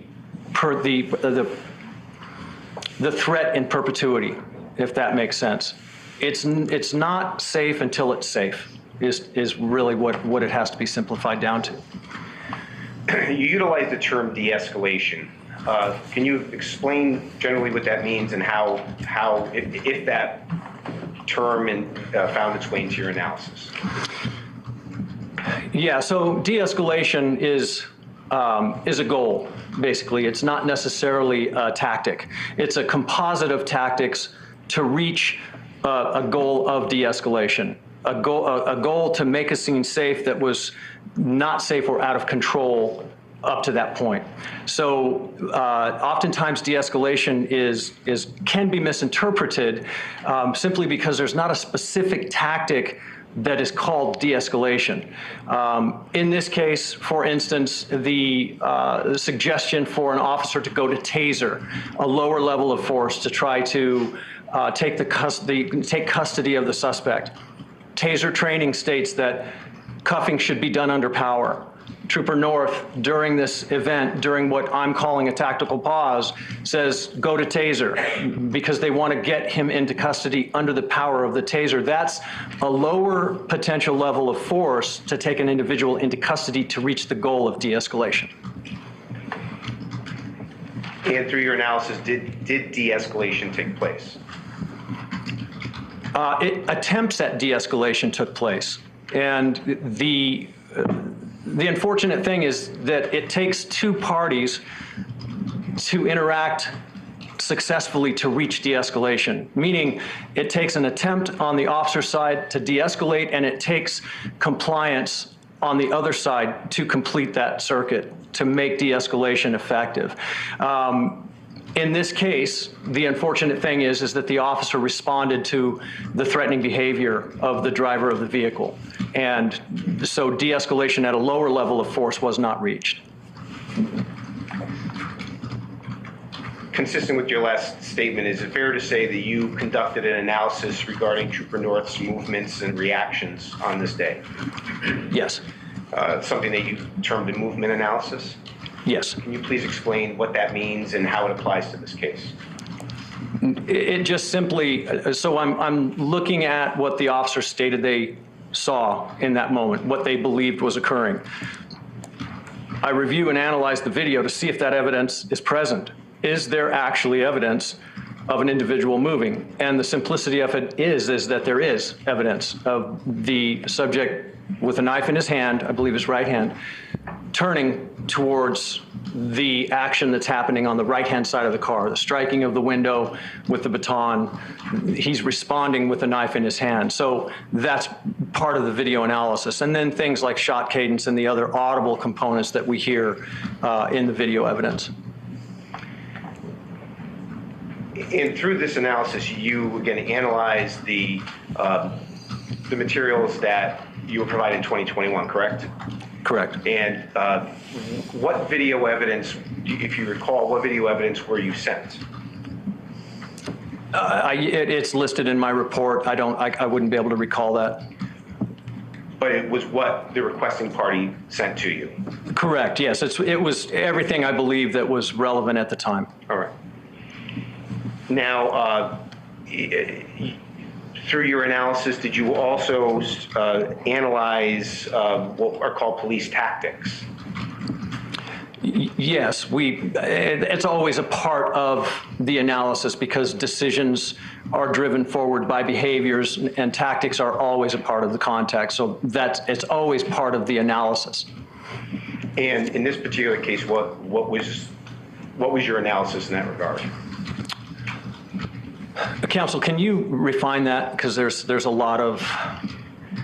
Was there an analysis of whether or not, well, withdrawn, did you analyze, what information did you analyze regarding policy in the Connecticut State Police regarding the way police are advised to operate? So one of the primary components of this case is the fact that there's a pursuit and there's an end of the pursuit. And one of my opinions is about the end of the pursuit. So there's a tactic referred to as a felony car stop. So when this component comes up, I'll take a look at what a felony car stop is. And this is what I talked about, the interaction. The primary component of a felony car stop is that an individual stops of their own volition, or they're in a position that a systematic parking of vehicles, a systematic set of commands given in a specific order to protect the officers and to protect the subject. So all of those are part of training in a felony car stop. Well, if a felony car stop doesn't lay out that way, and my opinion is in this case that the way that this pursuit ended, officers had to operate outside of that parameter to try to mitigate movement of that vehicle for the safety of the public and the safety of themselves. So for instance, a policy correct felony car stop is not going to happen here. And because it didn't happen doesn't mean that the contact was out of policy. Hopefully that makes sense, and I'm not speaking in circles. And again, in your analysis, how is it that it would be not possible to conduct a felony car stop in the traditional sense? primarily because the suspect didn't stop of his own volition. There was an accident, there was a collision, and the vehicle ended up stopping. So there's a difference between stopping a vehicle and a vehicle ending up stopped, just like there's a difference between a stopped vehicle and a disabled vehicle. A vehicle that is stopped is not necessarily disabled. Those are two different terminologies that require a whole different set of analytics to confirm. Remembering that the officers are in a rapidly evolving, dynamic, tense, and uncertain situation where they're not making assessments about whether or not the vehicle is disabled or stopped. And so the concept and the tactic of moving to contact is an acceptable and viable tactic in that realm for police officers. Earlier this morning, sir, you were speaking of a factor that goes into a certain analysis. You spoke of severity of the crime at issue. Is that one of multiple factors that go into a certain analysis? Sure. Can you explain a little more about that, please? So the severity of the crime, for instance, there's a pursuit occurring. As a sergeant, a retired sergeant, if my guys got into a pursuit, this is not one of the pursuits that I would get over the air and cancel, right? This isn't, hey, my subject ran a red light and now they're running from me. And then I'm gonna give them the shut it down signal. It's not that important. This particular thing with a carjacking, which the federal statute for carjacking, as citizens, we have the right to use deadly force to protect ourselves from a carjacking. That's a federal statute. Your Honor, what the federal standard is? This is the state. I couldn't hear you, I'm sorry. I'm objecting to his reference to a federal standard with respect to citizens, which is irrelevant to this particular case. Putting aside the federal standard, can you continue your response, please? My point is that it's a violent crime. And it's a violent crime to the level that there is going to be police intervention on that severity of a crime, on a crime that's that severe. And this factor that you're speaking of, do these factors originate from some sort of legal authority?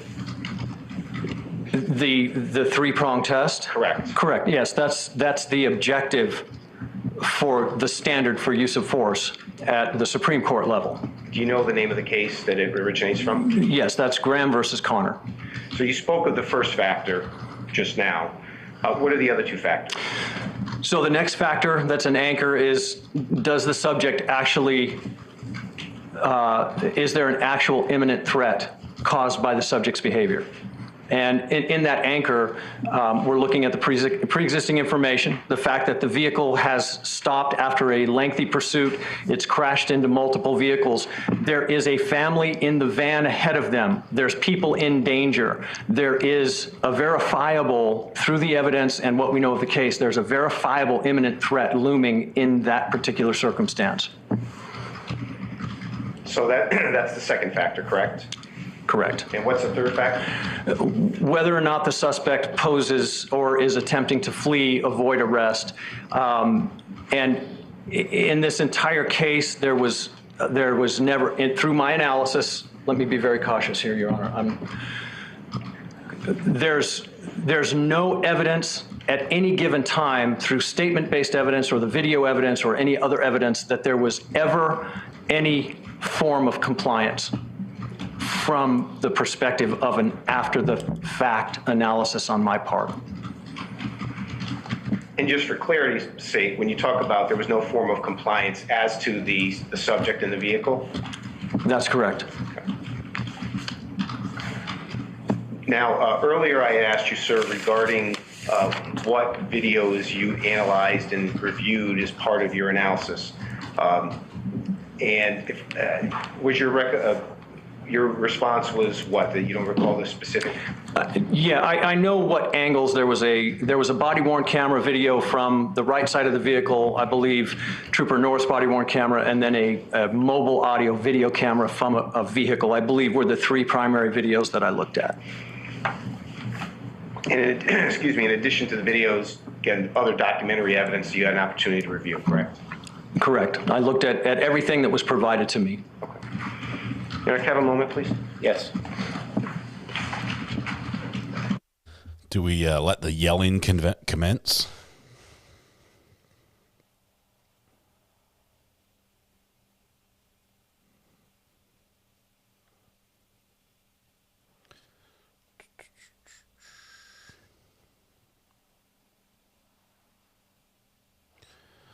Let's see if they're going to get ready to yell. Otherwise known as cross-examination. Here, I have no further questions at this time, but the Attorney Devlin and I just approached the bench for just a moment. Yes, sir.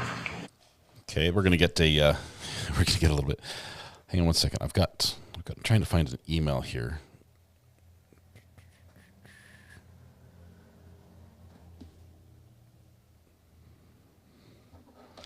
Brandy, was that? Not Brandy Churchwell, the other Brandy. Was that you that sent the email about a college test? Somebody, a college professor sent me an email and said, would it be all right if I used part of the live stream? They cited everything and they gave me the timestamps as in a test for my students. I'm like, sure. So that's funny. I thought that was cool. So now, not only we're mentioned in court, we're also mentioned in college. So people getting educated learn the ways of Recovery Addict. I'm super excited about that. But yes, feel free to cite me in your paper. I've been cited in other papers already. Actually, counsel. Yes. I've had some very very cool analysis done of our channel and the community, as a matter of fact, which is just amazing. Holy cow. In depth, like doctorate level. I think I might have mentioned early on that it could happen from time to time, hopefully not too often, that we need to excuse you just for a minute to clarify a couple legal things among ourselves. And so I'm going to do that now, just for a couple minutes. So if the jury can just go. So the jury gets kicked out for what, the first time during this trial? Right. Just be a few minutes. During the final witness on the defense I also think, case. Mr. Borden, that I'm going to have you do the same thing, only you're not going to go with them. Don't send him with the jury. Thank you. Okay, jury goes out one way. He goes out the other. Guys, I think we're pulling an all-nighter here tonight. Explain what you just said about this, people talking about you and us. Just that a college professor reached out to me and said, is it okay if I use part of your video I understand, Mr. in my class on a test? Riccio, that there's something you'd like to put on the record. Yes, Your Honor. As the court is aware, the testimony both of Professor Taylor and Mr. Borden stated that as part of this case, they issued reports. The reports, which have not been admitted into evidence, are reports that contain factual analysis, but also contain legal opinions. Opinions about what some may call the ultimate issue in the case. That is, objective reasonableness. Was really subjective and objective reasonableness. Was what Trooper North did subjectively and objectively reasonable? And that is, as we know, the key question regarding the defense of justification. Both experts, again, created reports that in part give opinions on exactly that, whether or not they agree or disagree that there was that Trooper North acted objectively reasonable. And I have had discussions with Attorney Devlin and the court in chambers on multiple occasions about this issue of this particular opinion and whether or not this opinion can be proffered to the court and to the jury. Connecticut Rule of Evidence 7-3 states, and it's entitled Opinion on the Ultimate Issue, it states in subsection A that testimony in the form of an opinion is inadmissible if it embraces an ultimate issue to be decided by the trier of fact, except that, other than as provided in subsection B, an expert witness may give an opinion that embraces an ultimate issue where the trier of fact needs expert assistance in deciding the issue.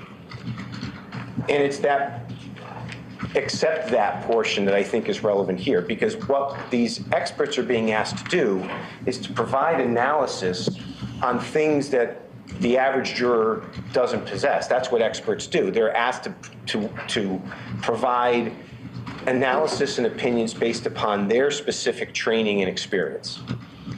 Now, we told the jury during voir dire, you don't need any specialized training to come and be a juror, and that's correct. And that's what experts are here to do.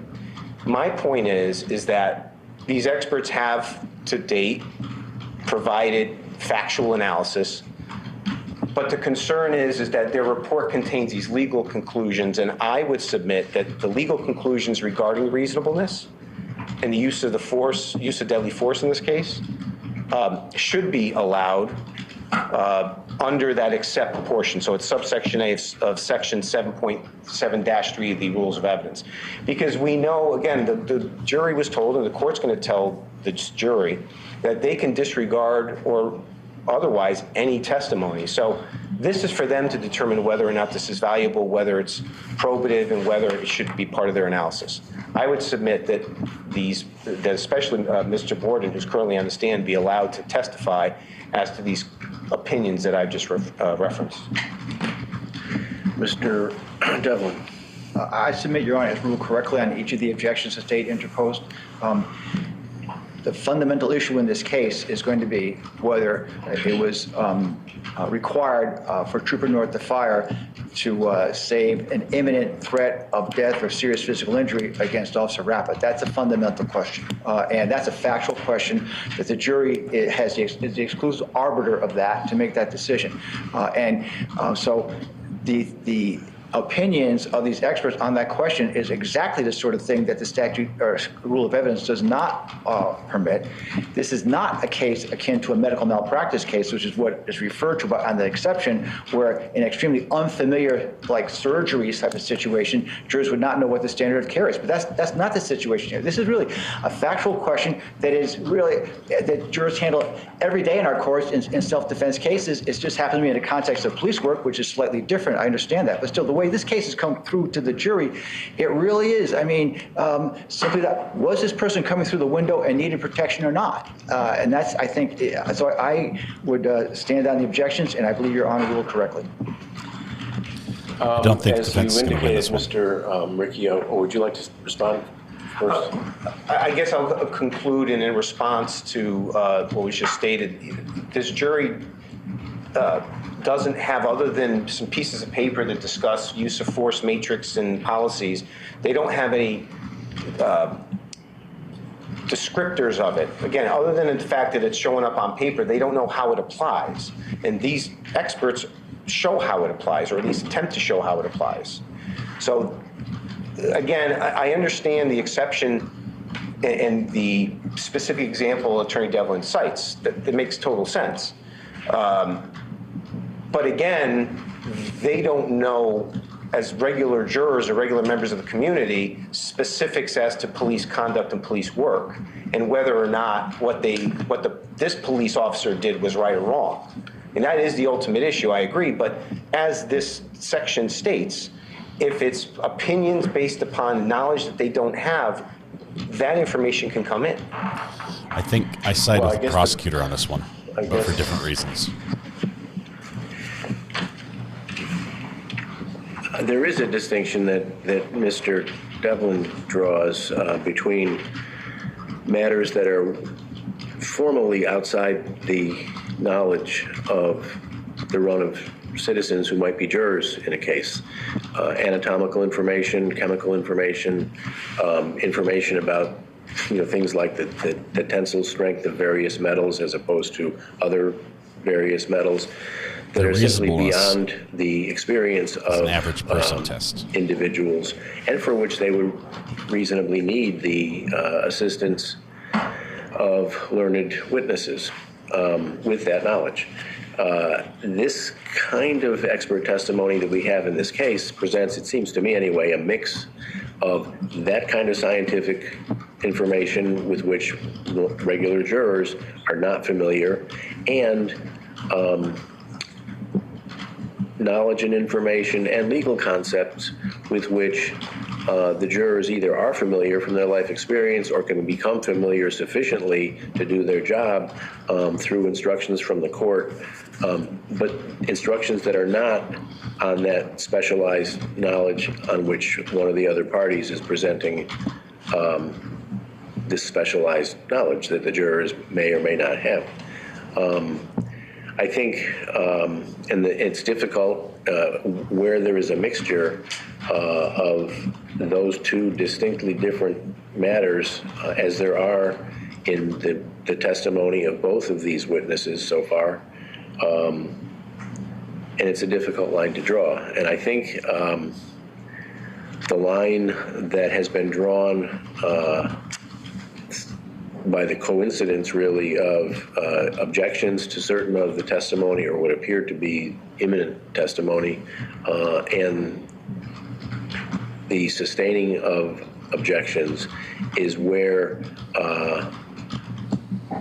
so the judge far got lost in his the argument. court has seen the line. In other words, it may be that in further proceedings, the objections will be overruled or sustained. I don't know, because as we indicated when we spoke off the record, it seems like we need to do this on a question-by-question basis because of that mixture that is really part and parcel of the expert testimony, it seems to me, in this case.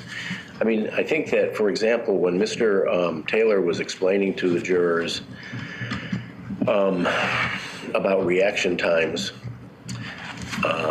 based on his experiments, and then reaction times that actually occurred based on the evidence in this case, measurable reaction times, and for those to be compared, and for there to be an observation that, for example, and I don't know that this actually happened, but the reaction time of somebody on one of the body cameras was within the range of reaction times in an experiment that, say, Mr. Taylor had, or Dr. Taylor, I guess, had run. That might be useful for the jury to understand where a particular reaction falls in the range of reactions that Taylor was able to observe in this run of experimental subjects. And that would, I've timed out about 20 people. Every single person that's timed out was talking about something coming up in the case. Could be relevant. Talking about and I think permissible under what's happening, whether or not we're going to be able to finish in time because of what's coming but up. I think for them, Mr. Taylor, if you were to go timed on out, and say, you were talking about and it. So that I was can screenshot unreasonable. each one if you need to. Just That don't part of it, talk I about think, what's is for the coming up jury at only, all. and Even I if you think think it's that's not a within spoiler, their, you'll get timed out. And if you're back already, it was probably a minor offense. And within the Most of you parameters got of the 24-hour task that timeouts. the law leaves to them. And I think some of the objections that have been interposed and sustained have been situations where my perception was that the testimony or anticipated testimony was more on the latter side and less on the former side of the sort of dichotomy that I just explained. I think, you know, your objection is well taken. This is an objection, right? The whole thing is well taken.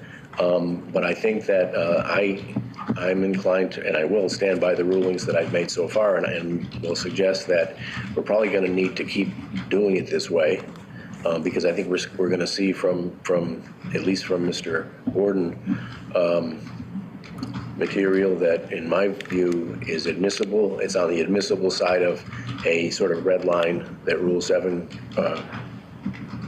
draws, and some is going to be on the other side of the line. So I'm going to propose that we continue to do it the way we're doing. I think you needed to make a record, and I think you have, in my view, made a record of this objection, which I consider to be entirely appropriate. This is just a difficult area, I think. If the judge finishes, please repeat the objection. I think he got lost. So I think, have we accomplished your purpose? Yes, sure. I just wanted the record to reflect that the inquiry would have gone farther had those questions been posed, but this colloquy dealt with the restrictions, or my argument that there isn't a restriction that Rule 7 provides, but the court has enunciated its decision in that. Yeah, I mean, I don't mean to constrict unnecessarily the questions that you choose to ask. So to the extent that the rulings of the court, the objections of the prosecution and the rulings of the court have done that, they've done that because it appeared that where the objection was interposed was the beginning of territory on the far side of that red line.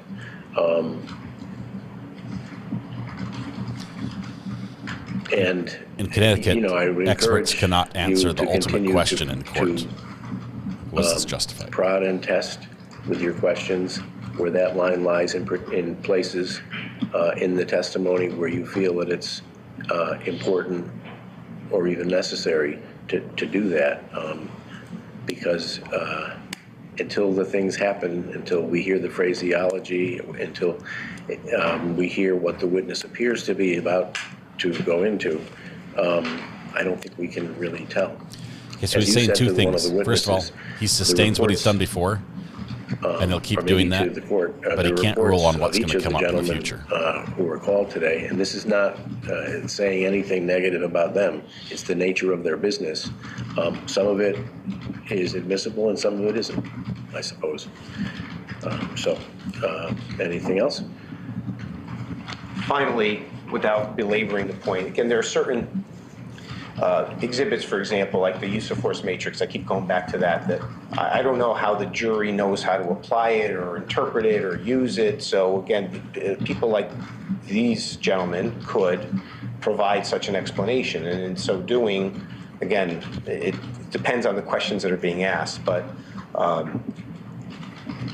those are the areas that, again, I think the typical juror does not have common knowledge of. Yeah, I mean, that might be true, and in some instances, like just the example that I used from Dr. Taylor's testimony, which was half made up, but I think the point got across. I think there are definitely going to be areas in this kind of testimony that the jury does need assistance with, but there are going to be others that have more to do with the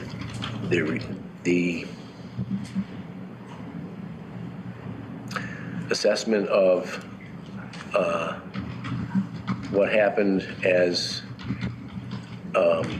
disclosed by the evidence as processed by reasonable citizens of the Republic, like our jurors, is going to be what we need to get to ultimately. And we can lose that if their perceptions are overcome by pronouncements of experts which invade their province. So, thank you. Okay. Anything else before we bring the jury?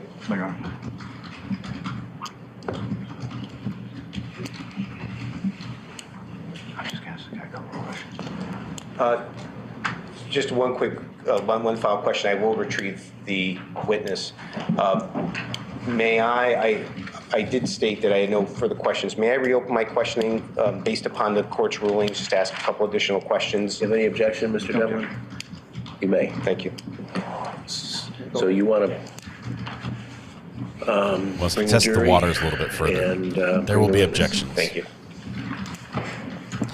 So basically, he said, I would like to go further. I think that under the law, this witness should be able to give an opinion because it's an expert opinion that the lay jurors would not be able to come to on their own because it requires expert analysis. And so under the law, I think they should allow that. You haven't allowed it. I would have gone further had you done it. The judge said, I sustain everything I've done so far.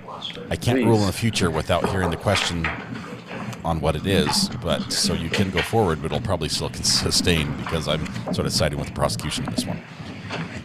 So let's see if he gets any further information out of him before cross here. I can't speed this one up. The next one we're going to speed up. 6 jurors, 2 alternates, right, gentlemen? Stipulated to this, as to the present, Your Honor. Stipulate. Thank you. I think we're almost done with this video. Thank you. And before I ask the question, you can have a seat, sir. May I approach the clerk for just a moment? Yes.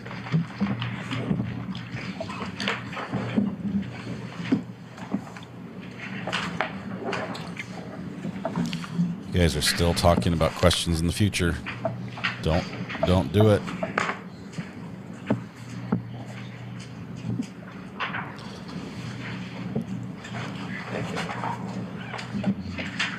If you're asking questions about how far behind we are, if we're live, when things finish, what happens on next Good day, afternoon now. I'm Just going to time you out. a few last questions, please, sir. As part of your analysis and investigation into this case, were you provided or did you look at the state of Connecticut use of force matrix? Yes, it's actually in my report. Okay. And your may I approach, please?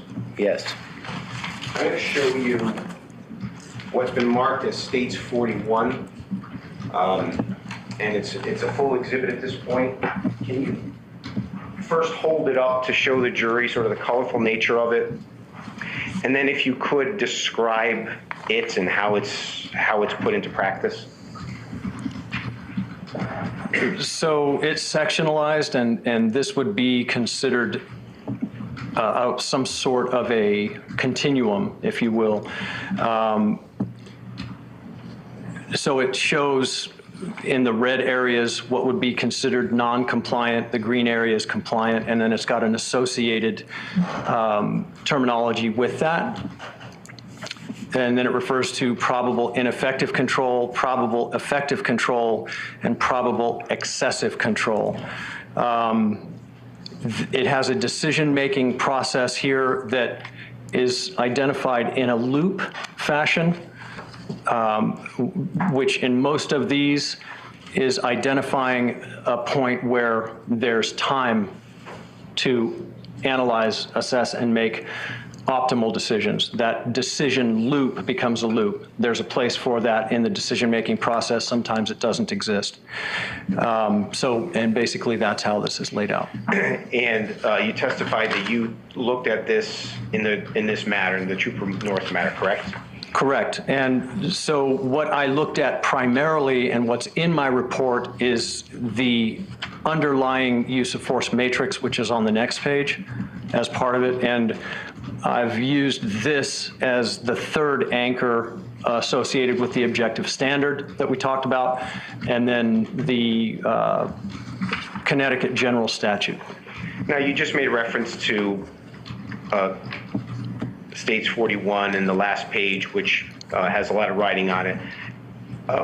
What particular sections of that page did you find most relevant to your analysis? I need to break those two words apart.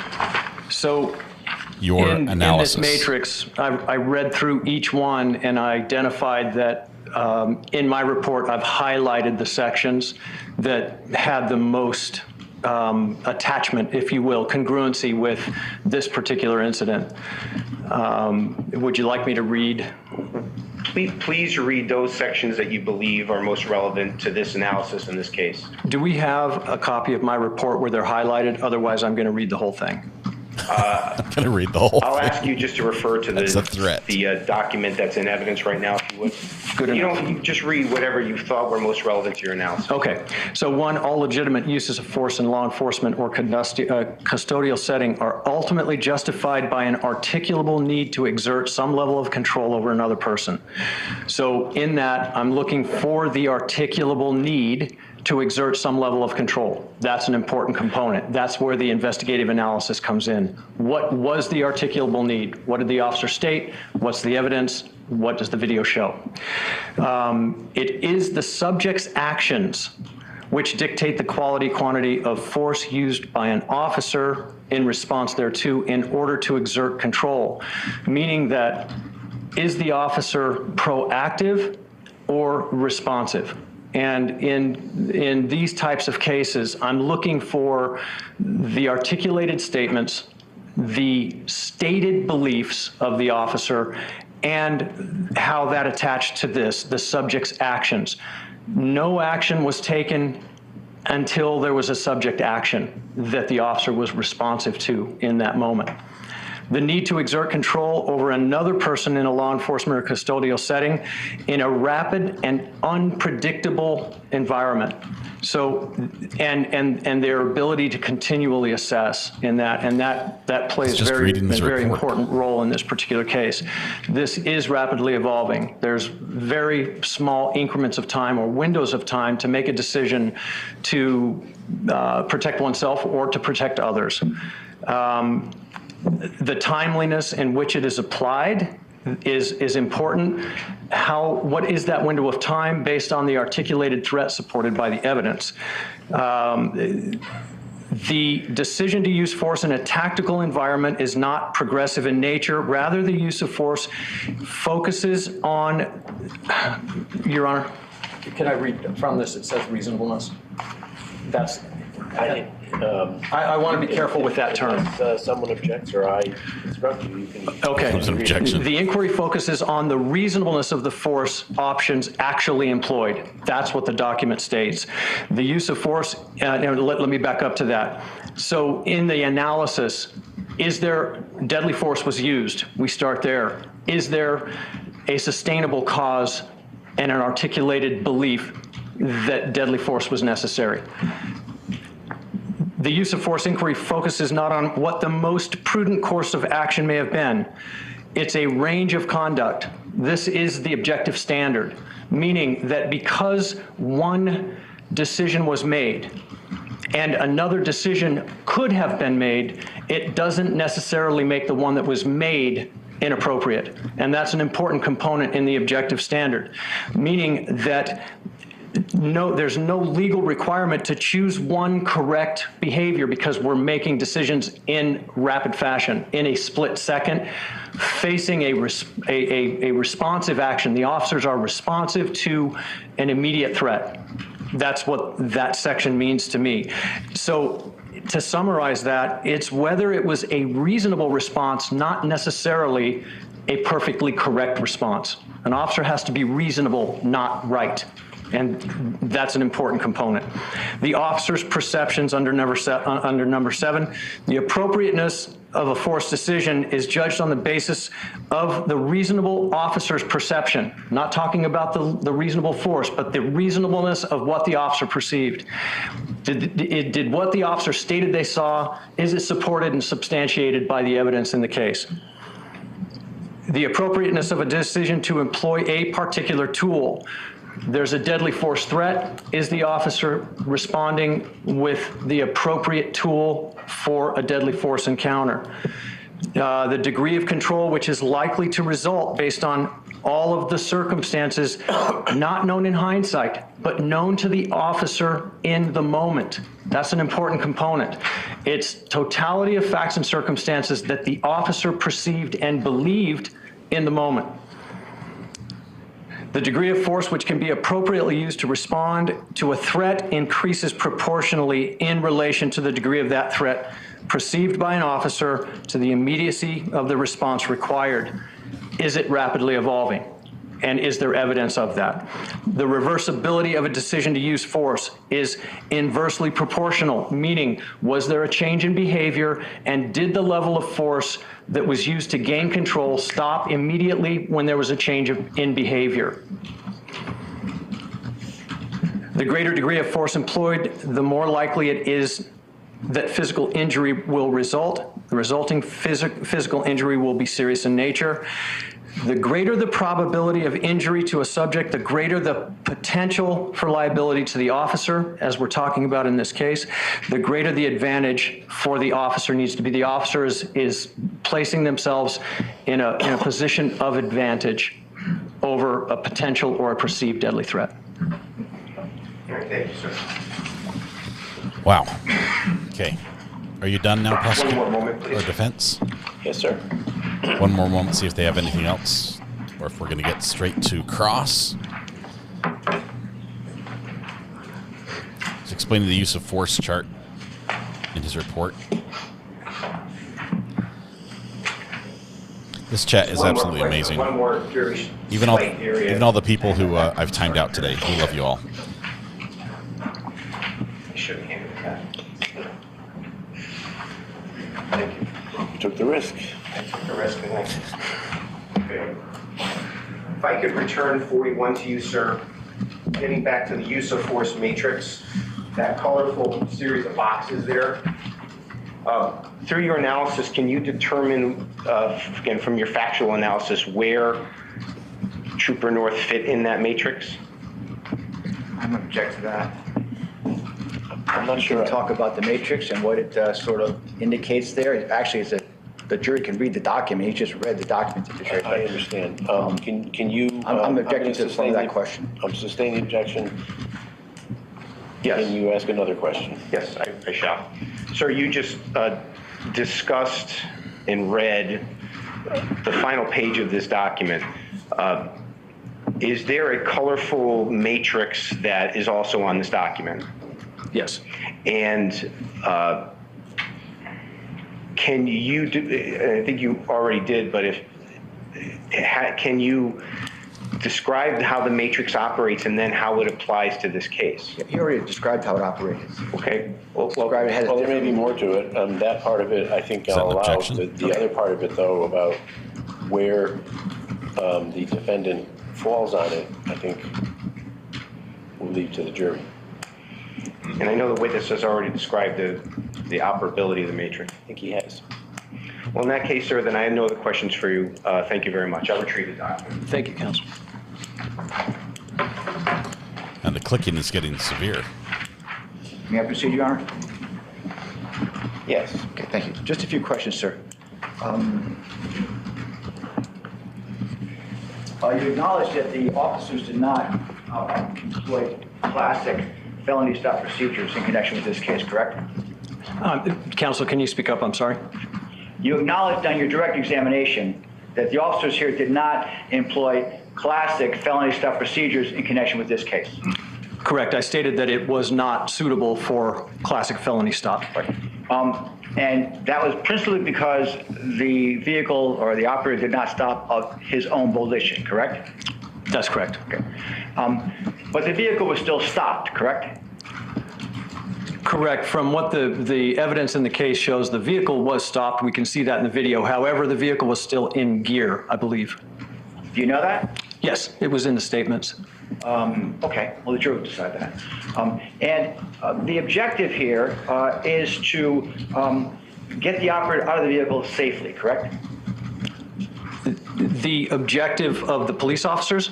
Well, the objective of the stop, the objective of the police officers is to, I guess, make an arrest and get the person out of the vehicle safely to make that arrest, correct? Correct. In this environment, and I appreciate that statement. I know what you're saying. Yes, the goal of the police officers is to move to contact, understanding that there is a danger. Police work is inherently dangerous, is to move to contact and remove the threat from a position of being able to continue threatening behavior. And no approaching caps. the vehicle, sir. No caps. Approaching the vehicle. No caps. You finished the answer, sir. Approaching the vehicle is extremely dangerous for the officers, isn't it? Yes, it is. Right. And in this particular case, as you recall, there was basically no communication with the operator of this vehicle, correct? No established communication, correct. Correct. And the officers, I mean, you use this term de-escalation to mean, de-escalation means ending the threat. Is that how you interpret that? No, sir. Okay. Well, you indicated that moving to contact was a form of de-escalation. You're mincing my terms. Your Honor, would you like me to re-explain what I said? No, I'll ask the question, sir. Okay. Okay. And so, well, de-escalation, doesn't that mean sort of reducing the intensity of the event? That's not incumbent, and that's a great question, too. De-escalation, again, is not a tactic. There's no magical tool that we can wave over a scenario to create a de-escalated or safer scenario. De-escalation, again, is incumbent on the involvement of the suspect and the compliance of the suspect to collectively de-escalate the scene. The officers, again, are responsive to the behavior of the suspect. If the suspect doesn't comply or associate themselves with de-escalation, then de-escalation hasn't been met. Well, what efforts at de-escalation I'm still speaking, counsel. What efforts at de-escalation were made here, sir? What efforts at de-escalation were made here, sir? Okay. I'm gonna try to answer fully to you. The efforts to de-escalate is simply trying to use a lower level of force than deadly force to get what is potentially a deadly subject out of a vehicle.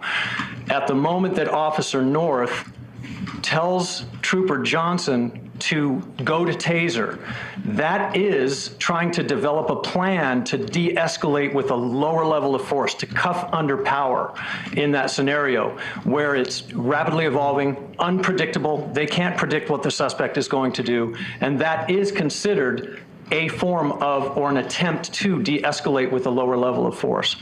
No further questions.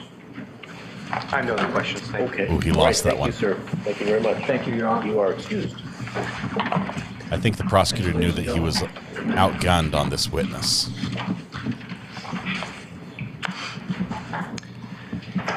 And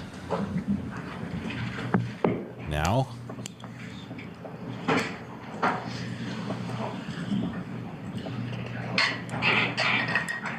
it's a spicy exchange there. Here, at this time, the defense rests. Defense rests. Thank you, Mr. Riccio. Boom. Now we can do a poll. We have one rebuttal witness, Your Honor, that will be available tomorrow morning at 10 o'clock. Okay. One rebuttal witness? In that case, I think we've done all that we can do today. Okay, then In say no fairness to the more. parties, Say no more. It is the case that some of the witnesses toward the end here have had traveling issues. Yeah, okay. Then all we have to do then is jump to the last video, which we're going to watch on higher speed. Where is that? Channel 7. It's coming in on 7 here. Here we go, 7. Is it working? Play. Can we bring the jury? Yes, sir. No. Okay, I need to fix. I need to fix all the audio. Just 1 second. First of all, we need more than just left and right ears. Did the clerk give you guys the papers that? Yes, sir. Is this too fast?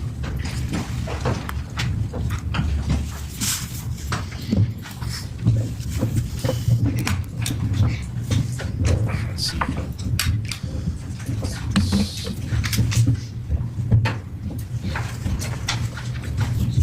Good morning.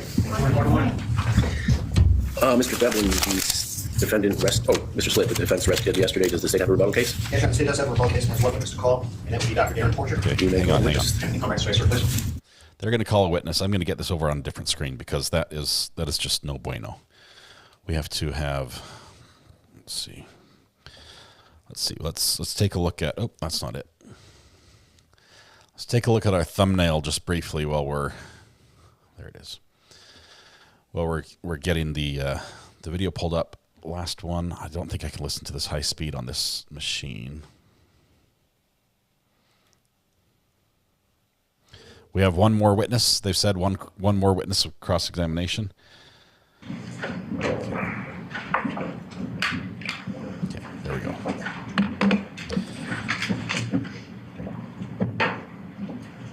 Okay, I put it back in stereo. Good morning. I slowed it down. Mr. Devlin, the defendant Mr. Slitt, the defense rested yesterday. Does the state have a rebuttal case? Yes, the state does have a rebuttal case and has one witness to call, and that would be Dr. Darren Porcher. You may call the witness. It's too late in the day to do something fast like that.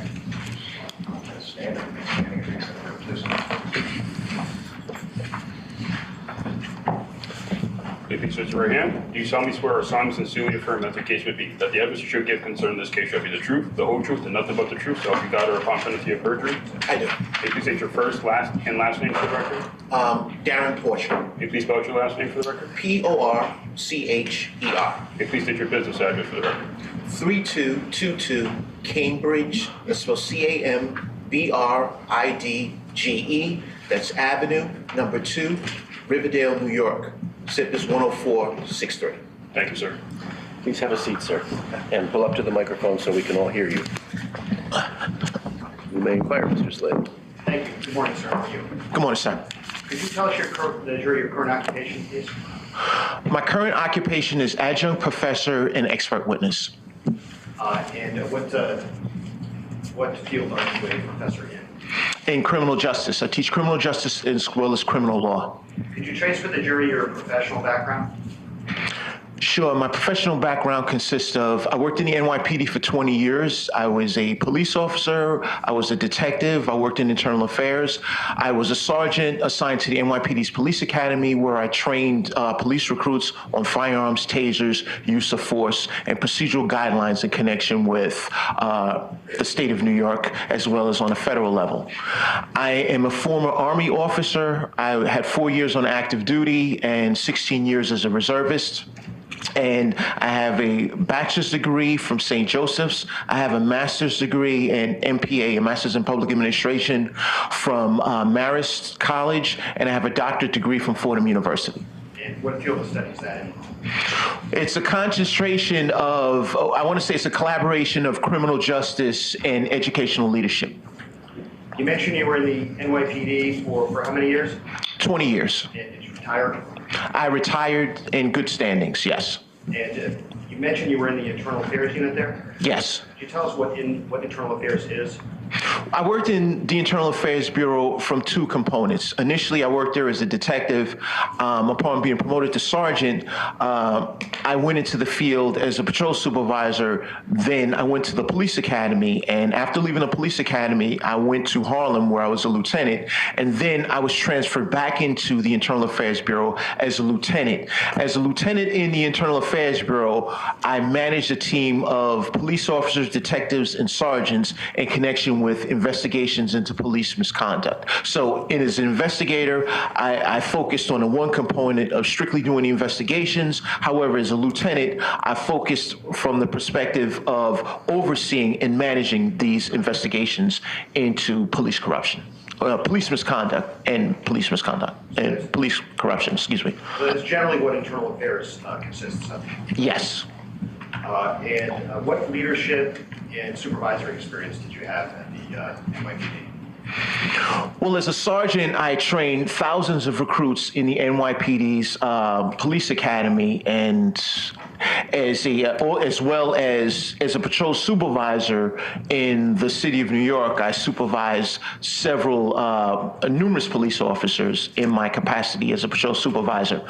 As a lieutenant, I now became something we refer to as a platoon and if you have any commander. questions, reach out to me on the burner phone. Commander, I was responsible for the day-to-day operations on a particular tour that I was scheduled on.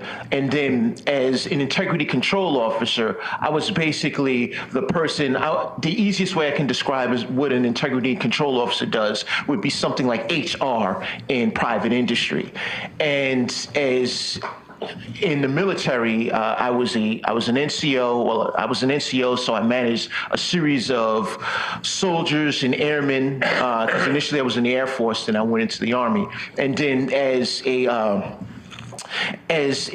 an officer in the Army, I was an executive officer, so I managed a series of soldiers, lieutenants, for a variation of different responsibilities.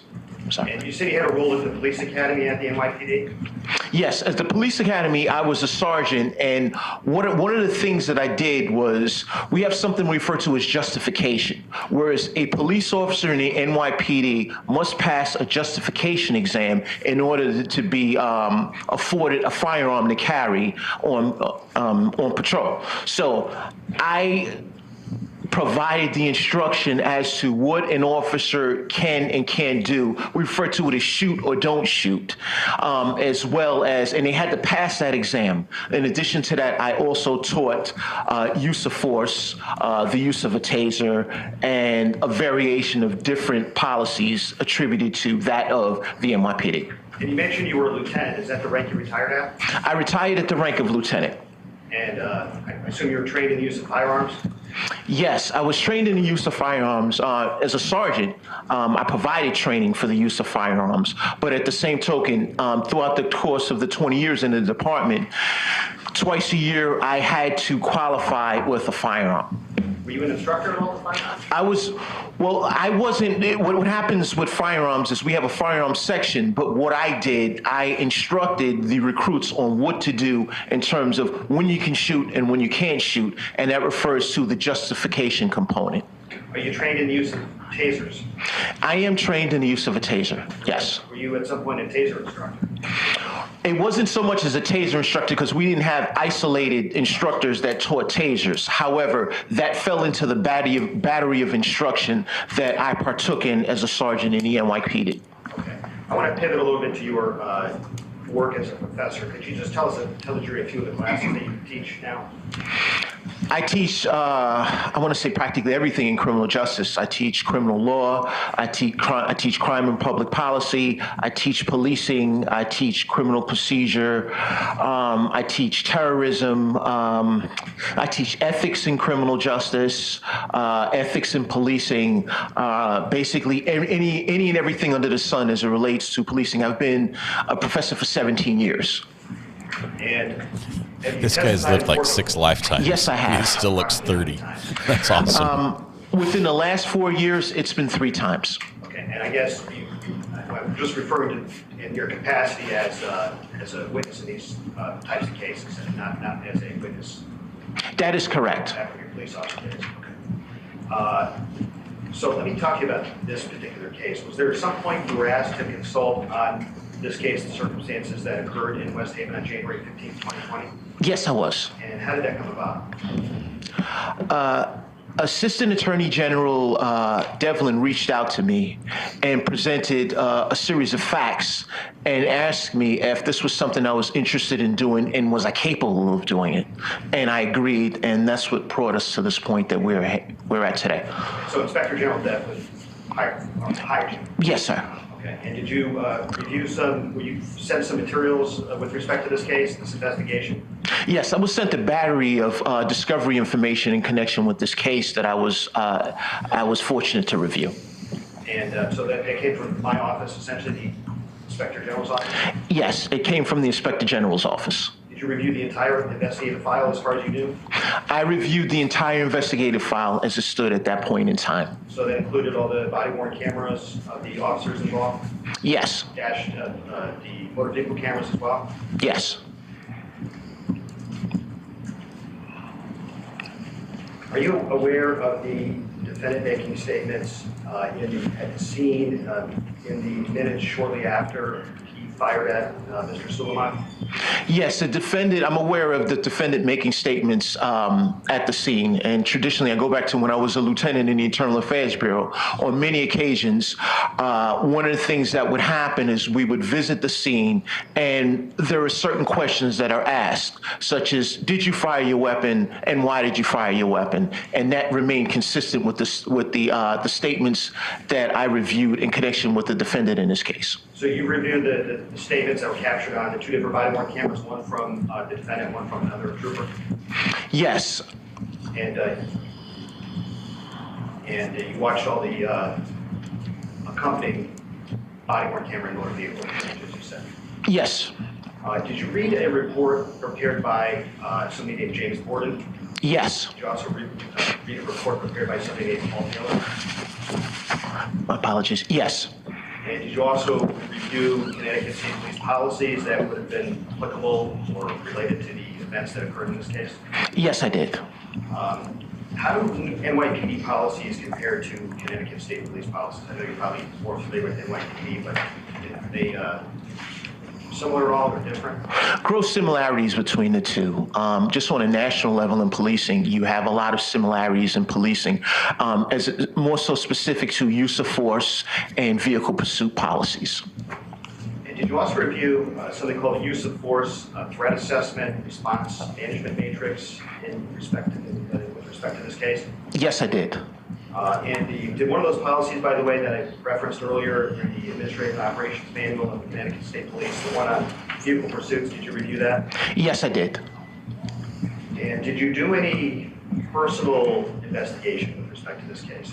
Yes, I did. I actually visited the scene right off of exit 43, and I actually went to where that overpass is located under I-95, and I was able to experience the sound reverberation in that particular area, because based on it being under an overpass, sounds are more amplified than if it would be in a common setting on the street. So it was important for me to actually drive the route of the pursuit as well as where the final outcome of the events occurred.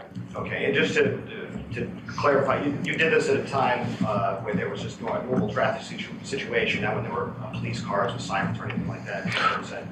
That's correct. There were normal. It was normal at the time, but I went at the time that the incident occurred. Did that help at all form your opinions with respect to this case, that experience? Yes, it was very important because I was able to understand the dynamic of the scene where the firearms discharge occurred, and more so specific to the sound amplification right under that underpass under I-95 at the exit 43. You mentioned you worked in internal affairs for, I think, 3 years, and I think you said that part of that job entailed investigating officers' use of their firearms? That's correct. Just a correction, I was actually in internal affairs for 7 years. I'm sorry, 7 years. That's fine. And in your experience, sometimes officers make statements. I think you did say it's close in time to when those incidents occur. Yeah, traditionally, when an incident occurs, more so specific to a firearms discharge or use of force, the one thing that you would ask the officer is, did he or she fire their weapon? And they would either say yes or no. And you would ask them why they fired their weapon. And the reason why you ask those questions, because that would determine if that officer, in fact, would be a subject in a further or ongoing investigation. So it's important for you to capture that information at that point in time. Do sometimes officers make statements later on, much later, at a later point in time? Yes, it's commonplace for officers to make an additional statement after the fact. And generally, this is something that happens in the comforts of the officer being with an attorney and a union rep. And what traditionally happens in those types of settings is the attorney would oversee, which is the officer's right. The attorney would oversee the statement, and then that statement would now be forwarded to my office in internal affairs. But initially, there is a statement made by the officer, and then there's a secondary statement that's made by the officer with their attorney and a union rep. In your experience doing these kinds of investigations, which statements have been more reliable to you? Objection, Your Honor. Sustained. Is there a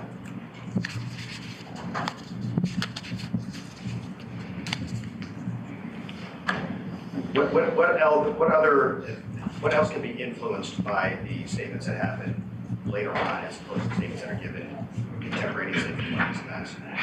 After the incident, you have the ability to have someone that is a legal expert, such as an attorney or even a union rep that would assist with the understanding of the violations of department policy. And usually what happens is the statements become more manufactured when the attorney and the union rep sit down and present that statement to us in the Internal Affairs Bureau. So, in this case, the defendant made a statement, a written statement in February 2020? Yes. And yes. If I told you that he gave testimony on Friday that introduced the idea, testimony as well, just this past Friday, that introduced the idea that he perceived an imminent threat to Trooper Jackson and Officer Rappa, would that suggest anything to you? That would suggest something to me because when I look at the two statements, the initial statement mentioned nothing about Officer Rappa, an imminent threat to Officer Rappa and Officer Jackson. However, the second statement mentioned the imminent threat to Officer Rappa and Trooper Jackson. And the first statements were made right after this happened, minutes after, within a few, minutes after the event happened. Correct. The first statement was immediately contagious to the event, and that was made to Sergeant Kiley and Sergeant Hennessy, and I believe Trooper Richter. And the second statement was made with the attorney, which was provided into evidence. So the defendant testified on Friday about having a tunnel vision at the time that he fired. How might that affect just generally a police officer in their perception of where other officers might be if they say they have tunnel vision? Tunnel vision is quite common, and when we speak to having tunnel vision, I give you an example of what happened in this particular situation. If an officer is looking into the front seat or they're looking at a subject, in this case it would be Soulemane, it'd make all the sense in the world to me that the officer was unable to see what was surrounding because their focus was specifically to that subject. So to see something outside of that would appear to be unlikely based on the officer stating that they had tunnel vision, because they specifically say that they're looking at directly what's in front of them. Would a reasonable officer that was in Trooper North's position at that time have seen Jackson around? Objection, Your Honor. Sustained. I want to ask you about the concept of this flashlight that was on the defendant's weapon. He testified, and there's been other testimony, that through his training, it wouldn't make sense to move the weapon with the light because the light being attached to the weapon might change the sight picture of the weapon and maybe put somebody else in danger. There's testimony generally about that. In response to a question, did you consider, that answer was given in response to a question, but did you consider whether or not you could have evaluated whether anybody was coming into the car? So my question to you is, knowing that was the device that Trooper North had, a high-powered flashlight attached to his pistol, do you have an opinion about whether, seeing the video, knowing where Trooper North was standing and pointing his weapon with the light, do you have an opinion about whether that could have been evaluated in another way? Your Honor, can I object at this point? It's compound, it's leading. Could you just rephrase it? Sure. It is a little compound. So I'm trying to give the witness a background as to the testimony. So there was testimony that the defendant was unable to move his flashlight attached to his weapon because somebody might have been put in danger, or that wasn't a safe thing to do. The witness is like, what's your But question? that light had provided illumination into the vehicle. Your Honor, I'm going to object again. This witness provided an analysis about the incident at issue. He's being asked to comment on testimony. Well, this is a rebuttal witness, Your Honor. He's being asked to comment on the defendant's assertion that he could not move his pistol. Well, I mean, he wasn't right. Could you rephrase it? I mean, you're asking for him to testify if something could have happened at the scene where he was not present to know all the conditions. That's my concern. So if you could just rephrase the question. Sure. Knowing what you know from the video, where the defendant was standing, where the other officers were on the other side of the vehicle. You moved the mic away from him. The defendant had been able to see into the car. Yes. How? The flashlight was illuminated, and the flashlight is attached to the firearm. The flashlight is directly below the barrel of the slide of the firearm. So, just based on that flashlight being attached to the bottom of the firearm, the illumination of the interior compartment would have occurred. So, in answer to your question, yes, the defendant would have been able to see Mr. Soulemane in the vehicle, based on the illumination of that flashlight, because it would have illuminated that front passenger compartment. Would that light, in your opinion, given him the ability to assess whether anybody else was coming into the vehicle? I would say yes. Your Honor, that's speculation. Yeah, I mean, you would at least need more of a foundation, I would think. So you're familiar with this tactical light that would be on top of the, or attached, like, as the bottom of the barrel of one of these pistols? Yes. Is that different? Well, let me ask you this. Have you researched that particular flashlight at all that was used in this case? I didn't research that particular flashlight. Are generally these lights more or less powerful in terms of their illumination than a traditional flashlight? Objection, Your Honor. He hasn't researched the flashlight. How can he then respond to that? State. Does the flashlight, based on what you've seen in the video, in the amount of light that light displayed in the video from what you've seen from all angles. Do you have an opinion as to whether or not somebody standing in where the defendant was standing would have been able to see into other parts of that vehicle? Yes. Your Honor, again, it lacks, lacks foundation. Again, and a comment on something that he hasn't researched. He doesn't know. Sorry, go ahead. He doesn't know about this light, so how can he now comment on it? And it lacks foundation. Well, it's not, so my response, Your Honor, it's not based on his research, that's specific light it's based on. The question now is tailored just to ask him about what he observed in the videos that he saw. Well, sorry, I'm confused. Are you asking him whether when he viewed the videos and stuff, could he see whether there was anybody in the car? Whether his view of that angle from where Trooper North was would have provided illumination in other parts of the vehicle. Well, doesn't the video show that? I think that's been a matter of dispute, Your Honor. I think that Oh my goodness. Whether it shows it is a matter of dispute? well, not it's Just so I'm not trying to, I'm just trying to understand whether you're asking whether he's being asked for an opinion on whether someone standing where the defendant was standing could see other people in the car. We have a video given from the that flashlight, perspective. or whether he was able to see, given the same view as the officer, virtually anyway, whether there was other people in the car because of the flashlight. That's what I'm confused about. the question, Your Honor, is whether or not, based on the amount of light that he sees coming out of that flashlight, he can make a determination as to whether or not that would have illuminated other parts of the vehicle. Without knowing anything about what else was going on in the vehicle, right? Right. Obstructions and the like. Correct. I'll sustain the objection. Sustain the objection after all that. Oh man, that's brutal. That's brutal. I'm sorry, I don't mean to laugh. The point in time just before the defendant fired, the window shattered, the glass on the seats, and the suspect, possibly armed with a knife, maybe tased. Would a reasonable police officer have gone into the car at that point? Objection, Your Honor. Your Honor, you can testify what a reasonable police officer would do in that situation. These are the ultimate issues. It's 7-3. Well, this my response to me, this is a different type of question than what was asked yesterday. Well, whether it's different or not from yesterday, it does seem to go to the ultimate issue, doesn't it?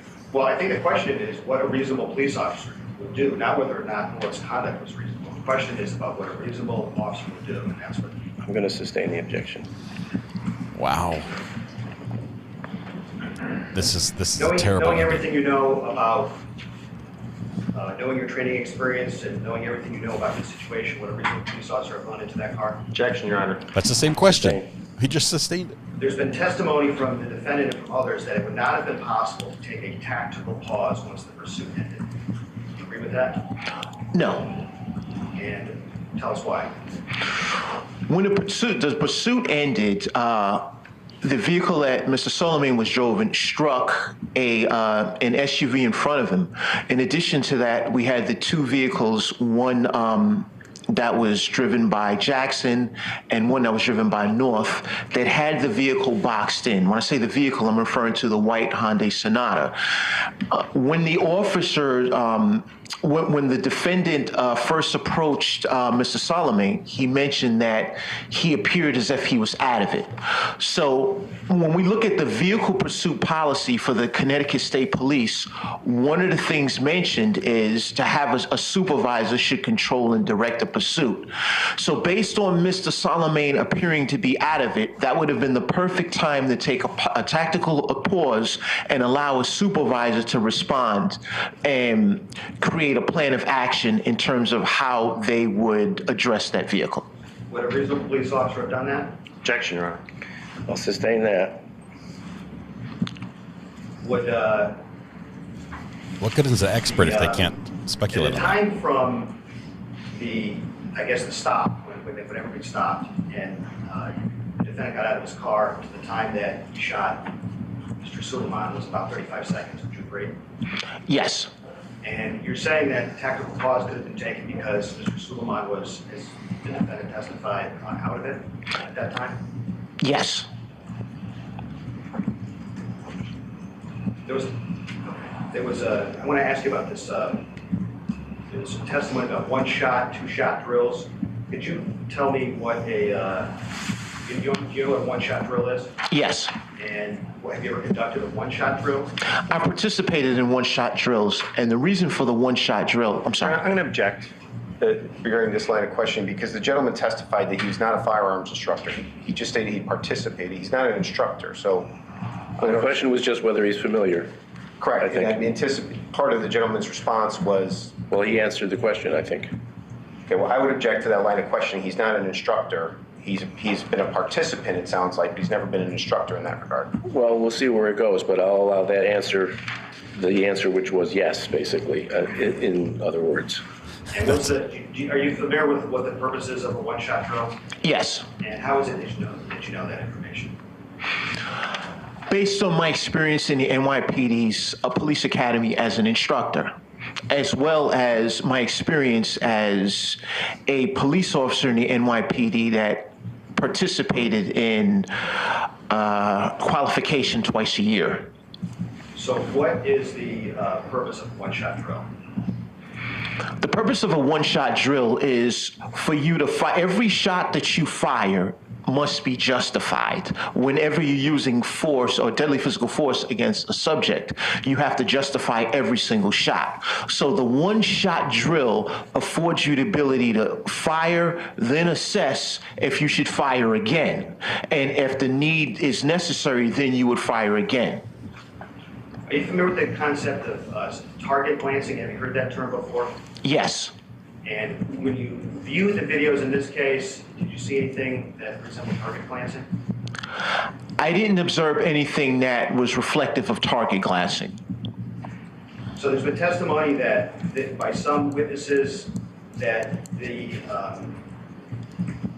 situation here where the vehicles were stopped does not meet the criteria of a felony stop because of, I guess, the manner in which the car was stopped. In other words, like you mentioned, he hit the car in front of it as opposed to stopping another way.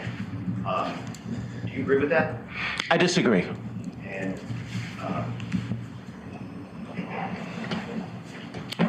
tell me why you disagree that this does meet. Well, does this meet the definition of a felony stop? I believe it does. Could felony stop training have been used in this case? Yes. And would a reasonable police officer consider that? Objection, Your Honor. Sustained. Well, do you mean in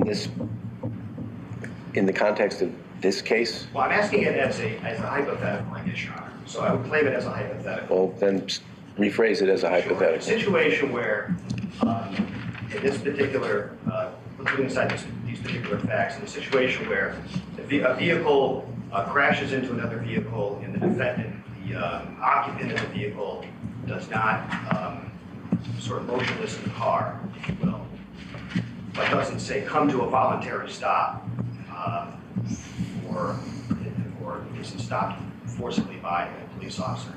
Would a situation like that would felony stop procedures? Ned Smith, I give you 30 minutes to figure out how to turn off your caps, please. Thank you. Yes. And are you familiar with the felony stop procedures that your that was trained on? Yes. Is there time to do that even in a situation that might be described as rapidly evolving? Yes.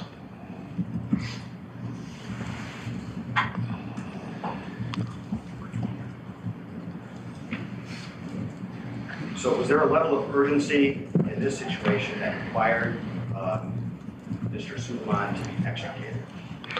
No. During vehicle pursuits, is there an emotional factor for officers that are involved, just in general? Yes. Is adrenaline high? Yes. Is that why the policy dictates that supervisors take control? Yes. And what might have, you talked about this a little bit, but what might have that look like if supervisors were called? Objection, Your Honor. Well, I'll withdraw. In a situation where there's some officers that are not supervisors involved in a pursuit, and the pursuit ends, and a tactical pause is taken, and a trooper decides or an officer decides to call the supervisor to the scene. In your experience, what typically happens? Objection, speculation. I think he's an expert on this issue, Your Honor. Well, let's just go question by question. I mean, so generally, what typically happens? Yeah, what typically What happens? would happen, what would a supervisor add to that situation? So that's the question on the Yes, floor sir. now. Thank you. A supervisor adds a wealth of knowledge to a dynamic situation such as this. Based on their rank as a supervisor, you take an exam that tests what your credibility is to become a supervisor. So what you now do is you implement the practitioner, your skill as a practitioner in how communication would be handled, and what the positioning of officers at the scene would be. And if the supervisor is called to the scene, would his, in your experience, his adrenaline be as high as the officers that were involved in the pursuit? As a supervisor, and we refer back to the Connecticut State Police policy on pursuits, it specifically mentions that adrenaline can run high. However, the supervisor is brought in to assist, and I want to say use the best method in bringing that individual into custody with I want to say minimal injury to either the officer or the subject at hand. So the supervisor would be deemed as the practitioner expert in that particular scenario. Because remember, you have to take a test to become a supervisor. And based on the outcome of that exam, it's a reflection of you have the understanding on how to manage situations of this magnitude. And would the supervisor help develop a tactical plan in that situation?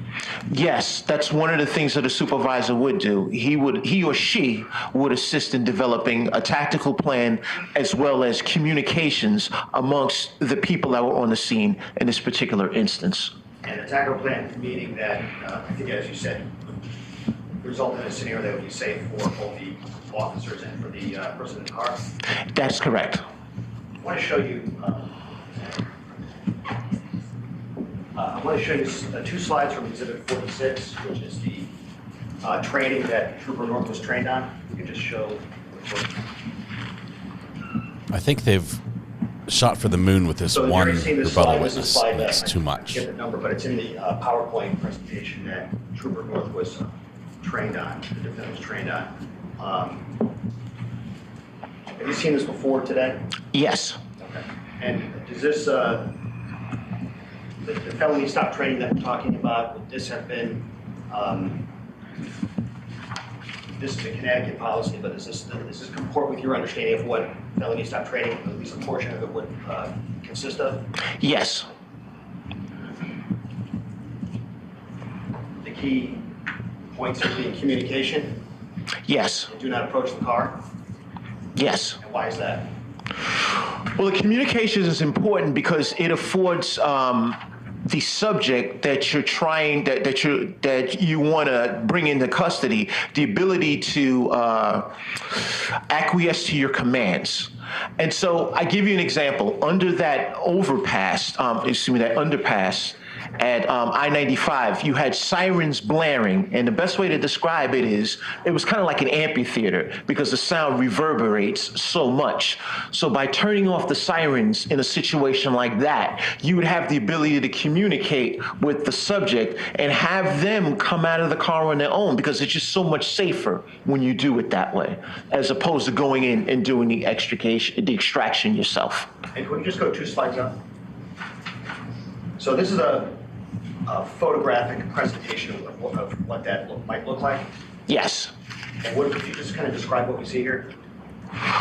What you see is you have a potential subject vehicle that's in front of the 2 police vehicles, and you have the 2 vehicles behind, the 2 police vehicles behind the subject vehicles, and it appears as if there's a level of communication that's occurring. Now, I can't tell you if they're using the PA system or they're speaking verbally, but it's important for you to amplify your message to the individuals that are in that civilian auto. But at the same token, the officers are maintaining something we refer to as cover.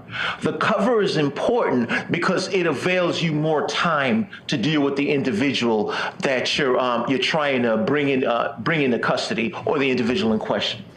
So it gives you, it gives you something we refer to as time, distance, and cover. And that's to protect both the officer and the person in the That is correct. I wish this witness would be a little more definitive in his action, in his answers. PA system I want to know firmly where he stands. The PA system is a very important means of communicating with an individual during a car stop. And like, as I mentioned, they were under an overpass in this particular situation. Sound is reverberating based on the siren. So it would have been difficult to speak over that siren, so to speak, based on the way this, that underpass or overpass, as you want to refer to it, that is constructed. So, but that communication is key. Would it be helpful to turn the siren off in that situation if it was on? Absolutely, because remember, you're providing instruction to the individual during this car stop, and you want the person to understand and hear what you're saying so they can comply with your requests. And at the time that at the time of this incident, was the sirens on or off? At the time of this incident, based on what I viewed on the video, the sirens were still on. It was and they were very loud. And was it a PA system used at all? The PA system, from what I saw, was not utilized during the time of this this car stop. From the time that the stop happened until the words "shots fired" were called out on the radio, were there any other radio transmissions that you observed? There were no additional radio transmissions from the time that the defendant got out of his vehicle until when the shots were fired. So I want to say it was roughly 36 seconds. And that was actually the transmission, shots fired. The shots fired was at 36 seconds.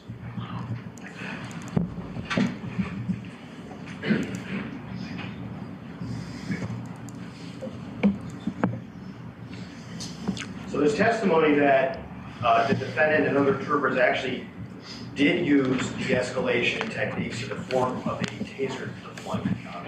Do you agree with that? No. In other words, that's not. Could you elaborate a little bit? Sure. When we look at a taser deployment in a situation such as this, and you go to the Connecticut State Police procedural guidelines, it prohibits tasering someone if a vehicle is in gear. So this vehicle was in gear because the only reason why the vehicle stopped was because it crashed into a civilian vehicle in front of it.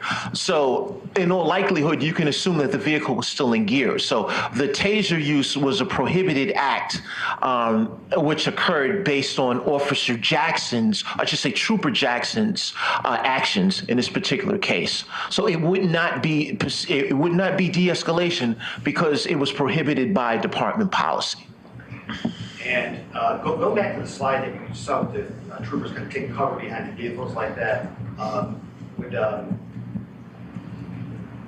Would it be better in a situation like that to have, is the goal to kind of have the person come out of the vehicle on their own?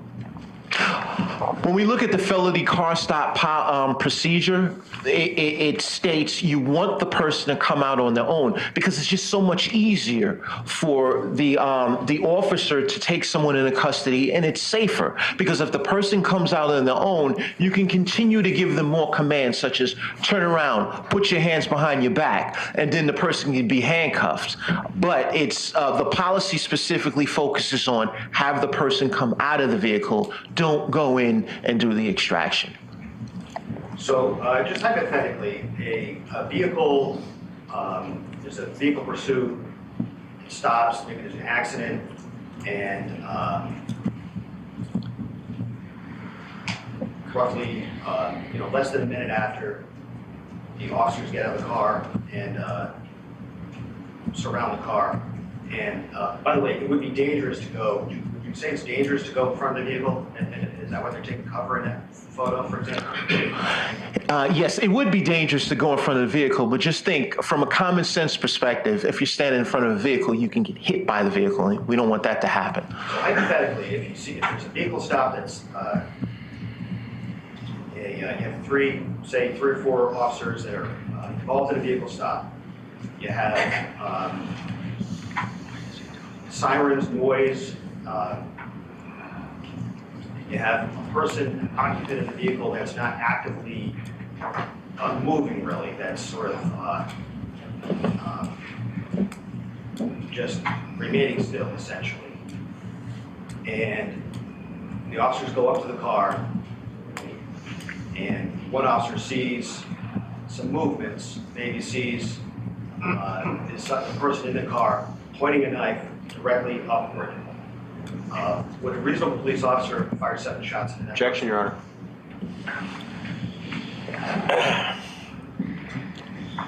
Hypothetical question here. Yeah, sort of. I'm going to sustain the objection, but if you could rephrase it a little bit. Well, would a reasonable police officer in a situation where they have the vehicle surrounded, there's windows are closed, one window is maybe open on the other side, and the suspect has a knife that's pointed in a direction that's not threatening to anybody, would a reasonable police officer use deadly force in that situation? Objection, Your Honor. Ultimate issue. Yeah, and there's some conclusions and presumptions in the question. I'm going to sustain the objection. Thank you. I think I made my point. No further questions. I think I've made my point. Cross-examination, Mr. I think I've made my point. Made my point by my objected to questions. Good morning, sir. Good morning. How are you? All right. Fix the mic. First thing, fix the mic. Please, just reach up. Yes. We're correct. Yes. Thank you. No. Okay. I think you owe me some cash, but outside of that. I object to that. You got to break these things up. I'm sorry, guys. Sustained. I'm Frank Riccio. I represent. He sustained the objection, not me. That's right. I represent Trooper North. All right. So you talked a lot about the felony car stop through questions from Attorney Slitt. And isn't it true that and you've reviewed the facts and the reports and the videos from this incident, correct? Yes, sir. And isn't it fair to say that the way that this incident unfolded did not unfold like any traditional felony car stop? Isn't that fair to say? My answer to that is it's very difficult to say what is a traditional felony car stop. And if we focus on the incident in hand, I can give you a better dissection as to what's there, because it just felony car stops there's multiple ways that could occur. Well, for example, in felony car stops, that terminology, if you will, applies to a situation when an operator complies to the officer's request to pull over or otherwise stop the car, correct? Correct. Felony car stops apply when that operator actually does voluntarily come to a stop per officer's request, correct? Correct. Felony car stop applies then when that operator turns his or her engine off, puts his keys on top of the hood or the roof, correct? Correct. So the felony car stop, traditionally, is when the operator of the vehicle fully complies with the police's request to pull over and in fact does pull over and submit to the authority of the police, correct? I disagree. If the vehicle is stopped. All right, well, I'll ask you a different way. I'm sorry. That's all right. We can agree that, again, the way the felony car stop rule applies is, as you just testified, when the operator voluntarily stops. Correct? No, once the vehicle is stopped. Okay. But that the vehicle is stopped through the voluntariness of the driver of the car. Police signal to pull over, that car is pulled over. Correct? And it goes back to the voluntary nature. And my understanding of felony car stop is when the vehicle is stopped.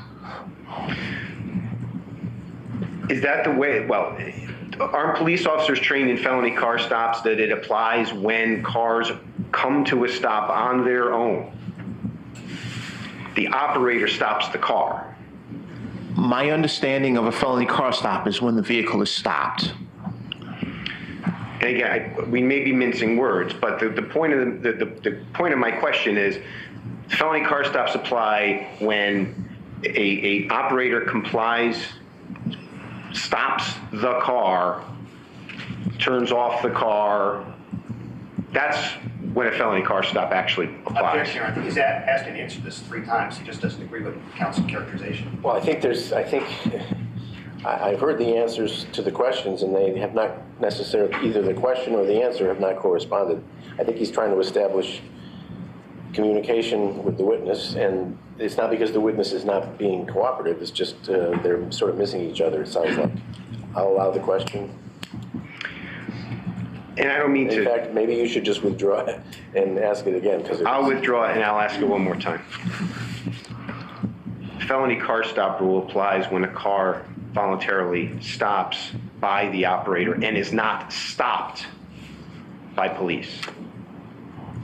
My answer to your question is it's not necessarily, it doesn't have to be voluntary, but the felony car stop is when the vehicle is stopped. As we saw in the photograph just moments ago, another element of the felony car stop, I believe you testified to, is the positioning of the officers, correct? Yes, sir. And in fact, I think you just said moments ago that it's dangerous. It would be dangerous for the officer to be in front of the car. Correct. And in this case, we can agree, you've watched the videos, Trooper North was not standing in front of that car, in front of the hood of the car, correct? Correct. Now, if police take the traditional position of behind the suspect car, isn't it true that if, let's say, a civilian vehicle was in front of that suspect car, that civilian vehicle is now in the line of fire? Counsel, I want to answer your question, but I think it's hypothetical because we don't have a situation where a firearm was established nor identified. So when you say the line of fire, granted, there was a civilian vehicle in front of the white Hyundai, but a firearm was not introduced into the equation as it relates to the subject. So I just don't see how that lines up with this. You would agree with me that it would be unfair to hypothesize facts that didn't occur, correct? That's unfair to do, correct? I'll say correct. However, if I have to self-correct as we move forward in the question and come back to it, I'll address it. And that's fine. But, like, for example, you provided analysis in this case. And isn't it true that if you're being asked to provide an analysis, let's say, of the facts of this case, you only can analyze what actually happened and not what could have happened, what should have happened, correct? Correct. Now, in your sort of question to my question, I asked if a gun was introduced in that picture and the officer had to fire that gun in the direction he was facing, assuming it's a male officer, if he had to fire that gun, that civilian vehicle in front of the suspect vehicle is in the line of fire, correct? And counsel, once again, you're suggesting that the subject vehicle was in possession of a firearm, correct? Negative. Okay. What I'm saying is, let's say the police officer had a gun. Yes. And the police officer is behind his car in this example. Suspect car is in front of the police car. That's what the picture showed, correct? Yes.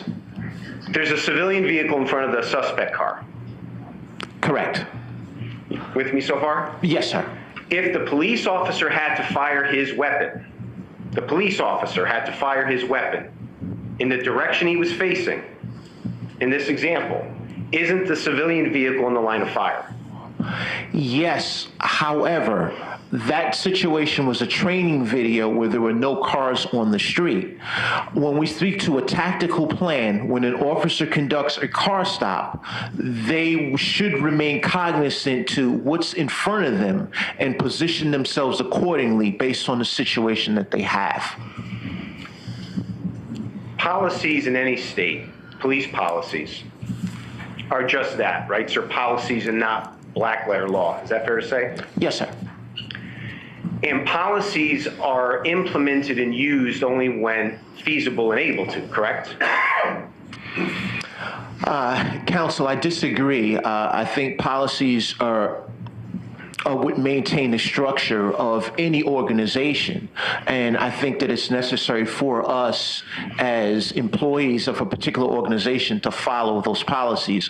When we deviate, it creates a problem. So I believe that we should follow the policies.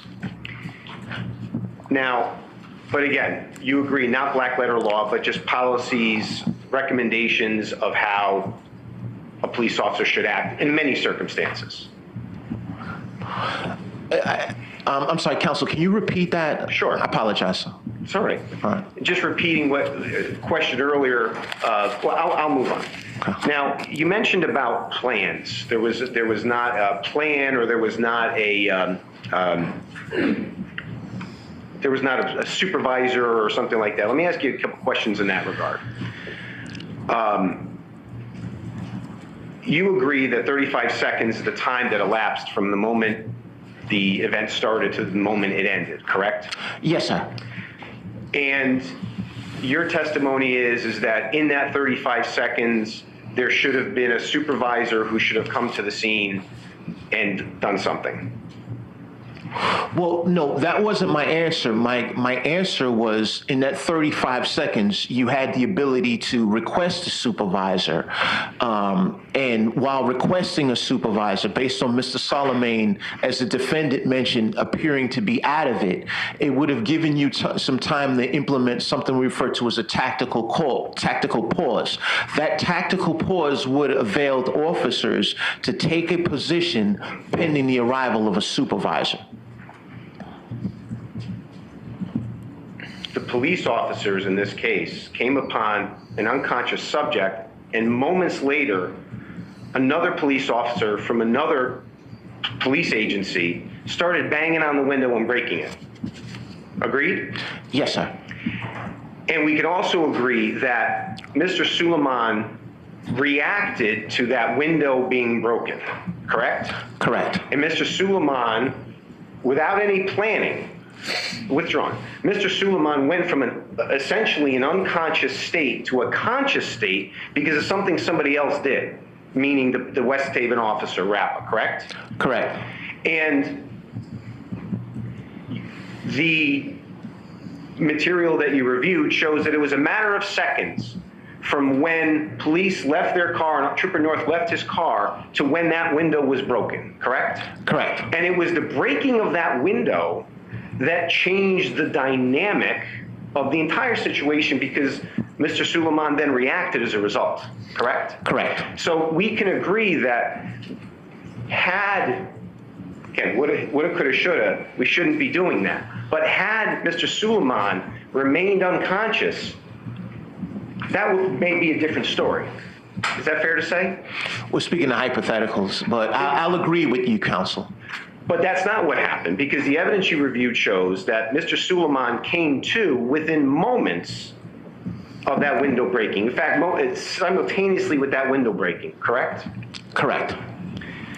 Now, your testimony was critical of the way police handled this, and as far as communication or lack thereof. You reviewed, in addition to the material you reviewed, you also reviewed, did you not, any dispatch recordings and communications between the officers? Yes. And in those recordings, isn't it true that the sergeant, the supervisor, was in communication over the radio from Troop G, meaning the troop? Isn't it fair to say that there were communications between the supervisor and these officers?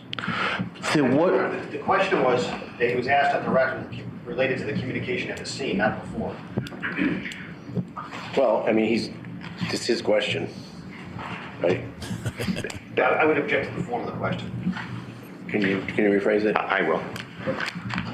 Was there communication between the supervisors and these officers during this entire episode, from the pursuit forward? There was communication during the pursuit. However, at the time of the stop, there was no communication between the officers and a supervisor. And I'm referring to the 35-36 seconds from when Officer North got out of his vehicle to when he discharged his weapon. There was no communication. Now, just out of curiosity. Sorry, I didn't mean to interrupt. No, I apologize. Just out of curiosity, do you know how far away Troop G is from this exit 43 overpass? I don't know how far away it is, no. Okay. If I told you 20 minutes, would you have any reason to disagree with me? Objection, he's got no knowledge of that, Your Honor. All right. It's fair to say that the supervisor was not on scene, correct? From what you understand, the supervisor was not on scene, correct? He was at the troop, if you know? Well, I don't know where the supervisor was located, but I can just speak from my personal experience. As a patrol supervisor, you're not sitting in the precinct. Your job is to actually be in the field and supervise the members, the officers that are in the field, and not just come out when a disturbance happens. But we can agree that the person on trial in this case is Trooper North and not his supervisor. Is that fair to say? Yes, sir.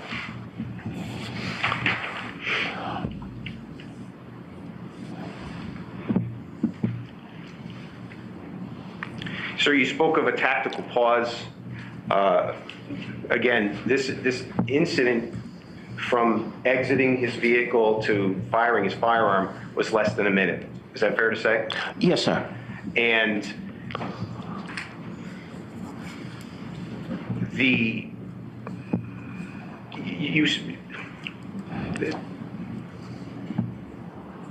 where can the tactical pause take place when there are conditions like the breaking of a window that are against the control of an officer? How can you pause when the situation is moving and changing with every passing moment? The first thing is someone has to establish a level of communication. And it's so simple as a police officer, and I'm not even speaking as a supervisor. If I see something happening, I can direct and tell people just take a step back, take a step forward, etc. So when we speak to a tactical pause, it's just merely saying, hey, look, guys, let's just take a step back. Let's wait till the boss gets here. So for a tactical pause, you want to establish communication. Is that fair to say? Well, communication is a part of it. How do you communicate with someone who's unconscious? Well, when I mentioned the tactical pause, and I was responding to your last question, counsel, when you said that the window was being broken, you can just merely merely tell people to take a step back. But communicating over the PA system or verbally is of optimum importance for you to assist you in achieving your goal. If you don't give someone instructions, they have no way to respond. Now, sir, again, you're aware of all the evidence in this case that you were sent, correct? Yes, sir. And that evidence that you were sent contained, correct me if I'm wrong, what Mr. Soulemane did in Norwalk through West Haven, correct? Yes, sir. So the evidence you had showed that he pulled a knife on somebody at the AT&T store in Norwalk. Your evidence shows that, correct? No. Your evidence didn't show that there was a knife pulled at a cell phone store in Norwalk? I would object, Your Honor. I think that's not a fair characterization of the testimony from earlier in the week.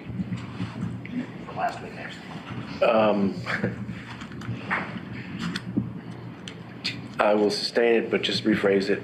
Did your evidence that you review show that Mr. Soulemane displayed a knife at an AT&T store in Norwalk? Correct. The knife was displayed. Did your evidence show that Mr. Soulemane stole and carjacked stole a vehicle from a Lyft driver in Norwalk? The evidence did show that a vehicle was taken from the Lyft driver in Norwalk. Correct. Your evidence showed that Mr. Soulemane drove from Norwalk to West Haven at speeds eclipsing 100 miles an hour, correct? Yes, sir. The evidence showed that Mr. Soulemane, while driving up to speeds of 100 miles an hour, was driving recklessly across all lanes of traffic on an interstate, correct? Correct. The evidence showed that Mr. Soulemane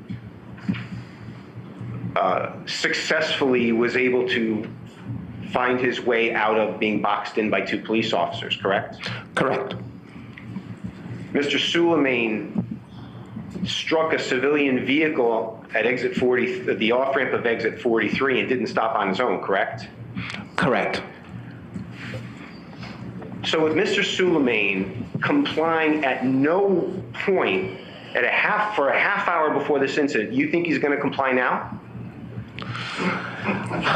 For speculation. Stay.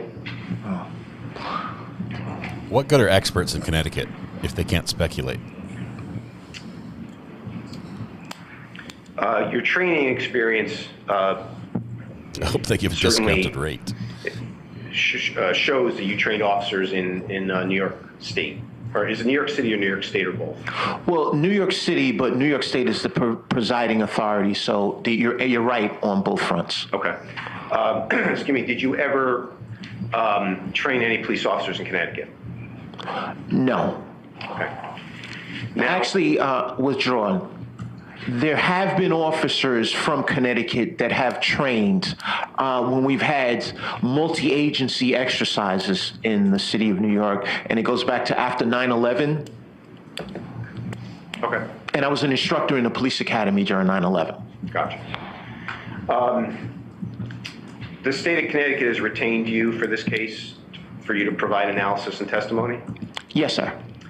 And what is your rate for your testimony and your analysis and your work in this case? $300 an hour. And for how many hours have you in total worked this case, including your testimony today?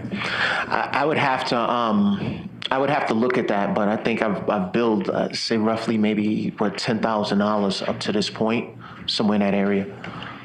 Now, 10,000 hours or 10,000 you've dollars? testified 3 times before this testimony? Yes. Those 3 other times that you've testified, have you testified on behalf of the prosecutorial agency? No. Okay. Have you ever testified on behalf of an accused?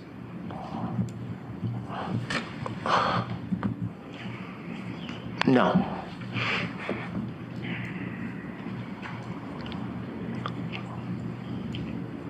So he's always out to get. I know you were asked questions about whether you reviewed reports by Mr. Borden and Taylor, correct? Yes, sir. And isn't it true that you have attended some trainings by Mr. Borden? Well, not exactly. We've attended training together, but it was never a situation where Borden was the facilitator, so we were both pupils in the same arena. Just a final couple questions, sir. You spoke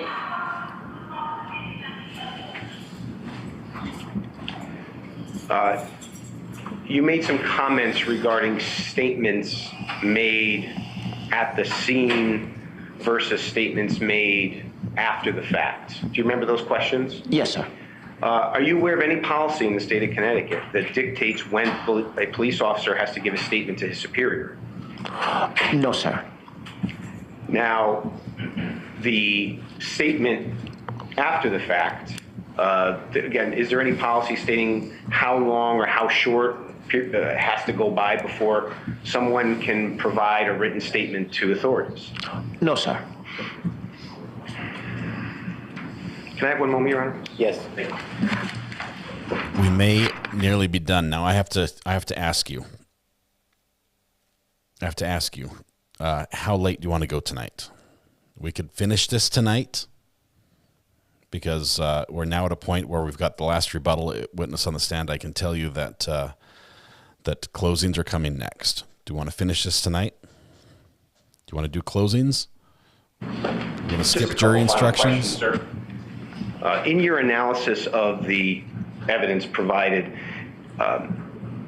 isn't it true that there was a Sergeant Zwickler who was part of the on-scene population of cops when this incident took place? Yes, sir. And a sergeant is a supervisor over troopers, correct? No, Sergeant Zwickler did not have supervisory or command authority over the state police. He only had supervisory authority over Rapper and the third officer that was on the scene, the West Haven officers. And finally, sir, in speaking about use of force, isn't it true that the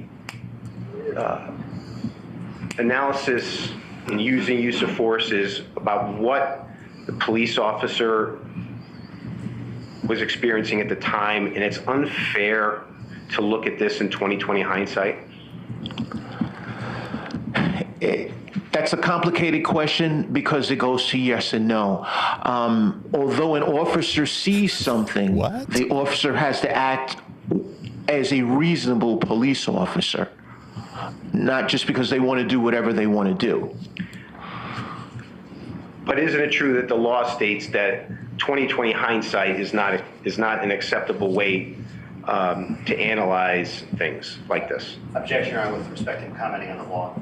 I'm sorry? Objection with respect to the witness commenting on the law. I'll sustain it.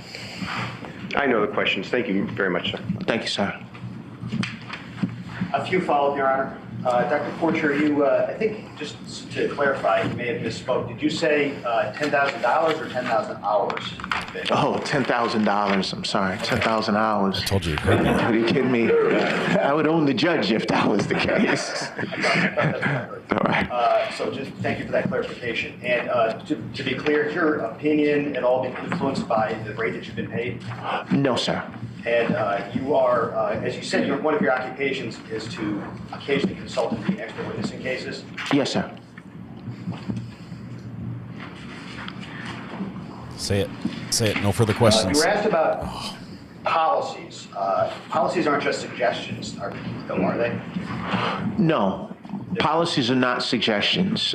Policies are rules that are established by the department hierarchy based on their understanding of what best works for that organization. And you worked in internal affairs for 7 years? Yes, sir. And officers can get in trouble for violating policies, correct? Yes, sir. So you're asked about communication at the scene. The only communication at the scene, once this,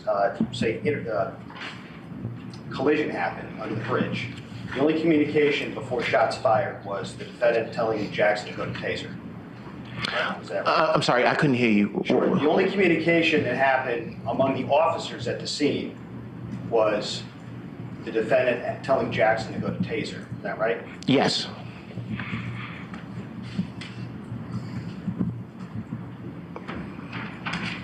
Thank you. Nothing further, John. Nothing more. Thank you. Thank you. Thank you, sir. Wow.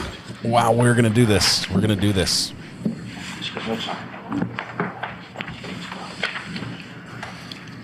Here we go.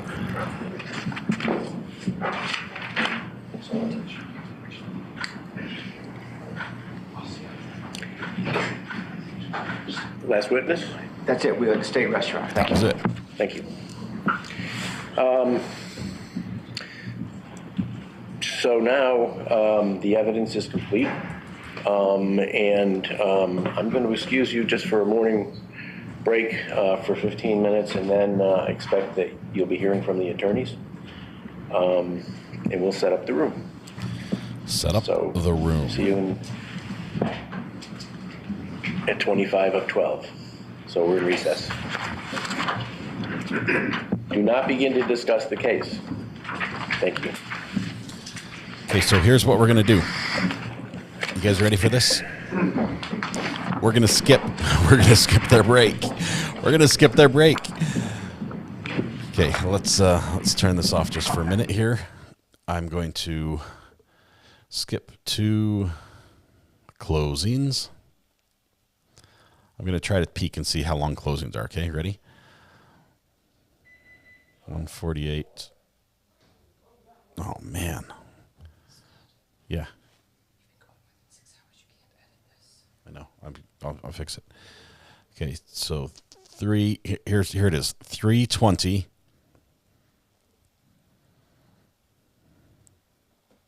3 hours and 20 minutes is the end of closings, and 1:45 is the beginning. Wow, it's gonna be a long one. Are you guys good for this? Can we watch it at a higher speed, maybe 1.25? But the problem is I can't get the audio fixed. Man. Okay, here's what we're gonna do. Let's just roll it. Let's roll it. It's 7 right now. We're gonna be going right to. I'm gonna try 1.25 speed, but it's gonna start clipping. So let's do this. Audio on.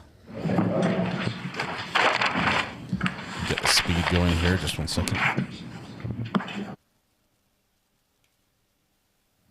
Oh, I missed it. Sorry. Starts at 1:45. From the jury or the staff, that's what I intend to do, so that the arguments can be kept together. And then you can take lunch, and then you come back. I propose to have you come back, and I will instruct you on the law. Okay, here we go. Does that seem like a plan? That's good. Okay. Come on. Close to 2, and I address this to the staff as well. Absent objection from the jury or the staff, that's what I intend to do, so that the arguments can be kept together. And then Speed's you can right. take lunch, and then you come back. I propose to have you come back, and I will instruct you on the law. Does that seem like a plan? That's good. Okay. All right. Mr. Devlin or Mr. Yeah. They moved the monitor, finally. Well, good to see all of you. And thank you very much for your service on this case. I watched you during the trial. I know you're concentrating on the evidence and the testimony, and that's important because later on today, when you get the case for a decision, it's that memory of the testimony and your impressions of the witnesses that you're going to have to draw upon in making your decision. So this jury trial institution that you're a part of is really quite old. It's over 600 years old. And, when we started our country after the Revolutionary War, we rejected lots of things about the British system, but we kept trial by jury. And it's endured really for 2 reasons. One is it's a good way to get at the truth. You take 6 people and their life experience and their common sense. It's a very good way to sift through conflicting testimony and determine, what really happened in a particular instance. There's somebody But hiding another behind reason the why clerk's I think desk. it's endured is because it tends to help the legal system as a whole. In case after case after case after case, thousands of jury trial cases we have in America, jurors follow their oath. They just decide the case based on the facts and the law, and that resonates with the public. Americans respect the law, and a big part of that is because jurors, following their oaths, decide these cases fairly. So the judge is going to talk to you about the crime here, which is manslaughter in the first degree with a firearm. He'll instruct you on the elements of the crime. I'm just going to go over them briefly, but the judge will give you detailed instructions on that later on today. But basically, what this crime requires is that the state prove that someone, the defendant, acting with extreme indifference to human life, recklessly engaged in conduct that created a grave risk of death to someone and caused their death, and did so with a firearm. So extreme indifference to human life, recklessly engaged in conduct, created a risk of death, caused death with a gun. And then the defense in this case, which the state has to disprove, is that it defends a third party. Meaning, under the law, a person can use deadly force to protect others from imminent use of deadly force. The other person must face an imminent threat. And so this use of deadly force has to be objectively reasonable. So that means that a reasonable person, or in this case, a reasonable peace officer, in the same spot as the defendant would believe the same thing. And the judge, again, will give you more detailed instructions on that. So let's talk about the evidence a bit. And I'm going to start at exit 43. You heard evidence about other, Norwalk and the highway. I'm going to start at exit 43 because I think that's the pivotal evidence in this case. We heard from this lady, Jody Longley, who lived on Campbell Avenue, right near this overpass. She testified that she was driving her car on Campbell Avenue, and she came to just about the point where Campbell Avenue starts going under I-95. And she sees state police cars coming down the exit ramp on the other side of the highway from where she is. The cars approach her. They're chasing a white car. She sees a state police car, pin the doorway of one of the cars. Troopers get out. They have a gun. She hears 5 or 6 shots. Significantly, from our point of view, I would suggest that she can, from her vantage point in her car, she can see inside that white car. It's illuminated inside the car. And she can even see some slight movement of the arm of the operator of that car. We heard from Cordell Miller. He's the gentleman who's driving the Trailblazer. He's driving down Campbell Avenue. As he's approaching this exit ramp, he sees the police cars coming down the exit ramp. He pulls his car to the side. There's a rear-end collision, and he's looking in the rearview mirror of his car. He's sort of leaning back, and he says he sees a trooper with a gun. And 20 seconds after this collision, he hears gunshots. 20 seconds. So what I'd like you to do is just consider the state of affairs then, okay? This is before any windows are being broken. This Hyundai is stopped. Trooper Jackson's cruiser is against the driver's door such that the driver's door cannot open more than 1 inch. It is impossible for the driver of that vehicle to exit the car from the driver's door. North Cruiser is diagonally across. The Hyundai is in front, and Trooper Dowling's cruiser is behind. So you've got sort of police cars and civilian cars surrounding this Hyundai. Trooper North is at the driver's door with his gun aimed at the driver. Jackson's at the passenger door with his gun aimed at the passenger window. As Jackson has left his cruiser, he's running around the front of the Hyundai yelling, "Get out of the car," twice. And basically, as has been sort of said, and as you see in these body-worn cameras, it's really debatable whether Mr. Soulemane even heard that. But those are the only words that were said to Mubarak Soulemane before he was killed. And like I said, he probably never heard them. So the West Haven Police Department was there. They had their guns drawn. The Hyundai windows were up, and the doors were locked. Mubarak Soulemane, multiple witnesses have described him as being out of it at that situation. He's sort of leaning back, out of it. He posed no threat to anybody. And you've got a car surrounded, you've got an operator who's out of it, who's leaning back, police officers around it with their guns drawn. This situation should have ended up better. I mean, it really should have ended up better. So we heard from the sound goes out of sync the West Haven Police Department. He's in charge of the street crime unit that they have. They're listening to these radio broadcasts. They go to the scene of the state police pursuit to assist. This wasn't their case. They're in the West Haven Police Department. They just overhear this on the radio, and they go there to assist the state police in their investigation. He goes there, he parks behind the state police vehicles. He sees a lone male in the car. So from where Sergeant Zickler is, he can look into the car and see a lone male in the driver's seat. He indicated that there was no communication among the police officers there. There was no plan among the police officers there. After the window shattered, he sees the driver reaching into his pocket or in that area, and he yells out, "He's reaching, he's moving," or some words to that effect. He says, I submit importantly, nobody's entering the car through the window of that Hyundai. Nobody is. And he said, because it's highly dangerous to do something like that. We heard from Officer Rappa. Rappa testified that he arrived at that scene with Sergeant Zwickler, that he also noticed that the driver was out of it, that nobody was in command of the scene. He testified that he broke the window to the Hyundai for the purpose of addressing communication to Soulemane and maybe using some less lethal force to take control of him to get him out of the car. He also saw movement. He also yelled out, "He's reaching," and then almost shortly after that, he hears gunshots. So Officer Rappa breaking the window is sort of a watershed moment in this whole case. In the sense that at that moment, Mubarak Soulemane comes to, and that's due most likely to the sounds of this baton banging against his window over and over and over again, to the glass shards coming into the passenger compartment of the car as the window ultimately does shatter, as this taser that's being aimed at him by Trooper Jackson. And so he twists in his seat towards all this commotion. So there's banging on the window by the baton, there's glass shards coming in, and he twists to see, where's this coming from?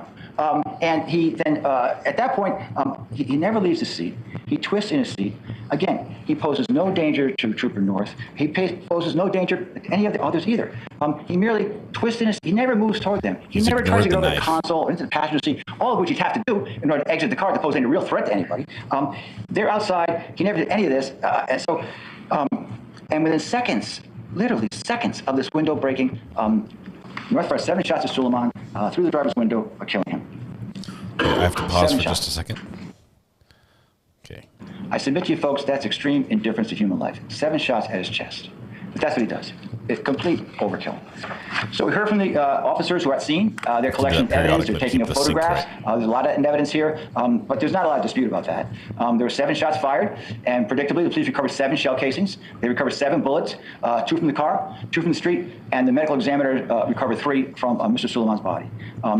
The medical examiner, Dr. Nunez, testified. Her opinion was the cause of death was gunshot wounds to the torso, and the manner of death was a homicide. She described the 4 gunshot wounds to the chest that were suffered by Mr. Soulemane, and this is an exhibit that has been restricted by the court in terms of public dissemination, but this is a photo of that. And she described these wounds in sort of clockwise fashion in her Good work testimony. by the cameraman to avoid that. We got the medical records and evidence from both Trooper North and Mr. Soulemane. They are exhibits, let's see, 38 and 39, and they'll be in there with the jury room with you if you want to look at them. Essentially, Exhibit 38 is Mubarak Soulemane's medical records. He basically arrived at the hospital dead. He had no pulse. He was declared dead at 6:03. They tried some intervention, but it was unsuccessful. Exhibit 37 are the hospital records of Trooper North, which indicated not a lot of complaint from him. They took his vital signs twice and basically sent him home. So the key evidence in this case really was the videos of the various police officers, either the dash cameras or the body cameras that they have. And I want to play some of them. But as the judge indicated, each side only has a limited amount of time here to make this argument. So it's going to be somewhat restricted what I play. But you're going to have these. You're going to have these in the jury room. We're going to provide you with a computer. You can look at them completely, however many times you want, in connection with your deliberations. And if you have any issues in terms of like the operability of the computer or anything like that, I assume you can send a note out to the judge and we'll try to address that, but I don't think you will. So what I'd like to play first is Trooper Jackson's MBR from exit 43 through to the completion of the shots.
Please stop it.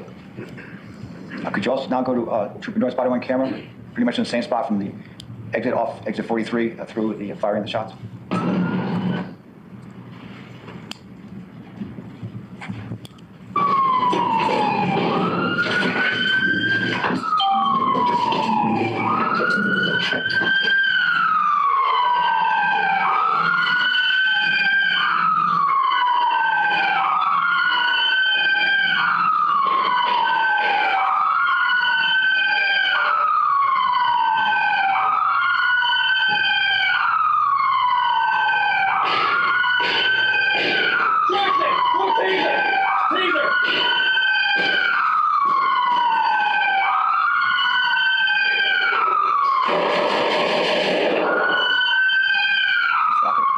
And then Trooper Jackson's body worn camera.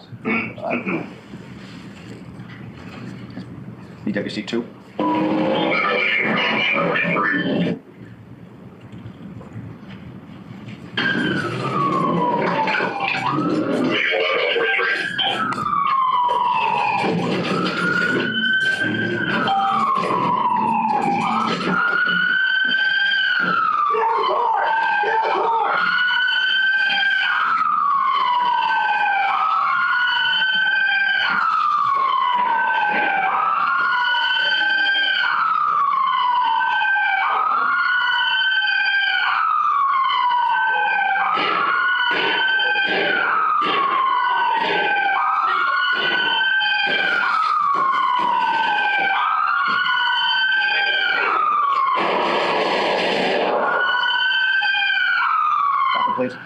Trooper Darling's MBR.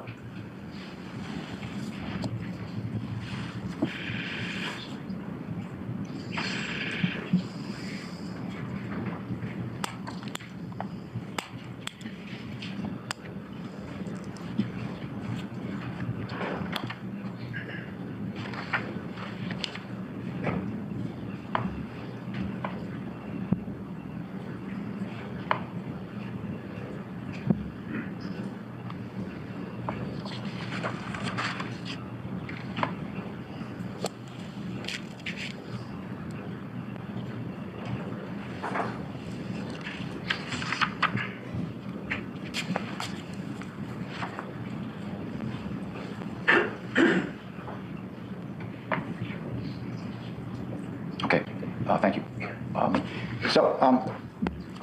You saw these. You can see them again. It's apparent that just before the shots are fired, all the police officers are outside the car. No one's going into the car. You can see that clear as a bell. And that only 35 seconds elapsed from the time that the Hyundai came to a stop until the shots are fired. 35 seconds. That was it. You had we heard some expert witnesses in this case, but the issue here, folks, is whether Officer Rappa was in mortal danger. Justifying the use of force, deadly force by Trooper North. And in no time was he in mortal danger. That's a decision you can make. I don't think you really need expert testimony to help you on that, but we heard from some experts. None of them were there at the time of the crime. None of them they gave you the benefit of their expertise. Dr. Porcher this morning talked about his disagreement with some of the defense experts in the sense that pause was possible. They could have sort of slowed things down, called a supervisor, and maybe a supervisor who would not have been amped up by this pursuit, would have had a more measured approach to this whole situation. He talked about one-shot drill, that each shot a police officer takes has to be justified. It's not like you turn the switch and fire a gun as many times as you can. It doesn't work like that. And he's testified that the light from that flashlight, now he didn't get a lot of detail about this, but the light from that flashlight affixed to the police officer's gun would have illuminated the passenger compartment of the car there. The defense experts and the state police witnesses that testified, they completely dismissed the idea that taking a pause, doing some de-escalation was feasible in this situation. It's too quick. You can't do it. There's no time. It was not possible. Can't do that in a real life situation. You can do that in a real life situation. Because if the alternative is you're trying to get a better outcome here. You're trying to get a safe outcome here. Get a sergeant there. Follow the state police policy, which says, look, on these pursuits, it may affect you. Be careful with using force. That's why they have these sergeants involved in these things, to sort of take a more measured approach to these incidents. The defendant testified. His main claim is that he fired his gun 7 times at Mubarak Soulemane because he thought Rappa was entering the Hyundai through the passenger side window and in danger of a knife attack. That's the gist of his claim. He admits he had tunnel vision. He admits there was no plan. He says Soulemane said nothing during this whole situation. May not even heard Jackson's command to get out of the car. The taser was basically irrelevant. And as we heard from the technical stuff from Paul Taylor, the decision to fire the gun occurred before the taser was deployed in this case. He testified he had no recollection of his oral statement on the scene to Trooper Richter. He had minimal recollection of his statement to Sergeant Kiley. He acknowledged that each pull of the trigger has to be justified. And he acknowledged that if you fire just one shot, okay, just one, maybe, just maybe, the trauma surgeons at Yale Hospital could have saved this young man. Maybe. He acknowledged that. He acknowledged that the first shot was fired when the knife was pointed toward his window, not toward the passenger side. And let's see. He indicated. Let me see.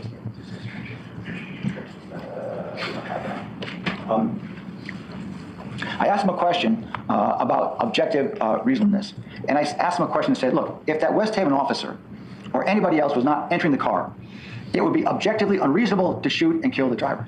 And he said, "Correct."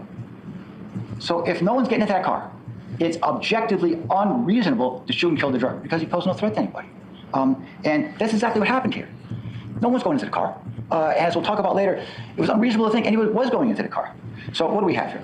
We've got a 19-year-old young man who did not pose any imminent threat to or serious injury to anybody. Look, this is not a hostage situation. This is not some situation where the police have to run in at all costs at breakneck speed to save somebody's life. It was not that. The window shattered. The glass shards come into the passenger compartment of the car. He comes to. The young man's probably confused, probably afraid, and he takes a knife out of his pocket and sticks it up in the air, and no one's entering the car. It was unreasonable to think anybody would enter the car under those circumstances. The defendant fires 7 shots. in 1.4 something seconds, 7 shots. Right to the chest, killing Mubarak Soulemane. I submit to you folks, that's manslaughter. That's extreme indifference to human life, recklessly taking the life of somebody else with a gun. That's what it is. And so it's not justified. There's no credible evidence at all that's produced in this trial that anybody was in imminent danger at that moment when the knife is stuck up in the air. So I'm going to ask you to return a verdict of guilty as charged on manslaughter 1. Thank you very much.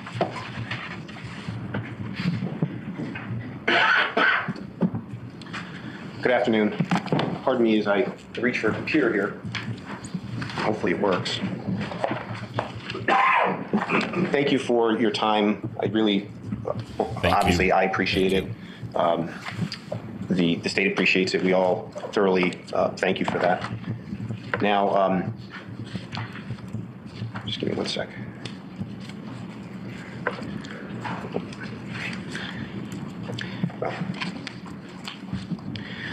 So, this is my only opportunity to speak to you. The state, by design, has the ability to go first and last. So it's my only opportunity to speak about what the evidence is. They have that advantage. They even get to sit closer to you than I. And it's all done by design. Now, the questions are, what is your job? Well, your job is to determine whether the state proved this case beyond a reasonable doubt. So let's talk about the burden of proof for a minute. Because it's the burden of proof that is so key to this. Proof beyond a reasonable doubt. Well, what does that mean? You're going to be told what it means. But I'm going to tell you what it's not. It's not, is it possible that he broke the law? Is it probable that he broke the law? Maybe, possibly, could be. That's not proof beyond a reasonable doubt. Reasonable doubt is something that's going to keep you up at night. The decision you make is going to keep you up at night. Reasonable doubt is saying to yourself, I could be wrong. It's possible. He may have done it. That's not enough. He could have done it. It's not enough. And under the law, one single reasonable doubt's enough. That's all you need. If the state can't prove its case and there's one reasonable doubt in your mind, then that is simply enough. So you can't speculate.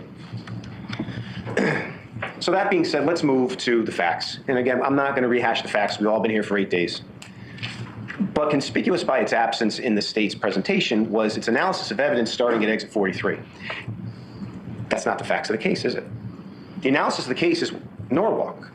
You need to know that. This jury needs to know that. And this jury needs to know, what did Trooper North know? And you got to start in Norwalk, because Norwalk is where this all began. Norwalk is where they told, via the Troop G dispatch, carjacking with a knife. Whether that was right or wrong, that's what they said. That's what was conveyed. That's what the troopers knew. So the troopers were told about carjacking with a knife. The troopers were told about the speed on the highways. The troopers saw the speed on the highways, the way he was driving, the speed he was driving, the manner he was driving. Trooper North and Trooper Jackson tried to stop him at 37, 37 area, unsuccessful. Tried to box him in, unsuccessful. Driving like a bat out of hell, the video shows that. This is the information that the trooper had. So it's not what happened underneath the overpass. It's relevant, but what happened starting at 27, because the analysis is what was is what he did, in his mind reasonable, and objectively is it reasonable? And you need all that information. Now, Mr. Soulemane may very well have been mentally ill. Fact of the matter is, troopers didn't know that. So that may be, in fact, the case, but what did the troopers know? I have to keep doing that to get the sync back on. From Norwalk to West Haven, the car stopping in West Haven, the Hyundai Sonata, because Mr. Soulemane hits the civilian vehicle. The incident that we'll talk about soon. Those are the facts. The facts also are after the firing of the weapon took place, that Mr. Soulemane was removed from the vehicle, where officers, including Trooper North, provided CPR and assistance and first aid to Mr. Soulemane. So when Attorney Devlin says no threat was posed, well, of course he posed a threat. Because again, it's not just, do we have an unconscious guy in a car? Is that threatening behavior? It's what has he done since 27? Using his car as a deadly weapon from 27 to 43. And actually not from 27, when I say 27, I mean exit 27. He was driving from Route 7 in Norwalk, that's exit 16 on 95, from exit 16 to 43, like a bat out of hell. Using that car like a weapon. Driving, breaking every possible rule of the road. Getting off the highway, going around people, hitting a civilian. Lord knows where he would have gone had he not hit that civilian. Did he pose a threat? Absolutely, because he was not compliant at any point in time. I asked all of the experts about that. There was never, at one point in time, any show of compliance at all. So let's talk about the charges for a minute. I'm not going to spend a bunch of time on the charges, but I think obviously they're important. Manslaughter first with a firearm, manslaughter, and then there's these lesser included offenses, which I know the judge will tell you about. Manslaughter second with a firearm, and criminal negligence. I submit to you that before we even get to the defense of others and justification, there's no evidence to prove beyond a reasonable doubt recklessness. The state says, well, 7 shots equals recklessness. The law provides, and I look down occasionally just to make sure I get it right, a person acts recklessly when he is aware of and consciously disregards a substantial and unjustifiable risk. Extreme indifference to human life, which is part of the statute, is more than ordinary indifference. It's synonymous with excessive and is the greatest departure from the ordinary. Being a police officer is a really difficult job. I asked all of you during voir dire whether you agreed with me. The police officer's job is very difficult. Split-second decisions are made, and these decisions are made with the information they had at the time and with the conditions they had at the time. How did Trooper North act recklessly with an extreme indifference to human life, with indifference which is the greatest departure from the ordinary, in doing his job? He was properly trained, as you've heard testimony about training. He was a tactical officer, so he received, in the last quarter of 2019 alone, 100 hours or many, many hours of training to make him proficient with the use of a weapon. His training was also presented here, because not only did Trooper North talk about his training, the actual training officer came in and testified about the training that he and other members of tactical underwent. So the state wants you to believe that he's being reckless for simply doing his job. You heard arguments about the felony car stop, that this wasn't a felony car stop, it violates policy. Well, again, we know about policy, do we not? Every single officer was asked about policy. Policy is just a policy. It's not black letter law. It's only to be followed when feasible. So if felony car stop policy was followed, then the gentleman in the Trailblazer could have been shot and killed. Felony car stops are when the car stops on its own, when the driver's compliant. That didn't happen here. A felony car stop is when the driver puts his hands up and submits to authority. That didn't happen here. So there's no evidence of recklessness. There's no extreme indifference to human life, because he was working as a police officer doing a difficult job following the training that he received. Now, every circumstance is different, right? Every technique, every situation is unique. Split-second decisions. The lesser included offenses also continue to talk about recklessness. Again, I submit to you, recklessness has not been proven. The final lesser included offense you're going to hear about is called negligent homicide, where it says a person is guilty if they act with criminal negligence. And that is defined as when a person fails to perceive a substantial and unjustifiable risk. The risk must be of such a nature and degree that the failure to perceive it constitutes a gross deviation from the standard of care. Again, if you're following your training and your experience, making split-second decisions within a minute's time, how is that negligent? How is it reckless? How is it negligent? You know, the crucial point is this. We've spent 8 days talking about an incident that the crucial part of it only took 35 seconds. When Trooper North and Trooper Jackson and the others were at that scene, they couldn't slow time down. They lived it in real time. They weren't observing it in half time or quarter time. They weren't observing it in 30 frames per second. They weren't observing it through fancy lenses and filters. They couldn't stop it. They couldn't stop time. We all live in real time. But we just spent 8 days talking about something that took 35 seconds, which is what we have to do. But my point is, what was in Trooper North's mind at the time, and was it reasonable? You can't hit stop to make sure that as every movement happens, it's correct. Hindsight is not, well, what do you hear? Hindsight's 20/20. I asked, I think it was one of the sergeants, about hindsight being 20/20 and Monday morning quarterbacking. That's what this is. We're taking an event that happened in real time, and we're being asked, everyone's being asked to critique what should have happened, what could have happened, what maybe should have been the result. That's not what this is about. This is about what happened and what did Trooper North know. So now let's move on. If the state proves its case beyond a reasonable doubt, that is to say, if they prove the elements of those offenses, or one of the offenses beyond a reasonable doubt, you'll be told how the lesser includeds work. Then it shifts to the defense. Defense, again, is defense of others. And simply put, Trooper North was defending Trooper Jackson and Officer Rappa. So what is the analysis that you have to undergo? It may sound complicated, but it's pretty darn simple.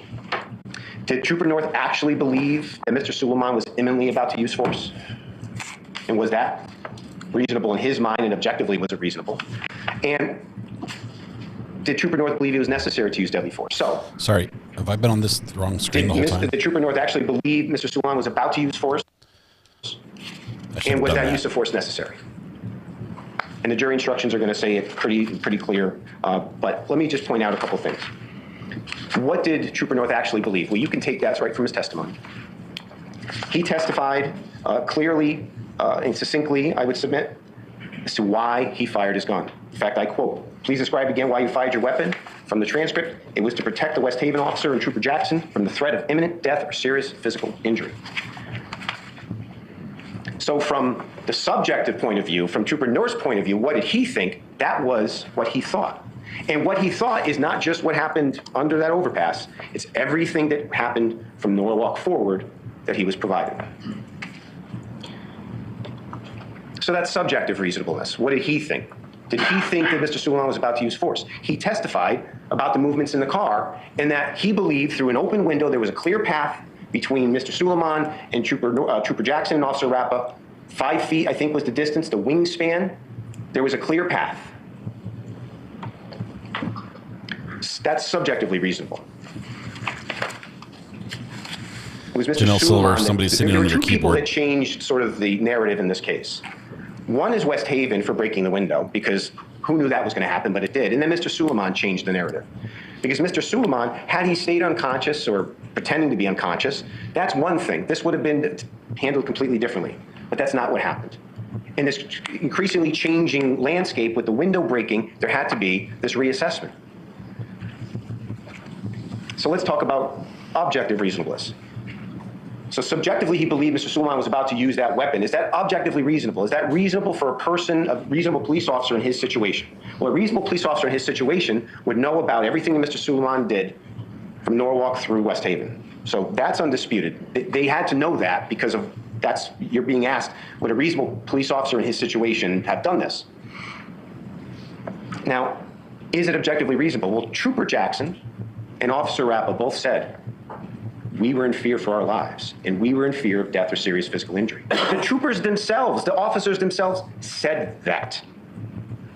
So if the officers who were quite possibly going to be those victims of this potential knife attack, if they felt as though they were in fear of death or serious physical injury, how is it not reasonable to think that the Trooper North felt that way as well? Now, granted, it's a different perspective, right? It's the perspective of the right side of the car where Trooper Jackson and Officer Rappa are, and Officer North's side of the car. But if the officers on the right side of the car themselves said they feared death or serious physical injury, why is it not reasonable to think that Trooper North could have felt the same?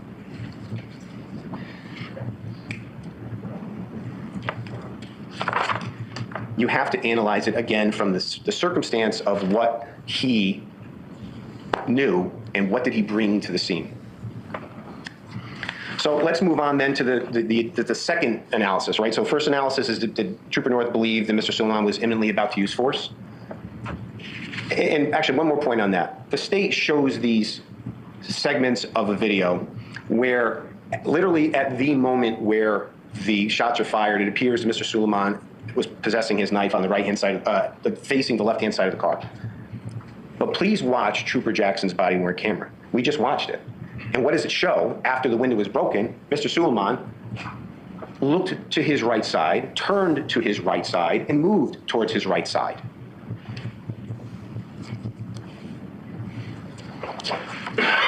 The second analysis, whether Mr. Trooper North believed it was necessary to use deadly force. Part of the jury instruction is going to say that this applies, or rather the question is whether the defendant believed that it was necessary to use that degree of force that he used. Once again, did he feel as though deadly force was necessary? A knife was being possessed by Mr. Soulemane. He pulled it out of his jacket with his right hand, and he was turning to the right. Ultimately, you see him turn to the left, but the video clearly shows he turning to the right through a window that was open because it was broken with a clear path, a clear, unobstructed path within the wingspan of those officers. And the officers themselves said, I was in fear of death or serious physical injury. Trooper North even testified the same, that Rappa or Jackson would be stabbed in the face or neck. This idea of a tactical pause is confusing to me, because when and how was this tactical pause going to happen? When was it going to happen? Had he stayed unconscious? Sure, this is a whole different case, because he is not moving, he's not showing any signs of threatening behavior, even though he was just showing violent threatening behavior from Norwalk to West Haven. But if he's unconscious, maybe tactical pause works. But there was no chance, because West Haven breaks the window. He comes too, Mr. Soulemane comes too. In fact, actually, Mr. Borden, who testified yesterday, said there was a tactical pause, if you think about it, because by positioning themselves where they were while he was unconscious, that was a tactical pause. But it was West Haven, again, that stirred this pot and got Mr. Soulemane moving. Don't go down this rabbit hole, by the way, of somehow Trooper North is somehow guilty of some offense because there was no supervisor there. Connecticut State Police is not on trial. Policing is not on trial. Societal thoughts or values about police are not on trial. Trooper North is on trial. When would there have been time for a supervisor to be there? When Mr. Soulemane was turning, holding a knife with an open window, are you going to tell Mr. Soulemane, let's stop, hold on, got to get my boss here? We know that's not possible. And in fact, Sergeant Swickler was there. He's a superior to these other officers, so technically he was on scene. He didn't stop anything. Nobody stopped the pursuit. Nobody stopped Sergeant Swickler or any other superior, stopped nothing from happening that day. Tactical pause, completely unnecessary. De-escalation, not doable. Again, how can you de-escalate this situation when West Haven's breaking the window and now the story has changed, the circumstances have changed. You can't de-escalate now that a man has got a knife and moving from side to side, and you would think planning on using it. I don't mean to cast aspersions to Mr. Soulemane, but he made a series of very bad decisions starting in Norwalk. From what he did in the AT&T store, to the Lyft driver, to the thousands of motorists on 95, we saw how he was driving. So you can sort of assume if there wasn't any compliance from Mr. Soulemane starting in Norwalk to West Haven, are you going to start getting it now? Now is the time he's going to start complying? This is what the reasonable officer thinks about. This is what Trooper North thinks about. This is what the analysis is, not what ifs, not, well, maybe this should have happened, maybe that could have happened. No. What happened in Norwalk, Mr. Soulemane stealing this poor guy's car, smirking as he drives away. This is the person the police are dealing with. So getting back to this reasonableness analysis, whether, again, to be clear, whether he thought that Mr. Soulemane was imminently about to use force, was that reasonable? And whether he believed it was necessary to use deadly force to defend others, and whether that was reasonable. How does this objective reasonableness happen? Like, how you say, well, okay, we know what Trooper North's position was through his testimony. How are we supposed to analyze what an objectively reasonable police officer would have done? And does that line up with what Trooper North did? Well, you determine objective reasonableness by determining what he knew. You consider the fact that a reasonable officer like Trooper North was proficiently trained by the Connecticut State Police. He received tactical training with the use of a weapon over 100 hours. The use of a gun obviously is very relevant in this case, because the question everybody asks themselves in this case is, why 7 shots?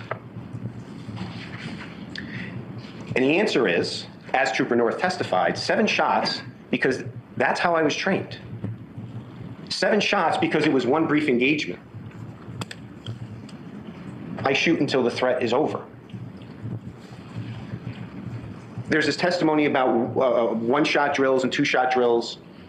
Well, Trooper First Class Bresniak came and testified and talked about the actual training that these troopers undergo, especially in tactical. And I know Mr. Porcher has used a gun, but he testified he was never a trainer when it comes to weapons. But Trooper First Class Bresniak was. And he says, we do up to 10 shot drills. The reasonable police officer, like Trooper North, engages in one brief engagement and engages until the threat is over. That gun, that clip in that gun was not emptied out. Some may say, well, he probably was negligent or reckless in using the gun. He fired until the thing was empty. You saw pictures of the gun. You saw pictures of the clip. There were 10 bullets still left, 10 plus one in the chamber still left in that gun. He didn't empty that gun out. He fired that gun until that one brief engagement ended and the threat was over. That clip was not emptied out. Would a reasonable police officer have done that? Shot until the engagement was over. It would be a different story, I suppose, if that clip was emptied, but it wasn't. What would a reasonable police officer do in this situation? Well, many police officers testified in this case, and every single one of them, and it's your recollection of the controls, but every single one of them said, and I'm summarizing, this couldn't have been done any differently. And I asked Trooper Dawling, and I asked Trooper Jackson and wrap up, and I asked all the officers, even the officers who weren't even at the scene, and I asked about procedure and policy. And not one police officer said that anything different could have happened. There couldn't have been, excuse me, a tactical pause. There couldn't have been de-escalation, given what the scene provided and given what the police were told.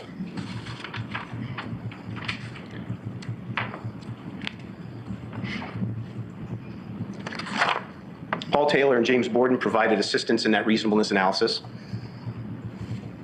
And they provided what I submit as very useful information about, for example, perception response times, and that when something happens, you don't act immediately, you act hundredths of a second or within a short period of time, but it takes time to essentially see something happen and then act on that. He agreed that Trooper North fired in response to Mr. Soulemane turning towards him in the window. He said that that was supported by perception response and all the evidence that he had.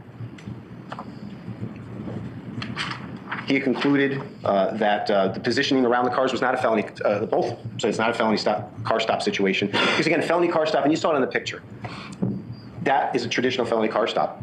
This was the complete opposite of what that is, the complete opposite. Had it been that way, this would have ended differently. Mr. Borden stated that in this analysis of use of force, because this is a use of force case, right? So Mr. Borden was asked, well, what is the decision-making process? What does a police officer, right? We're trying to figure out what does a reasonable police officer do in these circumstances? What should a reasonable police officer do? And he talked about this case, Graham versus Connor. He stated that there's a three-part process. You analyze the severity of the crime, was the individual an imminent threat, and was there continued resistance or an attempt to avoid arrest? And again, without going painstakingly through the evidence again, the severity of the crime was that this thing started as a carjacking, or so they were told. And the police knew about how Mr. Soulemane was acting from Norwalk through West Haven, committing many crimes along the way. Was the individual an imminent threat? Not only was he a threat because he was driving a car, which is a deadly weapon, the way in certain ways that it's used, but he had a knife. And he, after coming to, pulled it out immediately. And was there resistance or attempt to avoid arrest?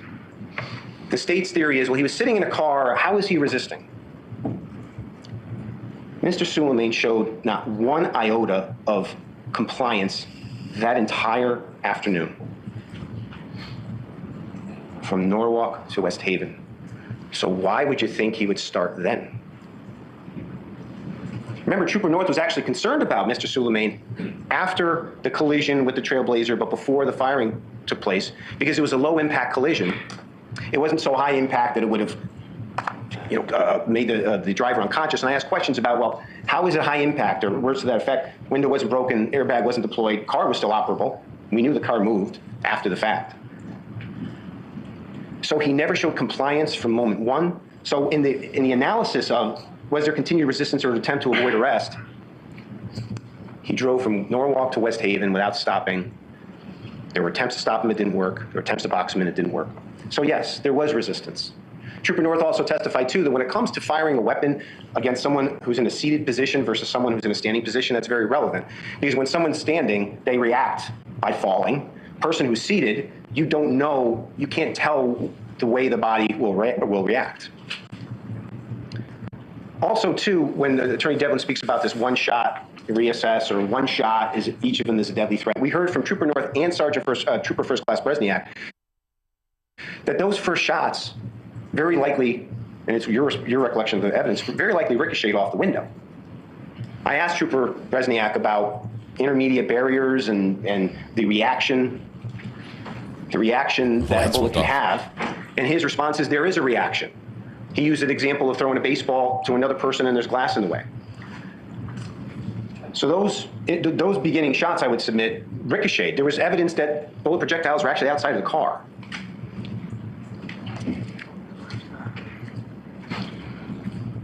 All of these tools, many of these tools that you heard in this case were based upon the idea of hindsight. Again, this is not a hindsight case. For this defense to work, again, the state has to prove their case if they can and then disprove beyond a reasonable doubt these elements. Now, that sounds confusing. They have to prove that these didn't exist beyond a reasonable doubt.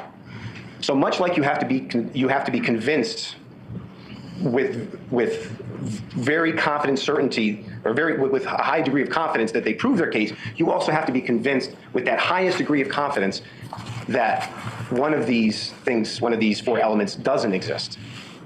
And I would submit to you that when you look at this subjectively and objectively, it's clear. It's clear that Trooper North used this force, that he, and again, to make sure that you understand, that he believed that he was imminently about, that Mr. Soulemane was imminently about to use force and that force was necessary. Subjectively, he testified, yes, he's imminently about to use force, and objectively, I argue, that's reasonable.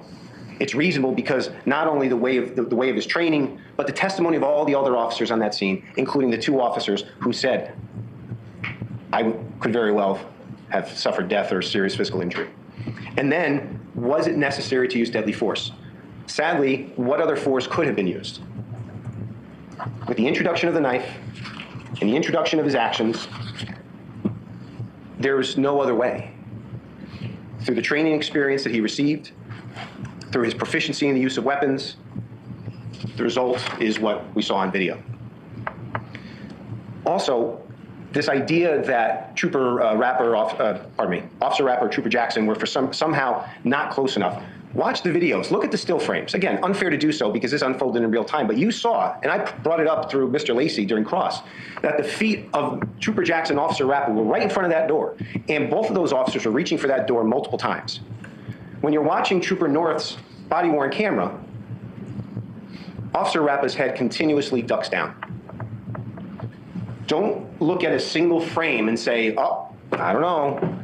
When you look live, in real time, Trooper North's position that Officer Rappa ducked under roofline is what is displayed in the body-worn camera. This analysis has to consider the fact this was a very tense situation. The fact that Trooper North didn't give an explanation in full to Sergeant Kiley is of no moment. I asked Sergeant Kiley, was this an interview? No. Did you intend it to be an interview? No. In fact, Sergeant Kiley, moments after that happened, said, you better get to the hospital. And I asked Sergeant Kiley, why did you send him to the hospital? And he said, because I know the toll that this takes on people. And I asked him, does it take a physical toll? Yes. Does it take a mental toll? Yes. Does it take an emotional toll? Yes.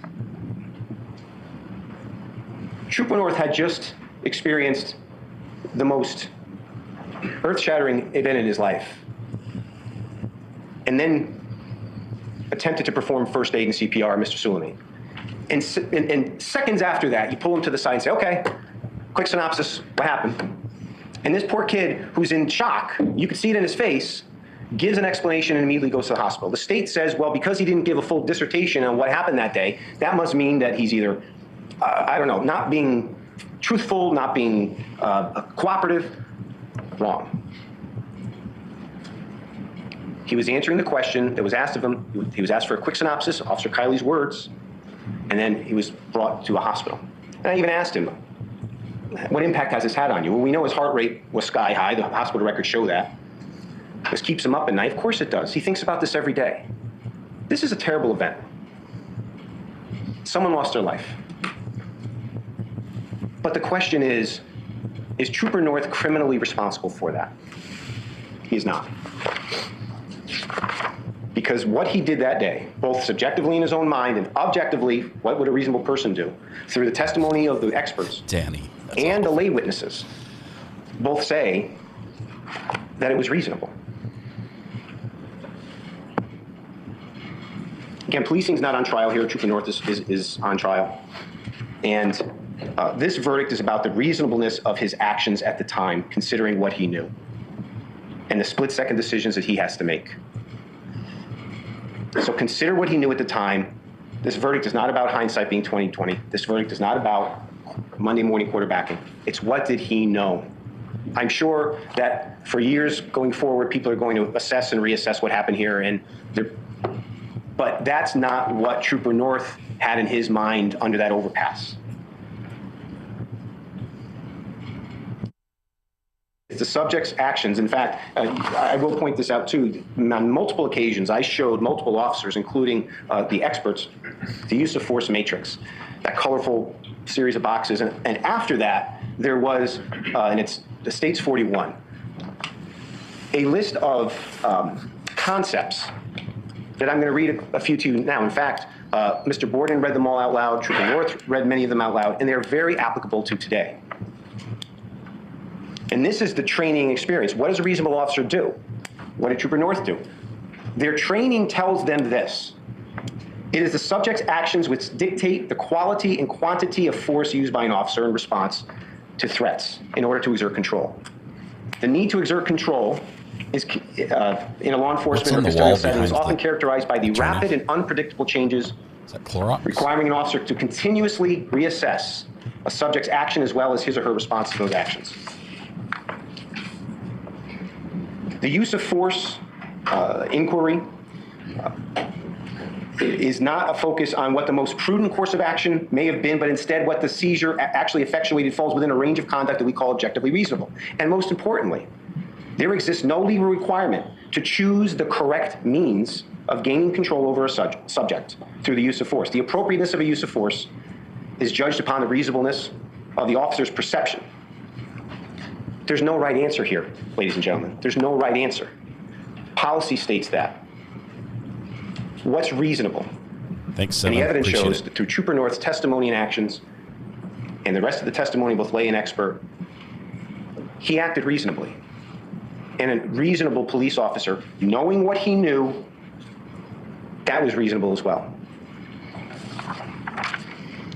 Trooper North walked into this room on the first day of trial, presumed innocent, and listened for 8 days, as we all did, about the presentation of evidence and witnesses. No, we listened for and listened 3. to law enforcement, one after the other, come here and testify, again, and testify that, in fact, it was Trooper Dalling who even said that there was no other way that this could have gone down the way that it did.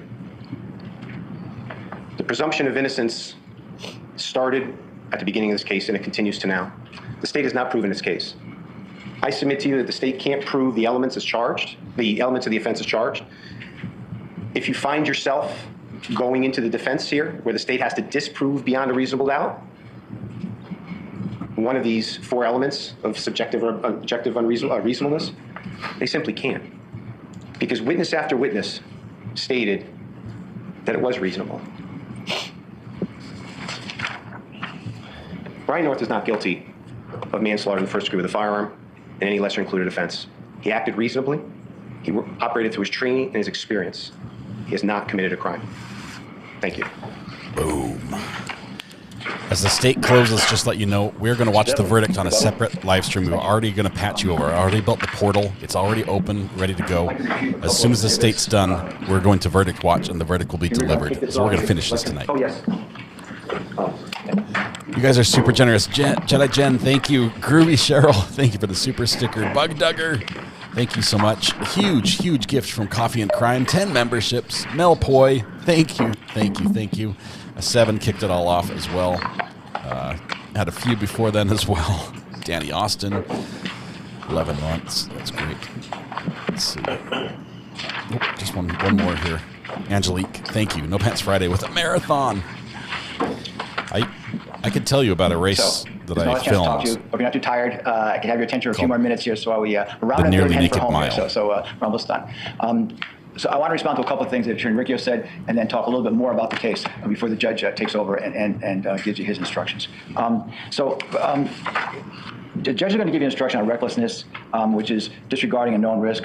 Look, the recklessness here is shooting someone without a reasonable belief that somebody was entering the car and needed saving from death. If you don't have a reasonable belief to do that, you can't kill somebody. And shooting Mubarak 7 times, that's extreme indifference to human life. That's the recklessness. Look, Trooper Jackson, Trooper Darling, look, they are friends of Brian North's. They work with him. Jackson was a classmate of him. I'm going to submit to you folks, they're on his side in this trial. They're not on my side. None of the cops are on my side. And none of the police, the experts that have police backgrounds, they're not on my side here. That's their bias is the other direction, which is okay. You just have to sort of know that. This idea of a pause, Attorney Riccio is right. The Connecticut State Police are not on trial here. And I've never suggested that they are on trial here. But as Dr. Porcher said, look, all somebody had to say, he said, oh, time out. Let's get a boss here, okay? This is a serious situation. Time out. Let's get a boss here so we can sort of make this thing go in a sort of reasonable way. Nobody did that. And that was a mistake. Time out. That was a mistake. The law here is not what some court case that one of the defense experts talks about. The law here is actually pretty simple to state. You can't kill somebody unless they're posing a lethal threat to somebody else. And you can't do that. That's against the law to do that. And I submit that's what happened here. And I didn't know, and I know Attorney Riccio didn't mention this, but no expert testified that Trooper North's conduct was reasonable. In fact, if someone tried to testify that, the judge would not have allowed that to come into evidence because that's your decision. That's nobody else's decision. That's your decision whether or not his actions were reasonable or not. And I would say that reaching for a window, and there's evidence that these people reaching for a window on the passenger side of the car, that's different than climbing through a window. Completely different. One thing is try this test a lock or test a handle to see if the door will open. It's different there. It's a different situation entirely. And Attorney Riccio's kind of blended into it.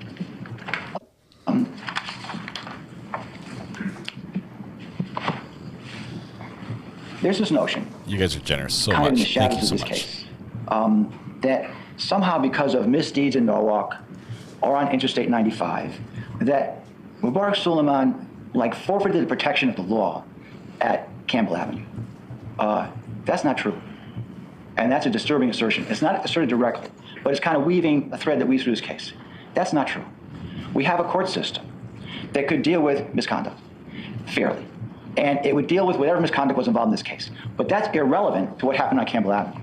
That's irrelevant. And the thing is, this court system never got a chance to work because this defendant shot and killed Mubarak Soulemane. So, 35 seconds. That's how long you lived after the car stopped. That's what he had left. Really, woohoo! What could have caused that? 35 seconds. I have my phone. I was going to measure out 35 seconds. But you know how short 35 seconds is. And it's nothing. What caused it was Brian North's extreme indifference to human life. And in this case, folks, I got to tell you, we've had too many excuses, too many rationalizations. This young man is dead and he shouldn't be dead. That's the bottom line here. These state police guidelines are guidelines. They are not black letter law, and I acknowledge that. But they are thoughtful and useful, and there's wisdom in them. So this is Exhibit 42. It says under arrest considerations, because of the high level of emotions generated during pursuits, troopers and police officers must be aware that any physical force used to apprehend a violator must be reasonable and consistent with both state laws and department policy regarding the use of force. Now, why do they say that? Because they know that troopers are amped up after these pursuits and might make bad judgments. That's why they say, slow it down. Be mindful of this. And we're dealing here, folks, with a chaotic environment. Let's face it. There's noise. There's sirens. There's cars running over Interstate 95. There's flashing lights. There's smashing of a window. There's no plan. There's no communication. Nobody's in charge. Chaotic, okay? But North is the only one that fired his gun. North is the only one that took another person's life. He's the one responsible for that. And so it's not like the police department's on trial here or these other mistakes that they made, which were plentiful, somehow excuse him from his own criminal conduct. It shouldn't. And all these things I just talked about were under police control. North saw the knife and he fired. This whole case, this entire case can be sort of summed up in that one statement. North saw the knife and he fired. So how do we know that? Well, look at the videos. Could you cue up Jackson's body-worn camera, at 1.13?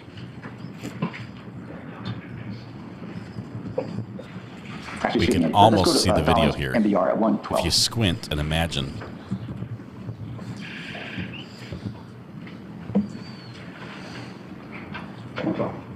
If you guys are missing why people are mentioning the bidet, it's because of the podcast last night. No, my bidet will not have a brush. Here's Trooper Jackson. Actually, go just maybe one more frame. Head or back. Either way. Either go forward or back one frame, but the frame you've got up there, there's the bad He's one. aiming his taser. Here's Rappy. He's near the car. Here's North over here. Here's Sergeant Zwickle. Nobody's entering that car. Nobody's in danger of something that this person might hold here. Nobody is. Here's Jackson. That's the bird. If you look at the video, he fired because he saw the knife. And even when Soulemane held the knife up, he didn't pose any risk of serious injury or death to anybody outside that car. Let's take a look at what Trooper North said to Sergeant Kiley. That's another reason why, he saw the knife and he fired, because that's what he told Kiley. So let's play Sergeant Hennessy's body-worn camera, please. The first one.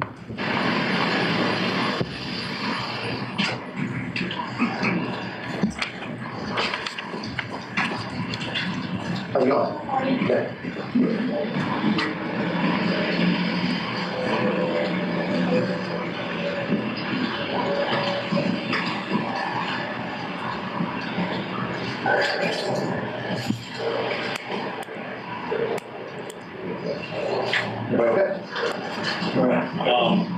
You want to give me a quick synopsis of what happens when the bosses are asking? Just at the end. Stop again.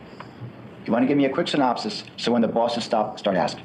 So when the bosses start asking. This is a white trooper that has just shot and probably killed a young black man. Okay, this is a big, big, big deal. Okay, the bosses are going to know. This is Moore's golden opportunity to say, look, hey, I shot because I thought a cop was in danger.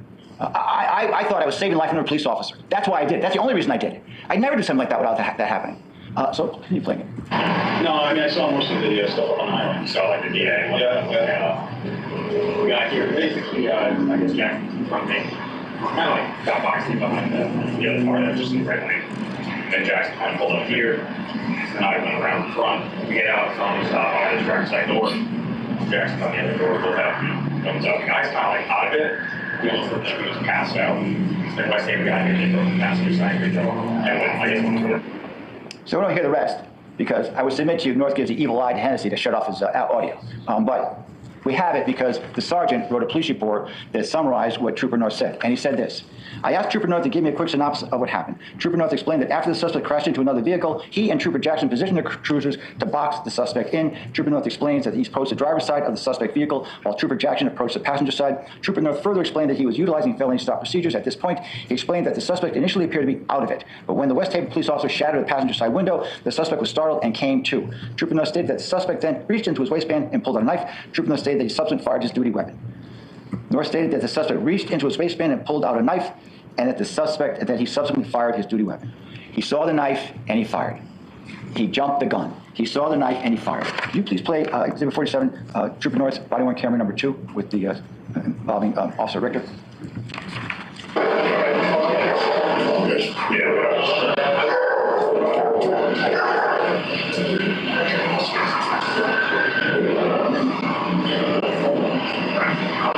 We started doing a phone stop. He was like unconscious, it looked like. And then he came to and they broke the window. And then first thing he did, reached in his pocket, pulled out a knife. And that's when I screwed myself. You stop it. So it's faint at the end, but if you really listen to it carefully, the last couple of words was, and then I shot him. Aside from that, again, this is a fellow trooper that he's giving this account to. And again, he mentions nothing about somebody going into the car. Not a word of that, okay? The guy reached in his pocket and pulled out a knife, and that's when I fired. He saw the knife and he fired. Take a look at Trooper Jackson's, what Jackson says at the scene when the sergeants are talking to him. Look at body-worn camera 2. Hennessy, body-worn camera 2, sorry. And you kind of came up behind him, so I boxed in. You threw the car on the sidewalk. Then you just kind of sit there and go, where's your car? This way. I got on this side, you kind of, stare up in space, not doing anything. I'm on the passenger side. I got to draw and tell him to get out of the car, and I'm not doing anything. And North got out, and basically probably this, yellow. I actually woke up people covered, so then I switched left pizza cover, right hand pizza cover. And then the same PD around the time, broke the window. He wasn't coming out, he had a knife in his hand. I put the taser, and he fired. That's it. Again, he had a knife. Thank you, I deployed my Deanne. Thank taser. you, Cuffline Crime. Nothing about people going near the car, going anywhere near the car. Hey, North might have thought we were going into the car. No, nothing about that. So let's look at what North did not say. So this is what he said, Kylie to Richter. What did he not say?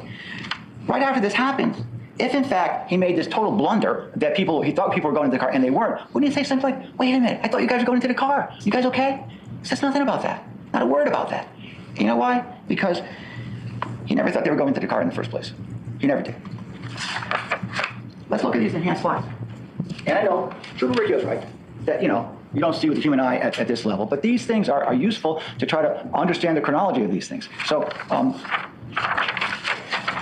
this is, and you'll have these in the jury room. You can look at them if you want to. And this is a slide-by-slide presentation. This is 57A, exhibit 57A in our trial. And you can see that this is the first slide, okay, the first slide of the series, where you see this object, which is the parties have identified as the knife, as this kitchen knife that Soulemane had. And the Mr. Lacey said that these slides, frame by frame by frame, are 1/30th of a second apart. So each frame, 1/30th of a second is elapsed from frame to frame. Mr. Taylor, the defense expert, said in this study that he did, where officers are given a green light prompt and told to shoot, when they see the green light prompt, the quickest officers shoot about 1.031 seconds between the light shining out and the prompt. So between, the next slide please. The knife is, this is North's first shot. So between the knife being displayed and the first shot is 1/30th of a second. 1/30th of a second. These may be the most important exhibits in this trial, because within 1/30th of a second, the minimum time you have to say, this is a knife, I gotta fire the gun, he fires. He saw the knife and he fired. It wasn't anything about people going through the passenger side window. It wasn't anything about the taser. He saw the knife and he fired. And he wasn't justified in doing that.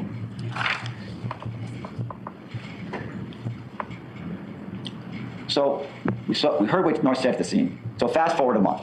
And a month later, he and his attorneys and union representatives, they go and they spend 2 hours looking at all this video evidence. And what comes out of that is his statement that he testified to, that he fired to save Rapper's life because he was climbing through the window. And I submit to you that that came out because what actually happened, what he told Kylie, what he told Richter, that's not going to cut it, because he's not in any danger. He's standing outside a locked car with the window up, and this kid's got a kitchen knife. Oh, no danger to North. So I submit to you that the testimony that he gave and in his statement, you should reject that. One reason is what I just said before. He never said that at the scene, and folks, he would have. He would have. If you've got a basically gold-plated reason why you fired your gun, you're saving another cop's life, you're going to say that. Human nature, you're going to say that. You're going to say that even if they don't ask you about it, you're going to say that. To anybody that asks. The videos that we showed, no one's climbing in that car. Not even close. They're standing outside, nobody's climbing into that car. Because it would be completely unreasonable and idiotic to do that. First off, Jackson's just about to put electrically charged taser wires into that car. Rapper's going to jump in and go in the car when taser wires are coming pretty much simultaneously. Two officers are yelling, he's reaching, he's moving, something like that. And these alerts that something's wrong cause you to pause. You would pause if you heard something like that. And as Sergeant Zwickler said, it's just too darn dangerous or something Should like be done here soon. North had tunnel vision.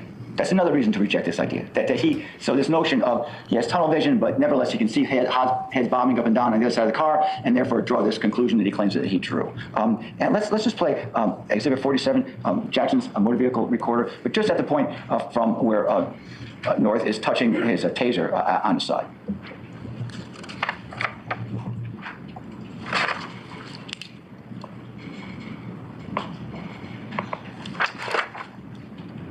We played this during the trial.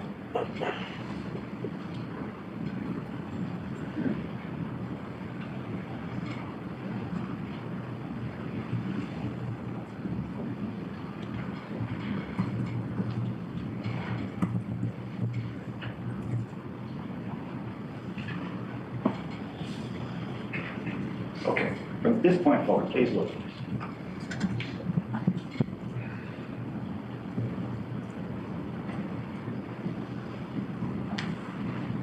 Thank you, Weezer.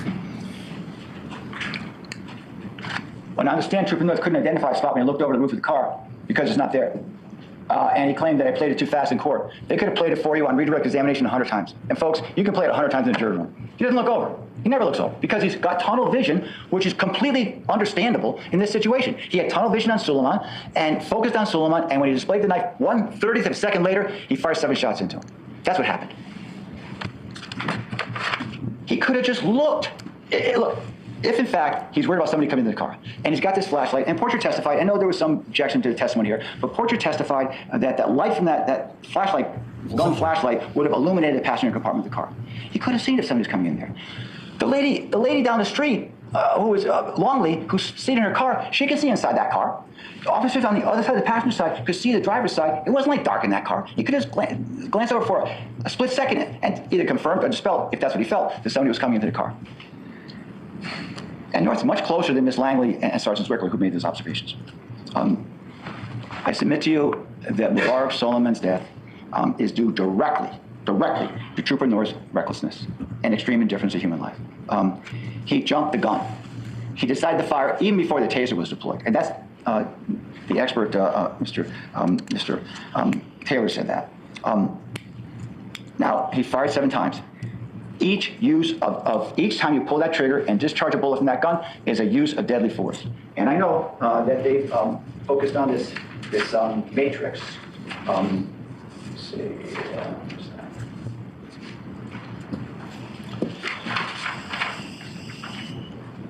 He's playing Go Fish with his evidence. You have that, the matrix, colorful, exhibit. Back at 41. Oh, I got it. I got it. Thank you.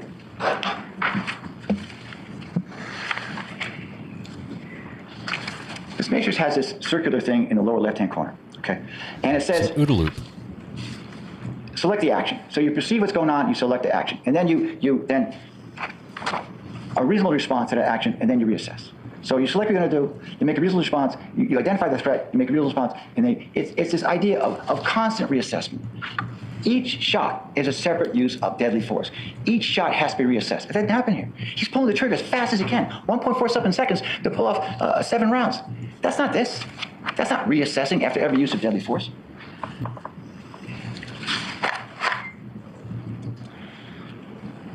During jury selection, we asked each of you whether you felt that people should be held responsible or accountable for their actions, including police officers. And you all said yes, that people should be held accountable, even police officers. Well, folks, now's the time that really counts. Look, I take no pleasure in prosecuting a state police officer, and I'm sure you take no pleasure in passing judgment in this case. You know, that's what I call a jury duty. It is a duty, and it's a grim duty. But here's the path forward. You just follow your oath, okay? Just follow your oath. And your oath was you're going to decide this case based on the evidence and the law without favor for or against anybody else, just the evidence and the law.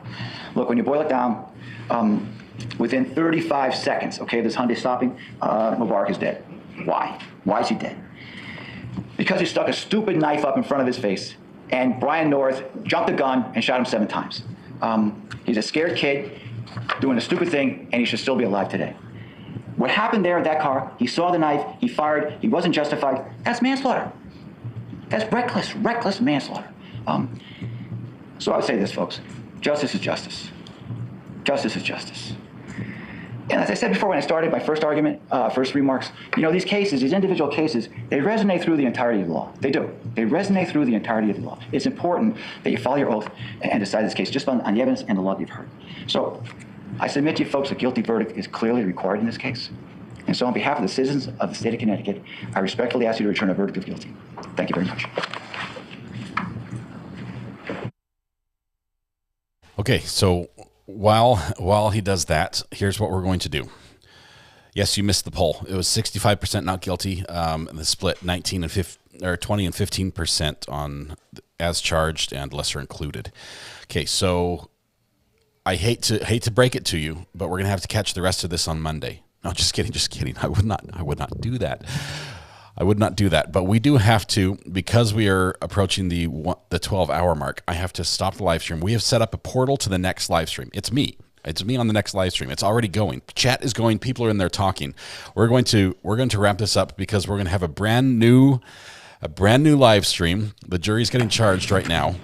We're going to have a brand new live stream, and we're going to So that completes the cut straight to the chase. Both sides. The next step in the process is going to be for you finally to talk about this together. But first, you're going to have an abbreviated, somewhat abbreviated lunch. Is that acceptable to you? Like 45 minutes? That work for everybody? Okay. Okay. Then we're gonna break now until just after 10 after 2. Okay, so they're going to break for lunch, and when they come back, it's going to, yeah, I was just kidding. Here we go. So what we're going to do is we're going to end this live stream, and I'm going to portal you over. All you have to do is wait. Just wait. Be patient when this one ends. As soon as this one ends, we're going to portal everybody over to the new page, to the new live stream. We're going to handle just the verdict watch, because the jury has been charged, as we are right now in the live stream. We're finally caught up to today's happenings in court. Finally, it's a little bit late, but we're going to do it. You guys, thank you very much for being here so far. We're going to have a little bit more fun tonight. So tonight when you go home, please hug the people you love, smile at someone, make their day just a little bit better, and please stay safe till we go live again in moments on this channel. I don't know who won the internet. Well, I do. I think it's Angelique. She won the get my money back after that joke. Yeah. Okay, we're going to portal everybody over. So what happens if you've never been through a portal before? If you've never been through a portal, here's how it goes. When the lights fade and you think you're drifting off into nothing and everyone has abandoned you and all hope is lost, don't give up hope. Hold out for just a couple more seconds and YouTube will tell you that everyone else is going to a new stream and you should too. And I will tell you, you'll want to join because we don't have much time. The end is near. Okay, I'm like the guy holding the sign. The end is near, guys. The end is near. You guys be kind to each other. We'll see you on the other stream in just a second. All right, bye.